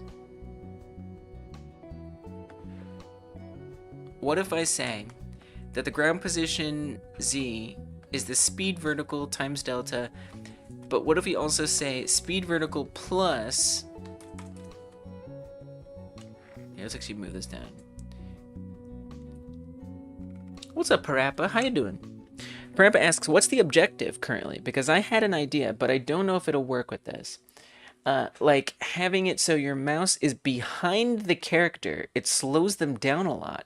And it's kind of like when you're skiing and you cross your legs to slow down, if that makes sense. Yeah, it totally makes sense. Welcome, Parappa. So yeah, and this is all for the Game Like Jam, which is the game jam that I'm making this game for. I'll make sure there's a link in the chat. And so it's based on SkiFree. You may have already figured that out, but I like to use it as an opportunity to remind everybody about the game jam.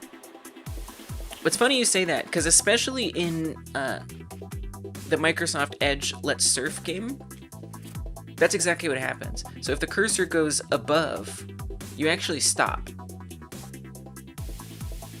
And you only move if your cursor is below. So I think you're onto something. I think you're onto something. And we could giving the player more like speed control would be nice. I think you just cooked. I think you did. And then even in the original SkiFree, I mean, you can totally stop. Well, yes, that's true here too. But you can also walk up, which I don't really want in this game. But yeah, once you go above, just like you said, the player stops and they go horizontal. Yes, I think that's actually a really good idea. Now that would mean I would need to track the vertical position, which would be a new thing, but not too bad. It wouldn't be too bad.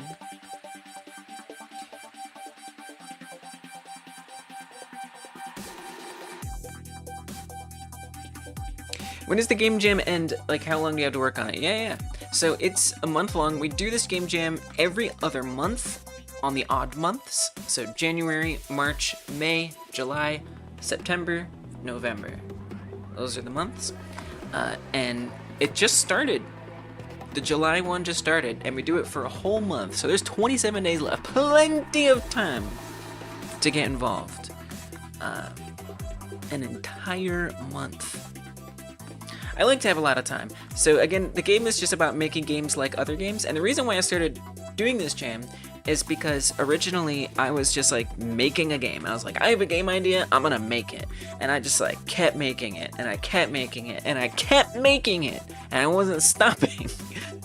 And I realized, you know what? I need to practice finishing things. So this game jam is giving you known scope. SkiFree is the game. You already know what the mechanics are. You just get to add stuff and make changes if you want.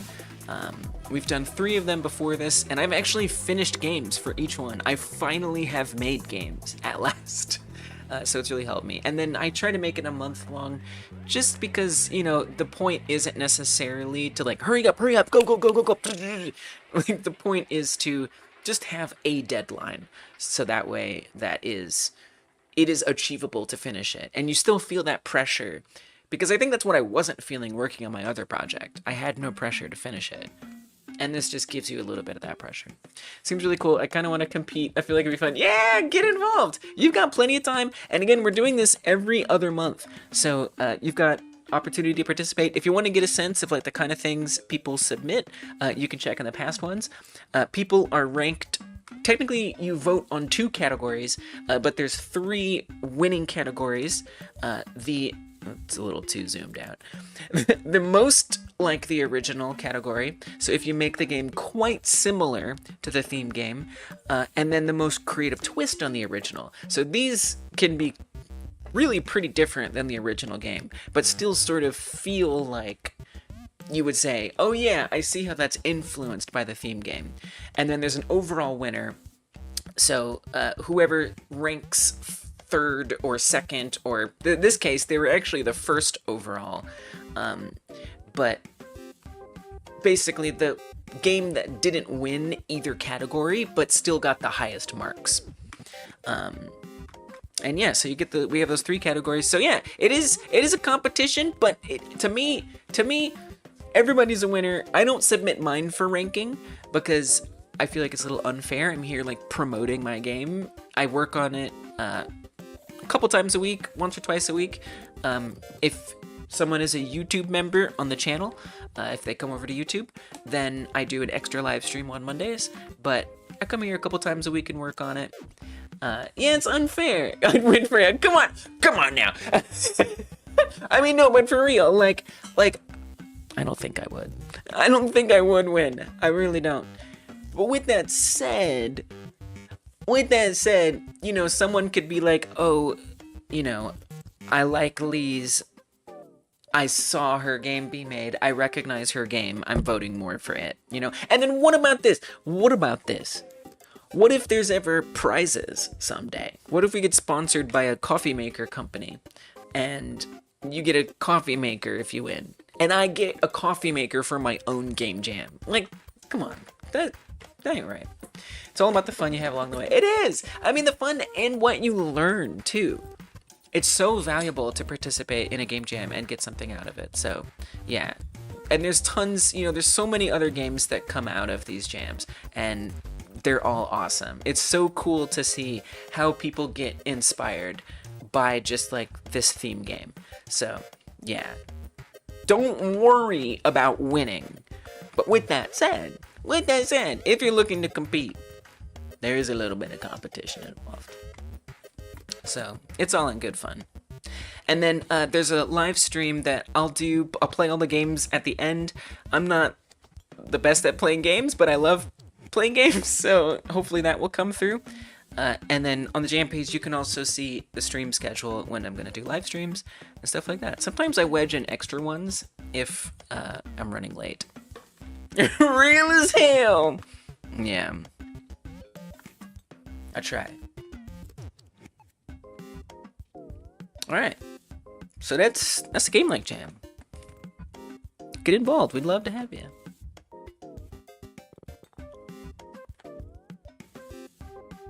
Alright, faster if we're closer to the center, which is just like SkiFree, right? I don't know if that's as true in Surf, but it's definitely true in SkiFree. I wonder, is that true in Surf? I don't actually know.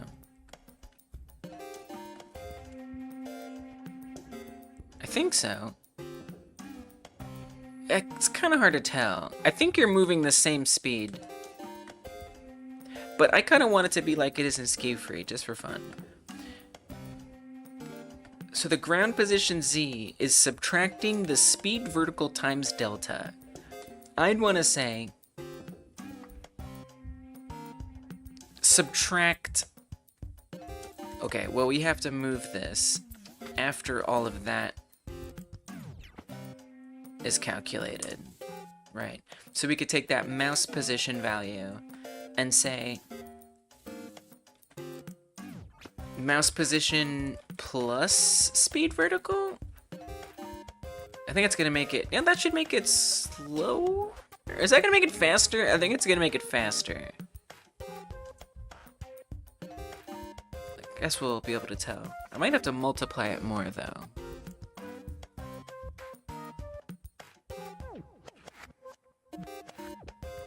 I think it feels faster in the middle. It's really hard to tell. I actually have no idea. No, at all. I don't know whatsoever. I don't know what's going on. Oh, you need to absolute value it. Because we're just looking at the center point.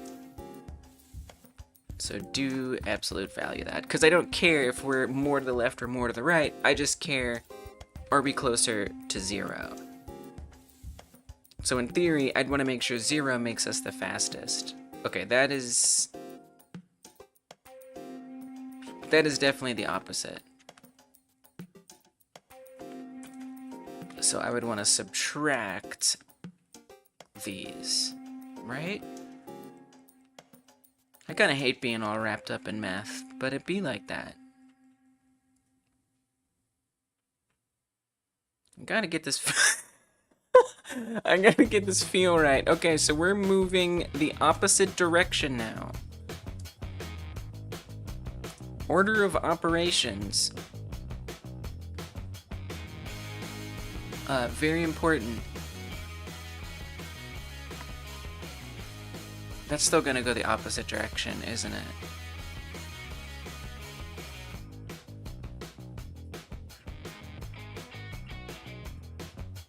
Dude, what is math? What is math? I can't even stop the game. Oh, there's my not responding. I stopped it the proper way, too. Dear God.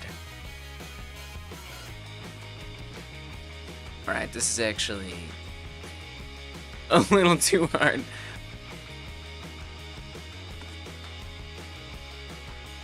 Is it because I put that after that?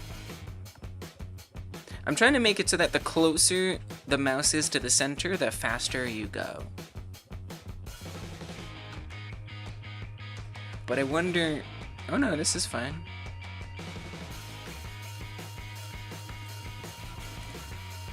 But I'm truly not exactly sure how to do that. This is moving us forward. Speed vertical is like 100.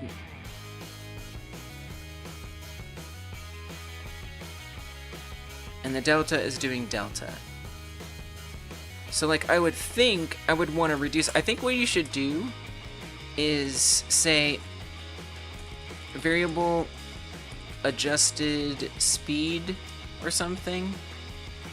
Make that a float and just do like speed vertical minus absolute value mouse position. So just literally make it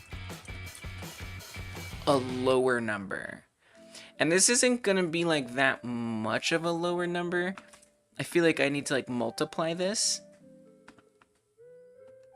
Like mouse position times like, because it's only gonna be between 1 and 0. So what if I do it times 10?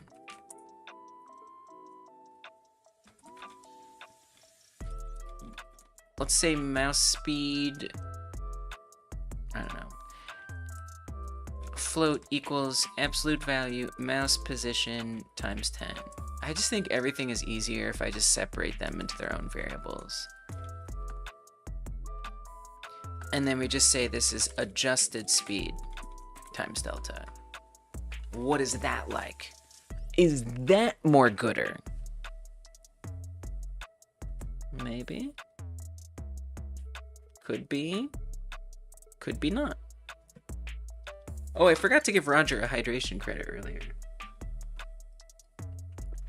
I don't know that it feels faster in the middle, but it's not broken chaos. So that's got to be worth something. Let's make it times 30. I want to really feel it. And then if I capture the vertical position, then we can do what Parappa. So let me give Parappa a credit, because I think that's a really good idea. These are volunteer credits, just a way I can say thanks at the end of the jam. I put a credits list into the game, and it's just in my game. It's just there. Just a way to say thank you. Player physics, it's not really physics movement. It's kind of different, isn't it? It's like player movement.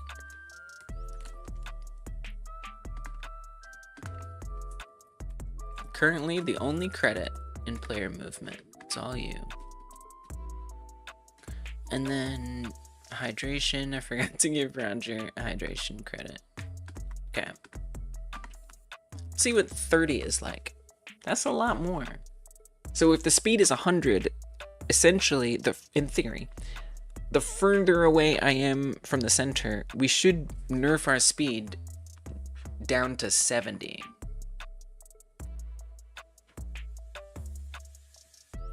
It doesn't feel that much slower.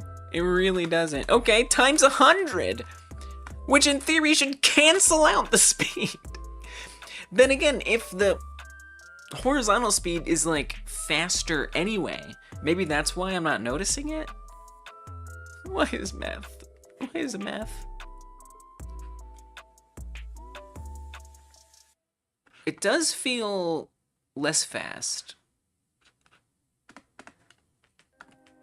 Okay, we're gonna get crazy here. I'm gonna make it 500. Like, obviously, a ridiculous nerf. But sometimes I gotta do the crazy values just to see if it's working. Oh, okay. Well, wait a minute. We needed to clamp. We need to clamp that there. That is gonna go ahead and need a clamp. Yeah, I think we're gonna want to clamp that. How do you use clamp? Okay, got it. Minimum and then maximum. Okay. So I want to clamp the adjusted speed. Clamped adjusted speed. Float equals clamp.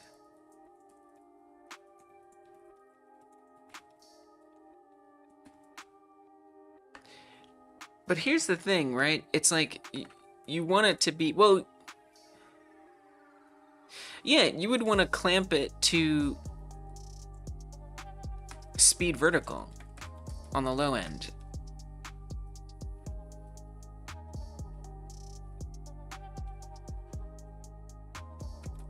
Right? Like we want to... I'm confused. I'm actually a little confused.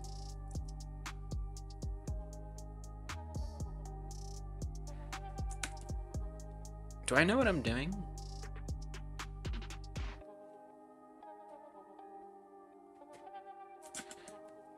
Okay, I have a different idea. What if we say if adjusted speed is greater than 0, do that. Otherwise, well, don't do anything. What is that like? So that, in theory, should stop me without launching me backwards? Nice. So there my vertical speed completely stopped, and I'm only moving horizontally.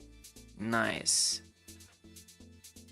Okay, this is progress. Okay, so instead of 500, let's make it 200.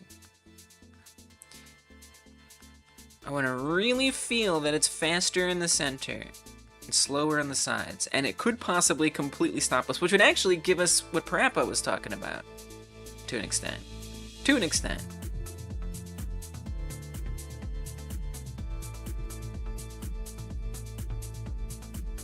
Here's the other thing, is you kind of want it to stop you horizontally as well. Actually.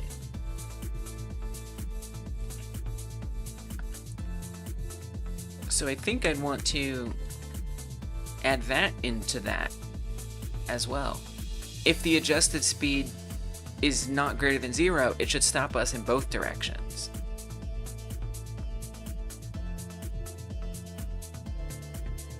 We just kind of freeze. Which is a little more sensitive than I particularly want it, but that's okay. It'd also be nice if the bouncing stopped. Oh god. Oh no. Yeah, we don't want to get stuck behind things. That would be... Well, then you would just insta-die. It would just instantly kill you. So that's probably something to look into. Might want to adjust that a little. And then look, I don't actually want it to fully stop us when it's 0. It's just kind of a helpful way to see what's happening. Okay, so it's faster, dead center. Further out we go, we're a little slower. But that does completely stick me behind things. Okay, so let's try times 50.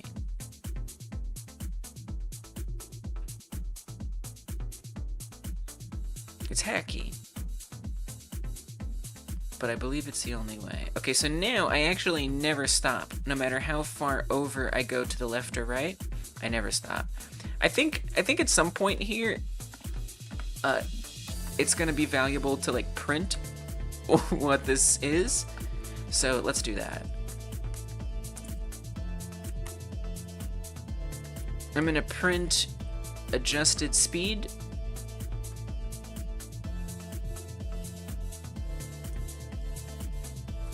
And I actually would love if that was clamped, though.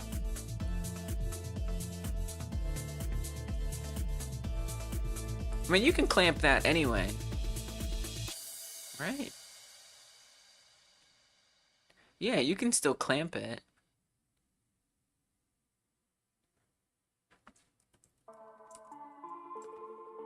Clamp it. Do it. I dare you. Clamped adjusted speed float equals clamp adjusted speed 0 and the maximum I guess would be speed vertical or wait, yeah, I guess what it is the maximum. It is the maximum. Is that weird? I don't know. Maybe that's weird.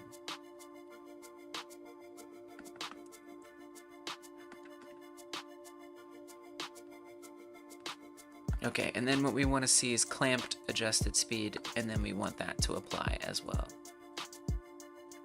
I want these controls to feel good. I think it's worth getting the controls to feel good. I thought maybe I'd get to like lava coming down, but I think this makes more sense.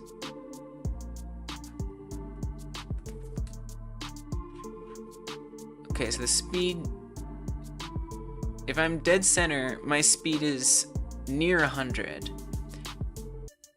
Oh, and we're stuck. Okay. Don't love the getting stuck thing. I'm not sure what we're gonna do about that. I guess I'm a little confused too. Why am I stuck? Because the speed is greater than 0. Oh, I forgot to do clamped adjusted speed. But it's greater than 0. God, those explosions outside. But I just don't know why we get stuck. It probably like makes sense.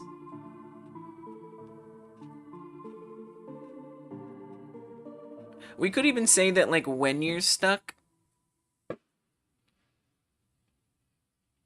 you're like able to like get like some extra ability that pushes you left or right.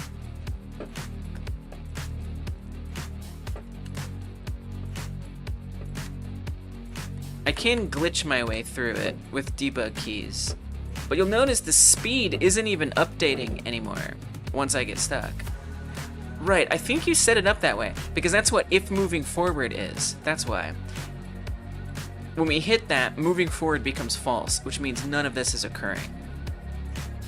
That's why that stops working. So you would want to try something else. If we're not moving forward, then maybe we just have like a slower speed that we move at on the x-axis.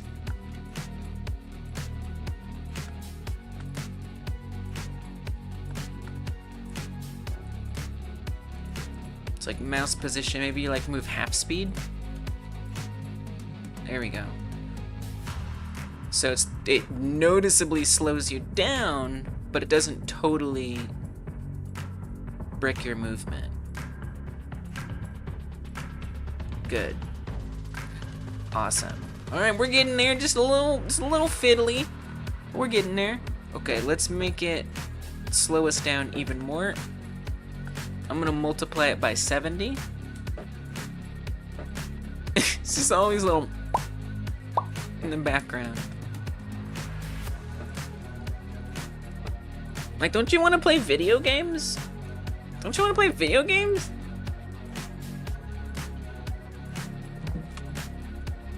Oh, everyone plays press play. You could be doing anything on this holiday off. You're just exploding stuff? I sound so crotchety. Okay, so it's going down to 40 at the lowest here, which is pretty low, but I'd like it to feel even more extreme. You know, I hate to keep like adjusting and going back and adjusting and going back, but I feel it's about the only way. It would be nice if it was 100, because then that'd make me think I could just make it double the speed. That would be a lot easier to write.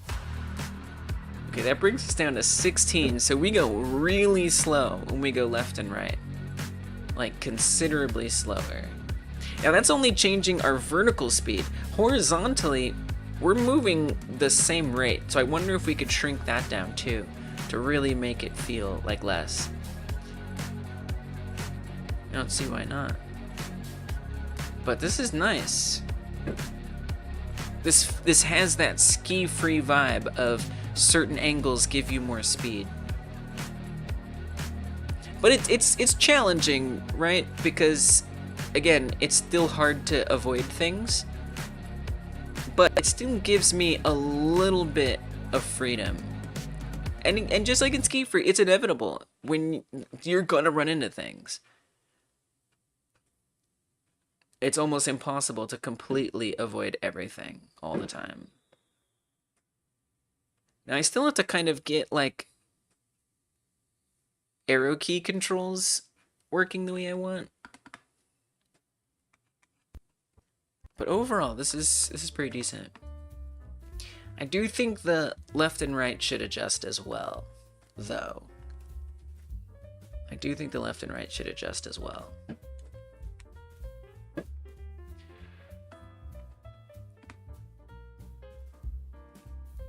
But that's kind of weird, because then it's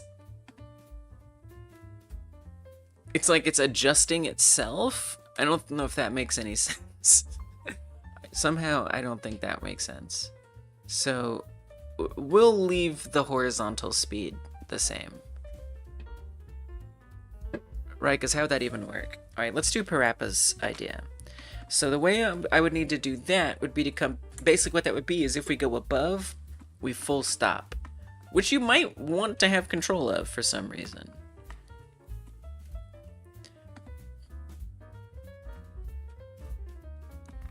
So currently we're only tracking the x-axis. We're not tracking the y-axis. Oh, none of this is typed. Dear God. I can't stand an untyped variable. So this I would assume is a vector 2.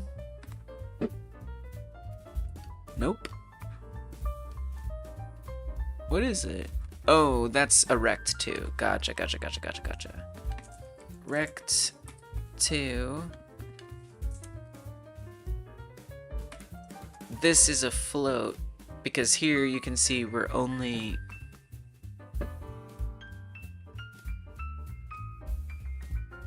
Oh, that's not a variable, my bad. Viewport center is up here. Okay, we already got that. That's a float. The visible rect... Where does that get used? Oh, right here. And then we're only getting the x. That's for finding the center. We do actually want this. So that's technically only the viewport center on the x-axis. That's not the viewport center on the y-axis. Right?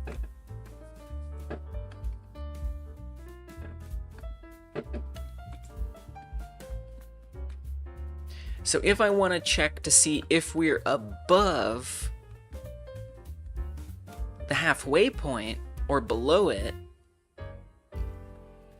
and I would also want the player to be more or less halfway too.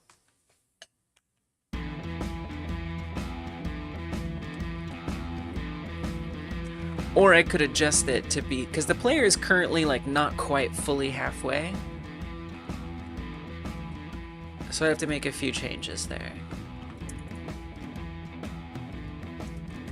I like making changes. I don't mind. I also like live streams. Are you watching on YouTube right now? Hit that like button. Even if you're not watching on YouTube, come over to YouTube, hit that like button. Get those thumbs ups. Helps a lot. Thank you for willing to do that. I'm going to continue to enjoy and liking making changes. I want to get it just right.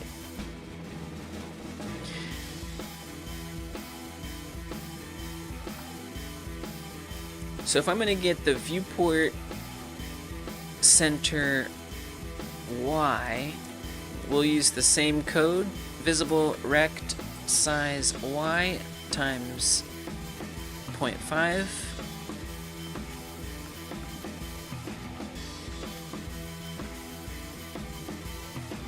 Establish that viewport center Y, and then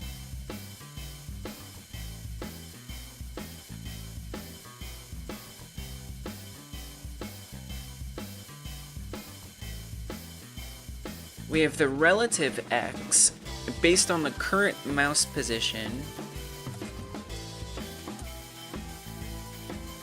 subtracted from the visible rect position Y.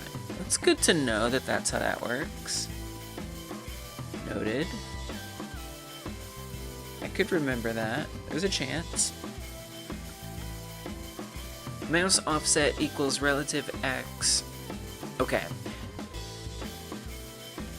So this I don't need to figure out.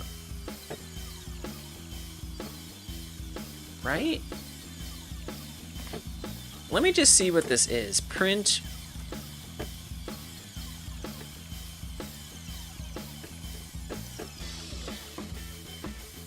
relative Y. And let's see what that says. I'm probably gonna need to come and get rid of... Oh my gosh, the explosions. Hide this print for now. As long as it's not annoying you guys.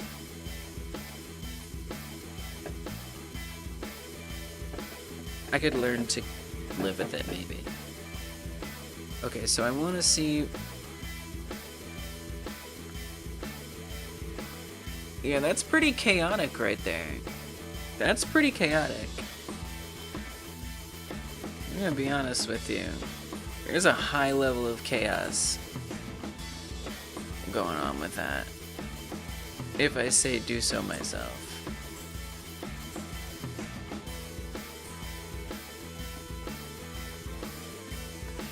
I think I do need to do some math here. I think I'm going to have to embrace a wee bit of math on this one.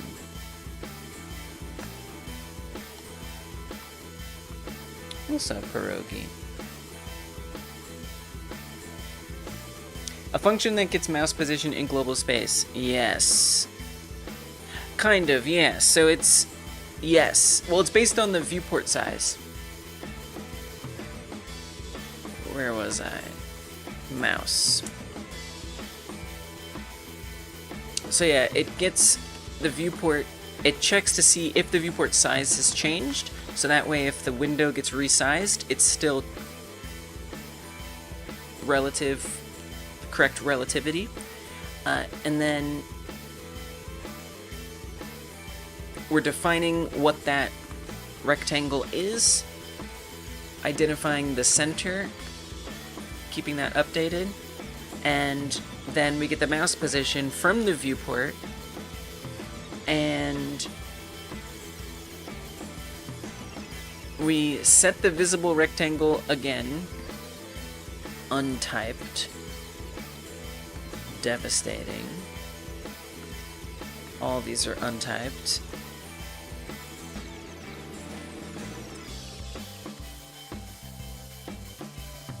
So much untyping. Okay.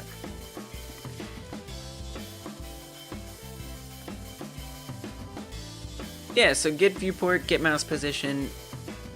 We set the visible rect position size again. And then we calculate the relative X position based on the rectangle X size. And we subtract that from the mouse position. And then same with Y is what I'm doing now. So that gives me something, but I do need to do this as well. So we're gonna actually create the same thing. So that's mouse offset variable, mouse pause. Can we not call this mouse offset? Can we call this, yeah, mouse offset X. So I want a mouse offset Y, and that's gonna take the relative Y and subtract it from the viewport center Y. I had to get some chatbot to help me out with this math. Normally, I would go message you for this math, pierogi. But I have decided that for math, I need to seek chatbot help. It's just easier for everybody. So we actually don't need to do this offset amount thing. Offset, mouse offset X. Okay. And then let's print that instead. And what I'm trying to determine now is if the mouse is above halfway. Okay, so then this would print mouse offset Y. So we've got a really, this turns into a really nice value between -1 and 1 with 0 at the center. This one does with the clamp and all that. So the max offset, min offset is just 1 and -1. So actually I should clamp that as well, now that I think about it. Let's actually clamp that too. I did some mouse stuff in my project. I remember conversions between coordinate systems being very, very complicated. Yeah, man, it's like, we're just gonna get some help. We're just gonna talk to the chatbot and it's gonna tell me, and we'll be good.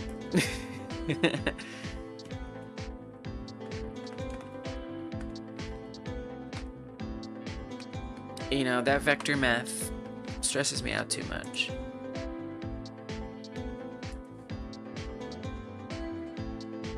I think I want to refactor all these. Let's call this offset amount Y.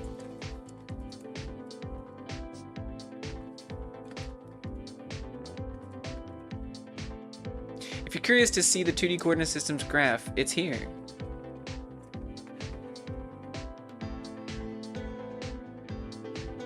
Absolutely mind-bending. And wait, what's the value of this? Why is this good?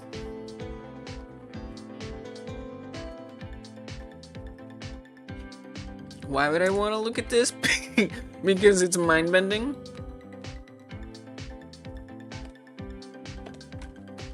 "2D coordinate systems and 2D transforms. Detailed overview of the available 2D coordinate systems and 2D transforms that are built in.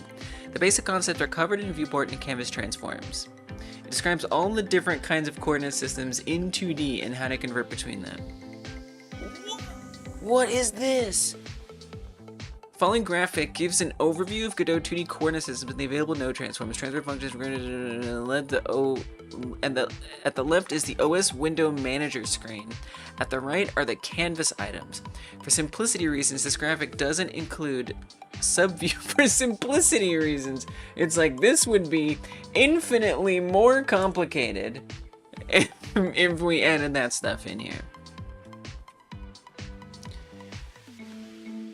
Yeah, this is friggin' ridiculous.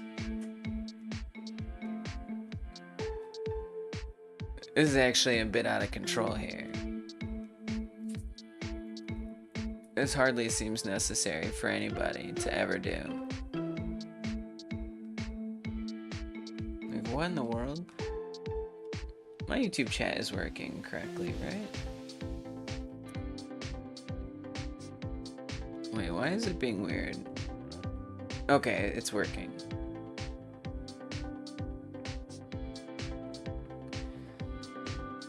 Chaos is good. I know of a couple methods. Looks like this one isn't actually converting the mouse to global. It's just using the screen space values to drive the character, if I'm reading it right. Yes. Look at this little cute Godot they put over here.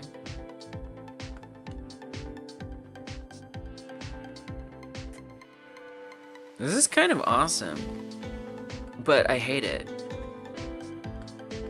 Thank you and no thank you. This one isn't actually converting the mouse to global. It's just using the screen space values to drive the character. Yeah. I mean, it is getting the mouse position, but yeah, based on the viewport. Yeah. I think what Recipire is saying is true. I think that's correct. It sounds correct. Okay, I'm gonna refactor these.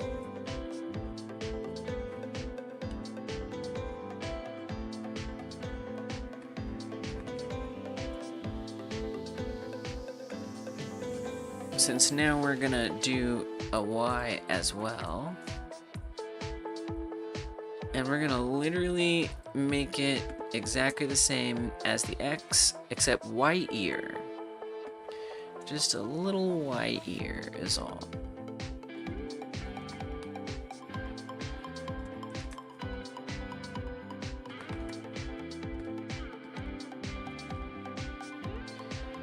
And then I do have to go change something over on the ground and make sure that it is fetching the newly named value.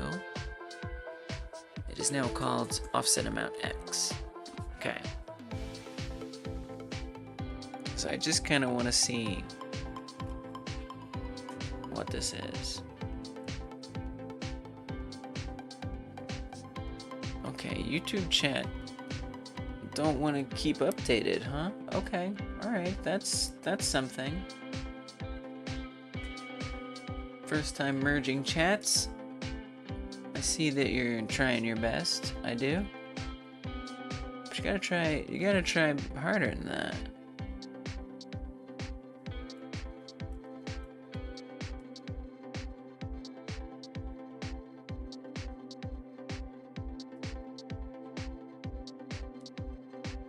Wow. Really? You're just not gonna show Precipire's message? Why does it always discriminate against you? I don't understand. Okay, Precipire, you said. That's really good then. It's like your screen is a joystick. Yes. And part of the reason why I want to do it that way is because I want it to work in mobile. So I want you to be able to touch the screen, move back and forth, and that work correctly. I still haven't tested it, but it should work. Okay. The chat merging is not merging.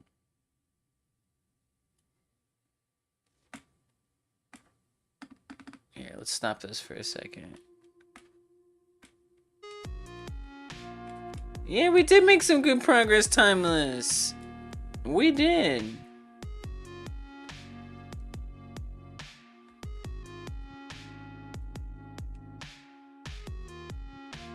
If only I could say the same about the chat app.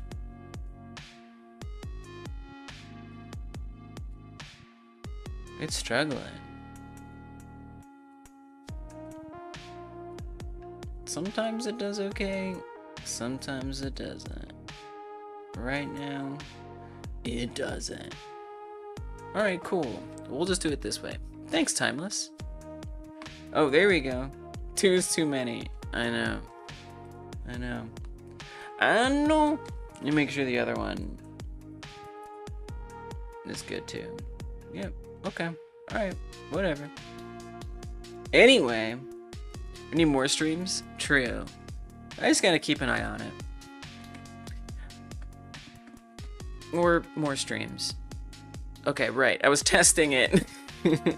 Yeah, so we've got obstacles that you bump into. I'm trying to get just like the fine-tuning of the controls so they feel good when you're moving left and right and stuff. Parappa suggested that if we go above a certain point, it stops the player, which I think would be nice. Okay, let me see the output here. Okay, very good. I can't say the Y is updating very frequently, but I think that that's probably fine. If we're close to the center, it's near 0. So I could just say, like, if it's above negative 0.13 or something, the player stops, right? Float plane, Kick, whatever else streams these days. I don't know if I'll stream on Kick. TikTok, maybe TikTok.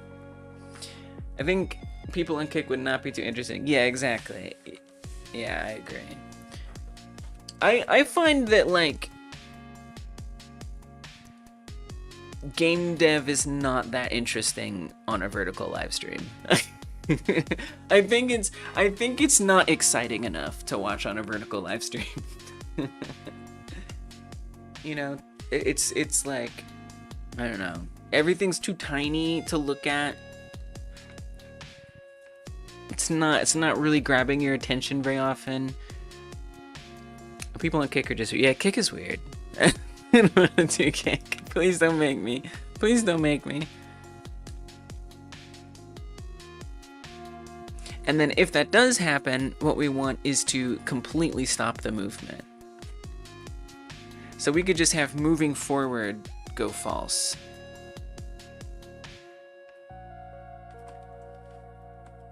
Is what we'll say.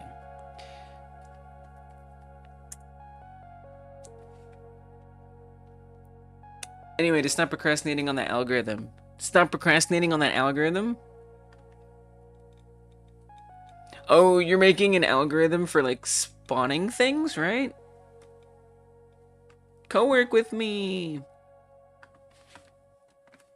If offset amount y is greater than magic number AF,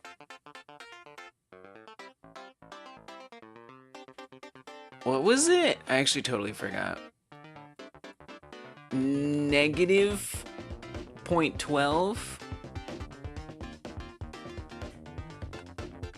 I think you probably want to say less than negative 0.12 would be my guess. I could be wrong.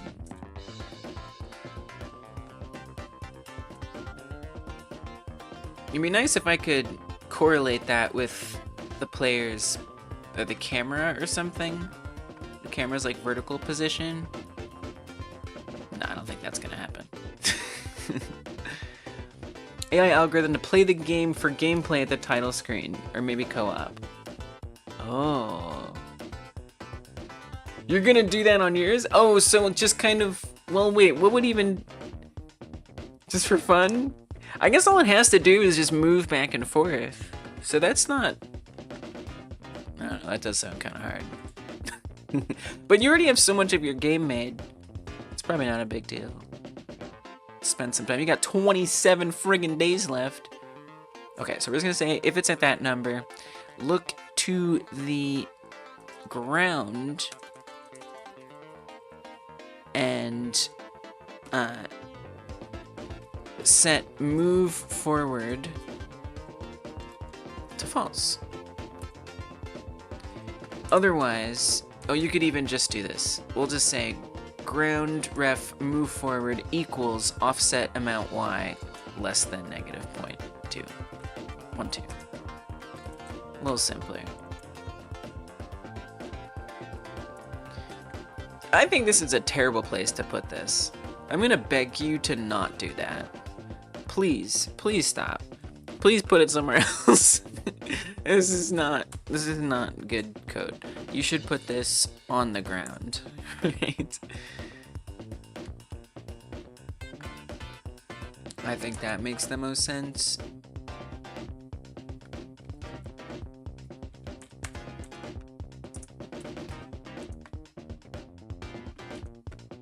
Oh, I spelt it wrong anyway. It's moving forward equals mouse canvas offset amount y that dot ref. Whoops. There we go. You don't have to say dot ref. Okay, let's see if this works. It might not. It might. I'm trying to see if we go above the player, will we stop moving? Just to get some more of that skiing feel. Okay, we have completely... Oh, I did the opposite. It works, but it's the opposite. We're gonna say... I don't even know. Great. Jesus. I don't know. Legendary, you forgot what you were doing? That's easy to do. That's so real. That's like so fair. Actually.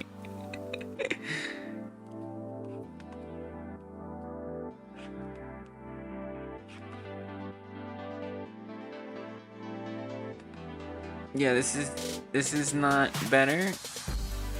I think you want to say, okay, hold on a second. Wait a minute. I need to look at the values again. I got confused. Please put the print statement back. Please, I'm begging you. Baby needs print. She's not ready. She's not ready for the big leagues. I think the last time you were saying stuff, you were installing Python. And then you were also doing a flashlight. I remember that.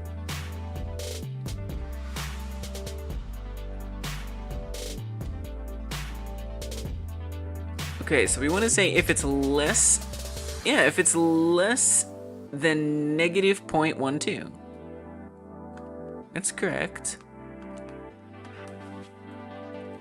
Here, just comment it out. I have a feeling we might need that again.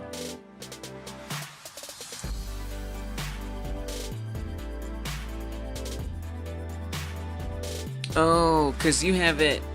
Here, do opposite. Do the opposite. If it's not less than... I don't care. If it works, it works. There we go. Nice. So now, if the cursor is above the player, we stop moving, except for left and right. And then if your mouse is below, you start moving. Now it doesn't happen very gradually, it's like incredibly sudden. So it might be nice if it kind of like lerped to a stop instead of just like, but no, this is kind of fun. There we go. Skiing. Now I do think one thing that's quite ridiculous is that we keep bouncing. Right? I think that's ridiculous when we run into things. I think it's ridiculous when we choose to stop it.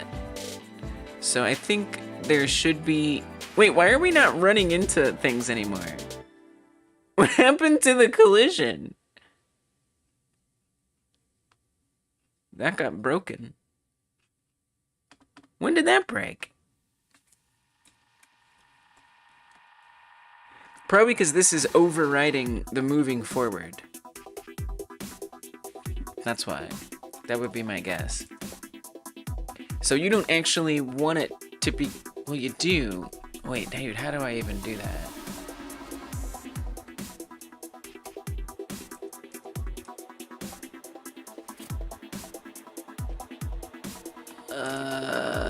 I guess that's only if you're already moving forward?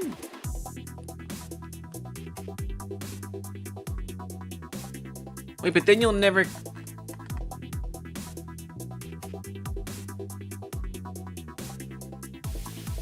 I think we're defeating the collision.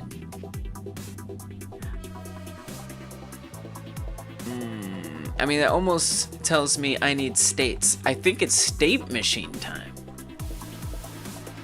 Right? Because I need like a state for... Like, why are you stopped? Are we stopped because we ran into something? Or are we stopped because we chose to stop?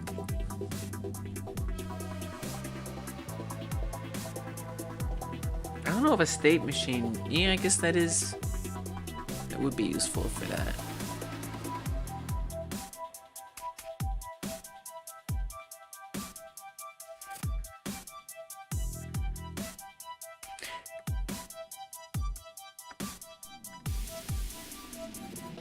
Pretty sure you need to set velocity instead of position if you want to not override collision.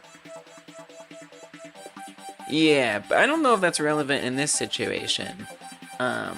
So it's not actually collision that's happening. It's all fake. None of it's real. The only like physics that's actually happening, that's true. But in this case, the only physics that's actually happening is the character bouncing up and down. And there's axis locking to make sure the character isn't actually moving forward or moving left and right. So the character is just bouncing up and down here. So there we got collision, but it's not real collision. What's happening is there's an area around the player, and that area is just detecting, am I overlapping with an object? And if I am, stop moving. Now, where is the movement, right? If the player isn't moving, what's moving? The ground is moving. The ground is just... And I used to have a debug camera, but I actually got rid of it. But here, let's see if I can get this to work. No, I can't. I don't know why that camera stopped working, that camera override.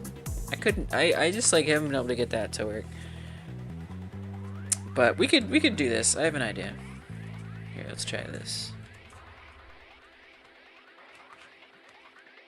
Let's just change the field of view. So what's it at? 12? Okay. So here I think you can see what's actually happening. Kind of, sort of. So the player is in the center, and the level is moving underneath the player. So the level is just like coming forward, and then a piece moves to the back. And it just like keeps... Actually, I think it moves to the front. It's like goes shoop boop, shoop boop, shoop boop. It's just like constantly doing that. So we're not actually moving anywhere. And so the physics collision is just bumping up into things. And so the way that the collision is happening is this moving forward variable is being set to true or false. And so when that variable is false, it stops moving. But I was also using that variable to say, oh, if my cursor is above a certain point, stop the character, right? But the problem with that now is that the character going is overriding this when we run into walls. So I think an enum or a state machine is what is gonna resolve that problem. But you're definitely right that in those situations where we are like actually doing real physics and collisions, yeah, that would... Position will phase it right through there. I have the whole algorithm in my head. You have algorithms in your head? That's amazing. That's like genius stuff. Algorithm in your head to make it avoid enemies and tidal forces. What is your game? What is your game? I want to see your game. You don't have to really show it to me. You're getting me hyped. Okay, so here's what's gonna happen. We're gonna make some states. We're gonna make the... Let's do it after speed and stuff. The Yeti is the tidal forces. Okay, alright. Is it surfing? Or are you're doing moons? That's cool. Tidal forces is a cool term.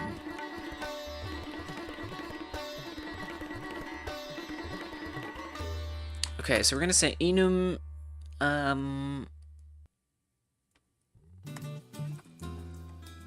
ground movements.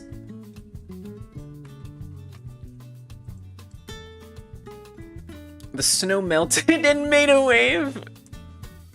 That is very creative. I love that. Like global warming, climate change just like came and just melted the mountain while someone was on it. Ground movements, we have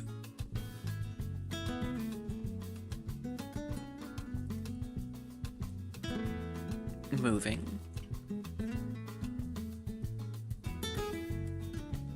collided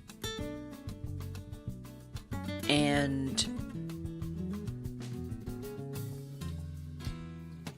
like stopped? That's kind of confusing.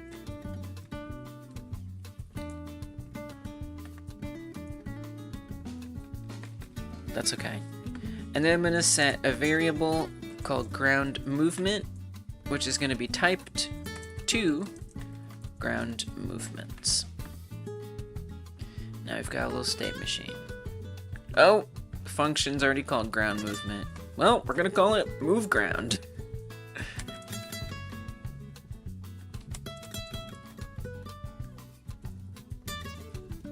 Okay. And then instead of doing if moving forward,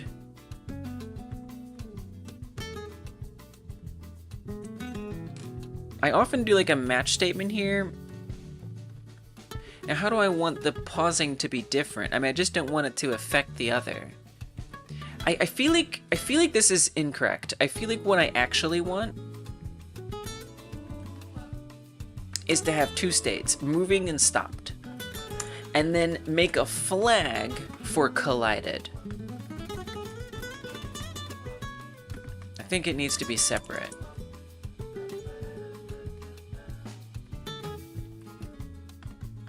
And we don't want to be collided by default. So we actually swap between those two things. So I could say match ground movement. If ground movement is ground movements moving, then do all this stuff.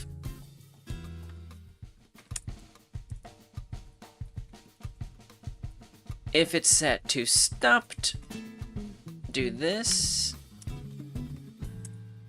If it's set to something completely different, dear God, help us all. How could this have happened? Welcome back, Kai Guy. A supervillain gained control of the sun and moon to melt ice and control tides. That's awesome. Yes, imagination. Are you guys gonna collaborate? Because that is compelling. They must be stopped. We can't let this happen. Control the sun and the moon. That's like super cool. Have I ever seen a hero like that or a villain like that? Where they just control the like major celestial bodies around Earth? SkiFree Sun and Moon Edition.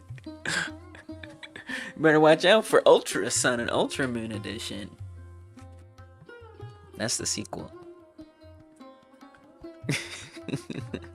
Dude, that'd be so cool. Like, you could have like a sun and a moon like swapping places. I can like see it now. Y'all, we're cooking. Y'all are cooking.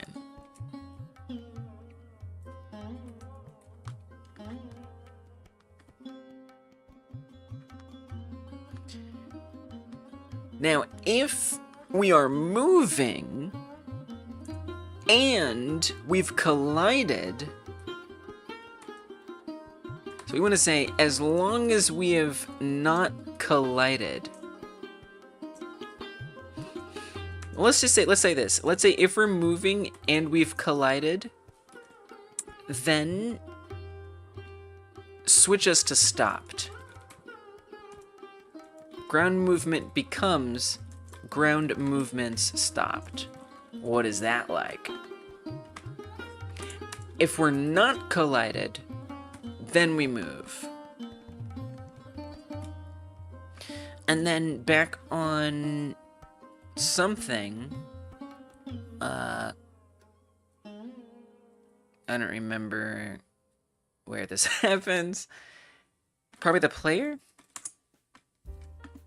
Yes, so instead of moving forward, we're changing this to collided, and we actually want it to be true this time, and then it becomes false. Okay, let's see where we're at. The AI barely works. It teleports all over the screen. It doesn't even avoid enemies. is cheating. And not even well. If you're gonna cheat, cheat well. Okay, so that is not working good because nothing gets us moving again after the collision, apparently. Right. Right. Well, if it's exited, we could also say that the ref, I don't know if this makes the most sense, but I could say that ground movement becomes ground movements. There might be like a simpler way to do this. So it just gets us moving. Collider goes to false and it gets us moving. But I did also forget to put the something back in there. This.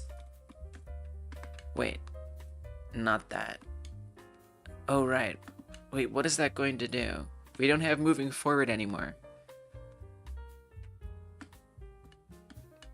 So how does that even work? I mean, I hate to say it, but I feel like this is gonna be a lot simpler if I set it up over here. Because all we want to do is just, it's basically collided. It's basically treating it just like it's collided.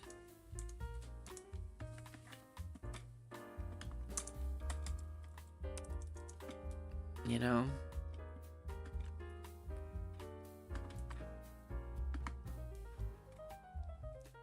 I feel like this isn't good because you kind of want like a separate sound effect. Well, you'd put this here. All right, we're gonna roll with it. I need to start thinking about sound effects. The longer it takes, the longer I spend not thinking about them, the harder it is to wedge them in later, I find. All right, if the offset amount is that,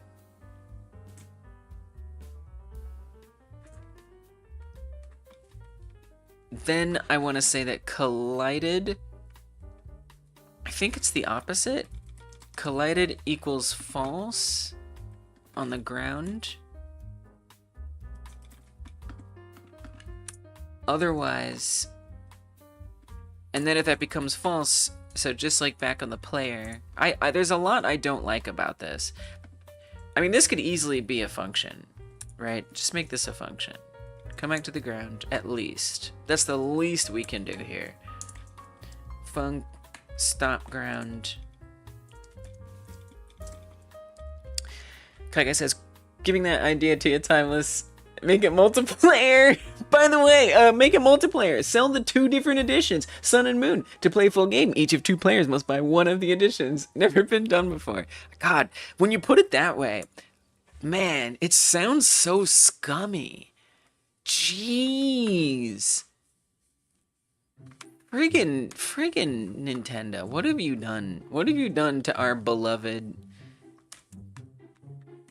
games? I guess they were never ours. Jesus. This is a little confusing because move ground doesn't move the ground, but stop ground does.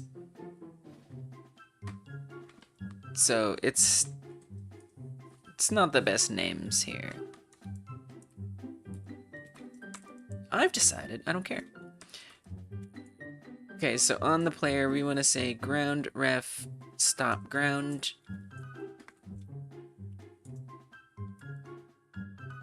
Wait, this is not stop, this is start.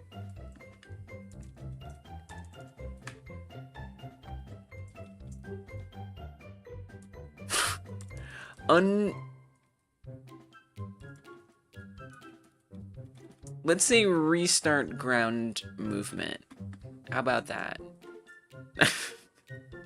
My little brain, how long have we been going? 10 hours? My poor little brain. Restart ground movement. Okay, and then back on the mouse. There's still things to do, you know? What's up, Emoji Drone? SkiFree goated game. I know, right? I know. I'm saying. Welcome. We're doing a game jam where we make games like other games. And we do this every other month. And in this particular case, we're doing SkiFree. We've done 3 other such game jams. Let me set this to ref.restart ground movement, right?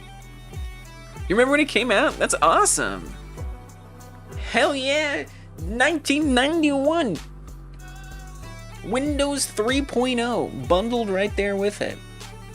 It's kind of an interesting story. Like, it seems like the game was just made because, like, the person just wanted to just, like, practice coding, the person who made it. And then, like, some higher up at Microsoft was just like, we can use that. Add a couple things, we can use that. We're gonna put it in the operating system.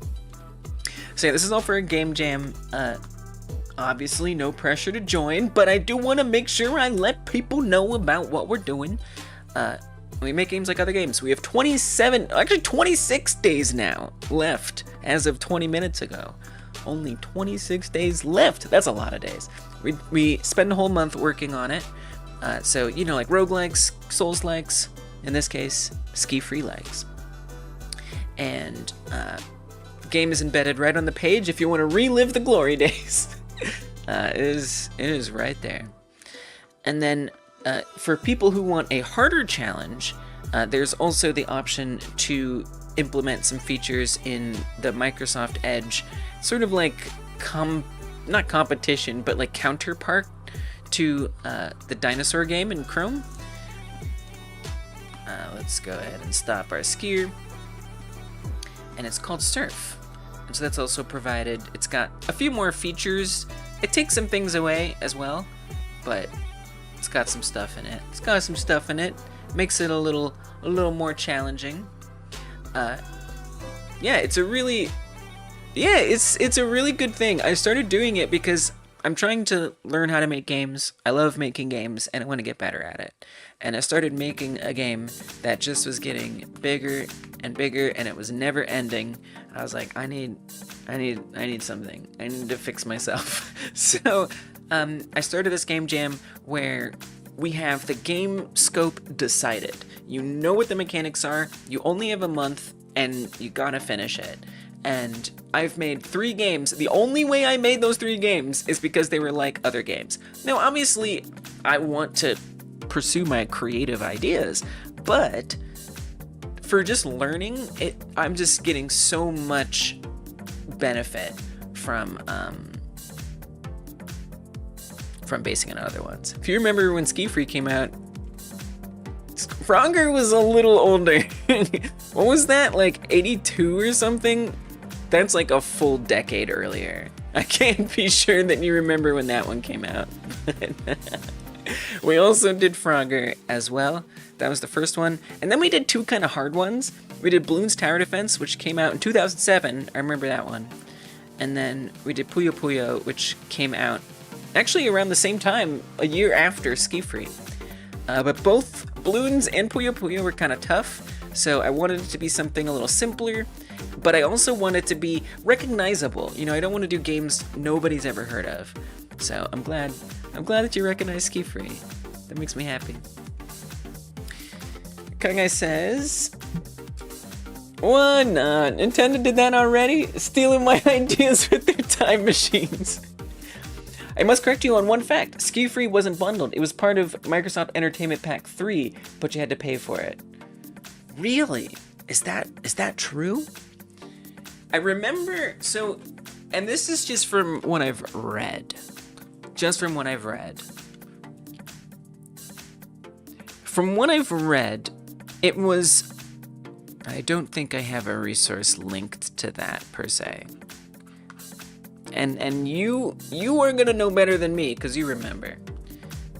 But what I thought happened is that it was bundled with Windows 3.0, Entertainment Pack 3, and it was just there. It was just ready to go. You could use it. But then after that, in 3.1, in Windows 95, and others, maybe, it became an add-on. And I thought it was still free and you didn't have to pay for it, but that it was still an extra thing. I didn't know that it was always there, or not there.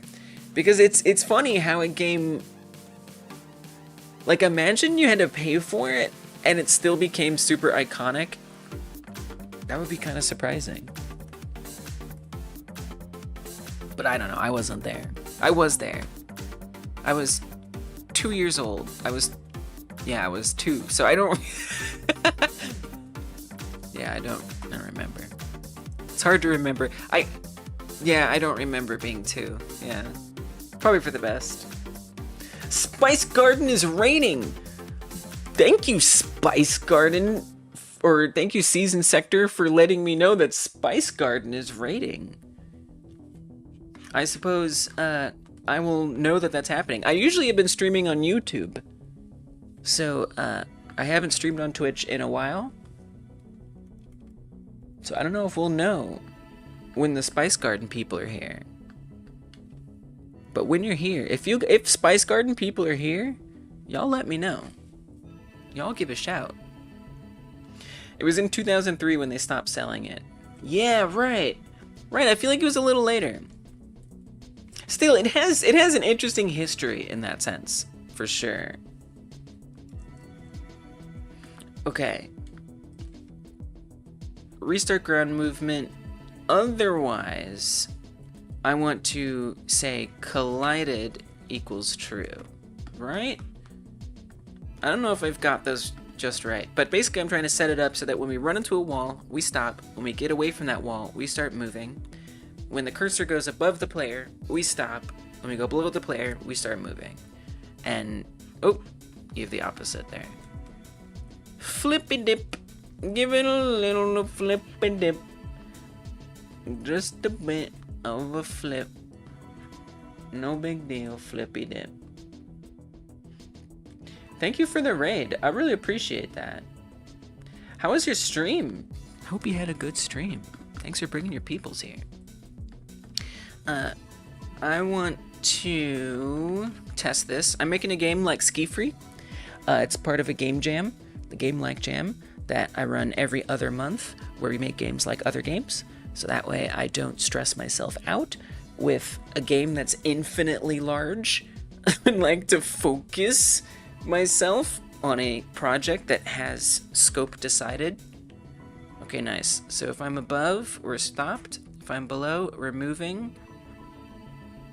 Oh no, but we're careening through the block.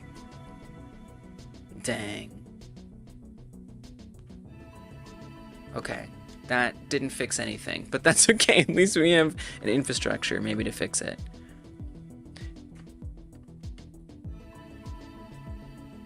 So it's going to be constantly restarting the ground movement, which will push us into moving, which I don't want. Okay, so maybe I do actually want to have 3 different states.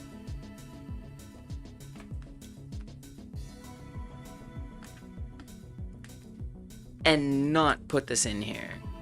I wasn't sure, but now I'm thinking that that is what I need to do. Okay, pull this in. Let's make a new state. Ground movements. And again, this is not true collision here. We're just sort of guessing. Or making it up. Faking it. Collided. I don't know why I said guessing. Collided. Collided. When that happens, I mean, technically I just want it to do this.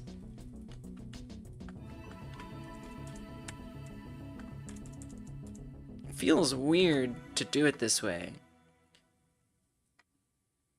But it might make everything easier. But you're still gonna be pushing it to moving. The problem is that these 2 different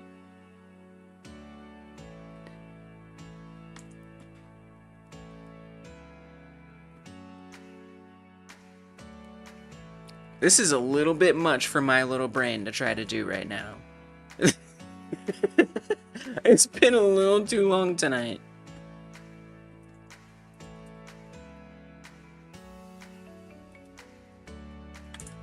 On the player script, when the player enters an obstacle, at this point, collided is true. So we could say something like ground movement gets set to ground movements or ground movements. In this case, collided. When it exits, I would want to say, now we're moving again. So this needs to override, or this, the exited, needs other way around. The mouse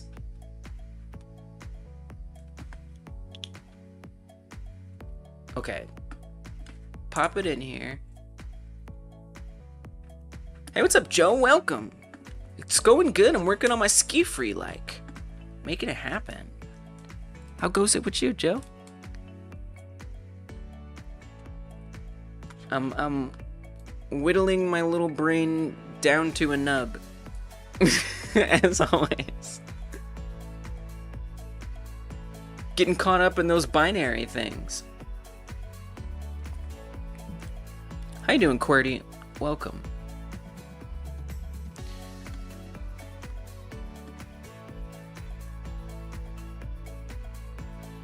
Ground ref movement, yes. So in this case, it wouldn't be collided. There's kind of no point in doing these differently.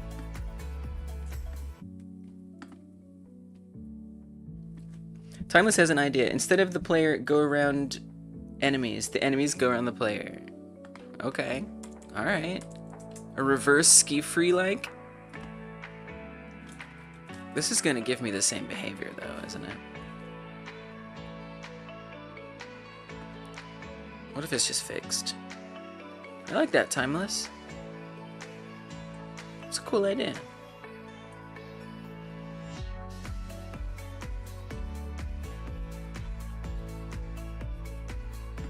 Okay.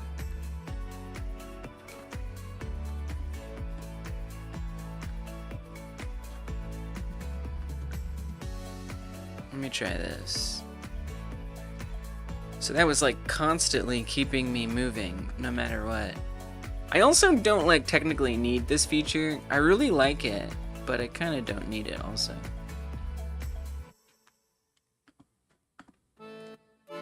Wait. If I comment all this out, go to the player, when it enters, it gets set to collided, otherwise it's moving. Come back to the ground, match movement, collided. That should keep us from moving on the Z-axis. Looks like I'm gonna need to start showing myself what these messages are, huh? What you're trying to do is too complicated, don't worry. No, it's just like, it's me getting confused by like binary things again. I'll show you. Which happens the tireder I get.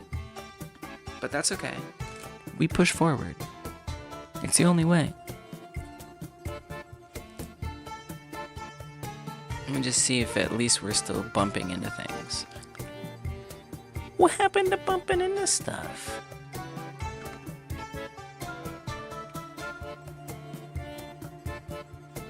This is actually a bit mystifying.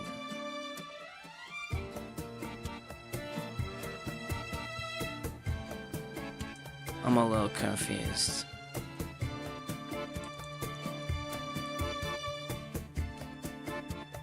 Why would this make no stopping happen? Like, that's weird, right?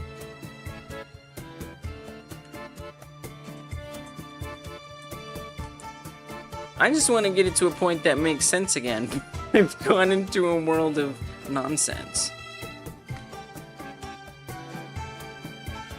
I really need to see what state it's currently in. So I might add a debug for that. But basically, here, let me explain what it is. Basically, we have a little character. Here they are. And there are obstacles that will get in the character's way, right? Like, let's say, a wall. Yay, I'm so glad, Qwerty. Thanks for coming through. I appreciate you for that. Yeah, if you ever want to know what a song is, let me know. Okay, so it runs into walls. But then the extra thing that we're adding in, if you run into, okay, and let me explain how this works too. So the player isn't actually moving, the ground is moving. And if an area on the player detects an obstacle, then the ground is going to stop moving. You can still move the ground left and right, but you can't move vertically anymore. Okay, so that usually works totally fine, although I somehow broke it.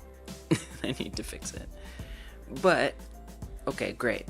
So then we had this idea that what if the mouse is above the player, that's the mouse, and that's it above the player, then that also stops the player movement, even if an obstacle isn't present.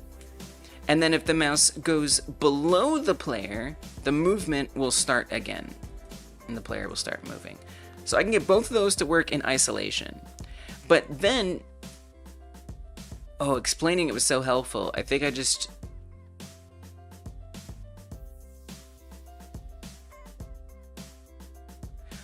might have thought of it. Like, it needs to only happen one time, right? So anyway, so when the mouse was above or below the player, and then we hit an obstacle, the player would just barrel right through it. Because the way that I was doing that was I was setting a variable that was saying, can move forward, can't move forward. If you can't move forward, stop us. If the cursor is above the player, you can't move forward. If an obstacle is in front of a player, you can't move forward. But then if the cursor was below the player and you hit an obstacle, you barrel right through it. But I think that does kind of make me realize, thanks for being a rubber duck. I gotta give you a rubber duck credit for that one. I think I just realized how to fix it. What I need to do is make sure it's not constantly setting it to true. Saying that now you can keep moving constantly, right? Like, we only want it to happen real quick.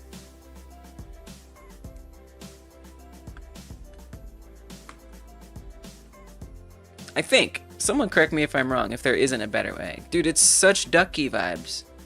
It's absolute rubber duck. You could call that debug, but it's much more fun to say rubber duck, which is like a coding thing. I'm still open to other ideas about explaining your code to a rubber duck. You guys know what I'm talking about? It's like a thing. I feel like we need a rubber duck emote. I think that would be nice. Rubber duck debugging, or rubber ducking, a method of debugging code by articulating a problem in spoken or written natural language. And the idea is you'd have like a rubber duck next to your computer screen and you'd explain your code to it. But let's be real. Y'all are my rubber ducks. Y'all are my rubber ducks. Kaka says, I don't claim to understand completely, but you set ground movement moving, then later try to match different states with ground movement, meaning it's always moving, no other. I mean, ideally, it does do something different. So it's supposed to either be moving, stopped, or collided. You have one of those wind-up chicks, it's yellow and duck-shaped, and so cute so it counts. Yes, put it on your desk! It's perfect! That's exactly what you should do. Okay. I'm actually going to put this code back.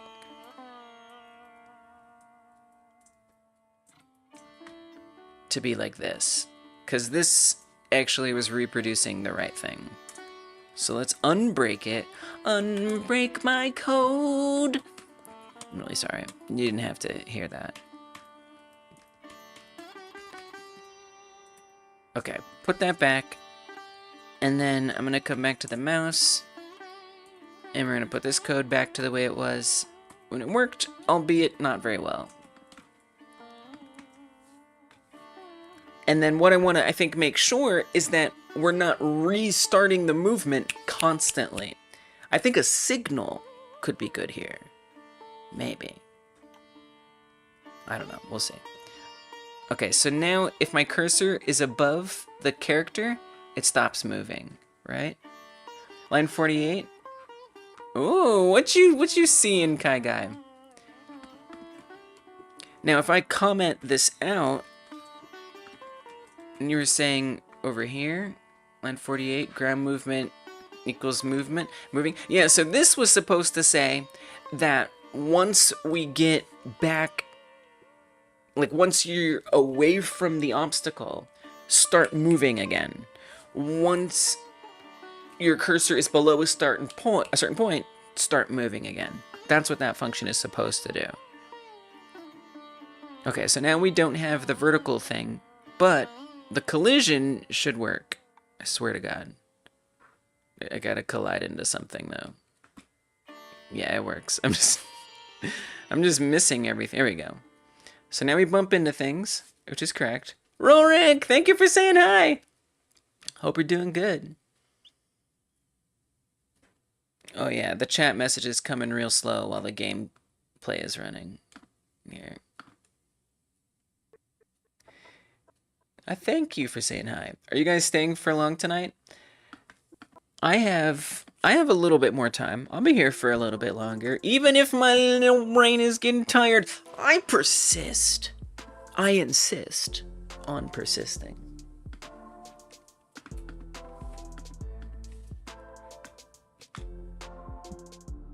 Corey hopes out. So yeah, I stream twice a week. I do a public stream on Fridays. Sometimes I do extra ones, especially once we get into the crunchy times. That is to say, we're in more of a crunch-like state as the jam gets closer to the end. But the schedule... Thank you, Joe! Discord. Godot has built-in ragdoll features, apparently. So this is what I'm planning to stream currently. And these are the public streams. So this is what I'm going to work on the game. This is on the jam page. You can co-work with me, working on whatever you're working on. It doesn't have to be this jam, obviously. But I also do an extra stream on Mondays. But that stream is only for members of the YouTube channel. So if you're interested in that, there's a join button on the YouTube channel. Find the YouTube link. It's around if you're on Twitch. And no pressure, but I do a whole other 8 to 12 hour stream where I mostly work on art assets. So like Blender and stuff while I'm doing the jam. So you don't miss any like progress of the game being built. And it's kind of like a quieter space where I can just like art out.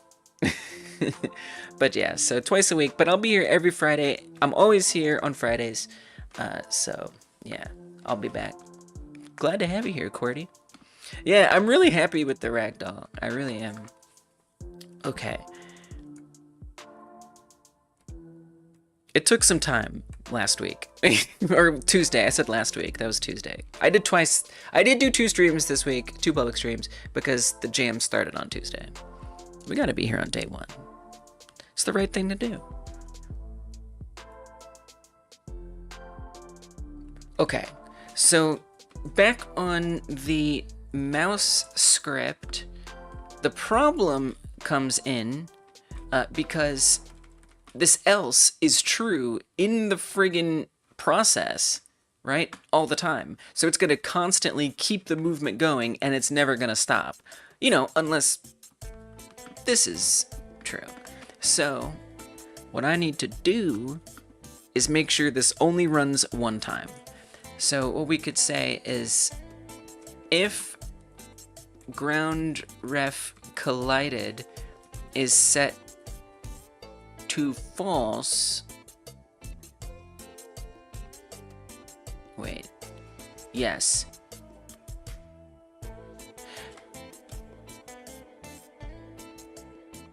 But then it's still gonna do it. I almost think I should have like another flag over here.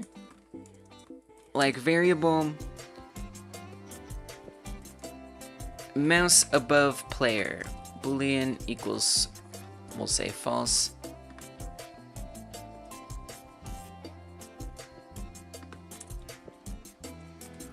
Mouse above player becomes true.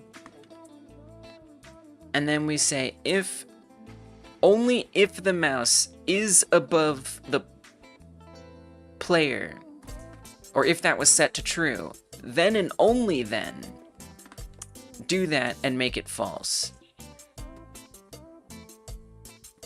That way, in theory, this should run one time instead of constantly blocking. I do kind of wonder if there isn't some way to cheat through obstacles, so that's not good. So if you run into an obstacle, you could probably push your way through it. So that's... Okay, we run into an obstacle. That's good. But now if I go up top and I come down, I can burst through obstacles. So we would need to then check, are we run into an obstacle? Right. Okay. So I actually would want like another flag here. It's really funny. I mean, there's actually something kind of interesting about that. Like you can just like smash through things, almost like an intended mechanic, strangely enough. And teleporter power, bamf! Like maybe you can just like destroy things. That's kind of satisfying. Because like I want this to ultimately play well on like mobile, so that seems kind of fun, like just like doing that. But I don't know. It's not really intended, and even if I would want to keep that, I don't know. I don't know how I feel about it, but it's certainly something to think about. I think instead what I'd rather do is not that. So I would want to know, I don't actually want to say collided true. I think what I want to say is stopped true, right? Coming to the ground. Oh. Wait a minute. I don't need any of this. I don't need any of this. I just realized we could just make a variable for stopped, a separate variable.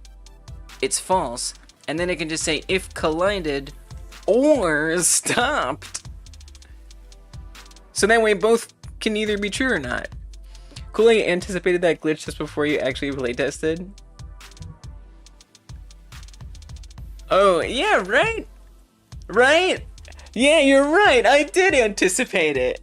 I did anticipate that we could teleport through. Thanks, Sky Guy. Okay, I'm gonna give you moral support credit for that. Cause you reminded, cause sometimes I feel like, oh, that's not a good idea. That was wrong. I did a bad job. But like, wait, there was still something there I should be proud of. Okay, moral support.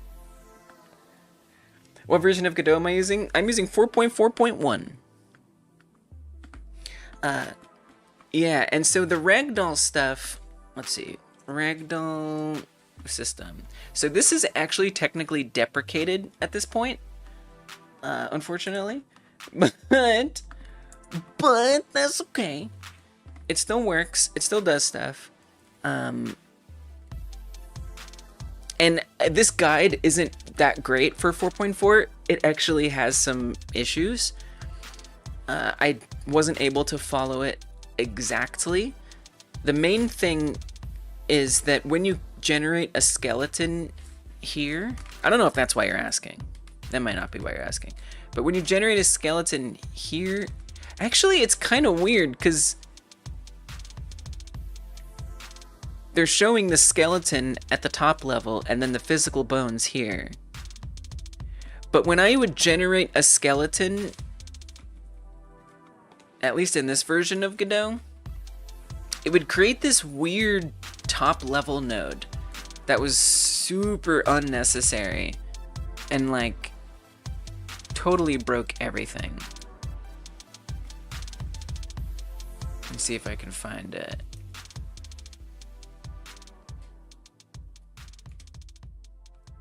I guess I got rid of it everywhere because it was just so offensive.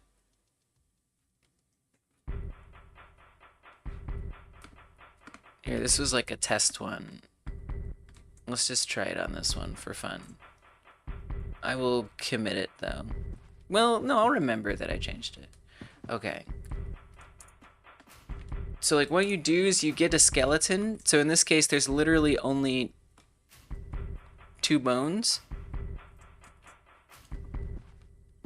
And you hit this create physical skeleton button. And it creates this top level node called Physical Bone Simulator 3D. And this is apparently dookie. It's not necessary, it's not good, don't need it. At least at this time, it doesn't seem to help at all. And you'll notice it didn't actually create a physical bone for every bone. I had a bone on top and a bone on bottom. There's 2 bones here. They're hard to see, but there's 2 bones. So then what I had to do, first of all, I have to drag this outside of there and delete this. And then I gotta duplicate that bone. And so whatever, call it something different.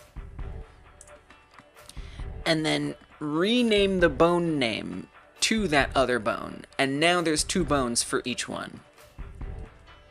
And then from here, I add like the mesh for each bone in there. So like a mesh on top and a mesh on bottom, you know, whatever.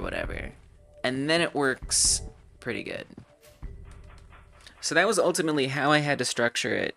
And that was not, these instructions were not part of this documentation page. And I didn't even realize until later that we had to do other stuff. Oh, and then the other thing to keep in mind is you have to start the physical bone simulation. So you point at the skeleton and run physical bone start simulation. And then that's what allows the ragdoll to happen. So you could like have it be stopped until like, you know, a character gets shot if it's like a first person shooter. And then when they get killed, then they collapse down to the ground or whatever. So yeah, it was a little confusing to figure all that out, but we got there. And so I have a very, very simple character right now. And I want to make it more complex. I'll work on that on Monday in the YouTube member stream.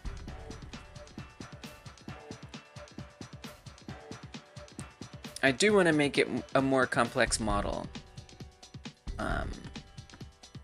But it'll just take a little bit of time. Alright, you don't have to take that long. Make me nervous. Okay. So, what were we doing? Flags. Did I see all the flags set up correct? I don't think I did.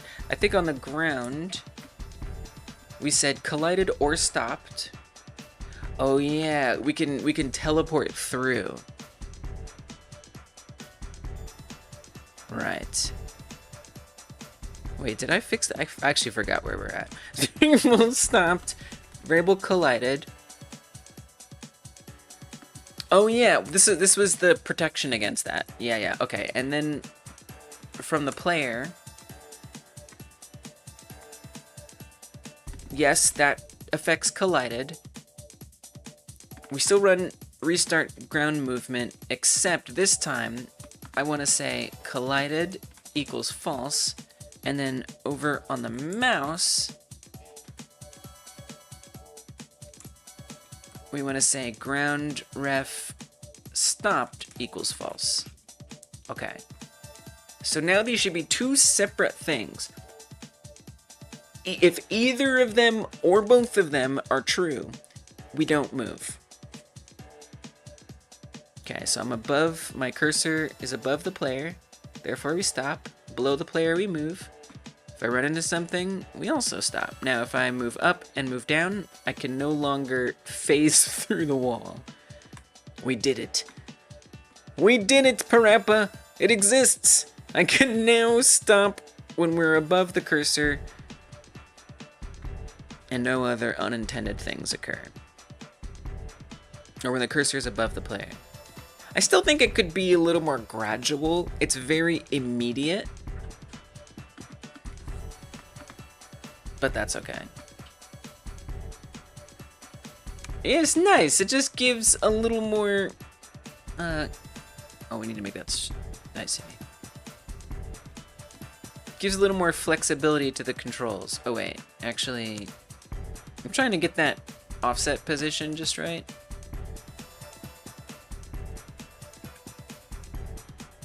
Whoa, where'd the runtime go? Oh, it's embedded. Because the player isn't directly in the center, so I just want to make sure that that feels kind of good.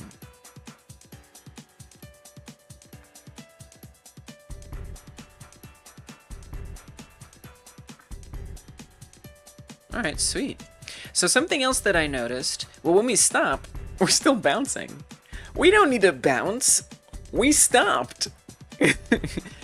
The bouncing is supposed to be simulating that we're falling down a mountain, right? And so you can kind of see that blue square rectangle on the ground. That's like the bounce pad, if you will. And so that's not really there. That's just debug shape showing. So I would just basically want to deactivate that and tell it not to do that if we're in either stopped or collided states, or those flags are true.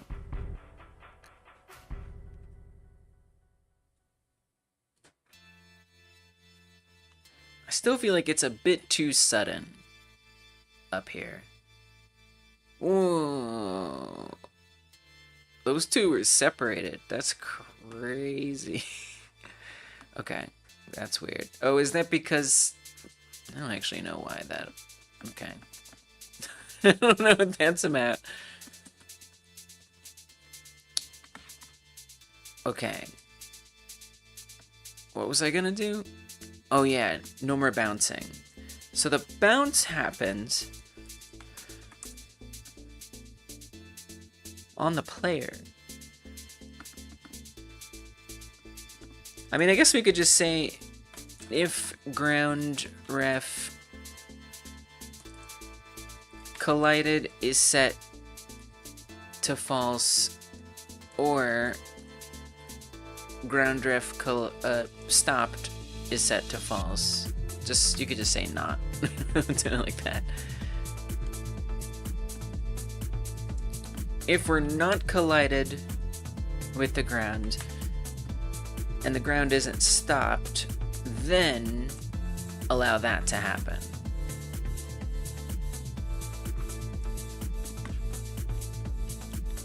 Right?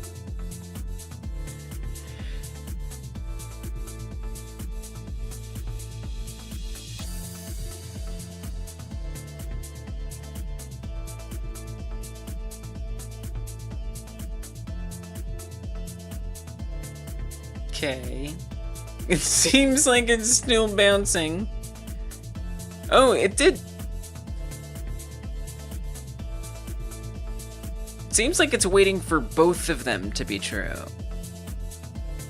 Or both of them to be false. Wait, you want them to be true, not false. I did the opposite. No, wait, you said not. Wait. Right. No, it's if either of these are true. I'm sorry. See, it's the binary stuff. Dude, I get so confused with binary stuff. Binary stuff breaks my brain. Okay. But it's still not quite right. Let me try restarting it.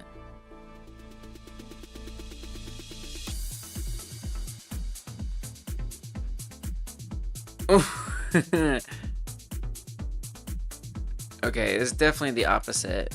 Because when I'm not moving, it's bouncing. What happens when I run into something?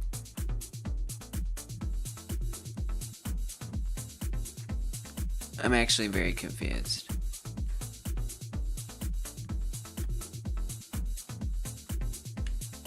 Does this OR not work the same here?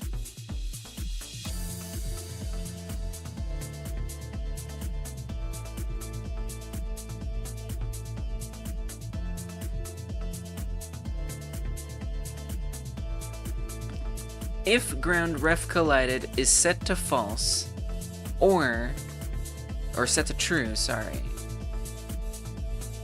No, false. God, that's so confusing. If either of these, oh, we want to say they're both set to false. I see. These logic gates confuse me. This makes more sense. Okay, so if the ground is not set to collided, and if the ground is not set to stopped, both of those have to be true in order for the bounce to happen. So if either of those are false, then no bounce.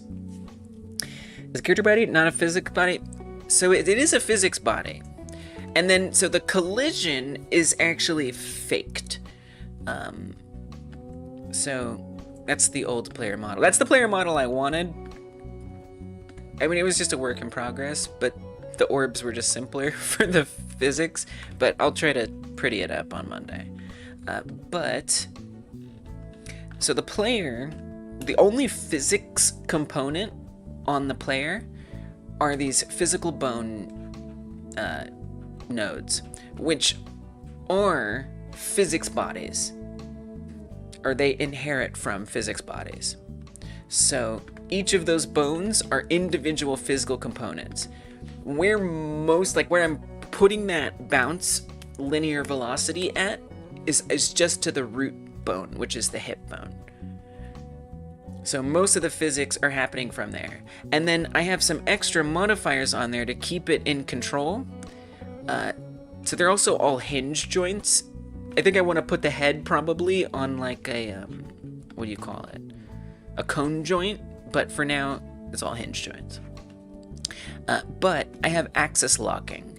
So it doesn't move on the x-axis, so the player, no matter what physics are being applied to it, the player is not going to move left and right, and then on the z-axis as well, so the player is not going to move forward and backwards. The player is, all these bones are only going to move up and down.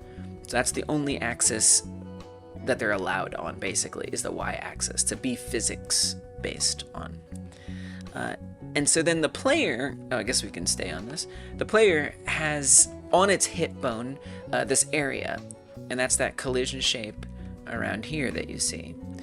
And that is just looking for obstacles. If that area sees an obstacle, then the movement of the level stops. Because the level is what's moving. The player is not moving. The player is completely stationary. It's only the level that's moving.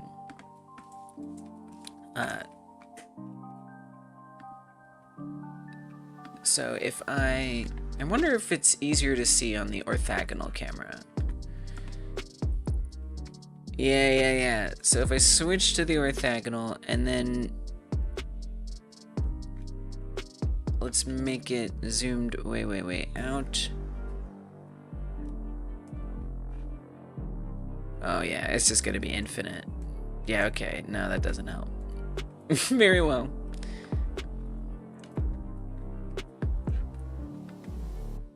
Switch to this camera, and then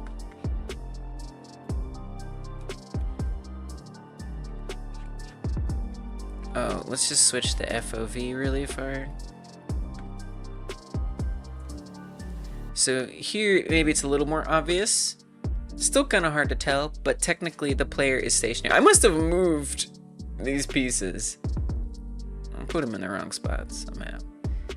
But yeah, the player is stationary and the level is moving underneath it. And then it moves to the left and the right. I don't know why those are separating from each other. quite strange. It seems to only happen in the middle lane. When did that bug appear?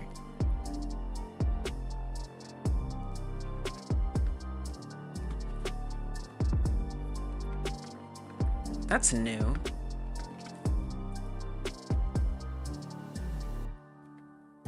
Well, I have to figure this out, of course. So the ground pieces recycle themselves. I didn't change any of this code, though. Did I change the size of these? 150 by 150.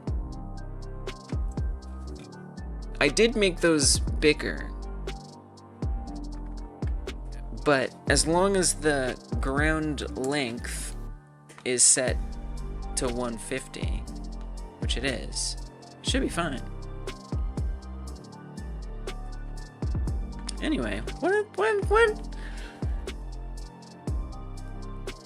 did that split start happening? Hey, Donnie, yes, I'm streaming on Twitch. I had to. I decided it was time. It was time to stream on Twitch. We're still on YouTube now.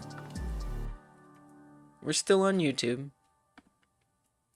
But we're also on Twitch. Oops. I gotta set the FOV manually. I gotta be more careful messing with that FOV, I tell you what.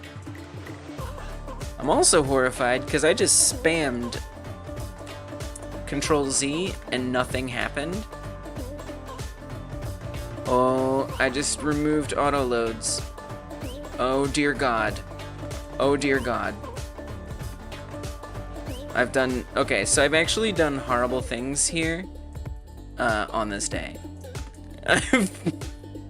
I've made terrible mistakes. I mean, at least I can see what happened. We just murdered the auto loads. Not the worst thing that could have happened. Not the worst things. Not the best, but not the worst. I have added some new tracks, Joe.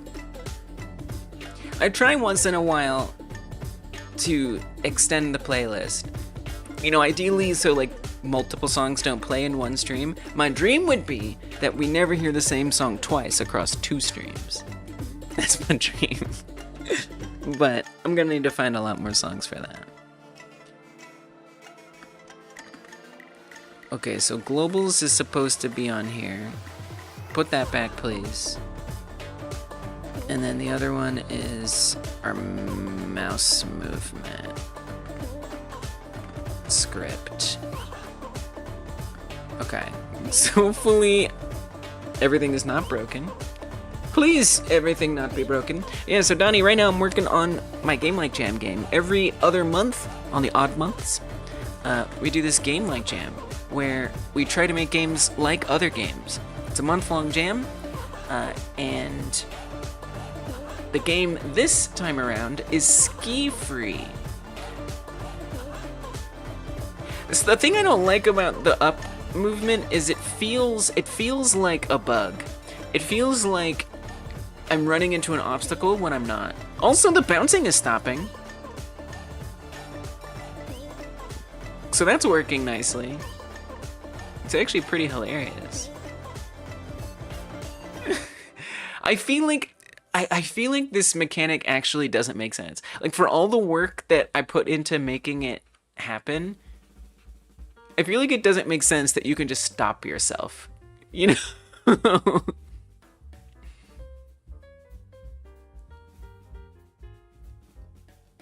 So yeah, for all that work, I think I actually don't want it.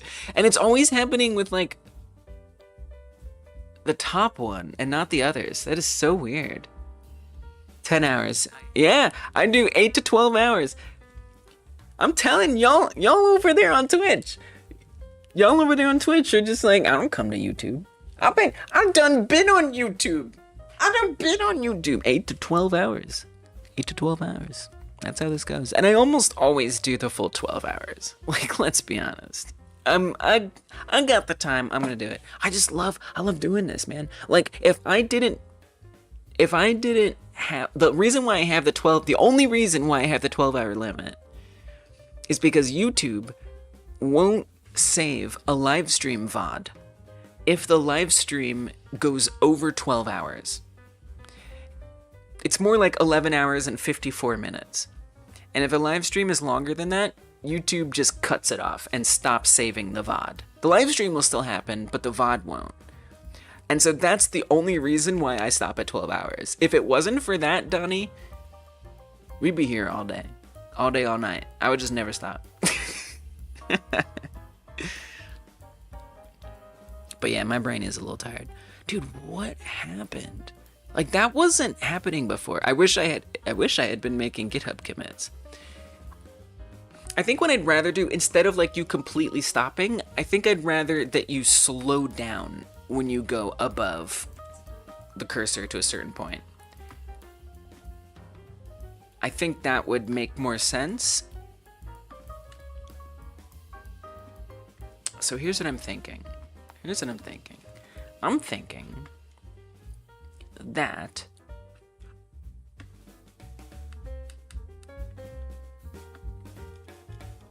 instead of saying collided or stopped,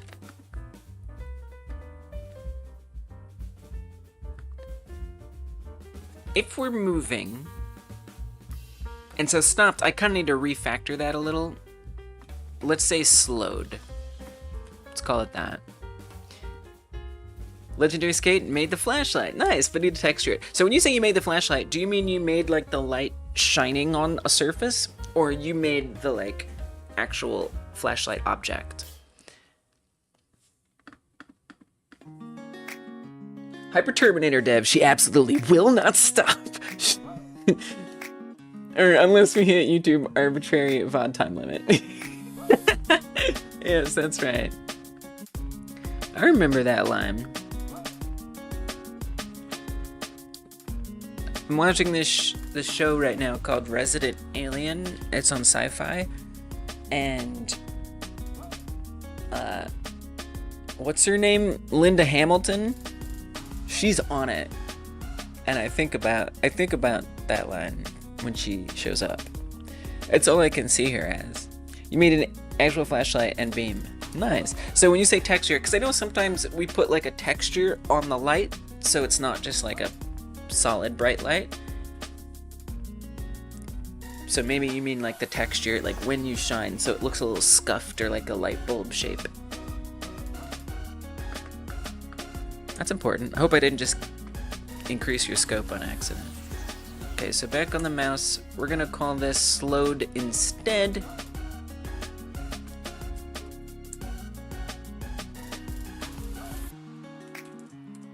Slowed becomes true. Slow becomes false. We kind of don't need some of this stuff anymore, but that's okay. We could, anyway. I think actually a state machine would make some good sense here. Maybe if I use my metallic arms. Yes, that's right. Because you're a member on YouTube, I will give you permission to invoke the metallic arms, which currently only work on one side. I hope they're on the right side of the screen right now. They're not, they're on the wrong side of the screen. Okay, wait, let me fix it. Let me fix it. We can do hard things. Okay, let's see where they're at. Here we go. Here we go. Metallic arms. My friends call me Lees.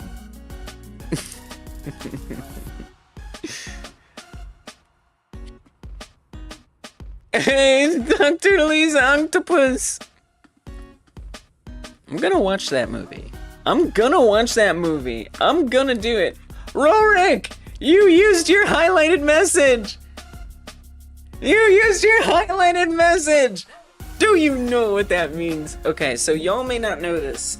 Y'all on Twitch may not know this. But for those who do donos, any kind of dono of any type, become a member, gift a membership. This is on YouTube, the membership stuff. Or use their monthly highlighted message on YouTube. I will sing you a song. It is not going to be good. You only used it for the arms. No, you didn't. No, you didn't. This is how it goes. If you use that, I will be forced. I will have no choice but to sing you a song. I am not good, but I will do it because my appreciation is very big. Can I sing to this song?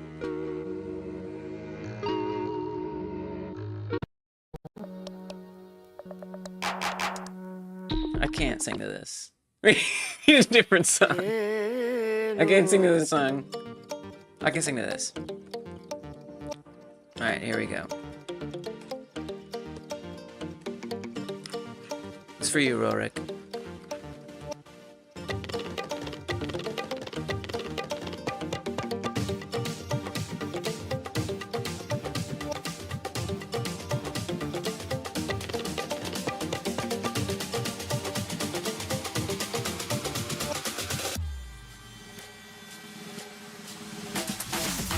Rorik! Wait, I'm on a sync.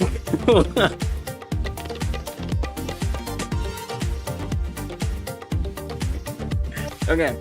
Rorik, I think you're fantastic. Rorik, you're fantastic. Rorik, you're fantastic. I can't sing in time because my CPU is so high. My CPU is so high. I think I gotta stop the music, otherwise I'm not gonna sing in time. So now we're just doing a cappella.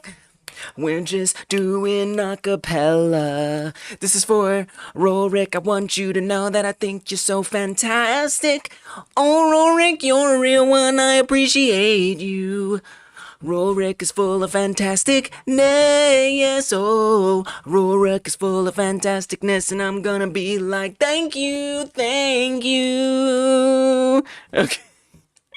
Alright, there we go. That's the member song that I have for you. I apologize. I do apologize for not keeping the music up. But, look, normally I'm not multi-streaming, okay? Normally I'm not multi-streaming. And because I started multi-streaming, my CPU usage is... It's different, okay? Everything is different.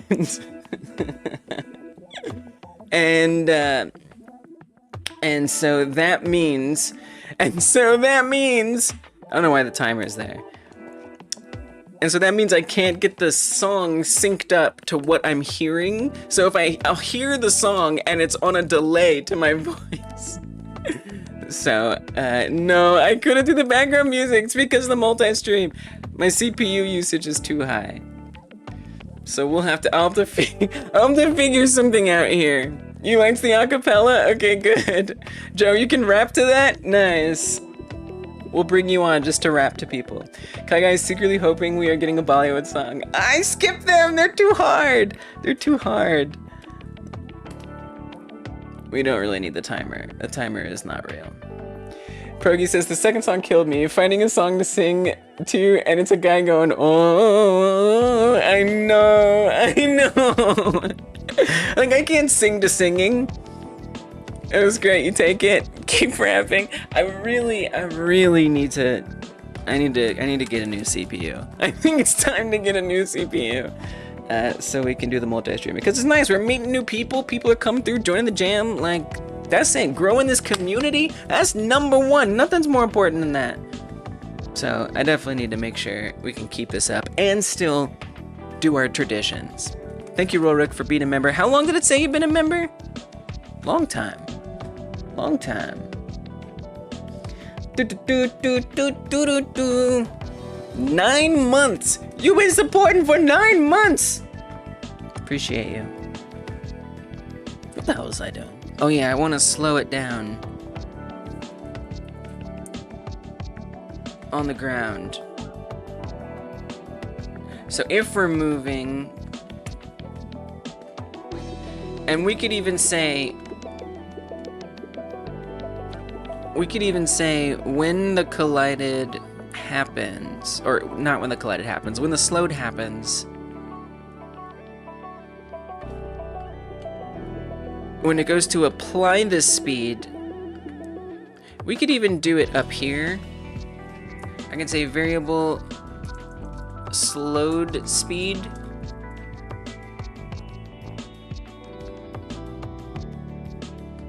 But we only want that if we're slowed. We could just say, I wonder if we could just say,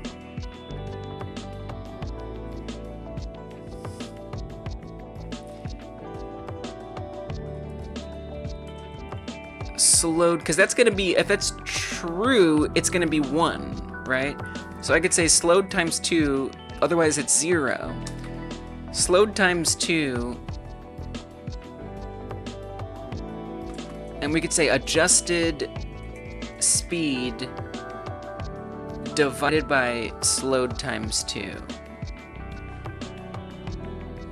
Oh, I thought you could turn, can I like floatify a Boolean? Will it let me do that?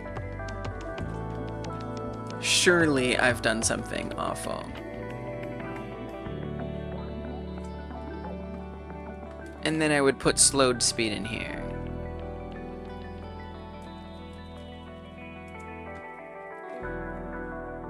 This seems somehow like a mistake, right?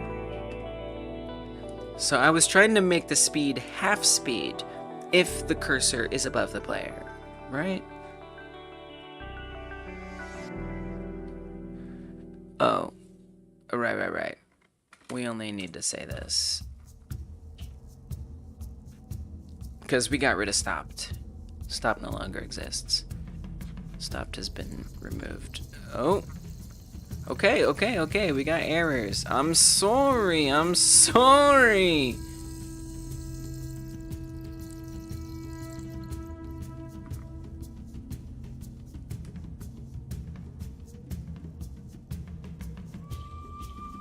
What?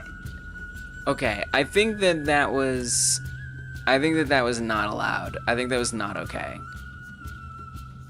Okay, we're gonna say this. Variable slowed speed. Create variable slowed speed, call it a float, and then say if slowed. I'm sure there's an easier way to do this, but I don't care. If slowed speed equals 2. Otherwise, slowed speed, you don't even have to do anything. Just make it like 0. There's gotta be an easier way to do this. Oh, but dude, you can't divide by 0. You gotta make it 1. That's funny. That's silly. Now that is very silly. Okay. I was dividing by 0. You can't do that. You can't do that. There's a lot of things in this world we can do, and I believe in you to do it, but you cannot divide by 0. Okay, so I'm noticing that we're just not moving at all. So that was definitely incorrect.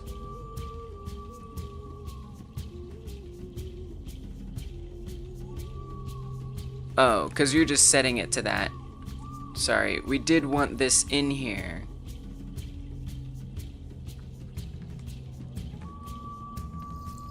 So what I want to say is that this is the...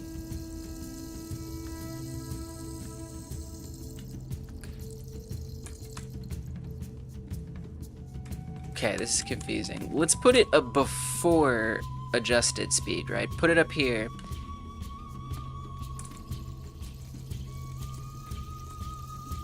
This is kind of confusing.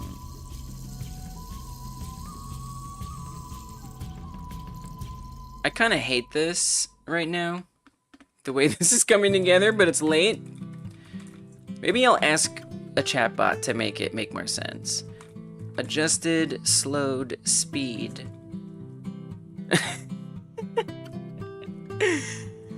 Oh man.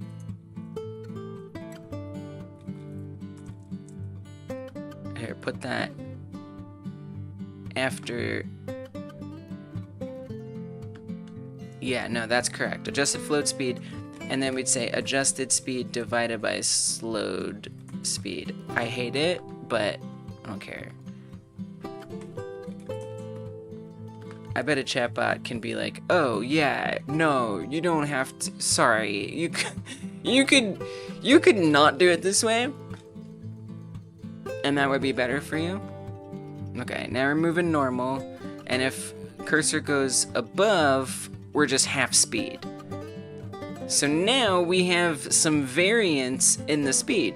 And so we're not completely stopping anymore. We're just moving more slowly. I feel like this just feels more correct, as opposed to just being a full stop. I think this feels a lot better. Are we still getting the split? Okay, it is still splitting. And I can't say I understand why. The split is really confusing to me. And it's always... It's never both of them. You can actually see it's like one piece is getting moved over to the right. It's like drifting to the right. I feel like it's like a certain one. Okay, let me try something. Let me tell this one to be a different material.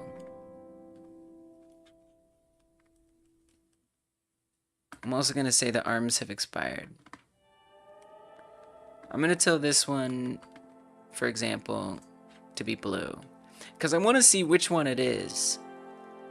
I feel like it's just one specific chunk that's behaving that way.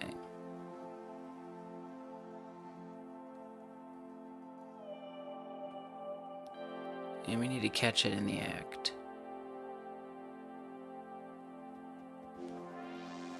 Now the other thing to keep in mind is that the screen was bigger before, which I'm actually a little afraid to imagine could have something to do with it.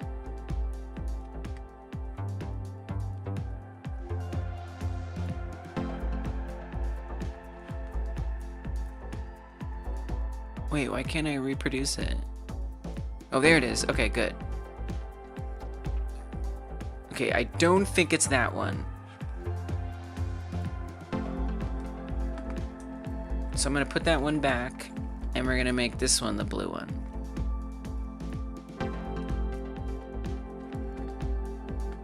So it looks like it's the fourth chunk, or the last one.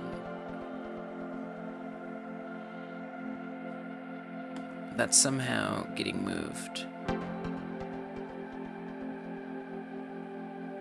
Oh. I wonder if it has something to do with, like, bumping into things.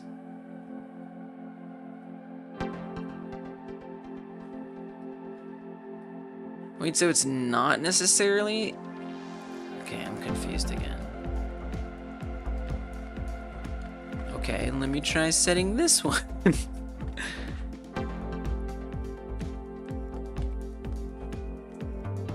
I thought that was gonna be the culprit.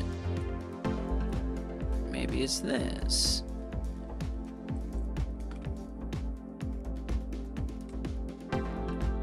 You know, I do have a lot more work to do in this game, that's for sure.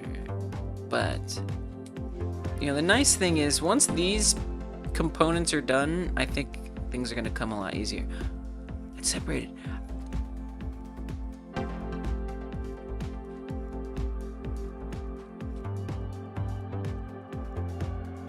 I like see it separating it.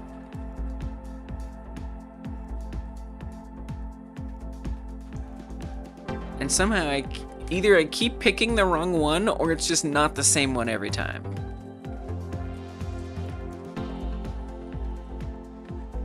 Okay, I'll pick this one then.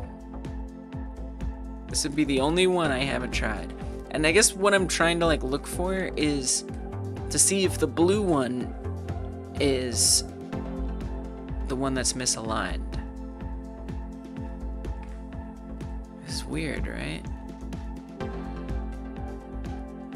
Do my eyes deceive me? You're streaming on Twitch again? Yowie wowie! Unless you've been this whole time and I just never noticed. I've been here this whole time. Actually, I haven't. And no, today is the first day in like 2 years that I've been streaming on Twitch. There's been some consequences. Mostly, oh, this is the one. Okay, mostly to my CPU. My CPU's taking a hit, and it means some things, but that's okay. It's worth it. We're meeting some new people, and that's the most important thing. So, totally worth it. It's so weird. And now it kind of realigned itself. Yeah, because I'm not using like a service, which I might, until I get a better CPU, I might have to just use like a service. So it is actually overlapping the other direction now. I wish I could like confidently reproduce it and make it happen.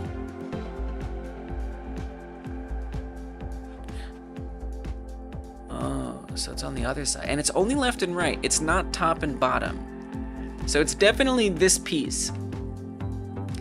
Yeah, so this is for the Game Like Jam. The latest Game Like Jam. Of course, we do this every odd month of the year.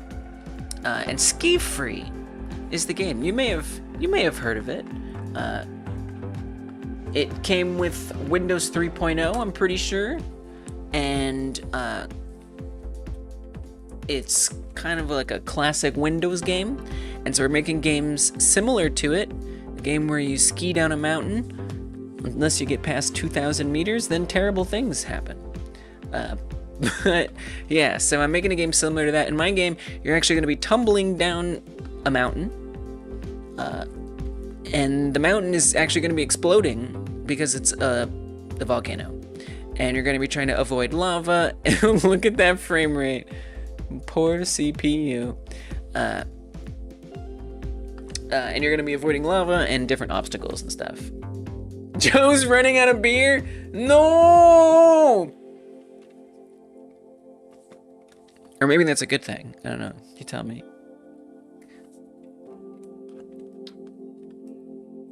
So yeah, I'm making my game similar to SkiFree at the moment.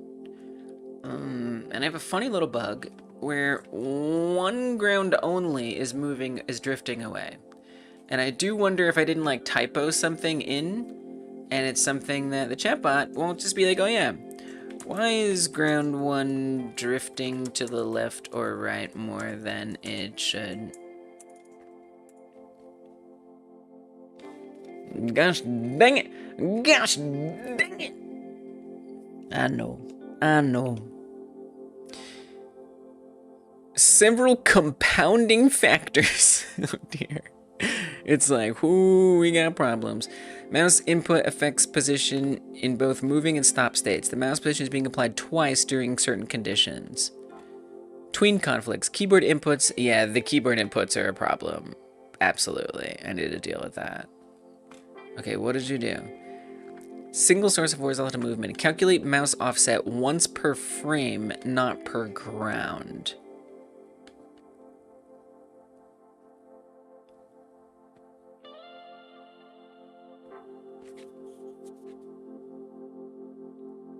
What do you mean? I'm not sure I understand what you're talking about. Remove the times 100 amplification that was causing oversight. Don't touch that. It's none of your business. Separate state logic. Full mouse influence, reduce mouse influence. No. No.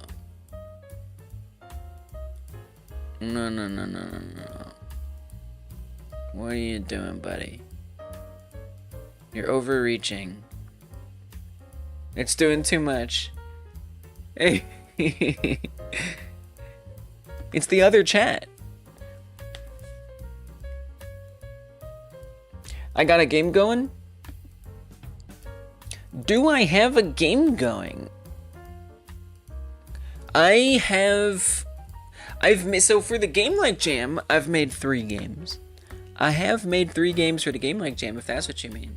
Those are the only games that I've finished, hence why I started the jam, so I can actually complete some dang things. They're not the best games, and they're just incredibly derivative of the jam games that they were made for, but I actually finished them, and I'm very proud of that. So I do have those 3. That's my Puyo-like, Blocky Dig and Match, Hungry Baby Rescue, and Bunker. And then here, I wouldn't call this a game yet. But it's getting there. It's getting there. It needs a little bit of help before it's all the way there yet.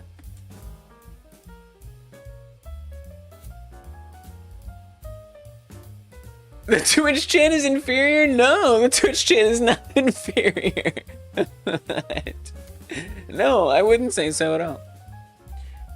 With each new game made, you get better and better. I think I know why Joe doesn't have any more beers. Exactly. Thank you, Insane. Thank you. Thank you. I think so. I think so. I feel that I'm getting better. I'm super proud of that. I'm super, super proud of that. I will have you know I am quite inferior. No, you're not. Stop that. I'm gonna lift you up. I guess not literally. Here, let me lift you up. I must literally lift you up. I'm lifting you up, cause you are not inferior. Okay, back down. Okay, but seriously, you do belong down there. I'm flying!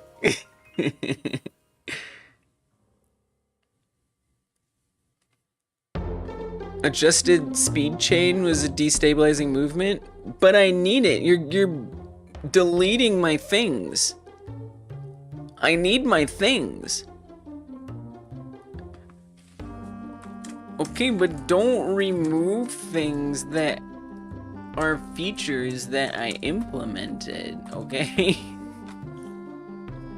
This is where we're at tonight. You were just supposed to identify, like, the place where it's sliding. Speed adjustment based on mouse position, mouse speed. The Twitch chat is degenerate. They're good. Twitch chat has been wonderful today. The Twitch chat has been delightful today. I have had not a single... I see. It's like YouTube versus Twitch. YouTube versus Twitch. Alright, I got you. Well, look, that's between y'all, right? I'm not here to mediate that. That's between y'all.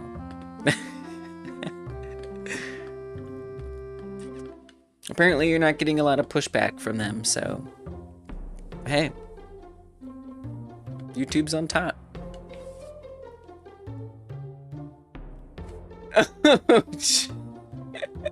Oh Jesus! What have you done? What have you? That is super funny. Okay.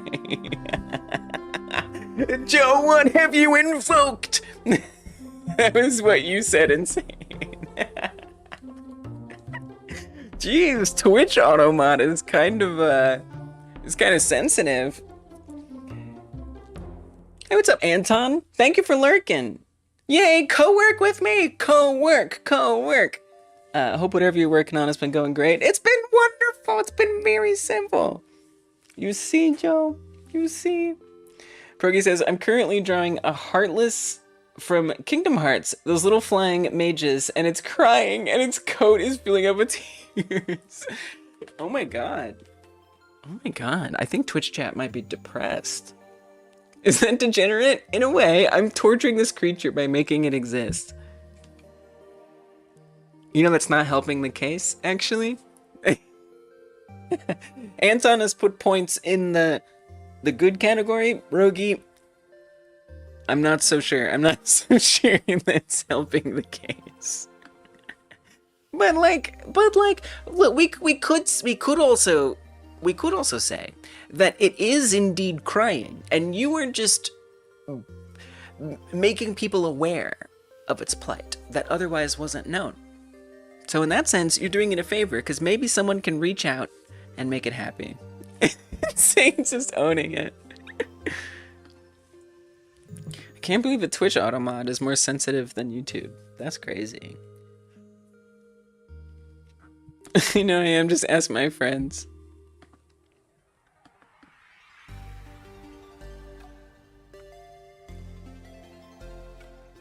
Okay, but what did it do? I don't understand what it fixed.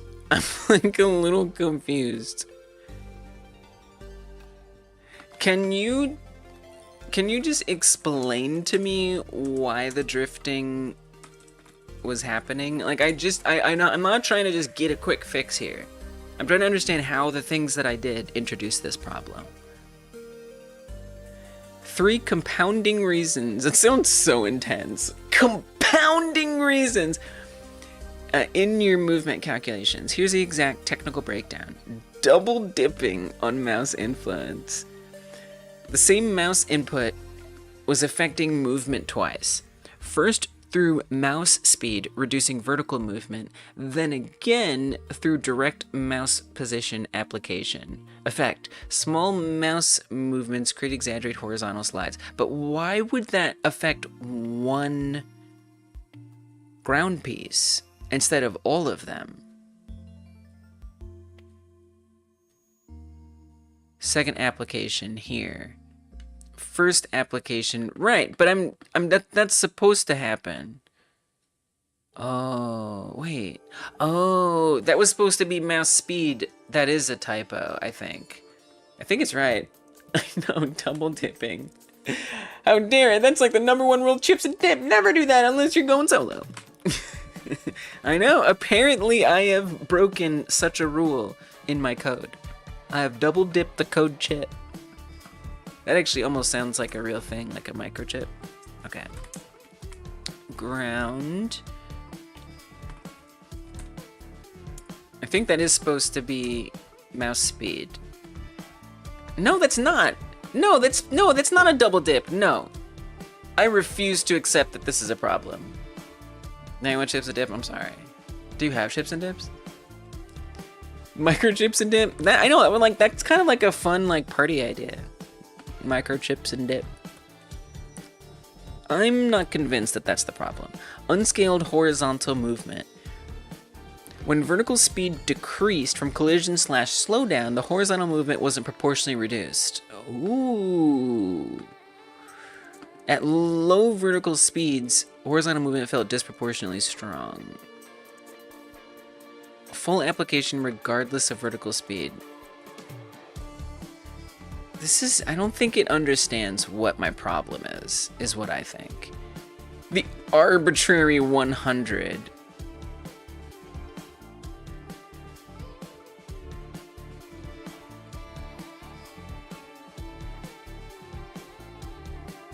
No, I don't think, I'm not sure you're understanding me. I'm saying that one chunk, ground 1, is sometimes out of alignment horizontally from the other 3. It's not that the horizontal movement is undesirable, just that that one is not aligned correctly. I think I need to start a new chat. I think it's not understanding anything. Anton says, I like crunchy chips, but that might be too crunchy. Yeah, that's not good for you. Your poor teeth. At least, like, I don't know, boil it for a while. Like, maybe so it softens a bit. Microchips and dip is the robot's favorite snack. Nice! Okay, that's actually a joke now. That could be in a joke book. Initial position offset. Check if ground 1 starts at exactly at vector 3, 0, while others use ground length offset. Your ready shows 0. Could this be slightly off? I don't think 0 is off. Asymmetric recycling. Check if the conditions differ for X or Z axes. Obstacle reparenting.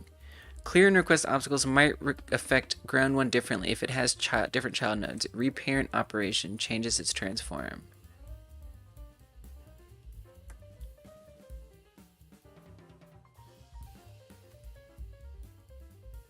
Yeah, I don't know that this is helpful.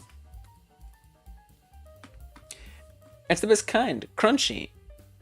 But not too hard, so you get a satisfying crunch with these crisps. That's true. That's an art form. It's an art form. It depends, right? Because some chips are more light and some are thicker. It's a food stream. I know. I'm super hungry now. Anton is starting to regret delaying dinner for more work. Chip sounds so good right now. Take a break. You take the break you need to take. You deserve it. Seriously, just step away. Cause I mean, look, I got ADHD. I hyperfocus. I hyperfocus like nobody's business. I mean, I've been here for over 11 hours. So I totally feel that.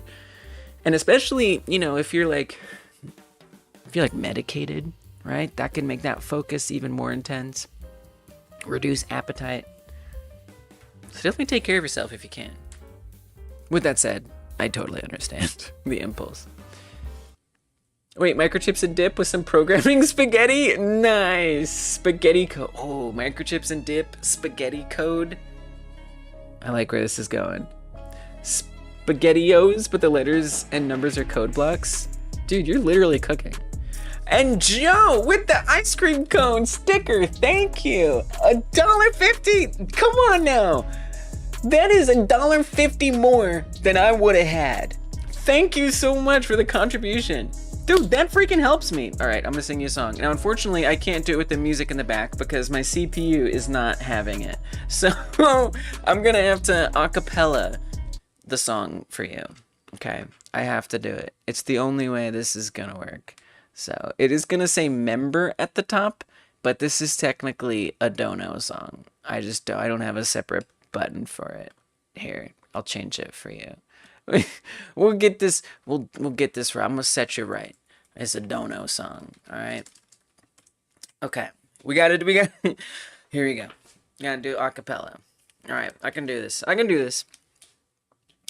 Oh, Joe, don't you know I appreciate Joe? Yes, it's so true. Oh, Joe, I appreciate you. It's so true. Oh, Joe, I appreciate you. It's so true.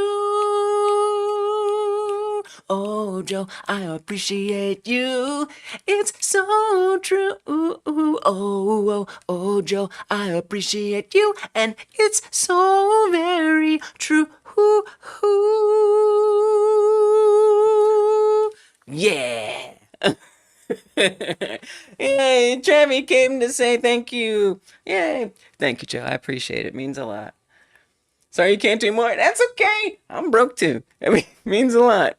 The fact that you're willing to share and you don't have a lot, like, that means more to me. Like, thank you. Thank you for, like, making this community greater by just being here. Yes, cooking, exactly. Skate says, I'm just kind of forcing myself to make my game. Sometimes it is like that, though. Sometimes it is like that. But, like, also, that's part of where game jams help me, is I'm not just, like, having to, like, gather the motivation from friggin' nowhere. I don't have to materialize it like magic. It gives me the direction to actually make it happen. But the fact that you're forcing yourself to make it, like, that's impressive. That's executive functioning right there. Anton says, ADHD is no joke, but also I'm so close to finishing that I gotta do it before I lose steam. Yeah, that's relatable. That's relatable. 3 hours later because there was a bug I didn't anticipate. It's so close, and then just like, whom, it's so far away. Yeah, I do understand that. You got this. Whether you get it all done ASAP or not, you gonna get it done, Anton. I know.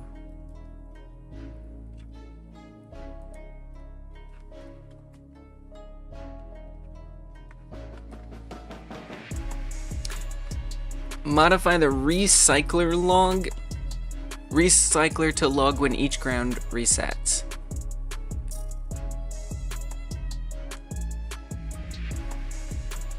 And you're ready, ensure all grounds start with perfectly aligned X positions. They do.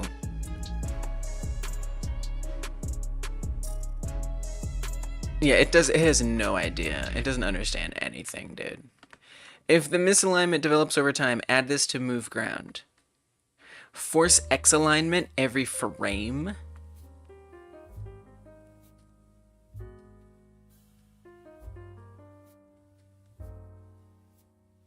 This is just a horrible, horrible idea. It doesn't understand anything, dude. Bugs turn into hide and seek games so easy. Yes. Yes, they do. Yes, they do. Oh my gosh. Like, I didn't even know that they were hiding there.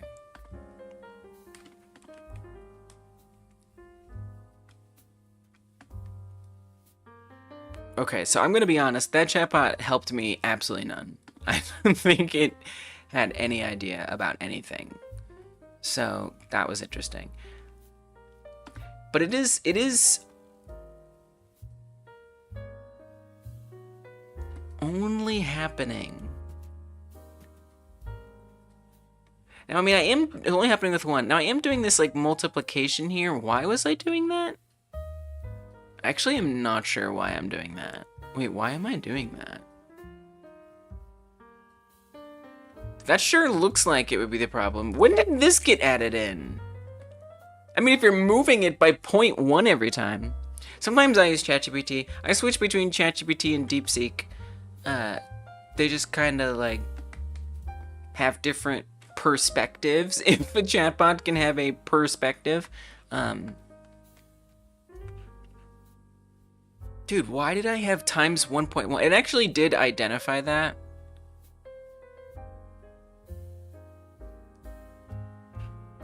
If I'm being honest with you, that seems like the absolute most likely cause. Oh, nope, it's separating. Dang. No, that wasn't it. I really wanted it to be. I really wanted it to be. I think now what's the best thing to do is to start removing things that I've added one by one and see when it stops happening. So, like, for example, the slowed thing. What if I just cut that out and just make it not a thing?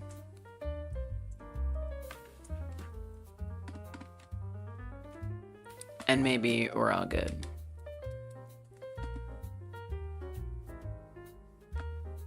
But yeah, ChatGPT's nice. You know, as nice as they can be. Sometimes, obviously, they're all wrong a lot. But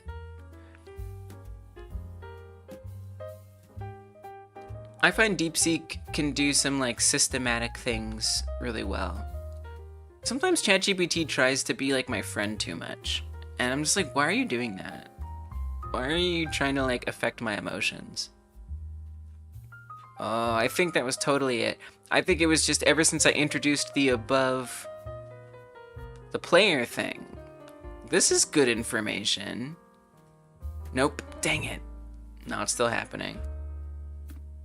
Okay, let's try to get rid of the colliding. I think maybe that could be it. Please, please be something. Please be something, right? Would be my preference. So I'm just eliminating some of the new features that I've added one by one to see which of them makes that problem go away. Because, I mean, unless that problem was just, like, always there and I missed it, which is, like, possible, but I feel like it's kind of unlikely.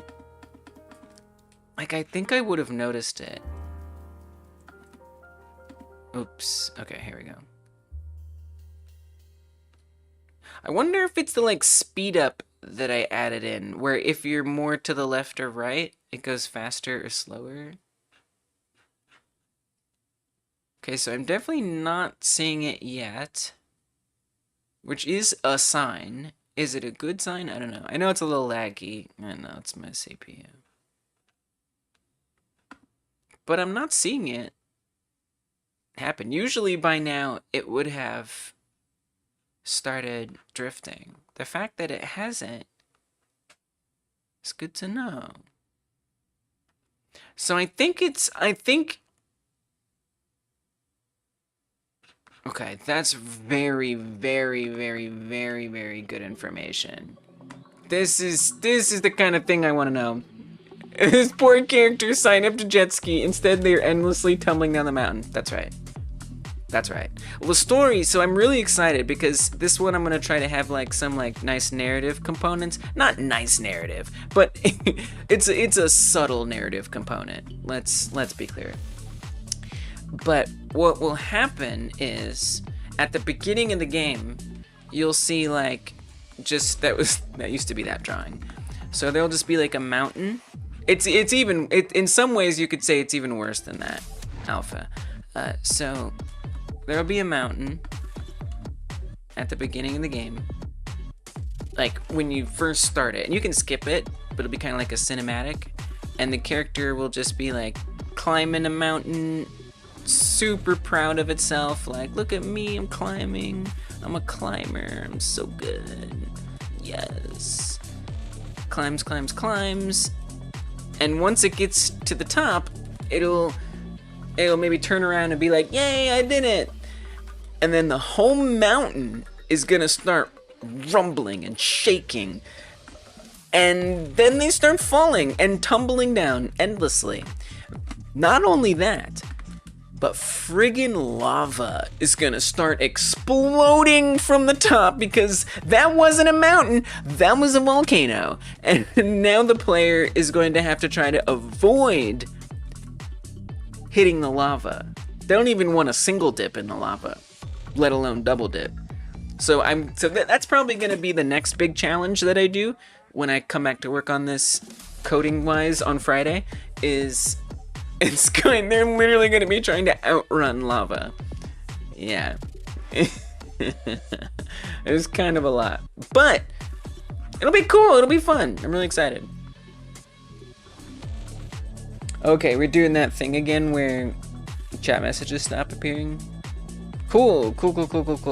Yeah, I remember that you do this whenever I have a certain degree of CPU conniption. No, I know.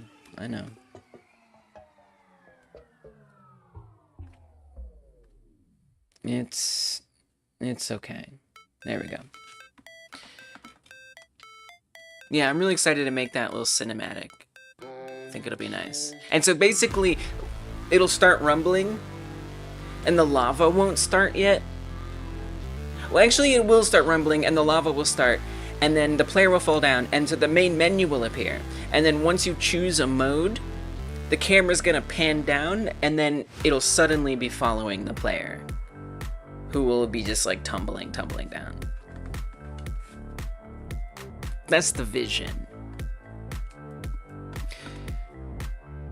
So curious, the collision does it. I wonder if it has to do with the restart movement somehow. You know? Like starting the movement back up.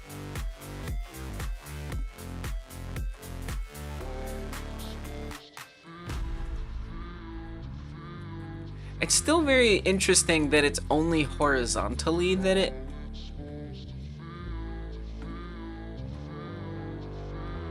changes. I'm not sure I fully understand why that is. Well, I'll tell you one thing. You know, you can still move the ground while you're stopped. So I wonder if there's some like inconsistency between those two states to some extent. And like while it's transitioning between the two, something weird happens. And that like seems possible, but I'm not really sure what to do about it. That's the thing.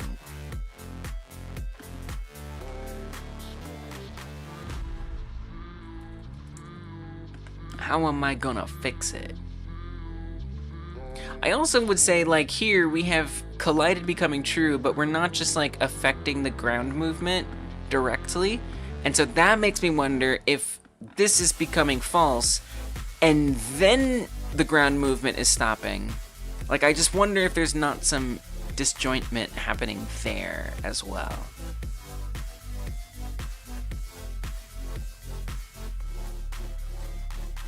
So what if we don't use this? Because honestly, the states, I don't really need them, if I'm being honest. I just don't.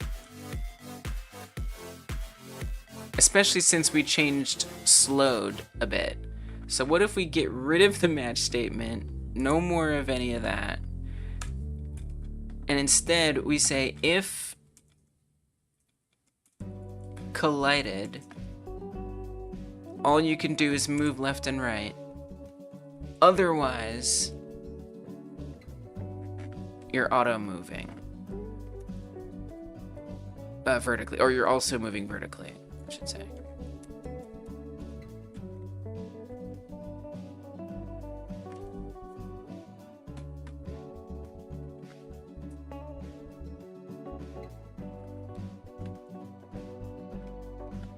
Okay, in the for loop, for each ground piece, if we're overall collided, we can move left and right. Otherwise, that happens.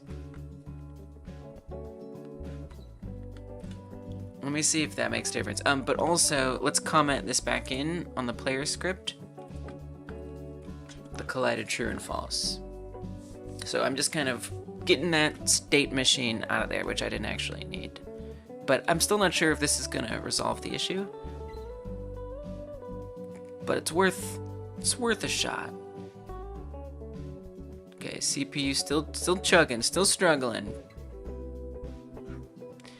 But I'm looking to see if that blue piece gets offset horizontally. If it does, I gotta figure something else out. So far, so good.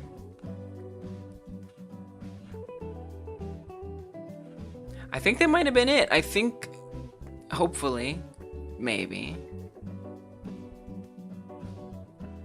Adjusting the state and the Boolean separately, I think might have been causing the chaos. Which, to the chatbot's credit, I didn't give it the context of this script. So, it probably couldn't have figured that out anyway. Okay, great. I'm gonna call that bug squashed. That's what we're gonna say here today. Alright, what else can I quickly work on? This has been really good progress. I want more progress.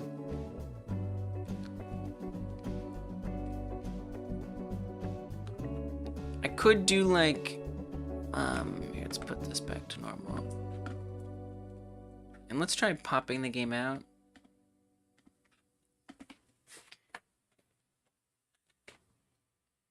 I could do, UI stuff, menu stuff. If you die, what happens? I do want the player to like look a little nicer. The bouncing now stops. Oh, I took away slowed. Bouncing stops when you run into stuff, which is awesome. It's so silly. The way you just like start hopping again. It doesn't make a lot of sense, but it could make less sense. And that's something.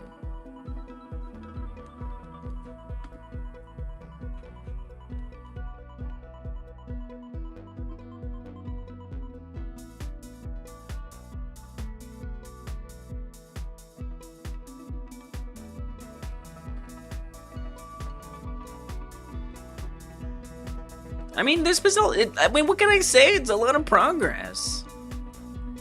I'm really happy with this. I need something that kills you. And if you die, the game just... Well, I don't want it to... I want high...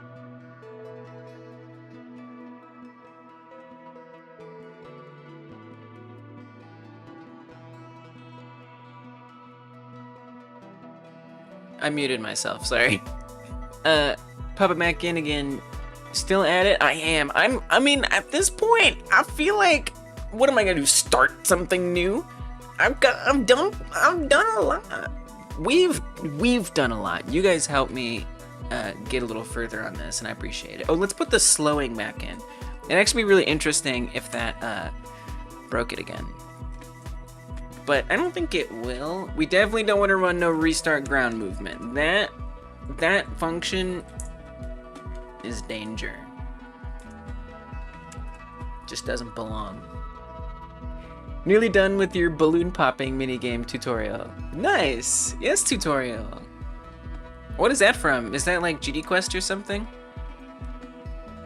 Love that. Let's go. It is. I've got my timer. I got my timer. You know it's coming. You know YouTube's about to crush the VOD. Yeah, it's coming up. Can we make sure the slowing isn't causing that bug to resurface? Looks fine. Looks okay.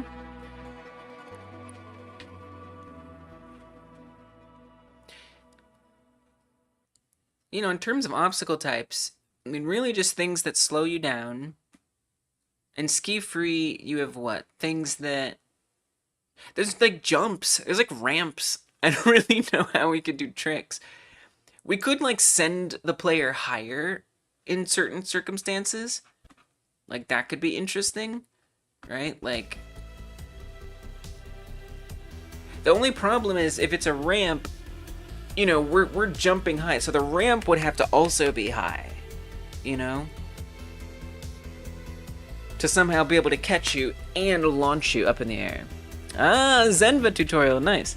Picked up the $1 tier of a Humble Bundle a while back. Yes, just included the very beginner stuff just to get me going. That's it, though. That's it. I love, yeah, having like a nice devoted course that's like walking you through it. You're gonna be alright. Yeah, we used to do Humble Bundles on this channel more. But then they stopped giving good splits and they didn't do it anymore. But I'm glad it like helped people get things. You know, if there's gonna be like sponsorships here, it's gonna be things that we can actually use. How would a ramp even work?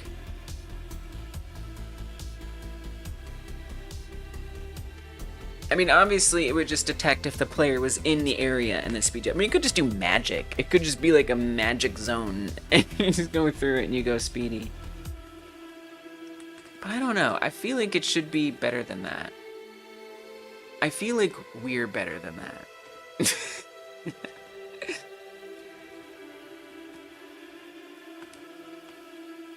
Oh wow, this is still up. Oh, the slalom. So what I was thinking for like replacing like the slalom flags was there'd be two modes. Time trial mode and endless mode.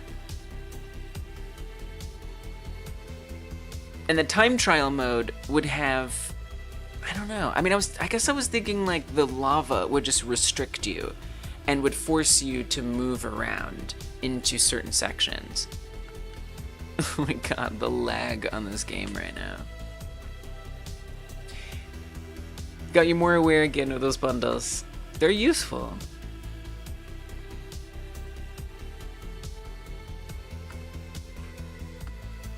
I'm gonna need that CPU upgrade. Tell you what. It's actually quite terrifying to be like on a regular live streaming schedule and have to like update like PC parts. Is actually very scary. Because it's like, oh my god, is this gonna ruin my schedule?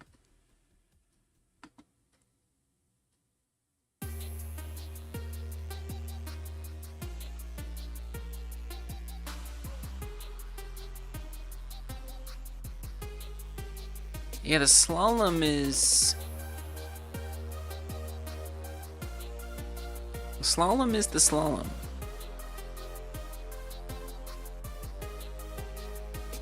I mean, you know, it's kind of arbitrary just to like put little guideposts there. I think I'd rather just have the lava grow. And so what I'm thinking for that is like a path 3D that just like extends itself procedurally in like random directions, which I don't even know how possible that is. That sounds very difficult, if I'm being honest. But that's a problem for next week, Lees. I think menu stuff would be nice. Let's see if I can slap together some easy menu stuff. I need an easy win for the rest of the night. I think I want complicated things here.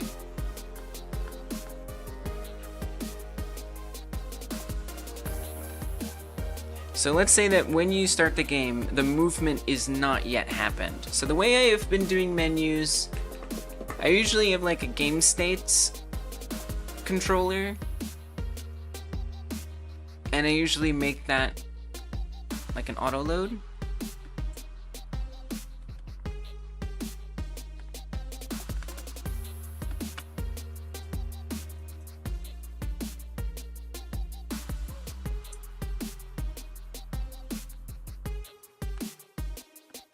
Oh, we gotta, here we go. Game states, add it to globals.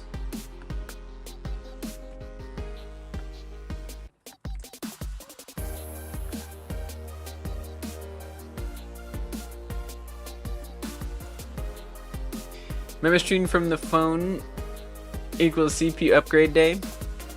Oh, that's a good idea. That's actually a really good idea, because basically, you know, so the member streams, by the way, that's a YouTube thing. I think Twitch does have a way to actually do like subscriber only streams, which is kind of crazy.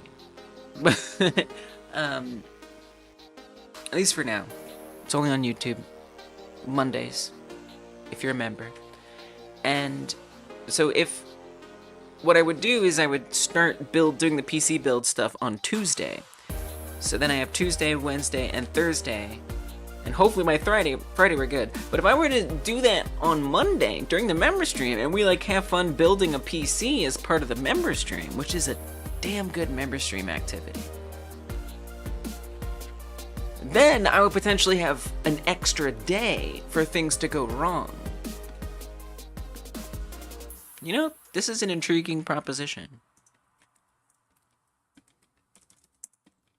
Okay, I'm gonna say enum gameplay states.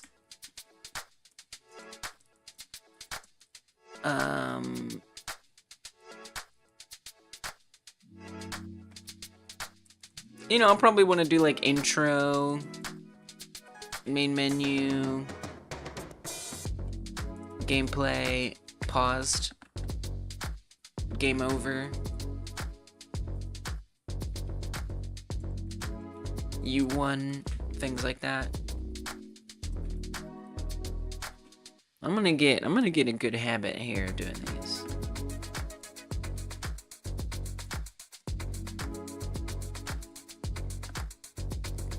Gameplay states, and then I'll also create like a signal for update gameplay state, and that will actually just call with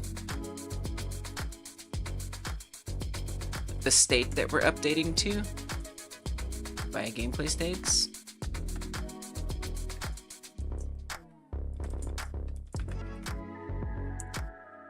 And then connect update gameplay state to on update gameplay state, and it would check to see which state did we say to update to.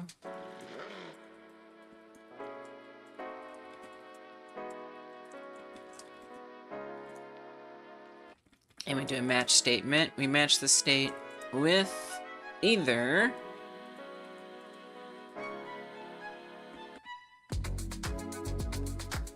and then not only that, but I'd also want to update gameplay state to the state that it calls with.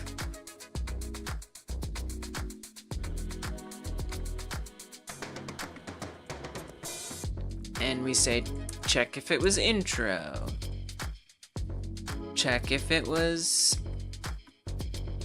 main menu. I still don't know why we don't get autocomplete when we're doing match statements. Like, it never gives me autocomplete for the enums, but only when I'm in a match statement. It's just so strangely specific.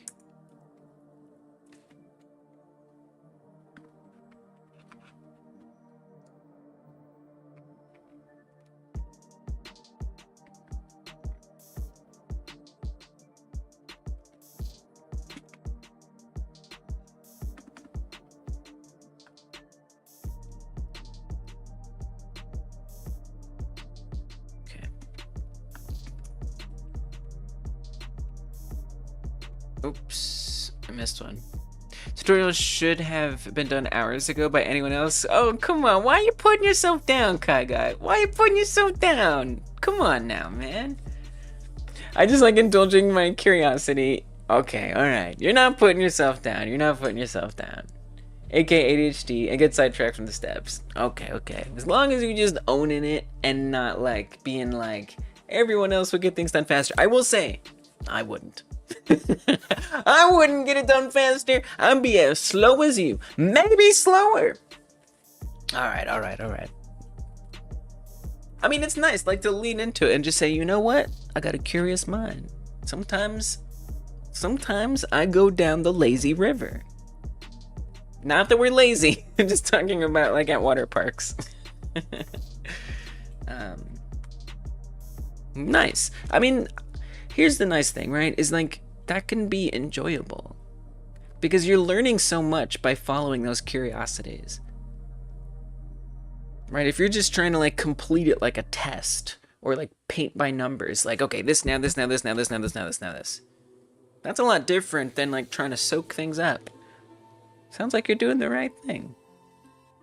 We still going! We still going. Welcome, Pon. At this point, I'm just preparing my menu. I'm not gonna get it finished, but we have gotten some good progress today.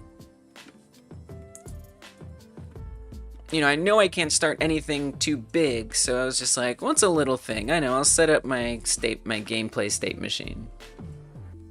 You definitely do not speedrun things. Nice. Overrated. Paused, game over, and you won. Overrated. It's nice to be at that point where I'm like, you know what? I've done the most today already. You do not speedrun things often. Yeah, I gotta research questions as they pop up in my noggin. Yes. I mean, I think you'd be surprised how many folks probably don't benefit from not learning that way, you know? This is good. And you're kind of at that point, too, where you just started, right, with this engine. And so there are so many unknowns. Some like little trick I try to do is like, you know, I don't even know an example off the top of my head. I mean, even like when I was like learning shader code or whatever, right? Like, we're not even shader code, but just any kind of texture stuff, like UV mapping, UV maps. I'm making a UV map. I'm just using that word.